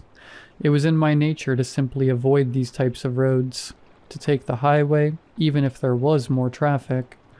I was alone on my way to pick up supplies for one of my mini craft projects. I should have turned the car around when I saw the road that I was going to be on for 7 miles contained nothing but curvy, grassy, open space. It wasn't like there was anyone else in the car to question my actions. I should have known as I made my way down the winding road. There would be multiple cemeteries, but I told myself not to be ridiculous. A kid's game should not keep me from driving down the fastest route to somewhere. My other mistake was leaving my windows open. At this point, it was an act of defiance. I knew there would be cemeteries, but refused to acknowledge them before they arrived. Granted, these days, windows went up much faster with electronics, but apparently not fast enough. I didn't even know anything was wrong until the next day. I woke up groggy, whipping the sleep from my eyes as I stumbled down the hall to the bathroom. My eyes were bulging and bloodshot, as if something had been pressing on the inside of my skull, trying to get out through my eyes. A thin trickle of dried blood from some time in the night caked itself onto my neck. I followed the line back to my right ear, as if something had been trying to force itself out that way. My nose was swollen, and the skin of my face was hot to the touch, as if fighting off some kind of infection. But before I go any further, I need to get back to the crux of it, the actual event. So, like I said, I was driving on an unfamiliar road with that familiar itch creeping up my back, the one that told me there would be a cemetery around every corner. The reason I didn't see it right away was because my phone distracted me. And before you sneer at me, I know I shouldn't be looking at my phone when I drive, but I just happened to be waiting for an important work update. The ironic thing was, it wasn't even the update I was waiting for. It was my sister in a crisis. She's always in a crisis, but usually her crisis doesn't impact me as much as this. They usually don't transfer over like a curse waiting to impregnate the next person. I clicked on the text to see a wall of blue with lots of exclamation points and angry face emojis. This is the reason I didn't realize my little red car had passed over the plane. I wasn't even reading the text. I closed out of the green message app almost immediately. I just wanted to make sure it wasn't something dire, something that actually needed to be taken care of at that moment. It's hard for me to describe to you the surge of fear that traveled down my back when I glanced back at the road. Of course, I stopped breathing immediately. Yes, I pulled up on all 4 window buttons as soon as my fingers unlatched from the wheel. It was over in mere seconds. One moment I was in the middle of driving by a cemetery, and in the next moment, past. The sun blazed into the car and started cooking everything within now that it had no way to escape. Even though the moment was over, I didn't want to roll the windows back down, as if I could gain favor from the ghosts if I just kept following the rules. But obviously I had to take in a breath at some points and blow it out the next. I continued to breathe and cook in the car, my air conditioning temporarily broken. I had all the tools to replace my blower motor, the part that crapped the bed last week, but since it was a nice day I figured it could wait. So that's the reason for the sweat trickling down my back. Pure laziness. But I knew I couldn't be too careful and roll the windows back down. I eased my car around a bend, only to be faced with another cemetery. This one I could prepare for. I could see it a little bit ahead. I was able to take that deep breath in that I needed before driving by.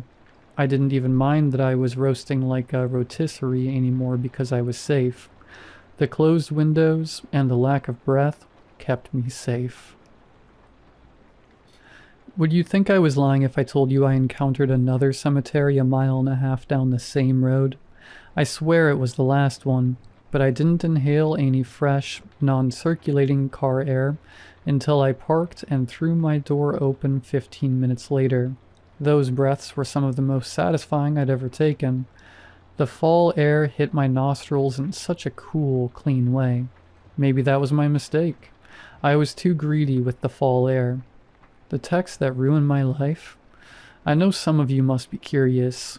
It was because her current boyfriend, the guy she'd been on 2 dates with, didn't like cats. Could you even call someone your boyfriend after 2 dates? She lived alone with 2 cats, Cinnamon and Sugar.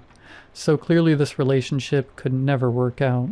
She was outraged that anyone could hate cats, especially her dream guy. Well, I guess he wasn't her dream guy anymore. By the time I checked out that craft store, I almost forgot about my escapade on the drive there.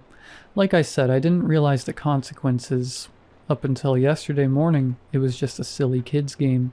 And yes, I answered my sister's text with all the correct platitudes like how dare he and you're too good for him.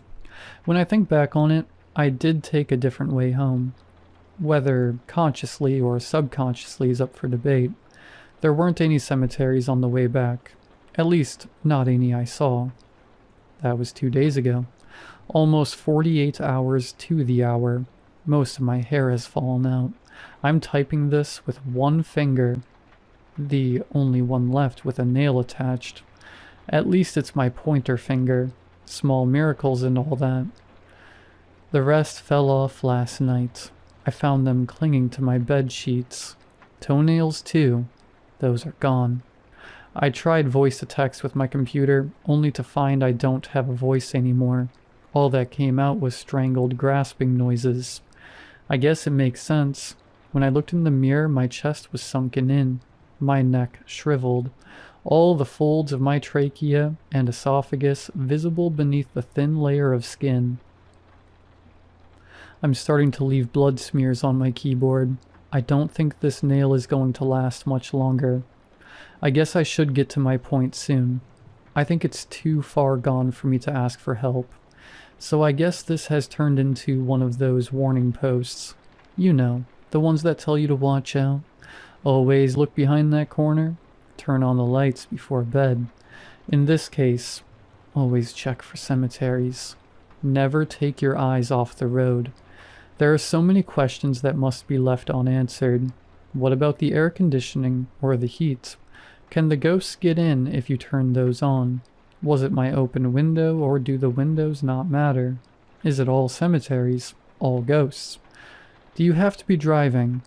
I don't have time to answer any of these. I'm already infected, possessed, haunted, or whatever this is. You can test all these theories if you want. I'm not sure I recommend it. Another tooth tumbled out of my mouth a moment ago. I think I only have 2 left now. It's hard to keep my jaw closed. I'm trying to prevent the blood from trickling out. It's not working. The keyboard is slick now. My breaths are shallower. It's like I can't catch my breath. A bit ironic, as if the ghosts are still stealing the air from my lungs. Like I'm still driving past that cemetery. I think I only have a few moments left. Just enough to post this. I wonder what my family will think when I don't answer their calls. I wonder how long it will take them to find my body. I wonder if I will have a body to leave behind. At all.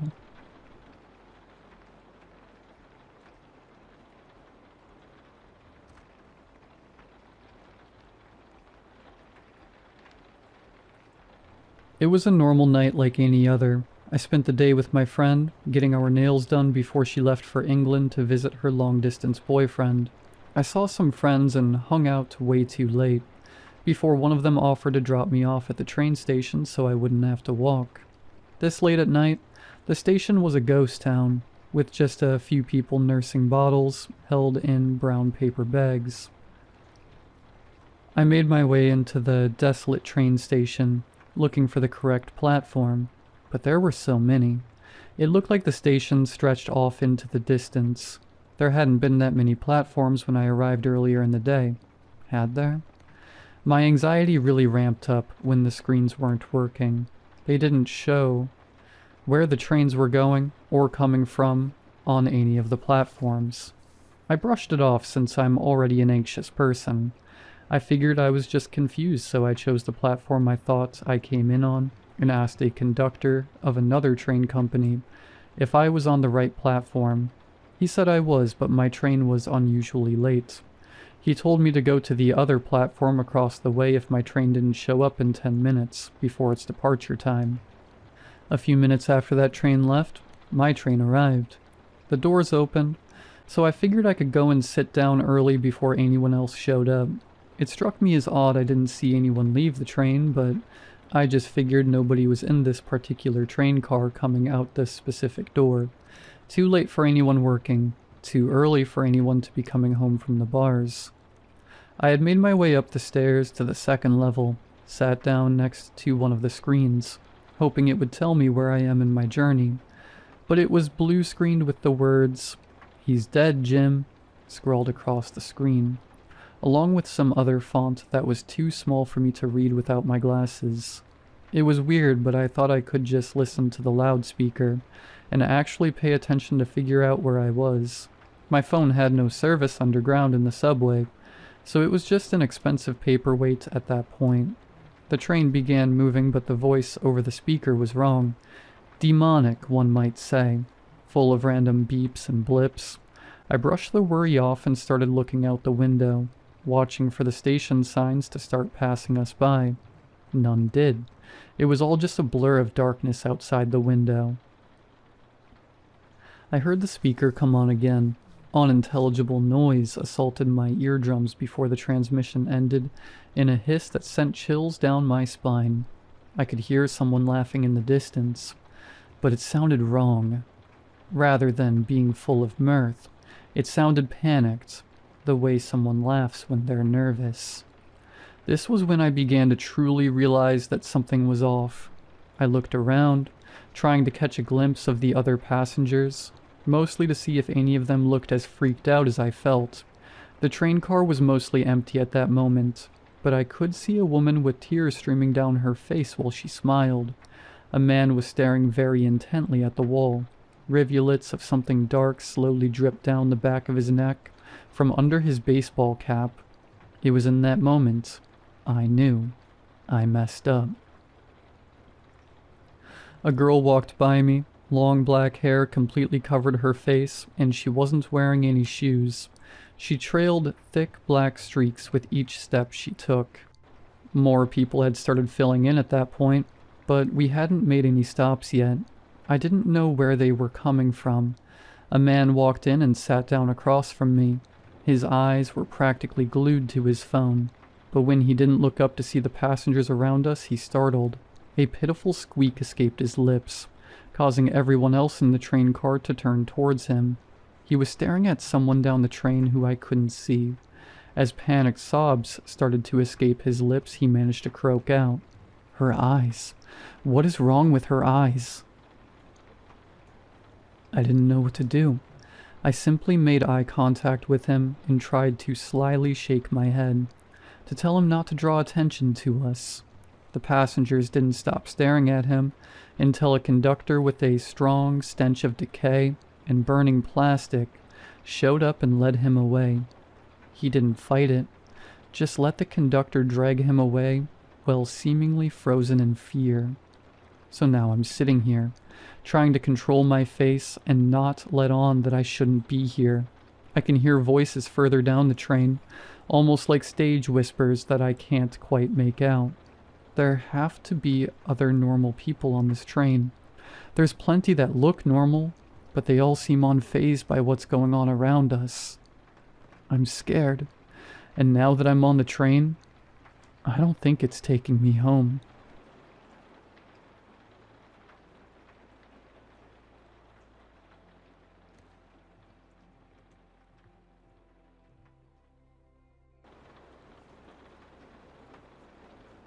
It started a week ago when I got a notification on Instagram about a new follower. I got random requests all the time, so it didn't stand out at first. The username was optimus.prime33. Not exactly subtle, not exactly human. No profile picture, no posts, no bio. Following exactly one person. Me. I didn't follow back, obviously. I don't follow empty accounts unless I know the person, and I didn't know this one. Actually, I didn't know anything about this one. 0 mutuals, 0 footprint, 0 reason to exist. I remember looking at the picture for a total of 3 seconds and thinking, bought, closed the app and moved on. End of story. Or so I thought. The next morning I woke up, brushed my teeth, made the same coffee I drink every day, and sat on my sofa replying to boring work messages. My phone buzzed with a notification from Instagram. Optimus.prime33 mentioned you in a post. I rolled my eyes, thinking it was probably some spam reel tagging random people. Opened it anyway. It wasn't a reel. It was a photo, a picture of my building. My building. Not a stock photo. Not something anyone could Google. My actual building, taken from the street. The angle was unmistakable. My floor, my balcony railing, the light from my bedroom window, everything. Caption, "You're still here." I remember sitting there staring at my phone thinking, who is this? I clicked the profile again. Still private. Still no posts except this one. Still following just me. Still no followers. It felt like a blank mask staring back. I tried blocking him. Instagram behaved like it would. User blocked. But when I refreshed the page, the account was still there. Nothing changed. I tried again. Same thing. The account clung to me like glue. I shrugged it off and went to work because honestly, I wasn't about to lose my day over some idiot with a Transformers username. Later that afternoon, another notification. Another tag. This time it was a picture of me, walking to the lift, taken from the lobby. The lobby was empty when I left my apartment. I'm not imagining that. I didn't see anyone standing near the stairs or pretending to scroll by the wall. It was dead quiet, but the photo was taken from the corner, the exact opposite corner from where I was walking. The caption said, "You don't notice anything." That pissed me off more than it scared me. I commented under the post, "Who are you?" He replied instantly. Not a second of delay. Just a smiley face. I felt the hair on my arms rise. I don't know why that stupid smiley hit so hard, but it did. Something about the way he responded so fast. Like he was waiting for me to ask. I clicked unfollow out of pure irritation. All his posts vanished instantly. Like his profile wiped itself clean the moment I cut the link. When I followed again to check, he accepted immediately. No delay. Almost like he had been staring at his screen waiting for me to click the button. 2 days later, I woke up early from work. Earlier than usual because I had a meeting I didn't want to be late for, and I found another tag. A screenshot. My old Facebook profile. Like ancient old. Photos from college, cringe moments I'd forgotten I posted. People I don't even speak to anymore. He scraped something from an era of my life I barely remember and posted it like some kind of digital trophy. Caption, always liked this one. Liked what? The picture? Me? The life I had back then? I didn't know, and honestly, I didn't want to think about it. I started to get uneasy. Not terrified yet, just annoyed and unsettled. Like when you know a mosquito is in your room but you can't find it. Yesterday it escalated. I left work, walked toward my bike parked near the gate like always, and my phone buzzed. Another tag. A picture of my bike, same angle I see it from when I walk up to it, taken moments before I got there. I scanned the area thinking maybe some idiot from the office was messing with me, but nobody was standing around. Nobody was hiding behind cars or pillars. It was just empty. Caption, you really don't know me. Yeah, I don't. And that was the problem. Last night I sat on my couch for 2 straight hours scrolling through my memories trying to place him. School? No. College? No. Office? Definitely not. A friend of a friend? Nothing. A random neighbor? No. Someone I pissed off years ago? No idea. There was nothing. No connection, no shared history, no reason this guy should know anything about me. This morning, things got real. About 40 minutes ago, he posted a picture of my doorbell. My nameplate. Up close. Clear as daylight. He had stood right there. Caption. Back home soon? That was it for me. I grabbed my keys, grabbed my phone. Didn't even check if the door was locked. Just walked straight out. Didn't call anyone. Didn't tell anyone. Just walked fast and didn't look back. I must have reached the police station in 5 minutes flat. Probably broke a walking speed record. And now I'm sitting in this crappy plastic chair with people screaming down the hall and constables walking past without making eye contact. The fan above me is rattling like it's about to fall. My palms are sweating. And I'm typing all of this out because I haven't figured out how to explain this without sounding insane. Hi, sir. Some guy with a Transformers username is tagging me in pictures of my balcony. Yeah, great. Sounds normal. I opened Instagram to check if he posted anything new. Nothing. The same set of posts, arranged neatly like a timeline of creeping dread. I tapped each one again. My balcony, me near the lift, my old Facebook profile, my bike, my doorbell. I zoomed into each picture trying to find clues. Reflections, shadows, footprints, corners, anything. There was nothing. Whoever took these photos was careful. Too careful. I checked the timestamps. They lined up with my routine, almost perfectly. Morning, afternoon, post-work, late evening. This guy knew my schedule. I even checked the metadata on the photos. Instagram strips, most of it. But I checked anyway. Nothing. I tried Googling his username. Nothing. No Reddit, no Twitter, no stray gaming IDs. Nothing in any breach database. No traces. Like the account exists only on Instagram, only connected to me. I even tried messaging him. Tell me who you are.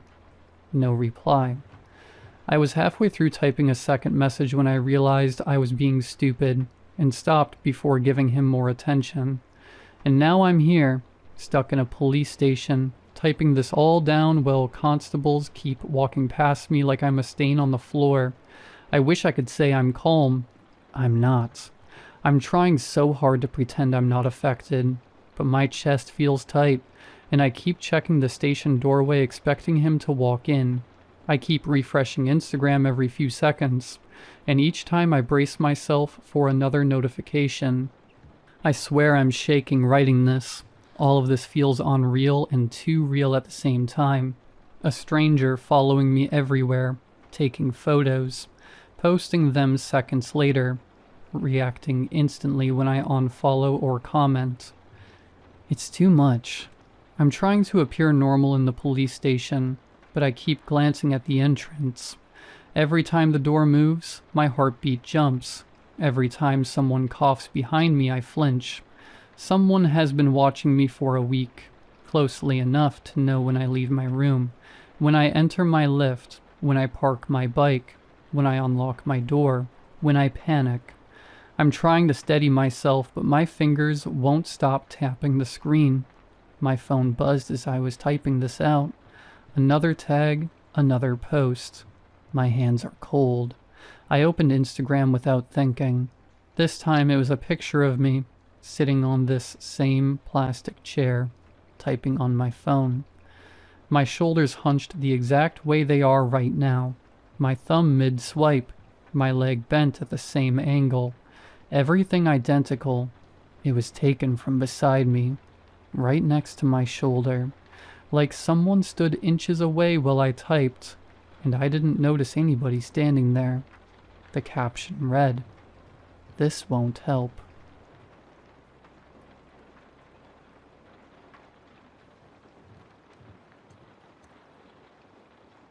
I'll be entirely honest with you. I don't really know what to do right now. I just decided to write this on here. My hands are literally still shaking as I type this. I have no idea what happened to me today. For context, my name's Jack and I work at a bottle shop. It's actually not terrible work. For the most part, it's owned and operated independently as a small business. So I get pretty taken care of on payday. It's one of those bottle stores that operates as a drive-through. Either a customer comes up to the counter with their alcohol and I scan it through for them, or they pull up in the drive-through and I serve them with whatever they need. Anyways, there's this event in town at the moment. It's an annual thing, and the store has pretty much blown up. I can't really keep up with everything happening, so my boss said he was planning on hiring a new guy for me to work with on Thursdays, Fridays, and Saturdays. Hence today's horrifying events. Earlier today at 4 p.m., I clocked in for a 3-hour shift. It was really business as usual, but being a Friday, I was definitely preparing to get slammed. As I clocked in on the computer in the back office, I felt my phone buzz in my pocket. I grabbed it and saw Sam Boss was phoning me. I clicked accept and put the phone to my ear. "Good afternoon," I offered warmly. "Hey mate, it's Sam. You clocking in now?" "Yep, just got to work." "Easy. Listen, you're gonna love me for this. We're trialing a new employee tonight. He should be getting there any second. Name's Damien. You all good to show him the ropes?" "Thank God, Sam. I was literally just mentally preparing myself to get overrun with customers. Yeah, I'll show him how everything's done." "No problems. Look, I'm on my way to that meeting I was telling you about, and I'm just about to hit a black spot, so I'll let you go." Give me a buzz after you clock out, and let me know how he went. Keep in mind I'm in and out of meetings until just after 7, alright? No worries, Sam. Thanks again. See you. And that was that. I wish I could go back, turn around and never have stepped foot into the store that night. But I did. I walked out of the office and into the main part of the store and saw a short, slightly chubby man standing behind the counter looking at me. There he is! Damien! I exclaimed, as I went up and shook his hand. That's right. What's your name? He responded excitedly. I'm Jack. It's nice to meet you, mate. Let me show you around. The first thing I noticed about Damien was his smile. All the teeth in his mouth seemed visible, and his smile literally never seemed to waver. I don't actually remember ever seeing him with a straight face. As I showed him around, I tried to get to know him a little bit.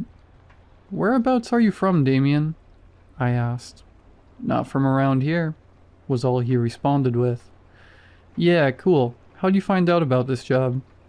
I just saw the opportunity, he said, his smile quivering. I just nodded at that. I didn't really seem to get straight answers in the questions I was asking.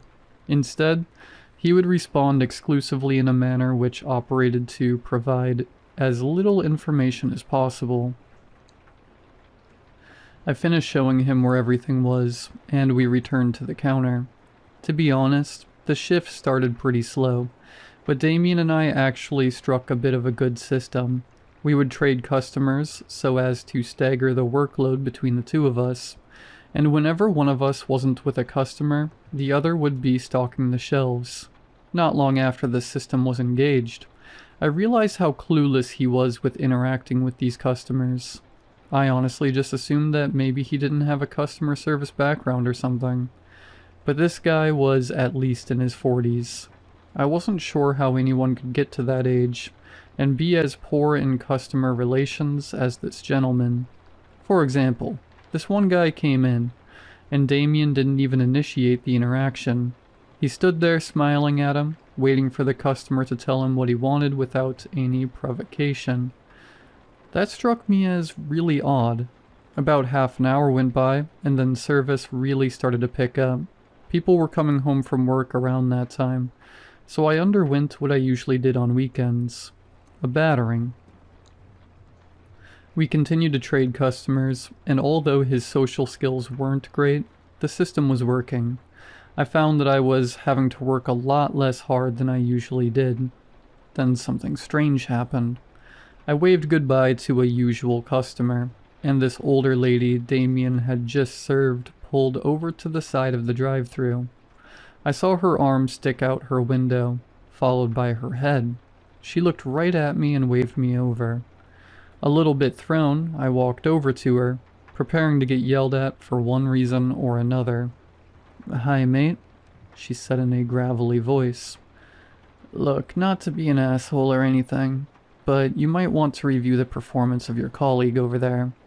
She pointed vaguely in the direction he was standing. He was facing away from us doing absolutely nothing, but even from the back of his head, and the way his cheeks looked, I could tell he was smiling. He didn't say a bloody word to me. He just stared at me for ages, then silently went and got my things after I blurted out what I wanted.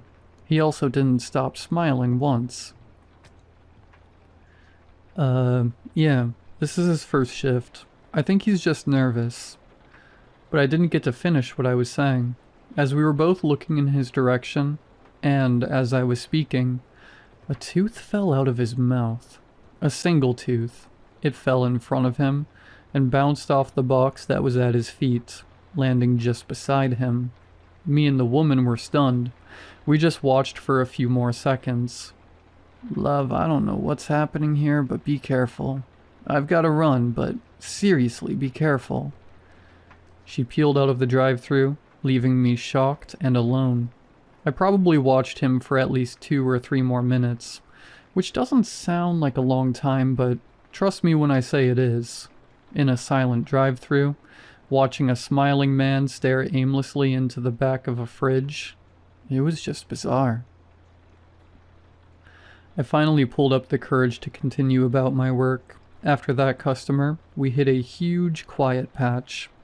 I went to the fridges on the opposite side of the store and began to load them.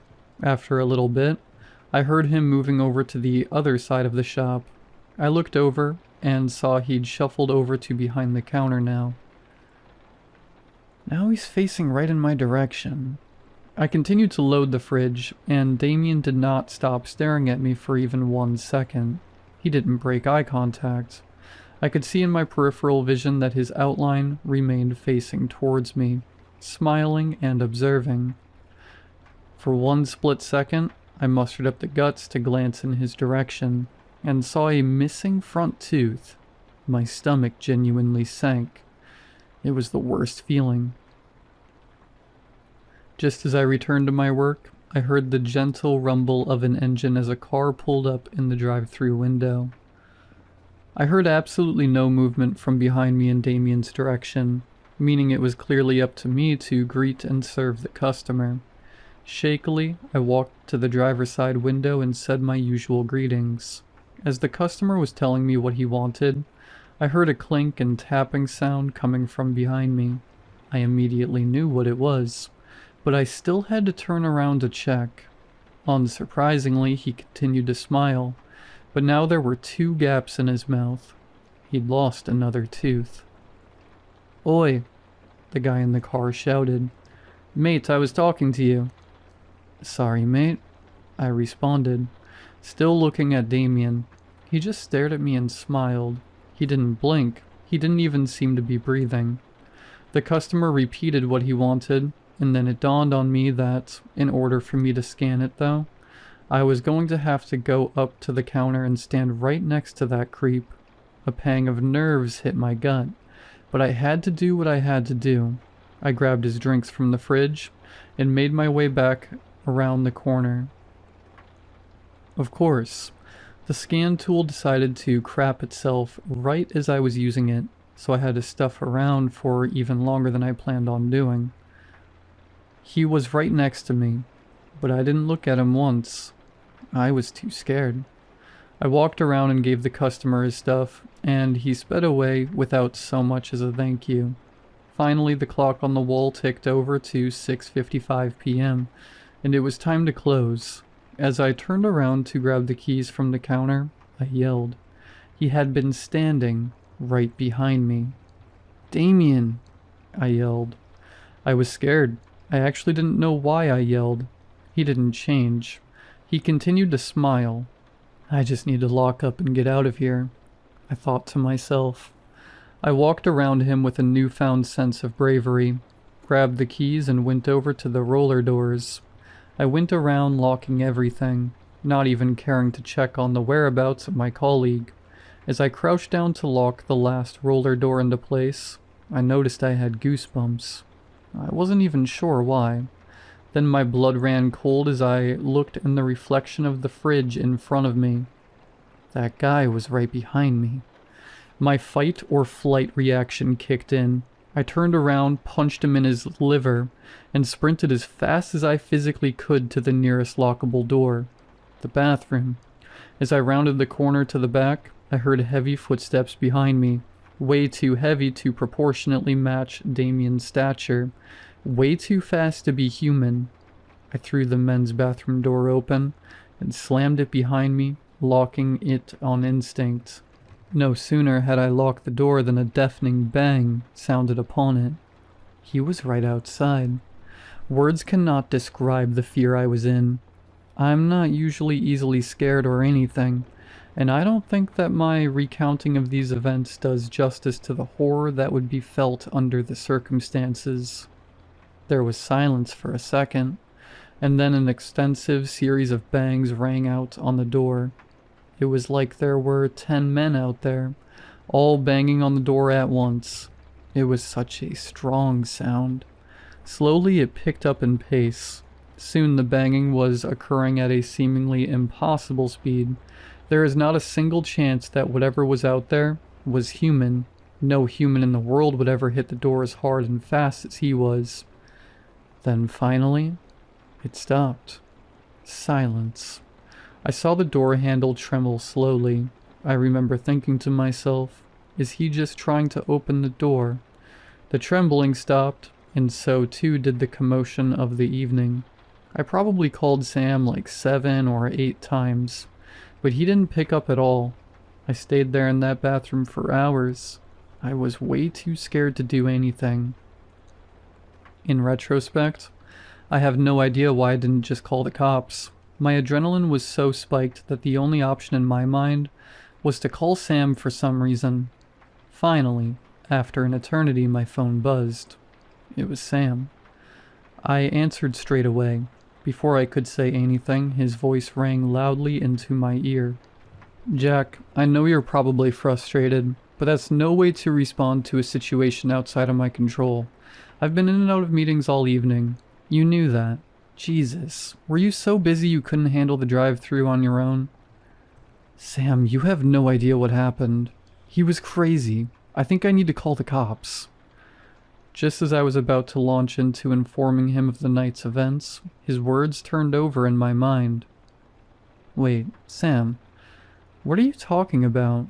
What do you mean I couldn't handle the drive-through on my own?" "Jack, I've already apologized the trainee didn't show up. He said he was sick and wouldn't be able to come in. Still no reason to give me an earful for it." My stomach dropped. The new guy never showed up. "What? No, he didn't show up. He was sick. He said he'd come in next weekend to trial with you. Sorry you've got to do another weekend on your own, mate." His words sat like a ton of bricks in the air. I hung up on him. I swung open the door and looked at the door handle. It had bite marks on it, of a very specific formation. The bite indentations on the wood had one upper tooth missing and one lower tooth missing. I checked everywhere in the store. There was no sign of a struggle. Whatever it was just vanished. I don't know where it went. Every time I think about what went down tonight, the realization just sets in on me again. The real trainee never showed up. I have no idea who or what I worked with tonight.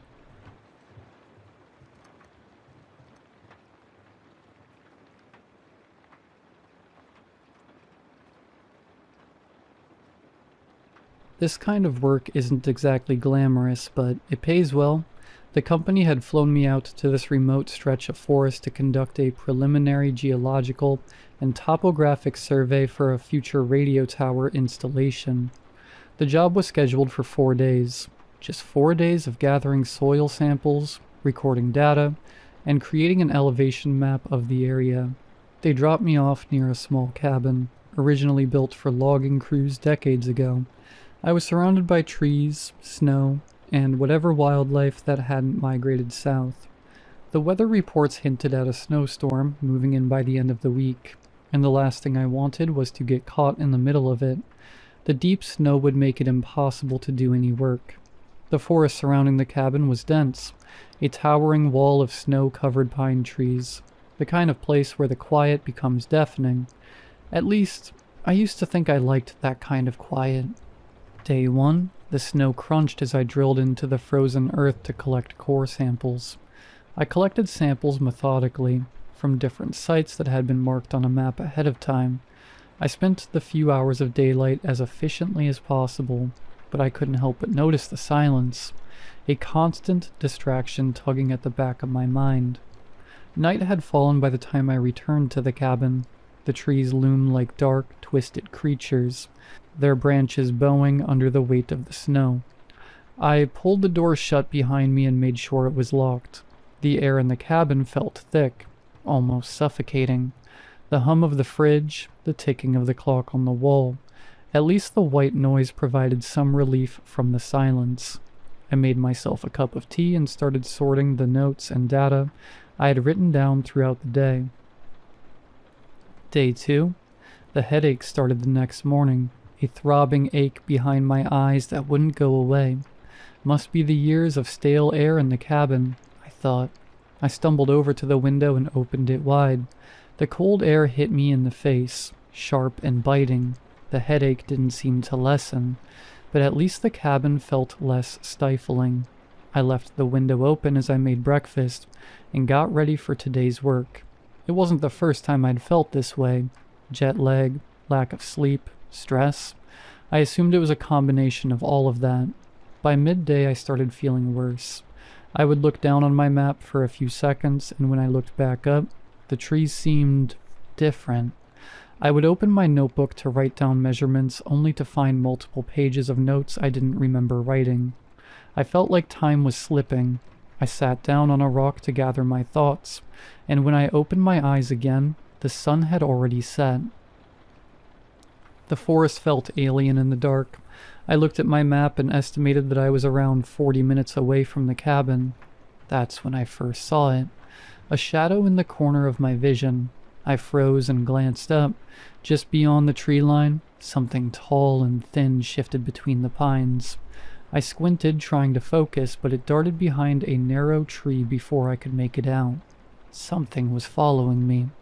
A shadow, always in the periphery. Every time I turned my head, it would disappear behind a tree. It looked too tall and too thin to be a human. I picked up my speed, but the shadow kept pace, flickering just out of reach all the way back to the cabin. I made the hike back in just 20 minutes. Day 3. The headaches had faded, but a constant dizziness took their place, making my head spin. I tried to push through it, focusing on my work. The first couple of hours went smoothly enough. I took it easy and drank plenty of water. I was writing down notes on some terrain features when I saw it again, the dark silhouette, quickly ducking behind a tree. I paused for a moment, my eyes focusing on the spots where I had just seen it. In the daylight, I felt a bit more confident. I slowly walked toward the tree. My breath came in shallow bursts and my hands became clammy despite the cold. I reached the place where I thought I'd seen it, but there was nothing. I scanned the clearing. No movement, no shadow. The snow seemed undisturbed except for my own footprints. I circled the tree once, then again, searching for any sign that something or someone had been there.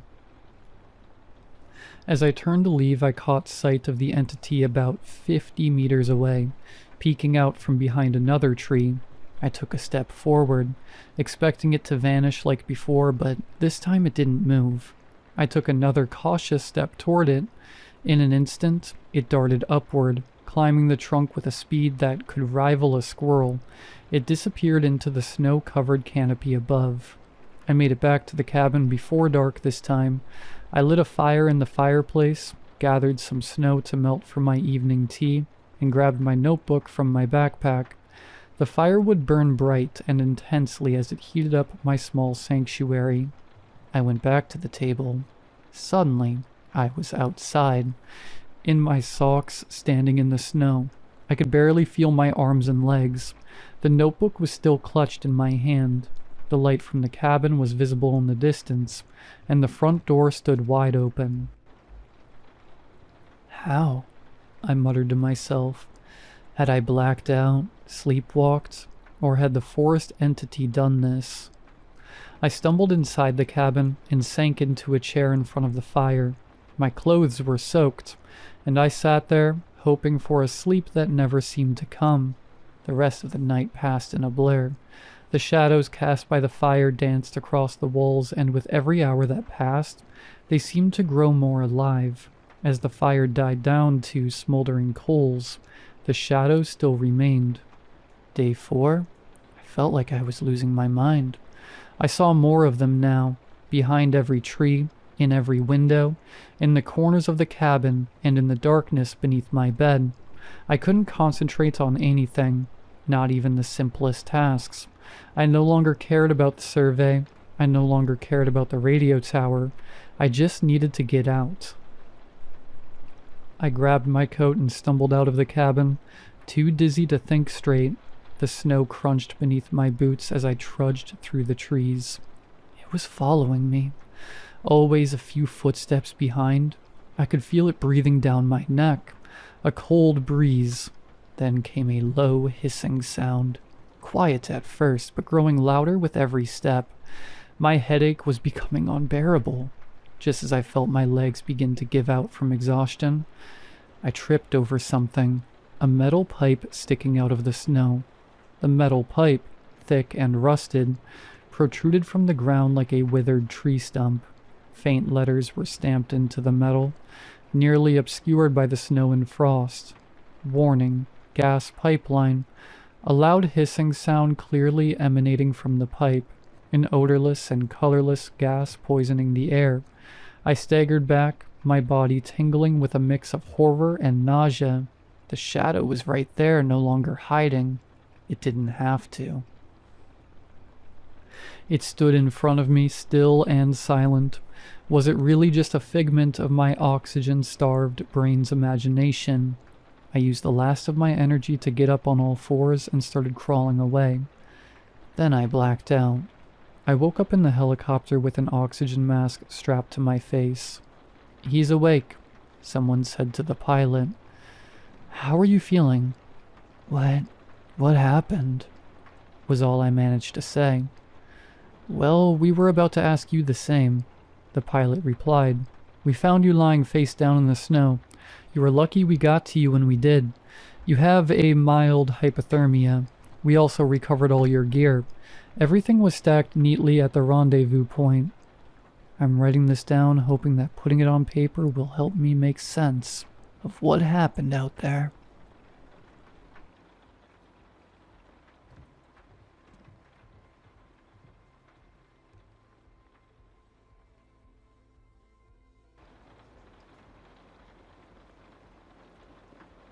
We spent most summers at my grandma's lake house. She'd been asking us to come more frequently since my grandpa died the previous year, but it was hard for my parents to get off work for more than a day or so at a time.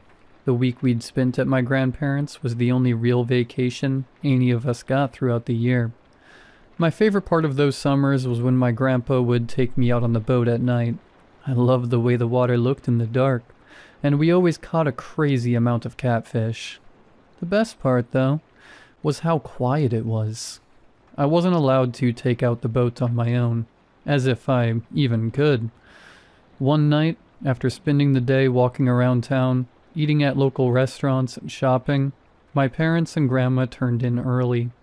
I stayed up for another hour or so, watching the lake from the shore, listening to the waves crash against the sand, while wishing I could take the boat out. I noticed my grandpa's old shed that sat right beside the dock. He never let me go in there as a kid, saying it was dangerous. However, since I wasn't a kid anymore, I took it upon myself to find the shed key in one of the kitchen drawers and explore. I was hoping there was a paddle boat or a kayak. Hell, even an intertub would have gotten the job done. I just wanted to do the one thing I really liked about being at the lake. I opened the shed and instantly saw why my grandpa wanted me to stay out. There were sharp objects and heavy tools everywhere. Near the back, I saw a blue tarp covering a large object. I peeked underneath and smiled. I dragged the old, wooden rowboat I'd found out of the shed and onto the shore. I looked back at the cabin to make sure everyone was asleep, and saw the lights were all off, save for the porch light. I pushed the boat into the water and paddled. The cabin disappeared behind me as I moved further and further out. Soon everything else disappeared into the night sky, and all I heard were the sounds of small waves splashing against the boat and chirping insects. I lay back and allowed the gentle rocking of the boat to relax me while I stared at the bright stars scattered across the deep blue sky. For a moment, all the worries I had at the time disappeared. I closed my eyes and took a deep breath, wishing I could stay there forever. Knock, knock. It was slight at first, so much so. I wondered if the waves pushed a small branch against the side of the boat. I ignored it for a moment and tried to refocus on the sounds of the waves, but the knocking came back louder. Knock, knock. I sat up and scanned the area for the source of the sound but saw nothing suspicious. I wondered if there was something lodged under the boat. Knock, knock. My eyes locked on the middle of the boat, where it felt like the sound was originating. The boat shook a little as I moved to the center. I knelt and pressed my ear against the bottom. Knock, knock. I fell back, almost tipping over the side, but I managed to regain footing. It was silent for a few minutes. I thought whatever it was must have been dislodged, or, God forbid, swam away. I shifted in my seat, realizing I'd been scared to move. Knock, knock, knock, knock, knock, knock. I grabbed the paddle and dug it deep into the water as the knocking continued. I tried paddling for a few seconds before realizing I wasn't moving. The boat remained in place, as if it were stuck on something. I paddled as hard as I could, trying to shake it loose, but to no avail. The knocking stopped for a moment. Knock, knock. Something splashed a few feet from my boat. I didn't see it, but whatever it was big, at least the size of a large catfish. I moved to the opposite side of the boat and brought my knees to my chest. I lowered my head to my knees and started praying. Knock, knock. "He wants you to ask who's there," said a voice. My hands shook and my breathing increased. I didn't want to lift my head, but I knew I wouldn't be able to defend myself if I didn't. I took a deep breath before lifting my head and seeing a small figure on the opposite side of the boat. It was a little boy, around 7 or 8, with soaking wet clothes as if he'd swum to the boat and climbed in. "What the hell are you doing?" I asked, my voice shaking more than I'd expected. Knock, knock. "He wants you to ask who's there," the kid repeated. His face was emotionless. The knocks came again, increasing in speed and volume each time. Knock, knock, knock, knock. "Ask him who's there," I think the boy said, though I could barely hear him. I covered my ears, but it didn't stop the sound. It was as if the knocking was in my head. Knock, knock. "Who's there?" I cried. It stopped. I opened my eyes to see that the boy was gone. The lake stood still. I scanned the area but saw no signs of the boy or anyone. I breathed a sigh of relief, choosing to believe I'd imagined the whole thing. I put the paddle in the water and began paddling. The boat moved forward, allowing me to relax a bit. I was only a few yards from shore when the boat stopped, almost sending me flying off the front. I collapsed as the boat shook violently, as if in a raging storm. The water around bubbled like it was inside a boiling pot. I screamed as loud as I could. The boat stopped shaking as the water settled. I scanned the area for another moment when I noticed something pale moving underneath. It almost broke the surface before sinking back down. Something bumped the bottom of the boat, and I saw the pale silhouette move along the other side. It happened several more times before I noticed that there was more than one thing in the water. They all stopped in unison and floated just below the surface. I counted 7 of them. They were all different colors, but all resembled clumps of seaweed or some other thin, wispy vegetation. One by one they broke the surface, and I realized what I was seeing was hair attached to some of the palest children I'd ever seen. Only their heads floated above the water, and all their eyes were fixated on me. I closed my eyes tightly, hoping this was all a bad dream, but when I reopened them, the children were all staring at me. My lips shook as tears fell from my eyes.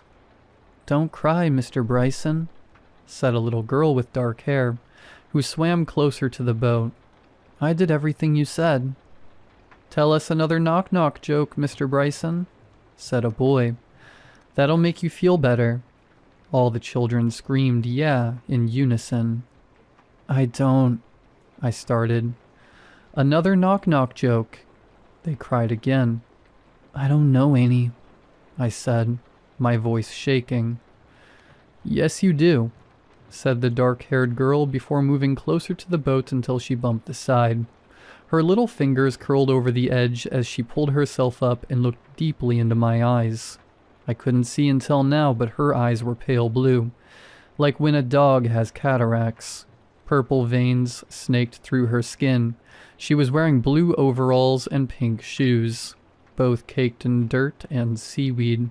You told us all one before you tied us in a bag and threw us in the lake, she said. My mouth fell open, and my breathing stopped. Knock, knock. The kids all swam to the boat and climbed in. I tried backing into a corner, but they'd swarmed the boat in a matter of minutes.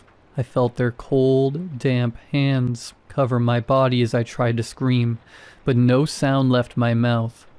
When I awoke, the sun was centered in the sky. I covered my eyes before sitting up and wiping the sweat from my brow.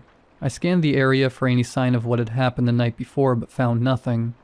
I took a moment to breathe and collect my thoughts before paddling back to shore. It had to have all been a dream, I thought as I dragged my grandpa's boat onto shore. As I placed the boat back where I found it, I noticed a small etching on the side. It was of my grandpa's name, Henry Bryson, with the year 1973 underneath. I figured that's when he and my great-grandpa built the boat. I started towards the entrance of the shed when I noticed something under one of the workbenches along the side. It was a large burlap sack. There were several of them. I looked closer and noticed something pink and white pressed against the wall.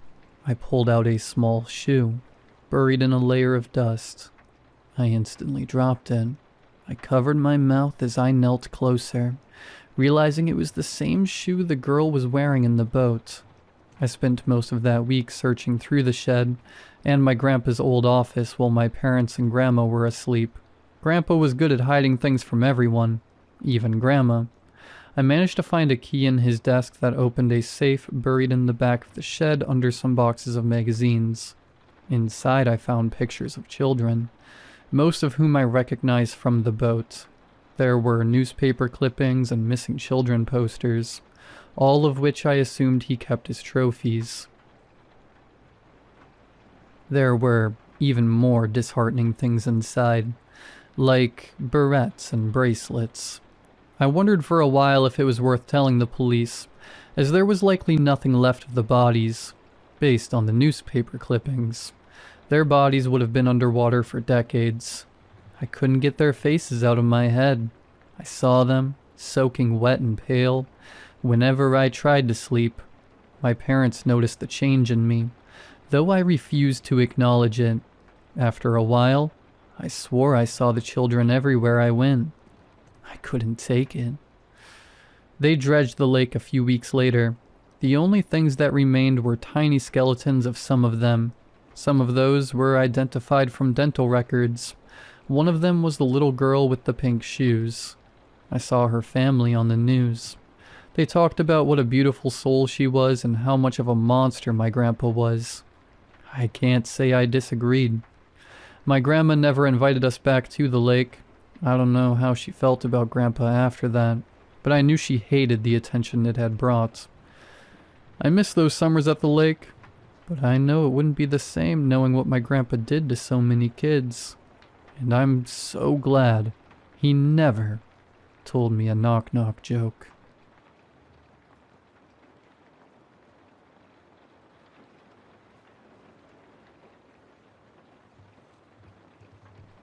I don't know if I'm losing my mind, but I need to write this somewhere before it gets worse. I live in a small 2-bedroom apartment on the edge of town. Not quite the city, but not the countryside either. It's one of those complexes with identical beige buildings, a half-empty parking lot, and a chain-link fence separating it from a strip of woods that no one really goes into. The kind of place where people keep to themselves. I've been here for 2 years. It's quiet, which I like, or at least it was. About 3 weeks ago I started hearing this weird noise outside my window at night. Not just random noise. It sounded like someone walking.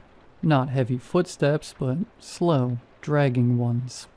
Like bare feet on pavement. At first I thought maybe it was one of my neighbors coming home late, or some raccoons going through the trash. But the sound didn't make sense. It would stop right beneath my window, stay there for a few minutes, and then move toward the fence that leads to the woods. After a few nights of that, I started looking out the blinds when I heard it. but I never saw anyone until the fifth night. That night, I was up late working on my laptop when I heard it again. Slow, scraping steps on the sidewalk below. I peeked through the blinds. The motion light by the parking lot flicked on, and for a split second I saw a figure standing near the fence. It was tall, too tall and thin, but the proportions were wrong, like someone had been stretched out. I could see its outline in the yellow light.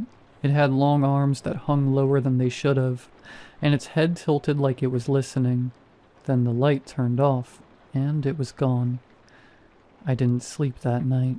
I told my neighbor the next morning, a woman named Danielle who lived here longer than I have. She looked uneasy when I mentioned the woods. She said she's heard weird noises too, especially around 2 or 3 in the morning.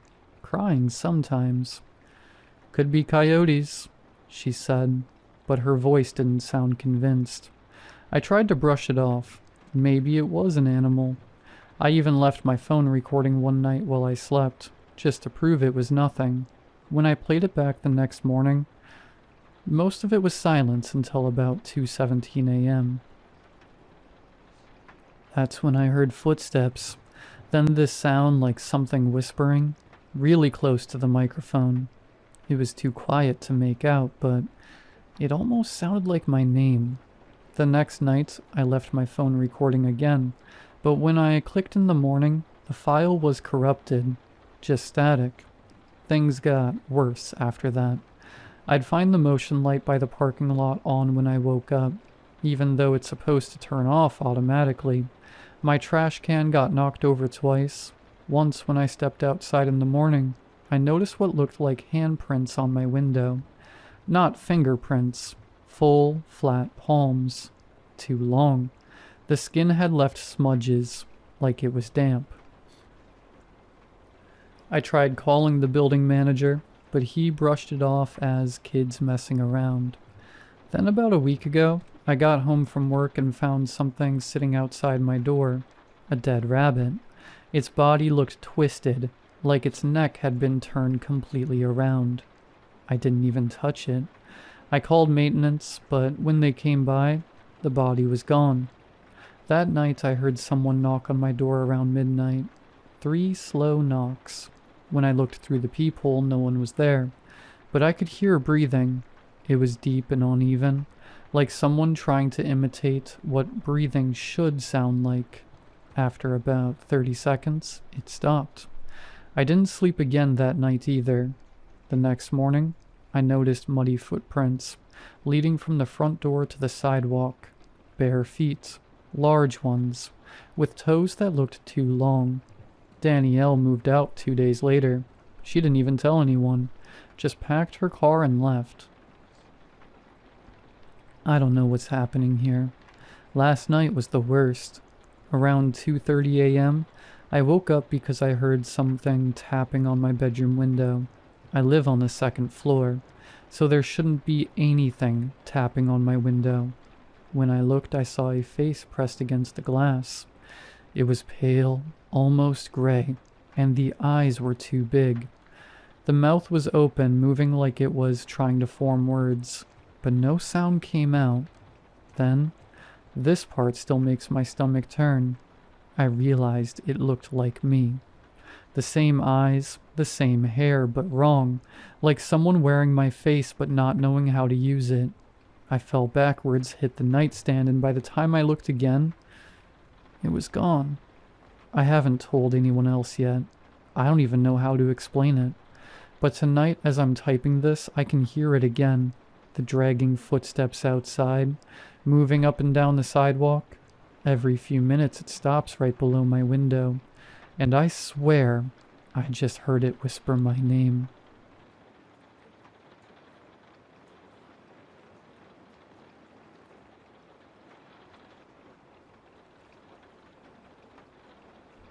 Roughly 9 years ago, I worked midnights at a distribution center in my town.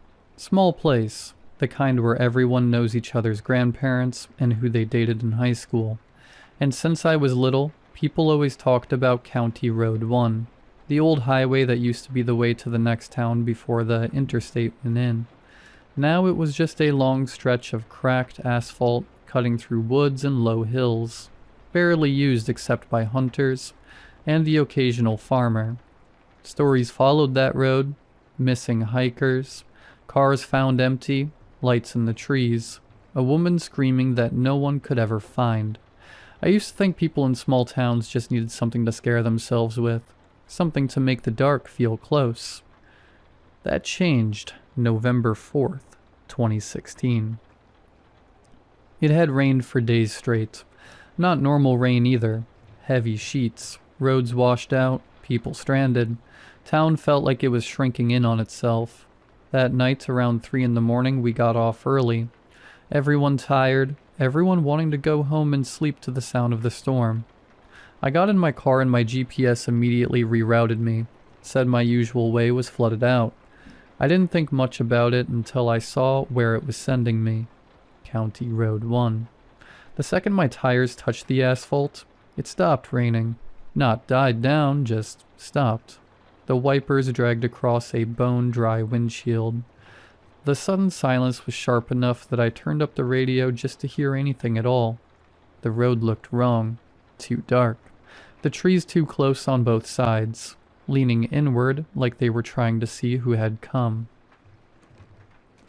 2 minutes in, there was a stop sign, just there on the side of the road, but there was no intersection. Nothing but trees and ditch and shadow. I laughed under my breath, but something cold slid down my back. I kept driving. Another sign a minute later. Turn around. Same shape, same reflective glare. Just those words. I told myself it was a prank, someone messing around. Someone had to have put those signs there. A couple more minutes of driving, my headlights picked up something ahead. A red pickup pulled onto the shoulder. Driver door hanging wide open. Hazards blinking slow and tired. Engine running. I pulled in behind it. The air outside felt heavy when I stepped out, like I was stepping inside a photograph instead of real night. I heard rain somewhere, but none fell here. No wind, no insects. No sound except distant, rushing water that didn't seem to come from anywhere. I approached the truck. The cab light was on. The floor was muddy. The driver's seat was drenched, like someone soaking wet had just been sitting there. A photo was wedged by the speedometer. I leaned closer to see it, but before I could see who or what it was, of the radio clicked. "Look behind you." The voice sounded like rocks against wet wood. I froze. Every hair on my arm stood up. My heartbeat felt slow and loud. I didn't want to turn. I tried not to, but my body turned anyway. She was standing between me and my car. My ex, Jess. She had died in a car accident years before. Now she stood there slouched, hair matted with mud, dress stuck to her skin like it had grown there. Her skin looked water-swollen. Her eyes were white. Half of her jaw hung off of her head, blood dripping onto the asphalt. "Jess?" I whispered. Her legs twisted around first, then her torso, then her head, like something was pulling her in pieces. Her voice came wet and slow. Why did you let me leave?" I didn't answer. I couldn't. Her head shook and she screeched a horrible ear-piercing screech before she lunged at me. I took a step back and threw my forearm up, catching her arms on it. I swung a wild haymaker connecting with her loose jaw, knocking her back. I scrambled for my car and dove inside, slamming the door. I threw my car in drive before her face slammed into my window, blood and mud splashing on it. "You let us leave. You left us." Then she said one more thing that stuck with me ever since. "They didn't die. They're all here." I gritted my teeth and threw my car in reverse, flooring it back. She stood in the middle of the road. I made eye contact before I slammed into drive and floored it, veering towards her. The front of my car jumped up and I heard bones crunching and something drag under my car before the rear end lunged up, and I saw her rolling behind me in my rear view. I floored it. I looked down and saw 110 on the speedometer before I took a breath and relaxed, but my moment of silence was interrupted by my GPS. 102 miles until destination. I tried to ignore it. Then I saw headlights ahead, left side of the road. I dimmed my lights and slammed on my brakes, but they did too. I finally started rolling closer and they did the same. I squinted and leaned closer and saw something I'll never forget. My car. Same make, same model, same scratches, same dent in the bumper, same skeleton keychain dangling from the rear view, same crack in the windshield from the deer last winter. I let my car crawl closer until it was right next to me. I looked over and it was me. Same expression, same shaking hands, same eyes wide with fear, same skeleton ornament hanging from the rearview mirror. I made eye contact with myself. My reflection blinked. Then it smiled. A huge smile. Its face was seemingly splitting.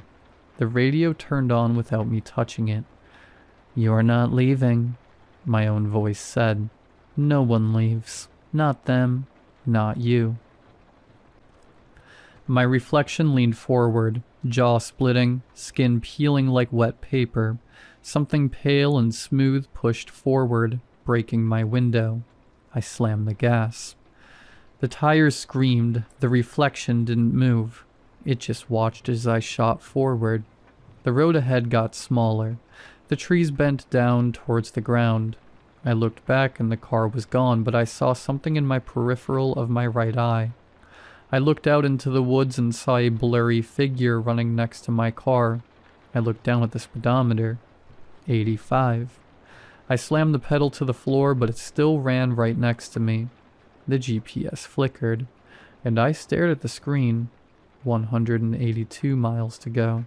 243 miles to go. Home. I looked back out to my right, and the figure was gone. Slam. Something slammed into the roof of my car, and a dark, bony, muddy arm smashed my window.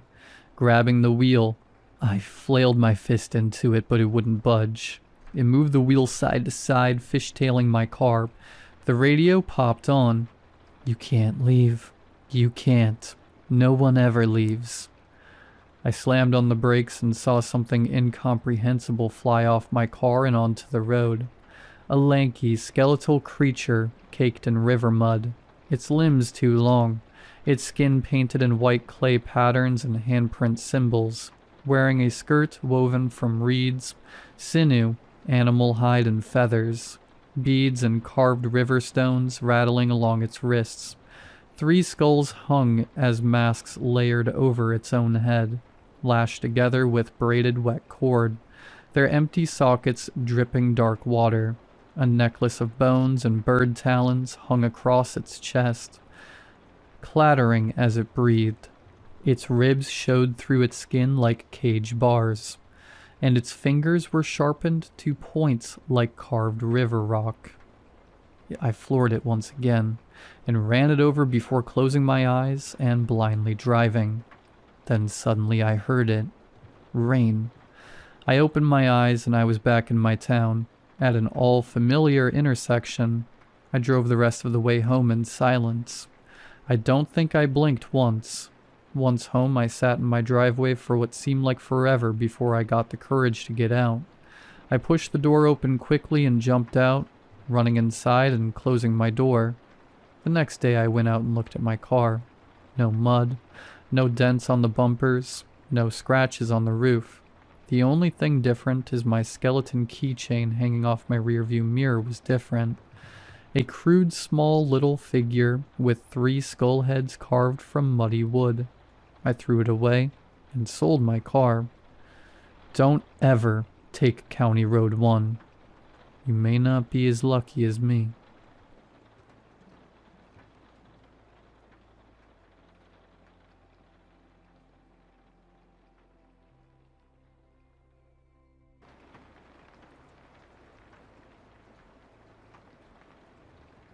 My sister Maya loves plushies and dolls.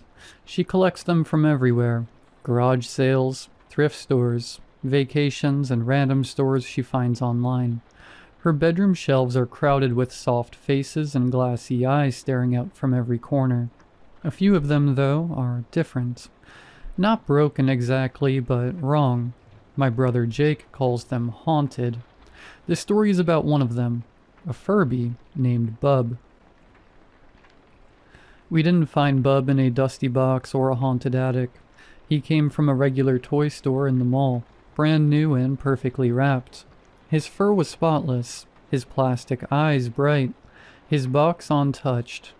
Maya loved him instantly. I liked him too, even though something about him made me uneasy. Jake hated him from the moment he saw him. He said Bub's eyes followed him around the room. At first I thought Jake was exaggerating. Then I started to notice things. The way Bub's gaze seemed to catch the light even when the room was dark. The faint, broken whirring sound that came from him at night. Sometimes when the house was quiet, I could swear I heard a whisper from Maya's room. A faint, mechanical voice. Bub stayed in Maya's room with her other plushies, so it wasn't unusual when she came home one day holding something new. She had found a porcelain doll at a garage sale she visited with our mom. The doll had pale skin, a blue dress trimmed with lace, and deep green glass eyes. I found her at number 66, Maya said proudly. Her name is Clara. From the moment Clara entered the house, Bub went quiet.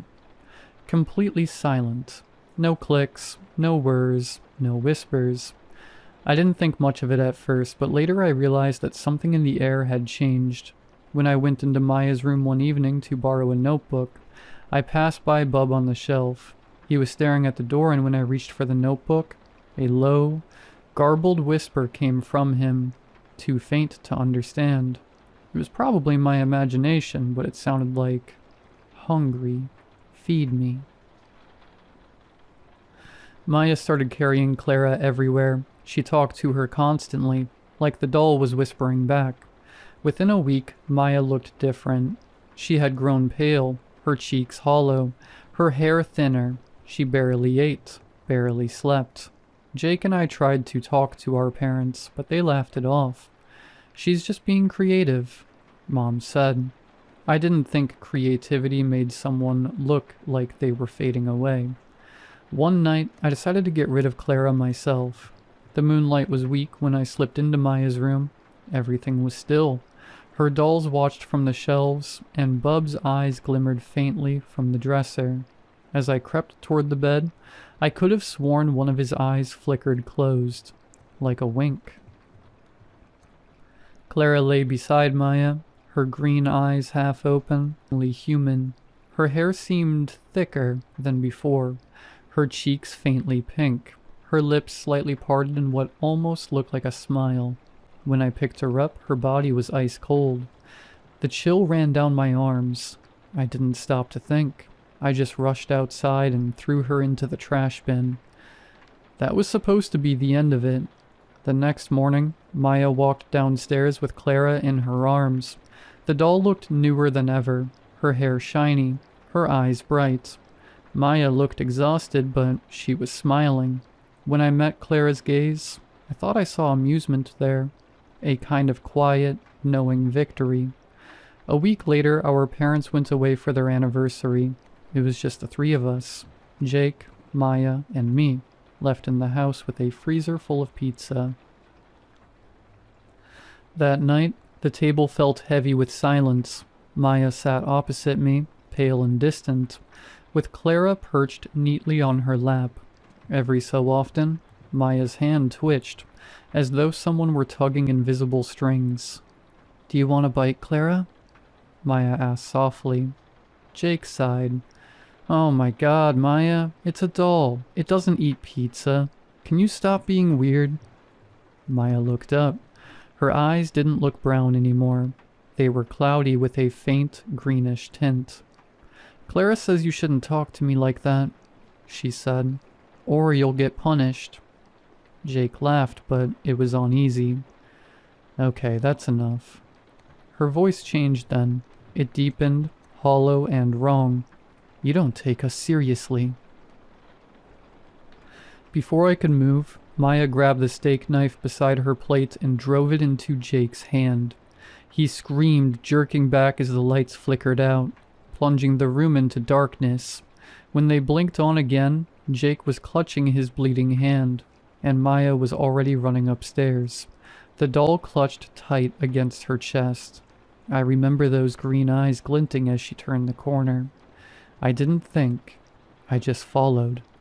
Maya's bedroom door slammed shut behind me as I entered. The curtains were drawn, the air cold. I could hear her breathing somewhere in the dark. I fumbled for the light switch, terrified of what I might see. When the lights came on, Maya was sitting on the floor, her back to me. Clara's arms were wrapped around her neck like a child's embrace. The doll's head turned slowly toward me, her lips curling into a painted smile. "Come play with me, Noah," she said. Her voice wasn't Maya's, or anyone's. It was flat, distorted, like a recording of a broken radio. "Leave her alone," I shouted, my voice shaking. Clara tilted her head. "I feel no guilt," she whispered. "I feed on your family in plain sight." Her hands uncurled from Maya's shoulders as she lowered herself on the ground. Slowly she made her way over to me and stretched her hand toward me, fingers stiff and pale. Then another voice broke the silence. "Stop." It came from the dresser. Bub's eyes were glowing a deep red. His tiny plastic beak opened, and a low rumble filled the room. "Who are you?" Clara hissed. "I am your master," Bub said. His voice was layered and mechanical, but heavy with authority. "Bow down to me." Clara screamed, a sound that rattled the walls. Her porcelain face cracked down the middle. Smoke rose from her chest as she twisted and convulsed. "You can't stop me," she shrieked. Bub's eyes flared brighter. "Bow," he said, "or burn." Clara's body splintered, then melted, collapsing into a puddle of wax and ash. Her last cry was a high, thin wail that shattered the lamp beside Maya's bed. Then silence. Bub's head turned toward me, his eyes dimmed to normal. "Delicious," he whispered. And then he was still. We told the police it was an accident, that Jake had stabbed himself while goofing around. They believed us. Maya doesn't remember what happened that night, and she's healthier now. Her color has returned. Her laughter, too. Clara is gone, reduced to a blackened stain on the floorboards. But sometimes I catch Bub watching me from the dresser, his plastic face blank, his eyes a little too bright. I know better now than to underestimate him, because one spring morning I woke to a familiar sound drifting through the vent between our rooms, a soft electronic chirp, followed by a whisper that froze me where I lay. "Hungry. Feed me."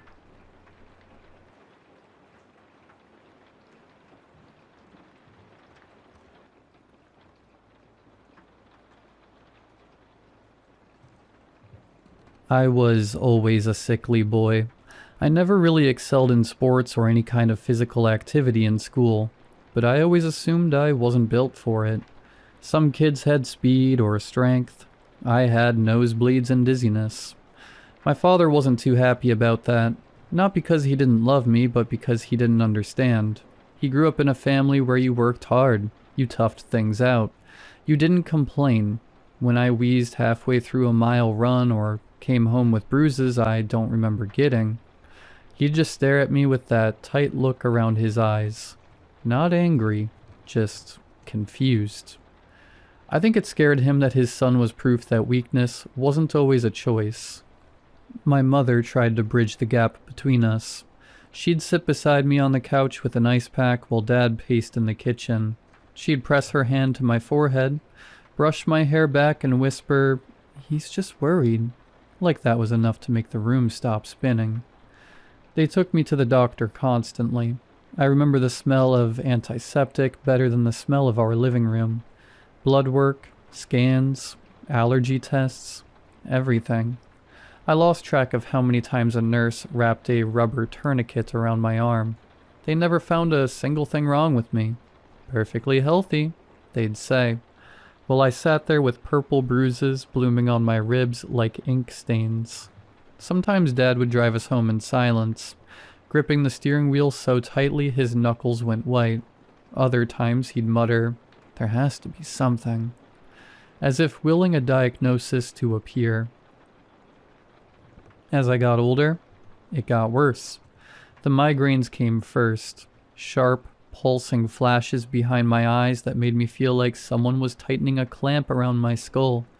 I'd curl up in the dark of my bedroom while Mom rubbed slow circles on my back, whispering that it was just stress, or hormones, or growing pains. Then the nosebleeds. They'd start suddenly, dripping onto my shirt or my homework before I even felt the warm trickle. More than once my teachers sent me to the nurse because they thought someone had hit me. Breathing got harder too. Sometimes it felt like the air was too thick or too hot in my lungs. Bright lights made my head pound, so I spent most of my time in dark places. Quiet libraries, the back corner of cafes, empty classrooms after everyone had gone home. Darkness felt kinder, softer. One evening when I was 16, I collapsed in the hallway after standing up too fast. Dad caught me before I hit the ground. I remember his hands shaking as he lowered me onto the couch. He kept saying my name over and over, like he thought I'd slip away if he stopped. For a while after that, things settled into a routine. A painful one, but familiar. I almost forgot what it felt like to be normal. Then a few weeks ago, something changed. It didn't feel like sickness anymore. It felt like heat. Like someone had hit a thin fuse just under my skin. It started in my arms, just a faint warmth at first, but last night it flared so suddenly, I thought I'd burn myself on the stove. I looked down and watched a bruise form on my forearm. Not fade in, form. A dark burst under the skin, spreading like spilled ink. I hadn't hit anything. The nosebleeds got worse too. Not constant, just violent. Short, sharp bursts that left metallic-tasting clots in the back of my throat. I had one in the shower yesterday and watched the water turn red around my feet in swirling ribbons. But tonight was different. I woke up choking on the taste of iron. I sat up, wiping at my nose, expecting the usual mess. But when I flipped on the light, the blood on my hands wasn't the normal dark red. It was almost black. Thick, sticky, like oil. And the moment the light hit it, my skin started to burn. Really burn. Like the blood itself was heating up against me. I dropped the tissue and backed into the corner of my room, turning off the light as fast as I could. I'm sitting here now in the dark because it hurts less when the lights are off. My arm is throbbing where the bruise spread earlier, and I swear I can feel the heat moving, slowly climbing up toward my shoulder. I don't know what's happening to me, but something is wrong. Something is happening inside me, and I think it's getting worse. I knew no medical expert would know what was happening, so I turned to weirder sources. Not magic websites or anything like that. Just old forums, genealogy threads, odd corners of the internet where people talk about unexplained physical conditions. I reached out to a few so-called experts, and even some older family members who knew more about our history than my parents ever did. I wasn't expecting anything real, but I found something. Apparently there were a few cases on my mother's side, very old ones, where people had symptoms like mine. Most of the family notes called it a weakness or bad blood. A few old entries mentioned possession or curses. but I figured those were just old-time explanations for illnesses they didn't understand. Then I came across one ancestor in particular. He'd kept a journal, and someone in the family had scanned a few pages years ago. The handwriting was barely legible, but one part stuck out. He described his blood turning dark, burning under his skin, bruising that spread without cause. He wrote that someone had marked him after an argument in a tavern. No details, no proof, just fear written in messy ink. He called it a blood curse, but he never explained how he knew. It could have been superstition, or guilt, or just a drunk man's paranoia. I don't know what to believe. The journal said the blood reacted badly to heat and light.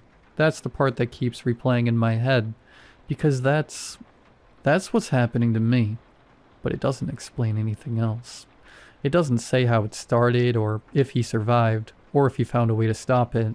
It just ends, abruptly. What am I supposed to do with that?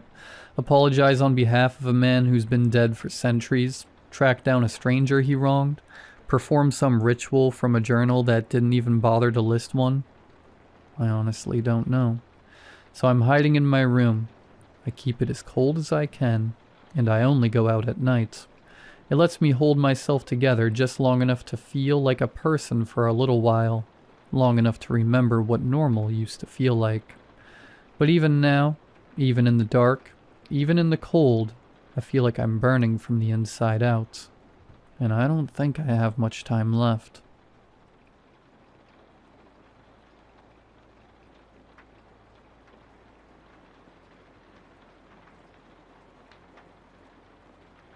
I clean houses for a living. Well, not the nice kind. The places I get sent to are the ones that sit in real estate market for years. Speak of hollowed homes, drug dens, and old estates nobody wants to touch. My boss likes to call them distressed properties. He always gives me the same routine when he hands me over the keys. Don't overthink what you see, just clean enough to make the place presentable. This time was slightly different. He added something new. And don't worry about any, well, funny markings in this one. That phrasing stuck in my head all morning. Funny markings. The house was way past the county line, a 3-story Victorian that was half swallowed by the trees along the side of the road. Every window had a shadow behind it. Inside, the air smelled like wet dust and mold. Why would anyone ever want to buy this place? Regardless, I worked my way up floor by floor, trying not to look too long at anything. Every surface felt sticky, like it remembered being touched. The wallpaper upstairs was peeling in spirals. There were these faint, reddish smears underneath it. When I reached the attic, I finally understood what my boss meant. The room was large and empty, but just in the center of the spoiled wooden floorboards, there was a dark imprint, and not exactly a stain. It had edges like a silhouette. You could see the curve of a head, shoulders, and knees forced straight. It was a person, or what was left of one, as if they had lain there for a very, very long time and their skin had melted into the wood. I tried to ignore it at first, but the longer I stood there, the heavier the air got. There was no smell at first, just this metallic taste that coated my tongue. I set up my bucket, poured bleach, and started scrubbing hard, but with an essence of pervasive reluctance that couldn't leave me. The wood hissed. I thought maybe it was moisture reacting with the cleaner, but then the stain bubbled. Little white blisters had formed along the outline of the ribs, popping with a soft crackle. The smell hit. It wasn't bleach anymore, but something sour like when you open a drain trap that hasn't been touched in like years. I gagged. My eyes began to burn. It felt like the fumes were crawling under my skin. My arms went weak, and a paralyzing pressure started building behind my jaw, like I was about to vomit, but nothing came up. The outline of the body didn't fade. Disgusted, I dropped the brush. I don't even remember climbing down the ladder. One second I was on my knees in the attic, and the next I was in the hallway, shaking like a rabid dog. My heartbeat was so loud it felt like its pulse filled the whole house. The bathroom was the only place with any running water, so I went there to wash the bleach off my arms. The sink was cracked but functional. The water came out cloudy at first but gradually cleared. When I looked in the mirror, my face was gray. My eyes had tiny red capillaries spidering from the corners. My skin began to itch. It broke into reddish, painful blisters. And when I rubbed at my forearm, it felt warmer than usual. I leaned over the sink to splash water on my face, and that's when the drain gurgled. It burped up a bubble the size of a golf ball. It popped, and the smell was... I don't even know how to describe it. Rotten flesh? Something black oozed up through the drain. Slow, thick, clotted. It wasn't sewage. It was viscous, like congealed blood. I backed up, and that's when I noticed the tub. The bottom was ringed with brown. There was some water, but it wasn't reflecting any of the ceiling. It looked deep, like it went somewhere. Floating in the center was a tangle of something stringy hair, maybe. But there were other bits caught in it, pale chunks with edges that glistened, something bone-colored, something that had teeth. A skull flattened through its scalp, battered to the surface like ground meat. I didn't check twice. I was too shocked to scream. I couldn't help but instinctively run away. I was done with this place. I left everything, the supplies, the keys, the ladder, and drove straight home. I didn't even call my boss until the next morning, and when I did, he picked up on the first ring. When I told him what I'd seen, he was quiet for a long time. Then he said, "Good God, you shouldn't have stayed that long. Save yourself." Before I could even respond, he hung up. I went to look up the address later that night. No listing, no record, nothing. Hours later, I worsened.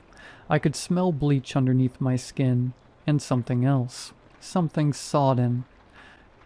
Acrid sweet, like fruit going bad in the walls. The blisters now begin to forage my entire body, and a brown ooze leaks from my shaking fingertips. I don't know what this is, and I fear it has claimed me for good. My thoughts keep drifting back to that place, like something inside me has been tethered there. I don't feel like resting anymore. Maybe the only way to accept peace is to return, to let the attic have me.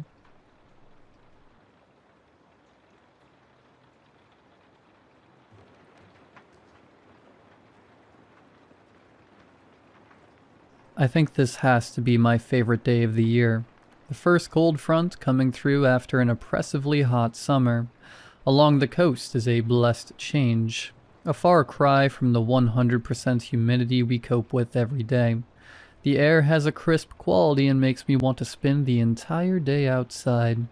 An evening set in. Getting darker earlier and earlier as the year goes forward. I clicked on the lamp beside the couch, wrapped a light blanket around my legs, and settled down to read the latest novel by my favorite author. The wind was whipping hard outside. I could clearly hear it, but somehow it gave me comfort. I was barely past the latest chapter when the light from the lamp flickered. The way the wind was blowing, it came as no surprise that we may lose power, or at the very least have it blink in and out. So I wasn't fazed. I got up and lit candles around the house, just in case. When I sat back down with my book, I stared at the page. I couldn't remember where I left off. I flipped back a couple of pages and nothing seemed familiar to me. It was as though I was reading the words for the first time. I tried to think of the last thing I could remember from the story and flipped back to find it. It was several chapters back. I shrugged it off. I attributed it to a sort of dissociative state. Everyone has those from time to time, like when you're driving home after a long day and zoning out, then suddenly realizing you're nearly home. It has to be something along those lines. No harm, no foul. Just pick up from where I left off. I made it about 5 pages before the lights flickered again, so I got up to light the candles, just in case I lose power. But these are candles lit. I don't remember doing that. I walked through all of the rooms and each one had a lit candle. I could tell by the amount of wax melted that they weren't lit long ago. You would think I would remember lighting them. As I crossed into the kitchen, I saw the lamp in the living room flicker. I looked around the kitchen and couldn't remember what I came in here for. Maybe a cup of tea on a cold, blustery night. I filled the kettle and set it on the burner, then headed back to the couch while I waited to hear it whistle. I decided to text my best friend Stacy and tell her about my strange night. I told her about not remembering the book, not remembering lighting the candles, and that I still don't know why I went to the kitchen, but a cup of tea sounded nice. She got back to me, asking if I had been in any sort of accident, if I had taken a tumble and hurt my head or anything that could account for the memory loss. I told her I hadn't, that it had been an uneventful day at home, and nothing of note happened. She told me to let her know if anything else happened, that she was worried about me, and I said I would. As the kettle whistled, I set down my phone and went to make a cup of tea. I curled up back on the couch while my tea steeped on the end table next to the lamp. After about 2 minutes, I reached for my tea and the lamp flickered. I picked up my cup and blew on it as my phone chimed that I'd gotten a message. It said it was from someone named Stacy. I don't know anyone by that name. I opened the message and read it. It said she was just checking on me. This makes no sense. I scrolled up. There were messages back and forth between us, and it went on and on and on. I made my way back to where she says she is checking on me, and read what was written right above it. It said that I have been having trouble remembering things, but that I have no idea what could have caused it. This is really starting to freak me out. Then, the lamp flickered.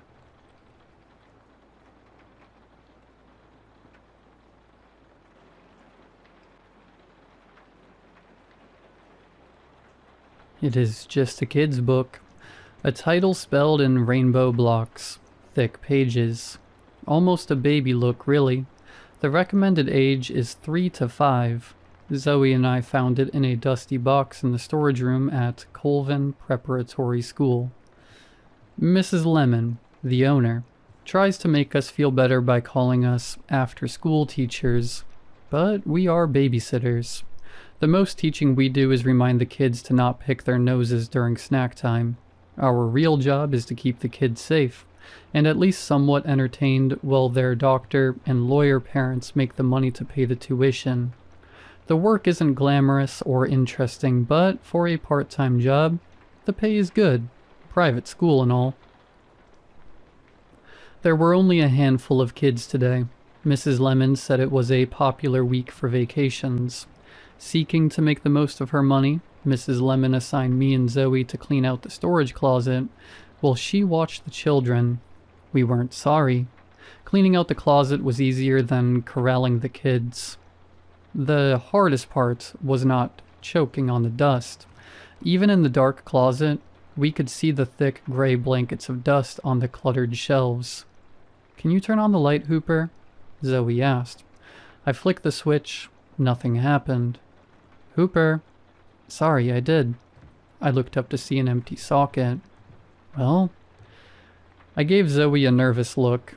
"Don't say that. Mrs. Lemon might hear you. Zoe is the best part of the job. I don't want her to get fired." "That's right. I wouldn't want to lose the chance of a lifetime." I tried to not let her see my dopey grin. "We better get started." I ripped open a box. Its cardboard was soft with age. Manila folders filled with what looked like old personnel records. "Box of junk here." I looked back to see Zoe playing on her phone. I coughed to encourage her to get to work. "What about you?" She sighed and started to tear open the box closest to her. It was a smaller box about the shape of a pizza box. It sat crooked on a bigger box like someone had thrown it in the closet in a hurry. Well, let's see. She tossed the strip of cardboard into the shadows and pulled out the book. From the fluorescent light in the hallway behind us, I could just see its cover. It showed a papier-mâché sun behind a platinum blonde girl smiling in a pink dress. Or it was supposed to be a girl. Walking over to Zoe to look at the book more closely, I saw it was actually a grown woman. She looked like a girl because she had sharp circles of blush on her cheeks and stone-stiff pigtails on her shoulders. Her toothy smile looked like it hurt. "What the hell?" I asked. Zoe didn't seem to notice how wrong the book was. She laughed at it like it was a tacky knick-knack. "Oh man, how long do you think this has been here? It's probably older than Mrs. Lemon." Put it down. Let's get back to work." Hold on, we have to read it." She sat down on a box and gestured for me to sit in front of her. I sat. I have never been able to tell a girl no. "Okay, quick." Zoe started to read like she was back in the classroom, trying to calm down a mob of kids. She turned the cover towards me with a dramatic flare. I looked away. The woman's smile was too bright. The National Television Network presents Sunny Sandy. I should have ripped the book from her hands right then. Meet Sunny Sandy. Sunny Sandy lives in Sunnyside Square, where the sun can never stop shining. Sunny Sandy is a good girl. She is always sunny. She is never sad, or angry, or tired, or hungry, or scared. That would be bad. Sunny Sandy is a good girl. She is always sunny. Always. By the time Zoe read always, the hairs on my neck were standing straight. I breathed a sigh of relief when she closed the book. I expected to see her sharing my fear, or, knowing Zoe, maybe rolling her eyes. I did not expect her smile. "How precious," she cooed. Wasn't that precious? Her eyes were harsh rays of sun beating down on me. I stood up to escape the heat. "Not particularly. Let's get back to work." I went to take the book from her. She held it tight. "Now, don't be silly, Hooper. We're going to read it again." She took my hand and tried to drag me back to the ground in front of her. The iron of her smile matched the iron of her grip. "Like hell." I snatched the book away from her. When she tried to hold on to it, she fell backwards over the box she had been sitting on. In the cramped closet, there wasn't enough space between her head and the wooden shelf. Her head cracked on one of the crossbeams on her way down. I dropped the book and rushed over to her. She was lying in a slump between the box and the shelf. Her arms and legs were stuck up like she was an insect on its back. Blood rushed from the crack of the back of her head. I couldn't see the wound, but the red pool told me it had to be deep. Through all that, she held her smile. "Come on," I shouted. I lifted her into my arms. "We have to get you to the hospital." Her voice was perfectly calm. "Thank you, Hooper. That's very kind of you." I took her to Mrs. Lemon, who drove her to the hospital. Between the crack on the wood, and when I laid her in the passenger seat of Mrs. Lemon's pickup truck, Zoe never stopped beaming. I watched the kids until their parents came for them. I played pretend with them to stop my mind from imagining what might be happening to Zoe. I didn't want to go home at the end of the day. I still hadn't heard anything, and I wasn't ready to be alone with my thoughts. Procrastinating, I went back to the storage closet. Standing in the hallway light, I saw the woman smiling up at me. I thought back to what Zoe had said. We're going to read it again. This book had broken my friend, but how? It was just a kid's book. I opened it. The first few pages were as boring as any other kid's book from the 90s. Pictures of the woman walking through a cartoon town square, then down a brick main street. Then they turned wrong. On the page with the words, "She is never sad," the woman stood over a striped cat with a collar that said, "Mr. Tiger." The cat was dead. Another picture showed her sitting in a country church pew, beside a woman dressed in black. In another, she sat in a closet smaller than the storage closet around me. It looked like she had not bathed or been outside in days. On the last page, the one with the words, "She is always sunny, always," the woman was lying in a coffin. She still wore pigtails in her hair, and she still smiled, the same smile I had seen on Zoe's bloody face. I feel like Sunny Sandy is inside me now. She's watching me to see if I behave. I'm not sure how long she'll let me write freely, so I wanted to post this here where I know people will see it. I wish I was fighting back tears. Or a scream, but if you were looking at me, you'd think I was reading a love letter from Zoe. I look peaceful. I am scared. Very scared. Happy Hooper is a good boy. He is always happy. Always.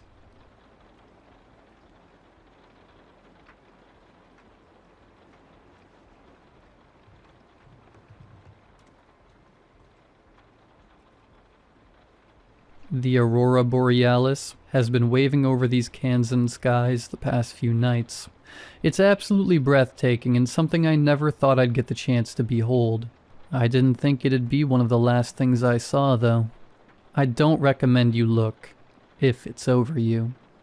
See, an hour ago, I was watching some horror drama series, smoking a joint, happy as can be.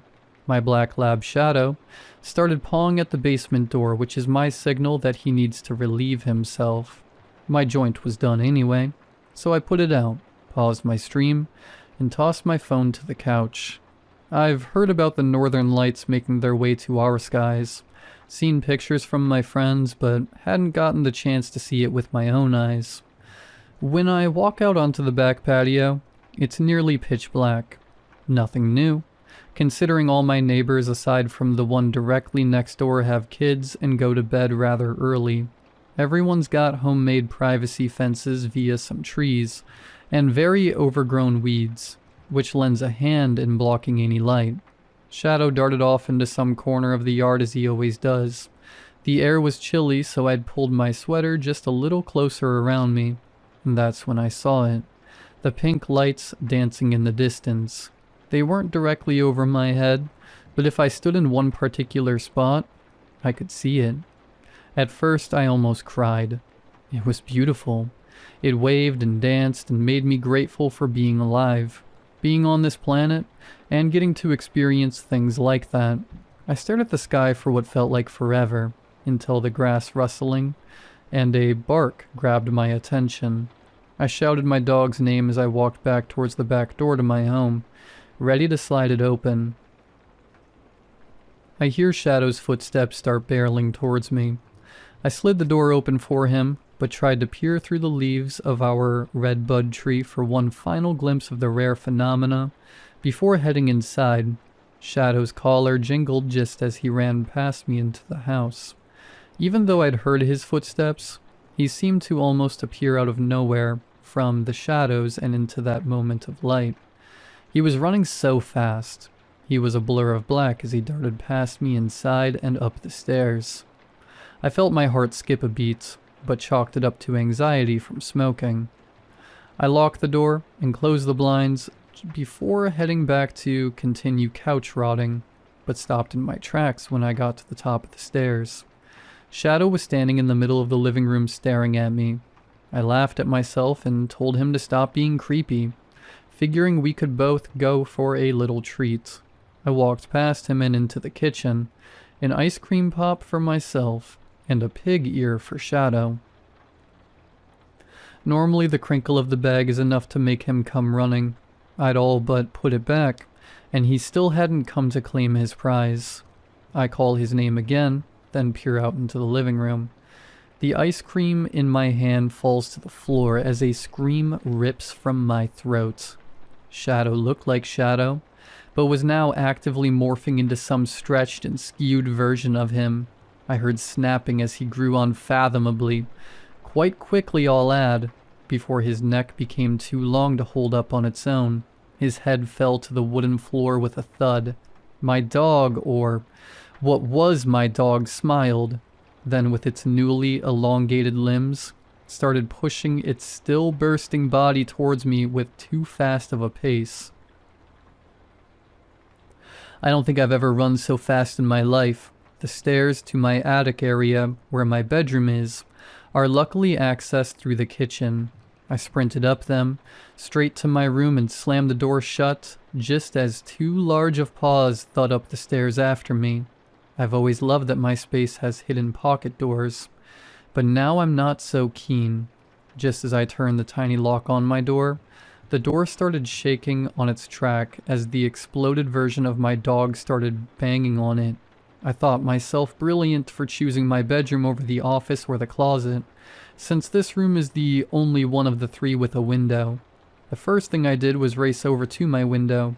It opens right to the roof of my attached garage, which would make for a relatively easy escape. I was halfway there, feeling the rough shingles under my bare feet before I looked up and noticed my next-door neighbor, Hunter, staring out of his window and directly into mine. I yelled his name, telling him I needed help, but he just stood there staring at me. He smiled quickly, raising his hands up for a moment, then his smile faded as his hands moved down slowly. He did it again, then again, and by the third time I was already terrified. He made it worse when the fourth time, he kept his hands raised and the grin plastered on his face. He stared at me, then wiggled his fingers. Had the lights in his room not been on, it had been impossible to read his lips. They were on, though, and as I read the words, "Gotcha," he, too, started sporadically snapping and stretching into something inhuman. I scurried over to the edge of my roof, and just before I leaped over the edge, a shadowy figure in the middle of the road shifted, scraping the gravel beneath it. I froze and watched it for a moment. When it didn't start exploding, I felt relief, which went away as fast as it came when the figure started running towards me. I screamed again and then looked back into my bedroom. The door was holding true, but banging against its track like nobody's business. Another glance to Hunter, still in his window peering over at me, showed that he no longer resembled anything close to human. He reminded me of those snake fireworks that you light, and they just grow and grow until they turn to ash and fizzle out. All the color had removed itself from his skin. His eyes were gaunt, and he just kept stretching. I thought, screw this, and crawled back into my bedroom. That's when the banging on my door stopped, and the singing started. I'm verily merrily, but here quite contrarily. Why don't you let me in? Don't be afraid, I'll be quick. Let you live. Promise, I just want your skin. Why don't you let me in? I scrambled for my phone for almost a full minute before I realized I left it on the couch. Thankfully, my laptop still has a little bit of juice in it. Crappy thing is, none of my messages will go through. I can't send chats, emails, nothing. I've run out of options, so I'm going to try posting this as a last-ditch effort. I'm not sure what to do. Has anybody else experienced this crap? What do I do? The thing that took over my dog won't stop singing the same thing over and over, though the lyrics have changed in the last few seconds. Why don't you let me in? Let me in, let me in. The weed I smoked was near the end of my stash, and I don't have near an experience like this any other time I've smoked it, so it feels safe to rule out. If I don't make it through the night, and it comes out that I've been found as a curled up, ashen turd, please heed this warning. Whatever is making these Midwestern night skies pink and red isn't the Northern Lights. I think it's something evil. If you do get a glimpse, you might just want to let them in. Because right now, that's the only thought running through my head. That and a jingle that's becoming incessant enough I'm starting to hum it. Quite contrarily, I'm here and very merrily. I think I'll let them in. I won't be afraid, they'll be quick. Let me live. They just want my skin. I think I'll let them in.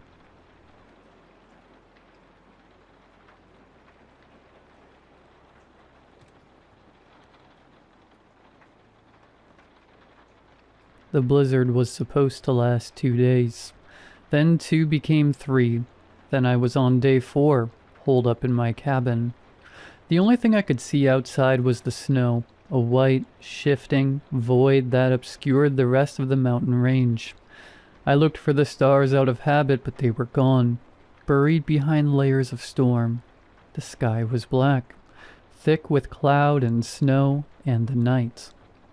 The tree line, usually clear, was faint now. A smudge of darkness barely separated nature from the cabin. The thick snow blurred the edges, turning trees into shadows that shifted with the wind. What had once been a sharp, familiar boundary was now lost in the white of the snow and darkness of the night. I was ready, at least. Before the storm hit, I'd driven down the mountain to the nearby town to stock up on supplies, like I always do. I filled my good old F-150 with food, water, and anything else I might need to ride out the worst of it. Back at the clearing off the cabin, I chopped firewood. I've already got enough stacked to last through a second ice age, but it gives me something to do, something to break up the quiet. All aspects of it, the rhythmic thunk of the axe hitting wood, the smell of fresh pine, the way the pile grows bigger with every swing. It all keeps me from thinking too much. I don't get visitors. That's not me being dramatic, it's just fact. The nearest neighbor is a 40-minute drive down the mountain, and that's when the roads are clear, which they're not, haven't been for days. That's why when I heard a knock, I nearly dropped the mug of cocoa I was holding. It wasn't loud, just 2 slow, deliberate raps on the door. Then nothing. I stood there in the kitchen for a few seconds, just listening, waiting to hear it again. The storm was still going strong outside, but underneath the wind, the silence settled again like a blanket. Neither a knock nor a voice calling out followed. I figured I imagined it, cabin fever and all that. Wouldn't be the first time. But I walked to the door anyway. Something in me wouldn't let it go. Could have been curiosity, or maybe I was just so goddamn starved for company that I wanted there to be someone out there. I opened the door, and there he was. A kid in his early 20s. Maybe. He could have passed for a college student if he wasn't half frozen. His face was pale as paper, lips blue, eyes wide and glassy like he wasn't all there. Snow clung to his coat in heavy clumps, and he was shaking so hard his teeth were clacking together. "God," I said, before I even thought about it. He didn't answer, didn't even look at me, just stood there trembling in the doorway, like he didn't know where he was. I should have hesitated, should have asked what he was doing out in a blizzard, who he was, how he got up here. But I didn't. If I closed the door and he died out there, I'd never be able to live with myself. That part of me, the part that used to be a husband, the part that could have been a father one day, it's still there somewhere, even if it's quieter now. "Come in," I said. "Come on, let's get you warm." He stepped inside without a word. The wind slammed the door shut behind him. He left a trail of melting snow behind him as I led him to the fire. His boots were soaked through. I had him sit on the old armchair by the hearth while I threw a couple logs on and got the flames high.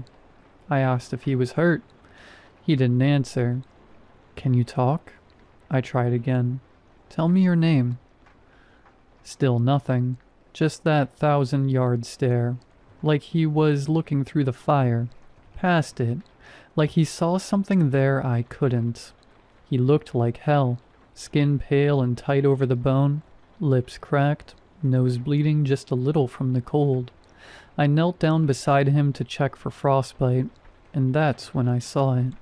On his side, just below the ribs, his jacket torn and shirt soaked with blood, was a wound. A deep bite. Ragged, raw, and already turning dark around the edges. It wasn't new. A day old, maybe more. The skin around it was red and hot. "You didn't say you were bit," I muttered, more to myself than to him. He flinched when I touched it. First reaction I'd gotten out of him. His eyes snapped to mine, wild, just for a second. Then they went vacant again. It didn't look like a wolf bite. I've seen those before. Hell, I've seen worse. Back when I hunted more often. Wolves tear, rip, pull. This was cleaner. Too clean. I patched it up as best as I could. Cleaned it. Wrapped gauze tight around his ribs. He winced but didn't make a sound. Just watched me, breathing shallow, like a cornered animal. After that, I set him up in the guest room. It had a bed, a thick blanket, and a space heater in the corner. He didn't say a word and just laid down, curled in on himself, eyes still wide open. I left him there, closed the door gently behind me.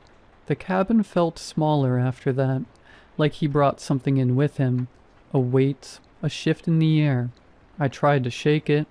I made myself tea, sat by the fire, and held a book in my lap I didn't read. I checked on him an hour later. He was asleep, out cold. No fever, at least none I could feel. I left the door cracked just in case.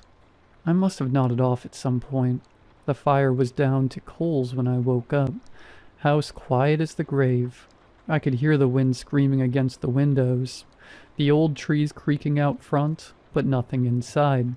No footsteps, no coughing, no movement from the guest room. I was just about to check again when I heard the floorboard creak. He was standing in the hall, just watching me.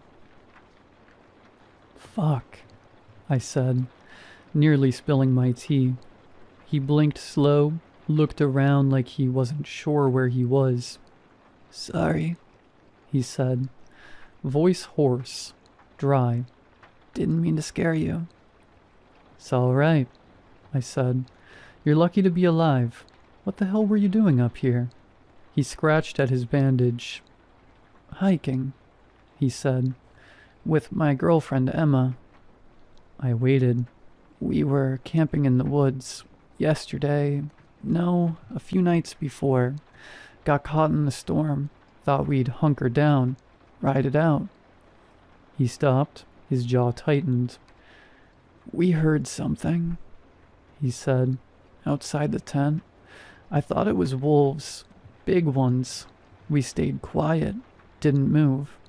But it didn't matter. They tore through the side."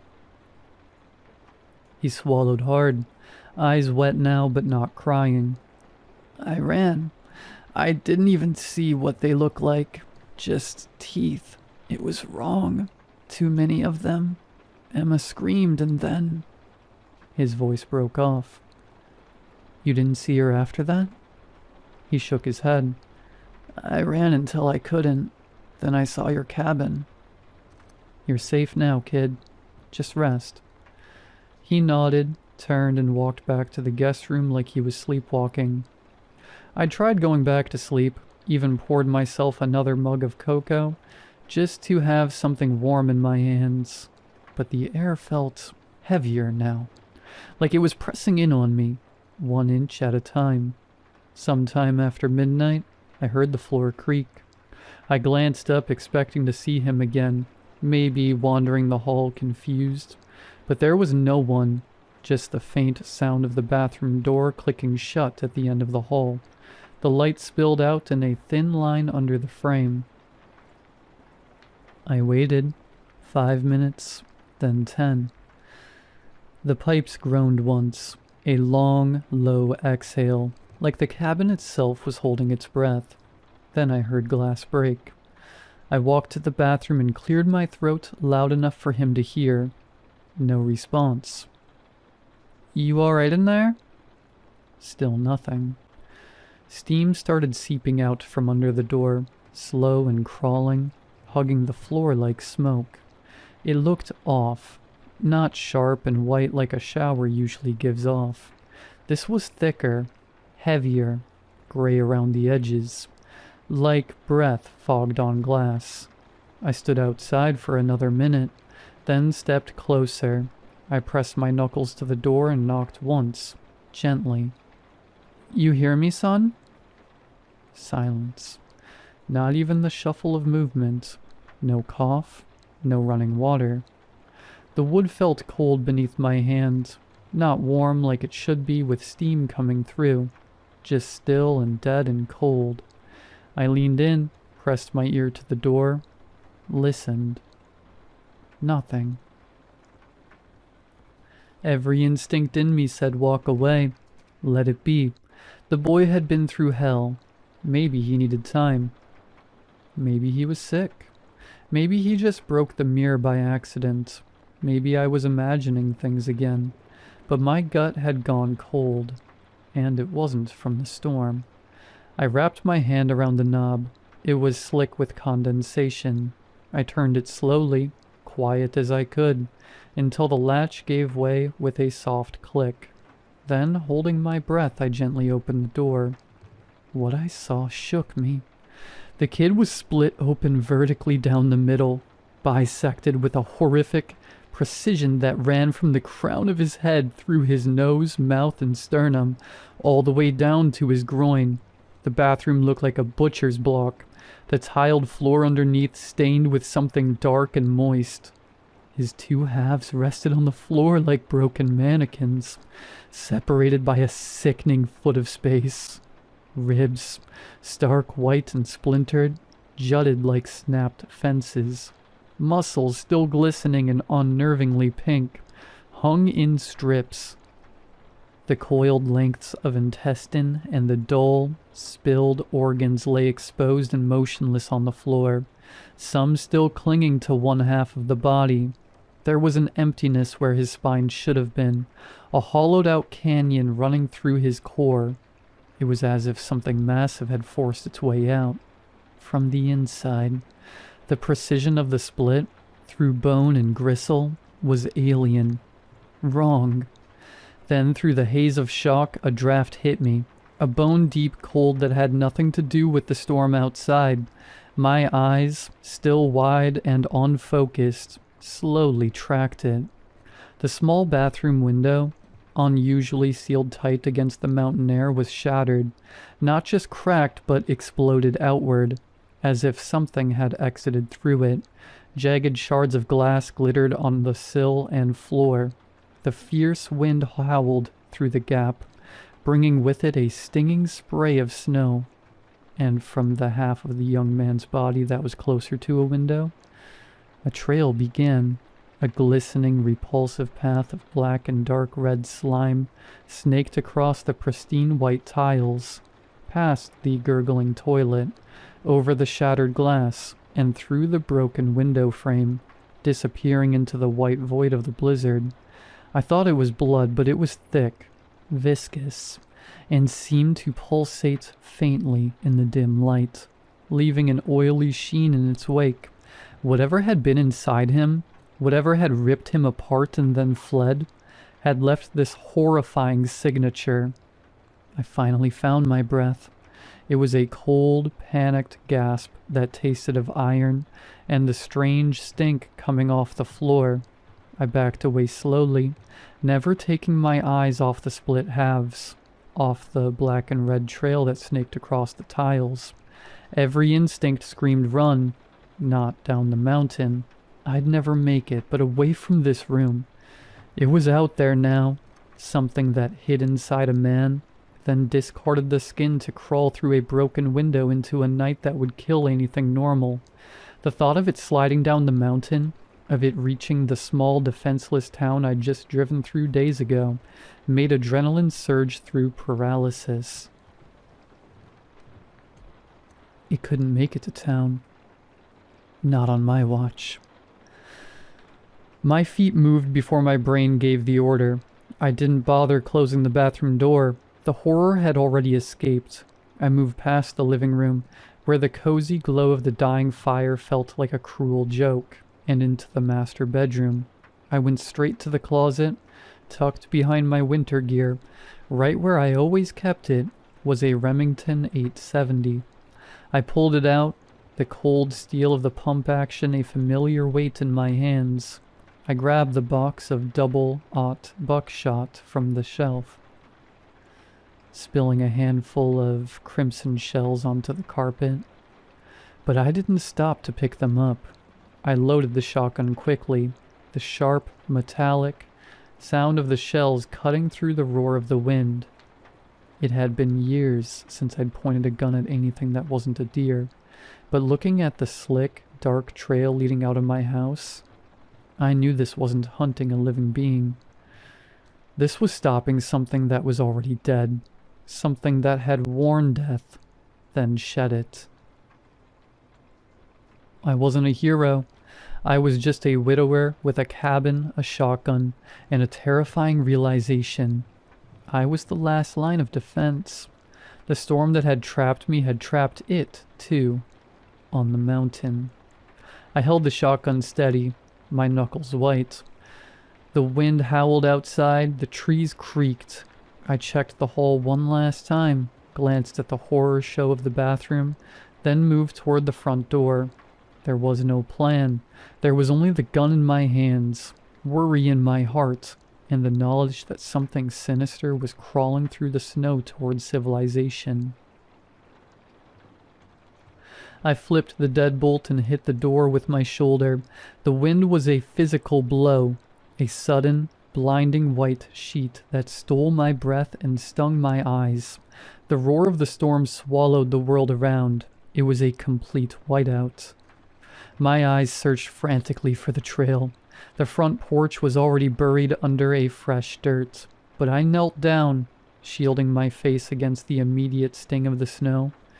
There it was, still outside the bathroom window on the other side of the perimeter. The oily black and crimson slime was already freezing, but it hadn't been buried yet. It was distinct, lying on the otherwise clean snow like spilled ink. It didn't just drip. It looked like something had slithered. I followed it, sinking immediately into the drifts up to my knees. The air was so cold it burned my lungs. I kept the Remington high. Its barrel was a dark, steady presence against the blinding white. The trail, glowing in width as I followed it, led past the woodpile and headed directly from the tree line. The trees themselves were black specters against the night, swaying and groaning under the weight of the snow. I fought against the resistance of the deep snow, pushing myself faster, driven by the metallic reek of the slime that, even in the freezing air, seemed to linger. I was maybe 20 yards from the cabin, battling a sudden, heavy gust, when I saw it. At first I thought it was a buck driven mad by the storm. It was easily that size, low to the ground, its dark shape barely discernible in the whirling vortex of snow where the cabin's clearing met the forest edge. But it didn't move like a deer. It didn't trot or bound. It scuttled. It was hunkered down, its massive body creating a brief moment of stillness in the blizzard, a small black shadow against the white fury. I stopped dead, sinking deeper into the drift. I raised the shotgun, pushing the safety off with a dry click. Through the shifting veil of snow, I strained to make out details, and the details I found were strange. It was hairy, thick black fur, matted and clotted. The fur was plastered down in clumps, matted thick with the same crimson slime that lined the floor of my bathroom. Its bulk seemed to be expanding, the hair giving it an immense, distorted volume, but the low, hunched posture suggested it was something that preferred to crawl. It had multiple limbs, too many, working in sync to move it along the ground. Thick, jointed appendages that glistened unnervingly. The sight was a sickening contradiction. The heavy, dense covering of fur mixed with the raw, unnatural sheen of the slime. It looked like a living, wet wound covered in an animal's coat. Then it lifted something. Its head. I realized with a shudder of pure dread. It was impossibly large and angular, but I couldn't discern a face. Then the wind cleared the snow just enough for me to see a flash of wet, sickly red where eyes or a mouth should have been, reflecting the distant, faint light from my cabin window. It didn't see me. It seemed focused entirely on the darkness of the tree line, already beginning to merge with the shadows. It was moving, still low and fast, dragging its huge, repulsive body away from the cabin and toward the mountain pass that led to town. I gripped the shotgun, ignoring the trembling of my own body. The blizzard made the shot difficult, but the distance was short. If I let it reach the shelter of the trees, it would be gone. I took the slack out of the trigger. There was no hesitation left in me, just the immediate, primal need to stop this monstrosity before it vanished. I squeezed the trigger. The sound of the Remington going off was deafening, a violent boom that shattered the stillness of the storm. The flash of the muzzle momentarily burned the image of the creature into my retina. I felt the powerful kick of the shotgun against my shoulder, and a split second later, the buckshot slammed into the creature's massive torso. It didn't go down. Instead, the thing let out a sound that cut right through the howling wind, a screaming wail that was entirely inorganic, like tearing metal on a wet, ripping canvas. It was a noise of pain, but also of inhuman rage, and it sent a spike of pure terror through my chest.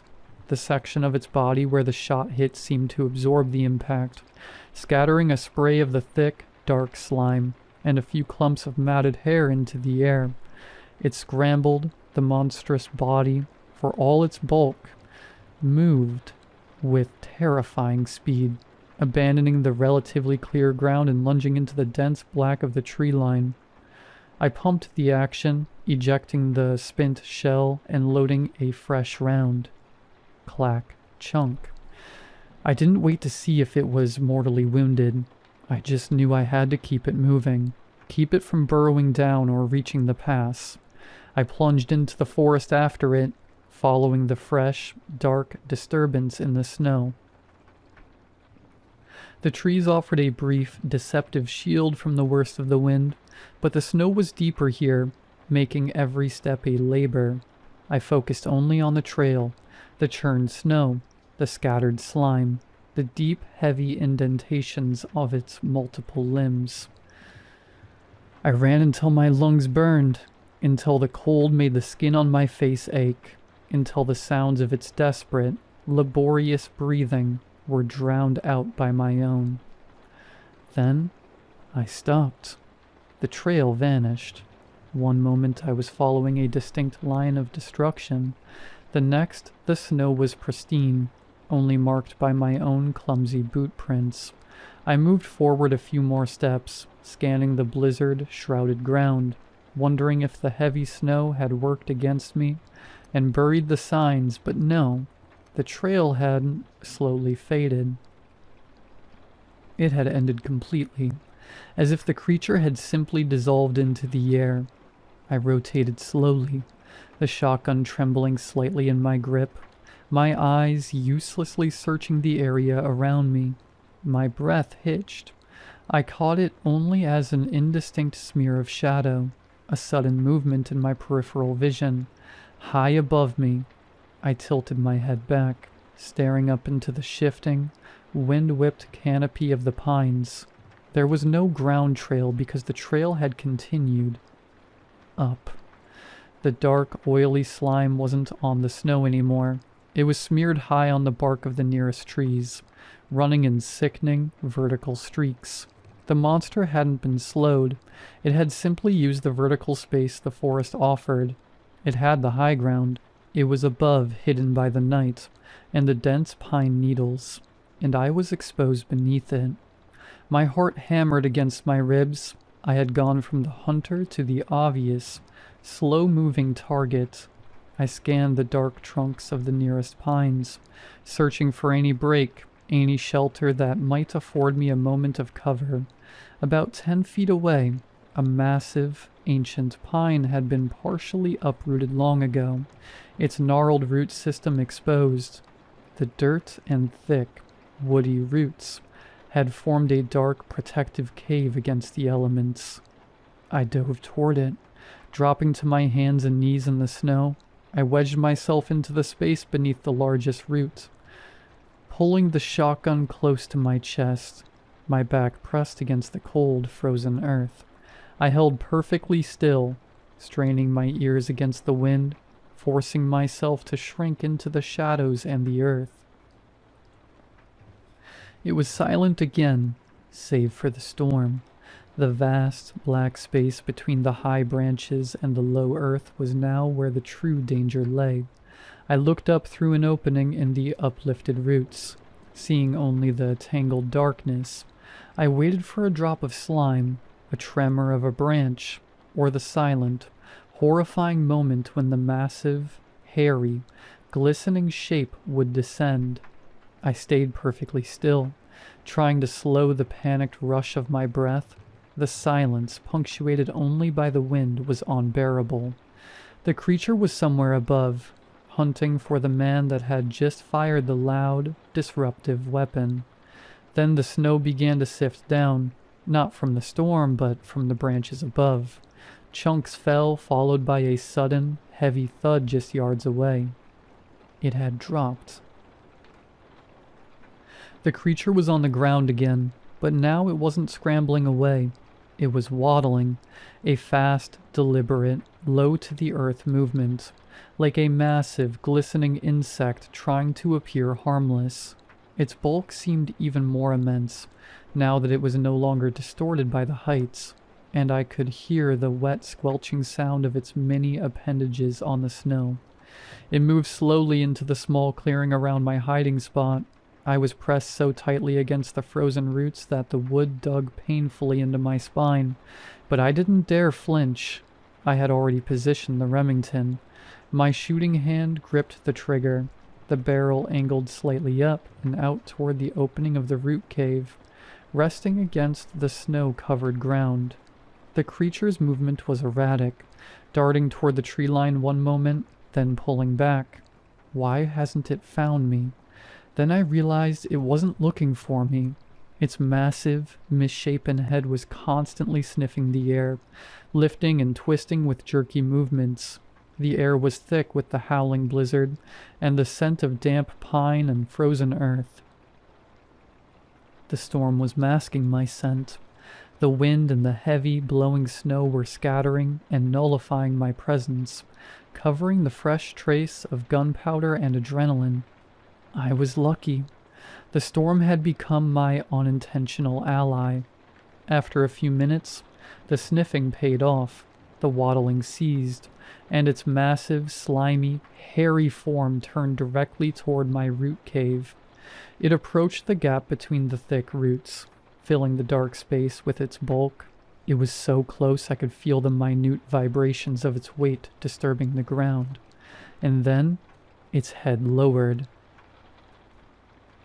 The snow cleared just long enough for me to see the details I hadn't been able to discern in the blizzard. Its head was roughly the size of a buck or moose skull, but hideously wrong. The bone structure was too broad, too blunt. It had no discernible eyes, just wide swaths of slick, wet flesh the color of old blood. It wasn't just fur that covered it. Its thick, dark hair was matted with the slime, forming a repulsive, heavy mane. Interspersed within this mane was a horrifying number of short, glistening, leech-like appendages that writhed slightly in the cold air, tasting and searching. Then, it was inches from my face. I could smell the metallic stench of the black slime mixed with the sour, coppery odor of raw meat. I was looking into the mouth of the nightmare that had walked out of a man. One of the slick, worm-like appendages darted out, brushing against the tip of my nose.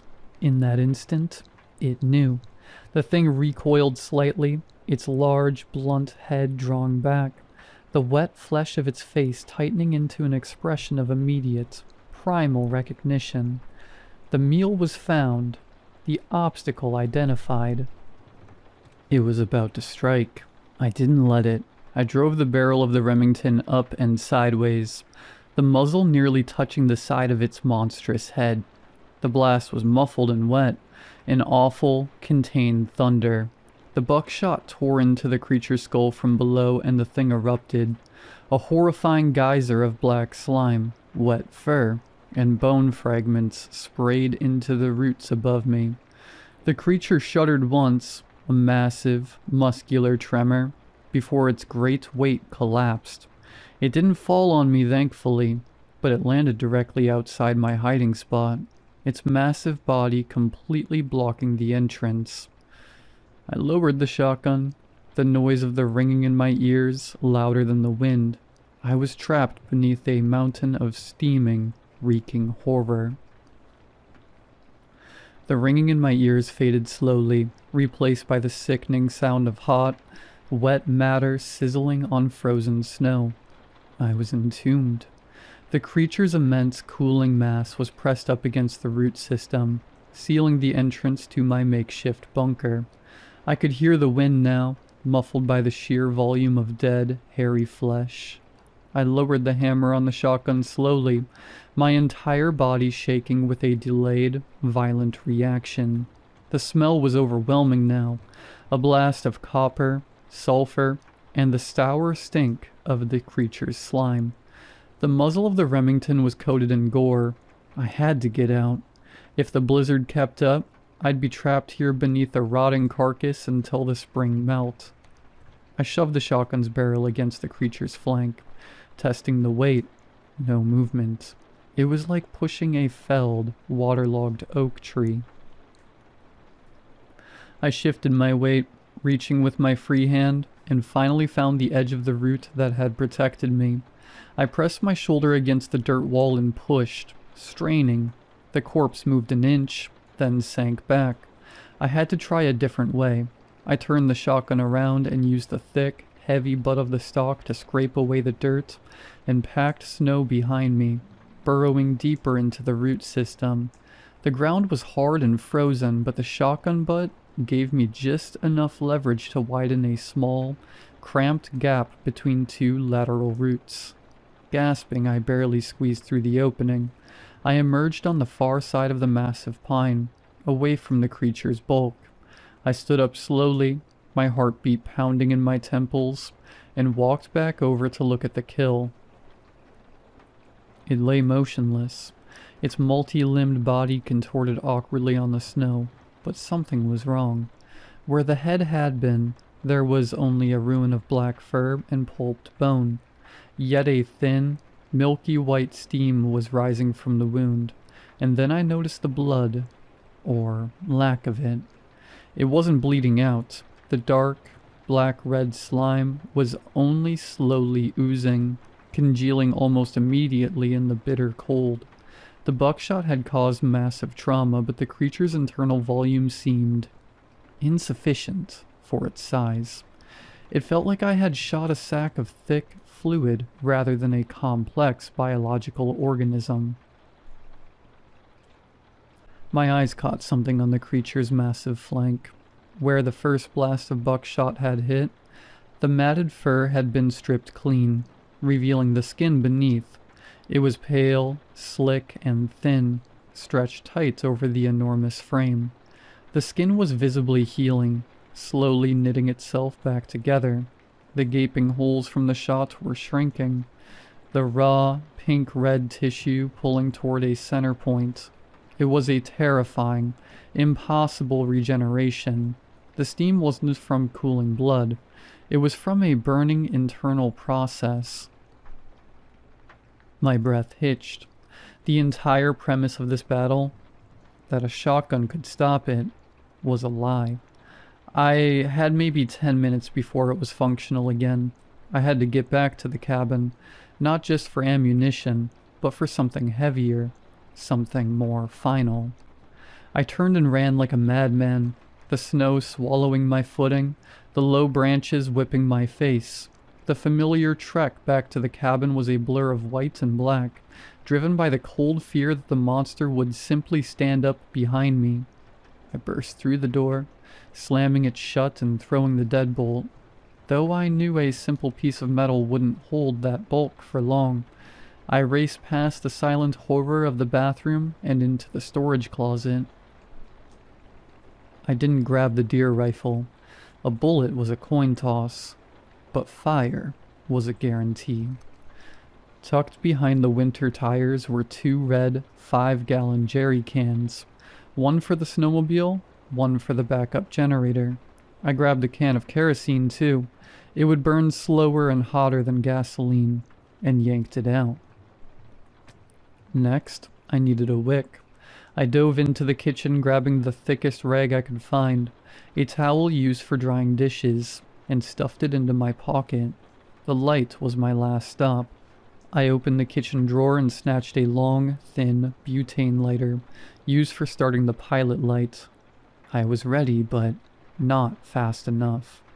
The quiet, heavy silence I'd endured for the past few minutes was broken by a sound I'd only heard when cutting down trees. A slow, heavy, ripping sound coming from the side of the cabin. The side where the bathroom window was. It had found its way back. The hole it had created to exit the young man's body wasn't large enough for its current monstrous size, and it was trying to climb through the window. It was tearing the wall apart.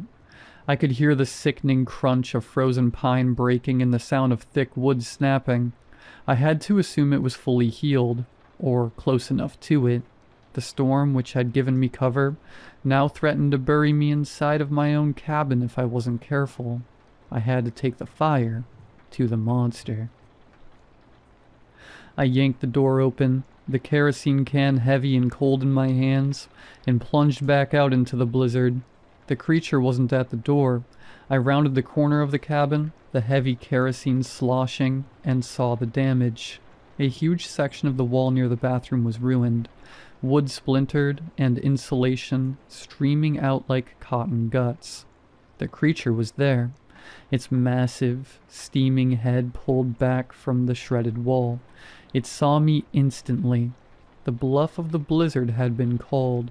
I was standing in the open, and it was less than 20 feet away. It began its repulsive, slow waddle towards me. Its limbs churned the snow. The black slime glistened. Its regenerating head tilted low. It was honed in on me. I dropped to a knee, pulling the heavy can close. I twisted the plastic cap off, then tore the towel from my pocket, shoving one end into the neck of the can to soak. The stench of the oil and the creature's musk mingled horribly in the cold air. The monster was 10 feet away. I didn't try to aim. I just tipped the heavy can and began to drench the path between us as I walked backwards. I emptied half the 5 gallons in a wide, black arc right into the snow and across the creature's forelimbs. The kerosene didn't mix with the snow. It simply stained it, turning the white ground into a shimmering black slick.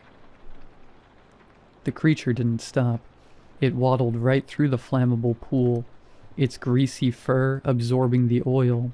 As the beast closed the distance, close enough now that I could feel the steam emanating off its bulk, I pulled the soaked towel out, threw the can aside, and flicked the butane lighter. The thin blue flame fought the wind for a fraction of a second, then held. With a final, desperate roar to myself, I lit the kerosene-soaked rag like a torch and threw it directly at the monster. It hit the creature's torso, and the effect was instantaneous and brutal. The oil-soaked fur and the slick, saturated snow trail ignited with a violent whoosh. The flames were furious, a shocking blast of orange and red against the white snow. The creature was engulfed in a terrible, screaming pillar of fire. The kerosene and the creature's own slick, greasy essence fed the flames instantly, making them burn with a blinding, hot intensity. The monster shrieked, a sound of agony and pure animal terror, and began to thrash violently in the fire. It wasn't waddling anymore. It was rolling in the snow, trying to beat out the inferno. Fortunately for me, the flame stuck to its oiled coat like glue. It was a chaotic, burning silhouette against the backdrop of the swirling blizzard. The thick, black smoke was lost immediately in those swirling whites. I backed away. The heat of the fire was shocking contrast to the bitter cold.